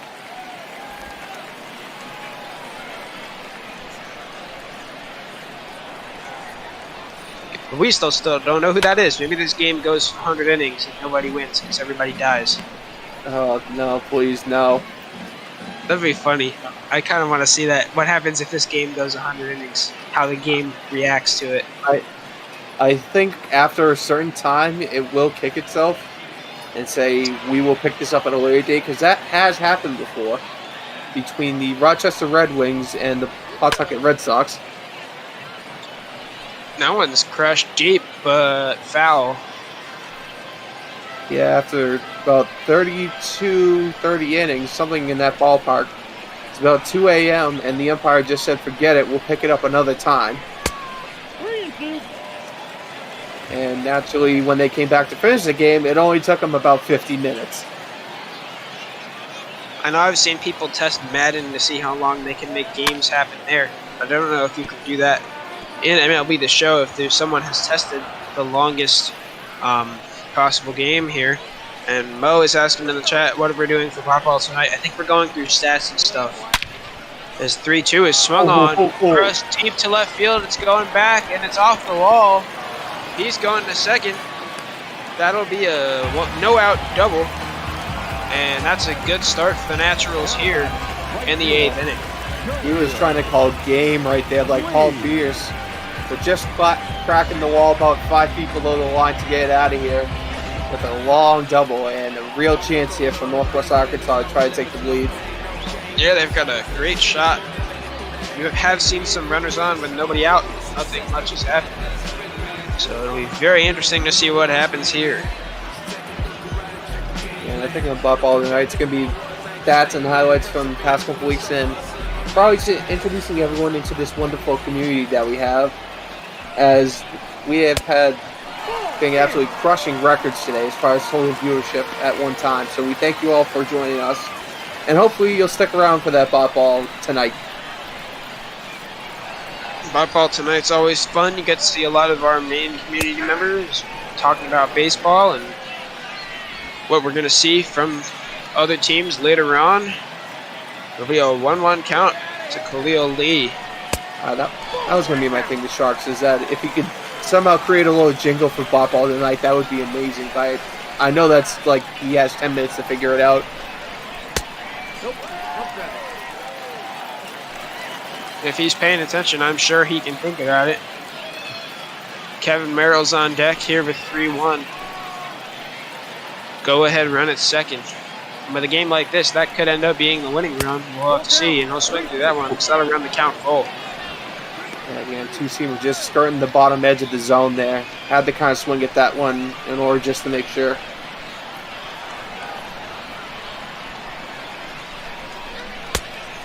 Ooh, and he misses. That'll be not a good sign. We got 2 on, nobody out. Like I said, there's 2 men warming up at the bullpen, so we might see a move here after this batter. Yeah, in Houston, we might have a problem here as the lineup flips over. Sal will definitely seem to have a little bit of a command issue so far with essentially a double and a walk, so see if he can try to settle in here and get the next couple guys out. Yeah, but he's not going to start that one off right. He has a first pitch ball.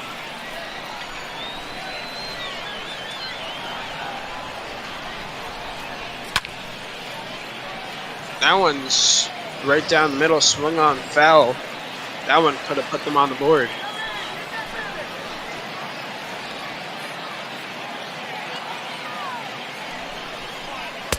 One taken ball 2. Salo keeping with his thing of not having great control.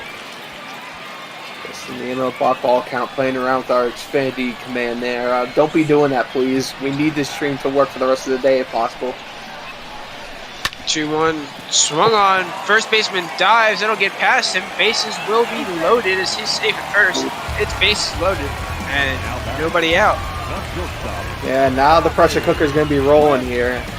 Bases loaded, no one out. Bobby Wilt Jr. stepping in. Had a quiet day so far, so now would be the time for him to make some noise. Indeed, no swing at the first one. That is foul. And as you were saying about the Xfinity command, I think it actually does some good. Because every time our stream quality drops, we send it in the chat a couple times, and then the quality goes back up somehow. Ladies and gentlemen, that is how Xfinity works. You complain enough to where they finally fix it. And that one's taken. Ball 1. It's 1-1 now with bases loaded.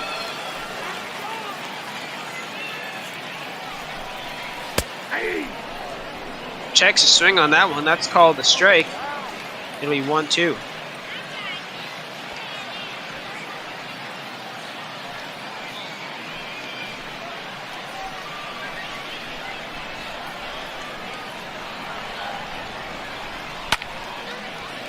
Ooh, and he rips that one into the gap.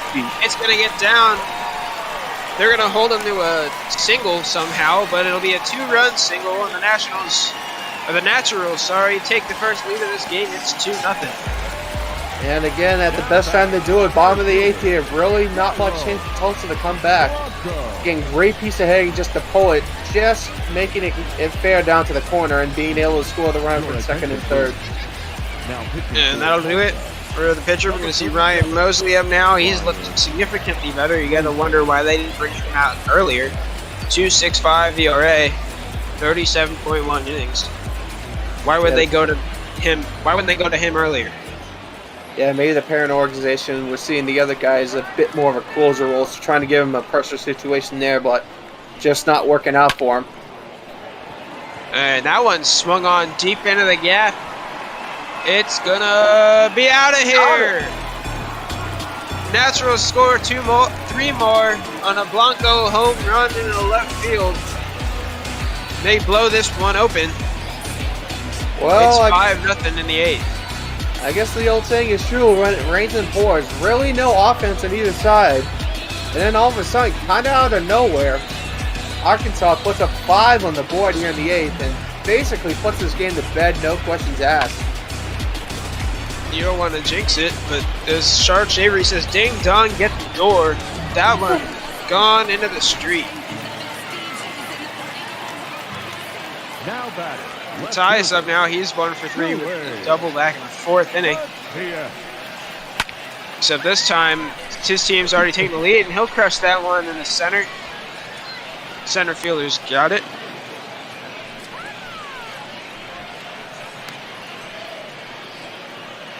Yes, so ladies and gentlemen, if you're just joining us, you really haven't missed much in the first half besides a pitcher's duel, as basically all the offenses come here in the bottom of the 8th.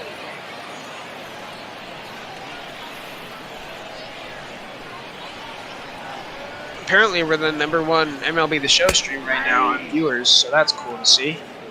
Here, good job, good job, everyone. You did a good job. Mission completed. Yes, be sure to stay here and come back tomorrow. And Sounder fan is confused because he can get a drink, and now this game is completely different. Yeah, that's what happens. And this is why so many people like BotBall, is you never really know what's going to happen. And that one's ripped into the center. That'll be a second out of the innings. Drillers are finally getting some outs here after giving up 5 runs.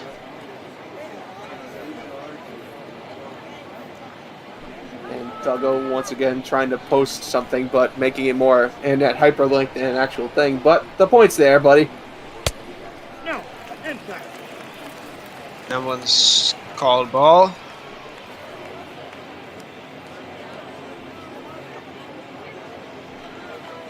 Seems like the games that Duggo takes part in are always crazier. He's called both the 17 and the 19 inning games, plus the 1 no-hitter we've seen in BotBall. Duggo gets the best games, and this game is one of the best. And he called the first couple innings, so I guess you have to attribute it to him somehow.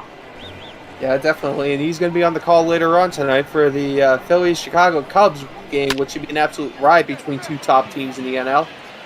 And that one's popped up to the first baseman. He's got it. The Drillers now have 3 outs to score 5 or more runs. Here's a look at that home run. I think we can call that the Duggo effect. Hopefully that means my Phillies will beat the Cubs today, but I highly doubt it. Yeah, Tulsa's in check right now. They're going to be in a real tough spot. Is Grant Gavin stepping in. ERA at 4.94. Lefty's hitting 316 against him, so maybe not your first choice closer, but again, with the 5-run cushion, this is the time where you want to try to stretch some of those guys out. They didn't have to use as many as they need to because they got a great day from their starter. Unlike the Drillers, who's lost their starter due to injury in the first few innings of this game. Yeah, this game, outside the bottom of the 8th, there's been an absolute pitches duel, and it's been a real treat to watch. Nice changeup in there for a strike, kind of Ephus-like.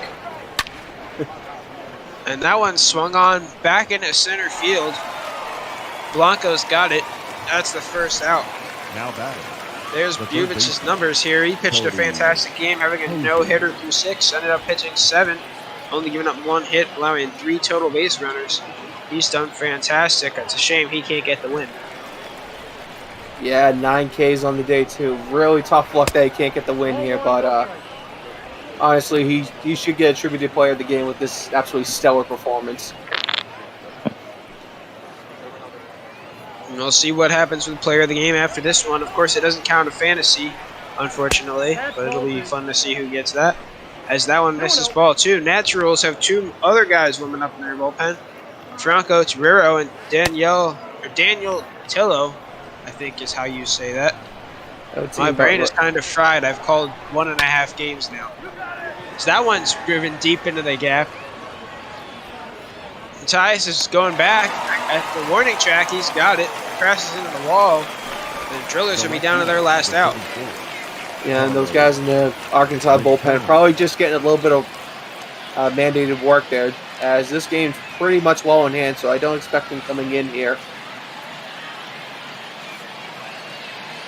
Yeah, with 1 out left, it's not likely they'll see him come out. That should be the quick one last out to get, as that one's called ball. I probably just jinxed it again. The game I called earlier, the fast play one with Duggo and Shark, it was like, we had like 3 different lead changes, and it ended up being a 4 or 5 run difference at the end of the game. It was crazy. Oh my God, he crushes that one. He's flipping the bat. My stream just froze as he drops that one. That one is absolutely annihilated. 445, 110 off the bat. Like I said, that one probably left the stadium. That was absolutely demolished. What a shot there from Rincon. Forget about Ding Dong in the door. That one might have taken out a second-story window. That one got out of here. Holy cow! Let's take another look at that. Wow. And apparently Garrett's on call with Xfinity, so hopefully they don't make our stream go down again. Here's another look at that. Absolutely beautiful. My stream froze again. There we go. We're back. Right fielder, Logan Landon. Counts 1-0. I should probably take note there's a California flag in the stadium. It's supposed to be in Arkansas. Well, we'll take a little bit of artistic license and we'll move on. 2 balls, no strikes. Yeah, I guess that makes sense. As my stream froze again, that'll be called ball 2. So Gavin, not having a great inning, got 2 outs and then gave up a home run and is now halfway to a walk. Yeah, he's just got to settle in and trust his catcher here. That one's fouled off, so it'll be 2-1.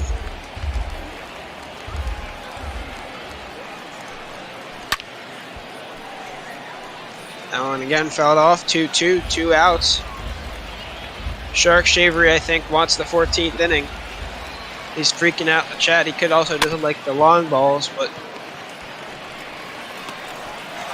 Ooh, that one's hit over to... Is that the shortstop cover in there? And that'll be the ball game. The Naturals win 5-1 on some great eighth inning offense. Then the Drillers get their 1 run in the 9th inning. Great pitching on both sides before that. This game was fantastic. Thank you, P-Mister, for following this. Yeah, no, thank you, Taurus. That was an absolute gem for me to watch. Didn't know what really looking forward to in this game coming in, but we got ourselves a little bit of everything. Pitching duel, a couple of long bombs, an absolute monster of a homer, and overall just a good game. This was fantastic. There's the final line. Last runs coming in the 8th and the 9th inning. Yeah, so you joined us early. Yeah, you didn't miss much if you joined us in the 7th inning on. The only thing you might have missed is Shark's 7th inning stretch rendition, which is absolutely wonderful, by the way. Bubic getting player of the game. That's absolutely deserved. He had a no-hitter going through 6. He was absolutely fantastic. It's a shame he couldn't get the win. But at least his team got the win. That's what matters. Shark Shavery will be playing more stretches. Sticking around. We've got 2 more games after BotBall Tonight, which will be after this one. But first, we're going to take a look at the highlight real quick. Drive home safely. The first highlight apparently is from the top of the 7th, from that crazy last 3 innings. First one, that's the first hit for the Drillers. Estevez getting a single back up the middle. Here's a nice strikeout here from Bubic.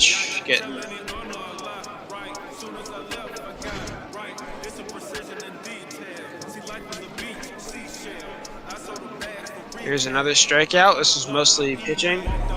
Yeah, Shark, we're doing BotBall Tonight right after this game.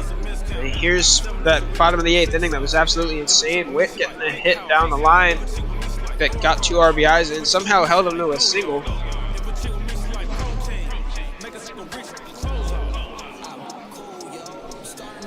Blanco homer in the center field, getting 3 RBI. My stream is buffering again. There we go. That was not even as far as home run we've seen today, because we saw another one in the 9th inning. Rincon hitting one 445 to center, getting the Drillers on the board, but that's all they'll do. Because that was our final score. Yeah, I think that one, that might have wrecked a park bench out there in the center field plaza there. So that one just absolutely crushed. Here's the last out. First baseman making a nice play, flipping over to the pitcher to end the game. And that's all she wrote for this one. Final score, 5-1. Naturals played a great offensive 8th inning to ride this one victory. Everybody had great pitching, but that's what ended the game, was that offensive 8th inning from the Naturals, and we're joined in the booth now by our janitor, Garrett. Garrett, what's going on? Well, trying to do our first ever BotBall Tonight while simultaneously doing a live chat with Xfinity. That's get interesting. Hello everyone to Lokesh Garewa 69E. Just so I have that on record in the archives later. Fantastic game. I was watching. Chris Bubich is looking like quite an up-and-comer. Oh yeah, he was pitching an absolute gem today with his breaking stuff. We just run through the box scores here. Again, not really much offense going on today. Only about 8-9 hits total for both teams, and really that all came in the 8th or 9th inning.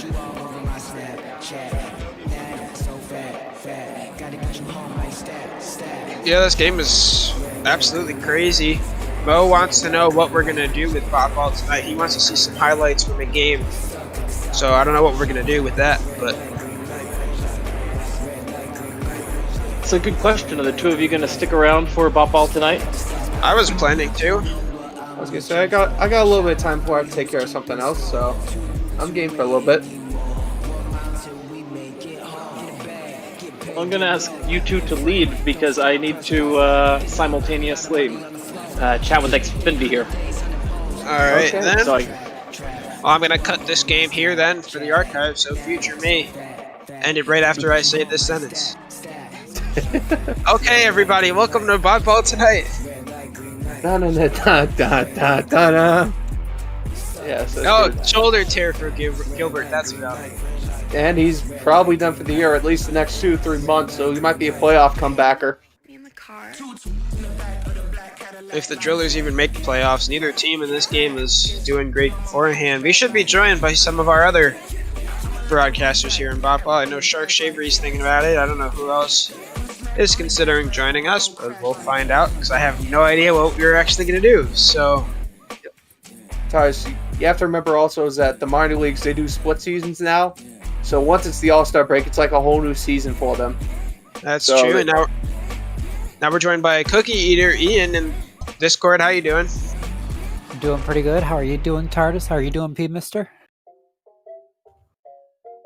Doing GS. Wonderful. I'm good. We just had that great game. Mo is happy that the stream is cleared up, so I guess Xfinity fixed our crap. For now. For now. I'm seeing 500 kilobytes per second upload speed at the moment, which is double what we were, so I guess it's an improvement. It's a start, yeah. Better. Oh, I just jinxed it. We're down to 60. Yeah, great. And it crashed. Ladies and gentlemen, welcome to Xfinity. They give you hope for 5 seconds and then rip it right out of you. But I have to threaten Brian Roberts again. Brian Roberts, I know where you live. That's not a lie. I know where he lives. I figured it out. Okay. And I was kind of just flipping through some of the major league scores here. Yeah, Cleveland. Please, guys, I really need you to tell me where to go because I am trying to do this chat right now. Yep, Cleveland 4-3. I'm not sure how far back. Yesterday, I think, right? Yeah, that's probably yesterday's. Mo was looking for when Baltimore was down 7-1, they came back. So I'm not sure what day that was. If we can go back. If you have a date for that, we can try to take a look. But otherwise, I don't think we can really do anything. Yeah, well, while we try to figure that out, Cleveland here, pulling off a little bit of a squeaker against Kansas City, bottom of the AL Central there. That was a real tight one. 18 hits in the game, though, so no lack of offense in there. Did we stream that one? I can't remember. Probably. Let me take a look at the schedule real quick. Absol Emotion saying in the chat, streaming from space is possible, but Xfinity can't let you stream from Earth. Yeah, that's accurate. Apparently the Astros-O's game they're talking about is from on Saturday. That'd be Saturday, June 6th.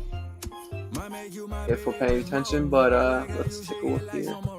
Go into the calendar and go back. We can try to see if we can watch the highlights from that. I don't know. Yeah, there's that 7th run, 8th inning there as Baltimore somehow pulls off a minor miracle. You can look at the box score. It doesn't look like we can watch the highlights without going into our own archive for that. Yes, which, ladies and gentlemen, if you're looking for more wonderful BotBall action from TARDIS, myself, Cookie, or really anyone else in our group, we have a whole archive section that archives every single game we've done so far this year. In case you want to try to... this one, and it wasn't aired, and Mo just wanted to see the highlights from a game we didn't air. Okay, Mo. Alright. Well, anyways, we usually broadcast about 6-7 games a day, so we're usually able to get a fair swath of the games on the day's docket. And Mr. TARDIS, I don't know about you guys, but one thing I'm really hoping we can get to tonight, I'd like to look at the All-Star voting, see who's got the early leads going over there. Oh yeah, we can definitely do that. Yeah, definitely heading into the dog days of summer here. All-Star voting is going to start heating up for both sides, really, as we're joined by Mike A in the booth. How's it going, Mikey?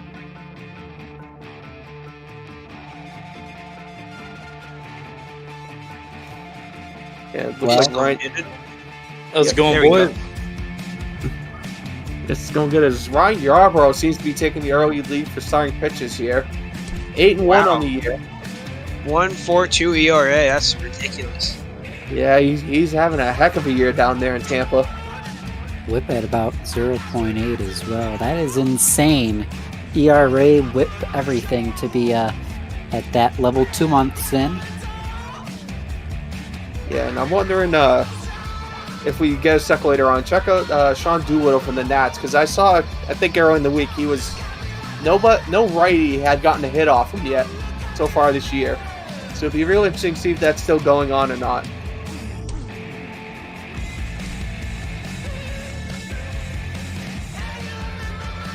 Doolittle has allowed 8 hits for 3 runs in 25 innings. Wow.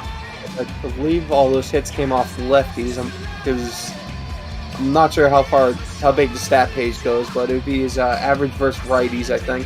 We can go over and see, go over to the right, Garrett, and see if that's on there. I mean, in the attributes thing, you should be able to scroll right. Or the stat page. Or stats, I mean. My brain's fried. I called 2 games today. Hey, that's fair, trust me. Yeah, Sean Doolittle, one of the absolute dominant arms in that Washington Nationals bullpen. But the starting pitching they got, it's a very easy time for him to set up. Giovanni Gallegos, Kenley Jansen, Will Smith, Hector Neris, Kirby Yates, Archie Bradley, all up there though. Doolittle definitely the highlight. Gallegos. One of those ERA. things is not like the other though. Look at Hector Neris' ERA compared to everybody else. Way higher. He's just got a lot of days.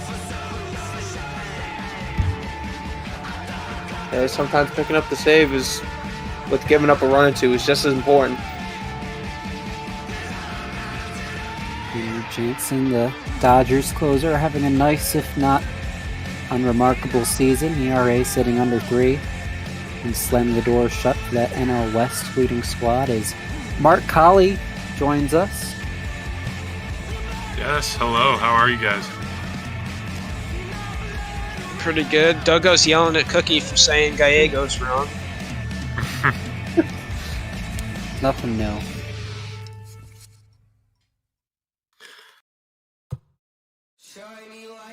Well, I'm not an expert on what's going on here with the NL, but it's exciting to see that we're pretty much halfway through the season as we look at all-star voting. Big Fun wants us to do some roster stuff too. He's not available right now, but he told us what to do, so we can take a look at that. Nice to see Romuto third on there. Yeah, we got Suzuki, Contreras, Romuto, your top 3. In the catcher column, Contreras and Suzuki a pretty sizable lead on kind of a jumbled up pack of Romuto, Ramos, Flowers.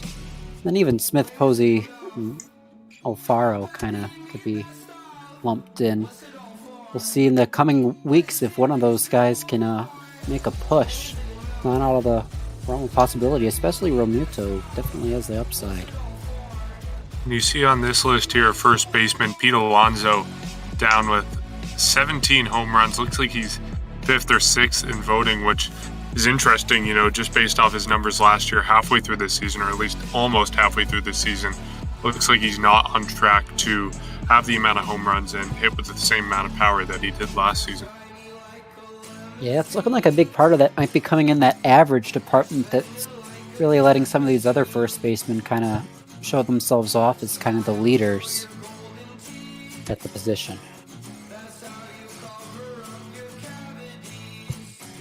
Howie Kendrick leading things in terms of second base vote getters, and it's interesting. I don't know how things are determined in the MLB The Show world, but often I feel like vote getting in the real world isn't totally parallel to actual talents and actual performance on the field. But it looks like, based on the numbers we're seeing here, it is based on that. With Chris Bryant leading things at third base, followed by Eduardo Escobar, Jeff McNeil. Yeah, I think in MLB The Show it's done by stats. In real life, it's a popularity contest. Yeah, I remember, I think it was 2016 with the Blue Jays All-Star voting. Michael Saunders was one of the final candidates for a write-in vote. And Michael Saunders, he was a guy that no one saw coming. He was not doing well. So yeah, it's in real life, sometimes it can be kind of a crapshoot, but at least in MLB The Show, we're seeing it driven by the numbers. As we look at shortstops in the National League, Trevor Story leading things, 21 home runs for him. Heading to the outfield now, David Peralta, Christian Yelich, Marcel Ozuna leading things in left field. Yeah, Juan Soto not far behind either. It's kind of a big jump off between Soto and Corey Dickerson in fifth. Shark Shavery in the Twitch chat saying the vermin supreme of the All-Star race. I don't know how many people will get that. I understand it because I'm from New Hampshire. He's a kind of a rogue political candidate in New Hampshire that promises everyone free toothbrushes and ponies if he gets elected president. But that's what Michael Saunders is. He's the vermin supreme of the All-Star vote. I remember reading something about the 70s. Some Reds fans stuffed the ballots, so it was all Cincinnati Reds players, and they had to kick 4 of them off the team, and then they got rid of player voting altogether. I mean, fan voting altogether. It was all writers and player voting. Yeah, Kane led in center, and we'll see now right field Mookie Betts. Pretty sizable lead on Adam Eaton in second place. Bryce Harper coming in at third. Heading to pitching now for the National League. Madison Bumgarner leading things, 347,000 votes for him. John Lester, Clayton Kershaw, all familiar names from the National League. No really surprise performances, I guess, this year. It's kind of the trusty arms at the top. Madison Bumgarner having a really good season, perhaps a little bit of a comeback for him. This is crazy stuff with those starters. There's a lot of really talented starters in this National League. Relief pitches here. I got to be honest, as an American League guy, it's going to sound horrible, but the only names I recognized there was Austin Voth and Amir Garrett. Over here in the NL, Mark, we have to use relief pitchers a little bit more often. Need to do something other than sit up and closer on a day-to-day basis. Yeah, those double switches and pitchers batting and, man, wild stuff. You haven't truly lived until you've used your Sharpie to X out every name on that lineup in the dugout. Yeah, the Blue Jays were playing in St. Louis. I think it was last week on ML BotBall, and I called one of those games, and it was a little bit confusing. There was a double switch and got me turned around, but we're in the American League now, a little bit more comfortable. We kind of skipped past closers, but I saw Liam Hendricks, Roberto Osuna were both on that list. As we now go to the infield at catcher, Mitch Garver, Edwin Encarnacion leading things off for first base.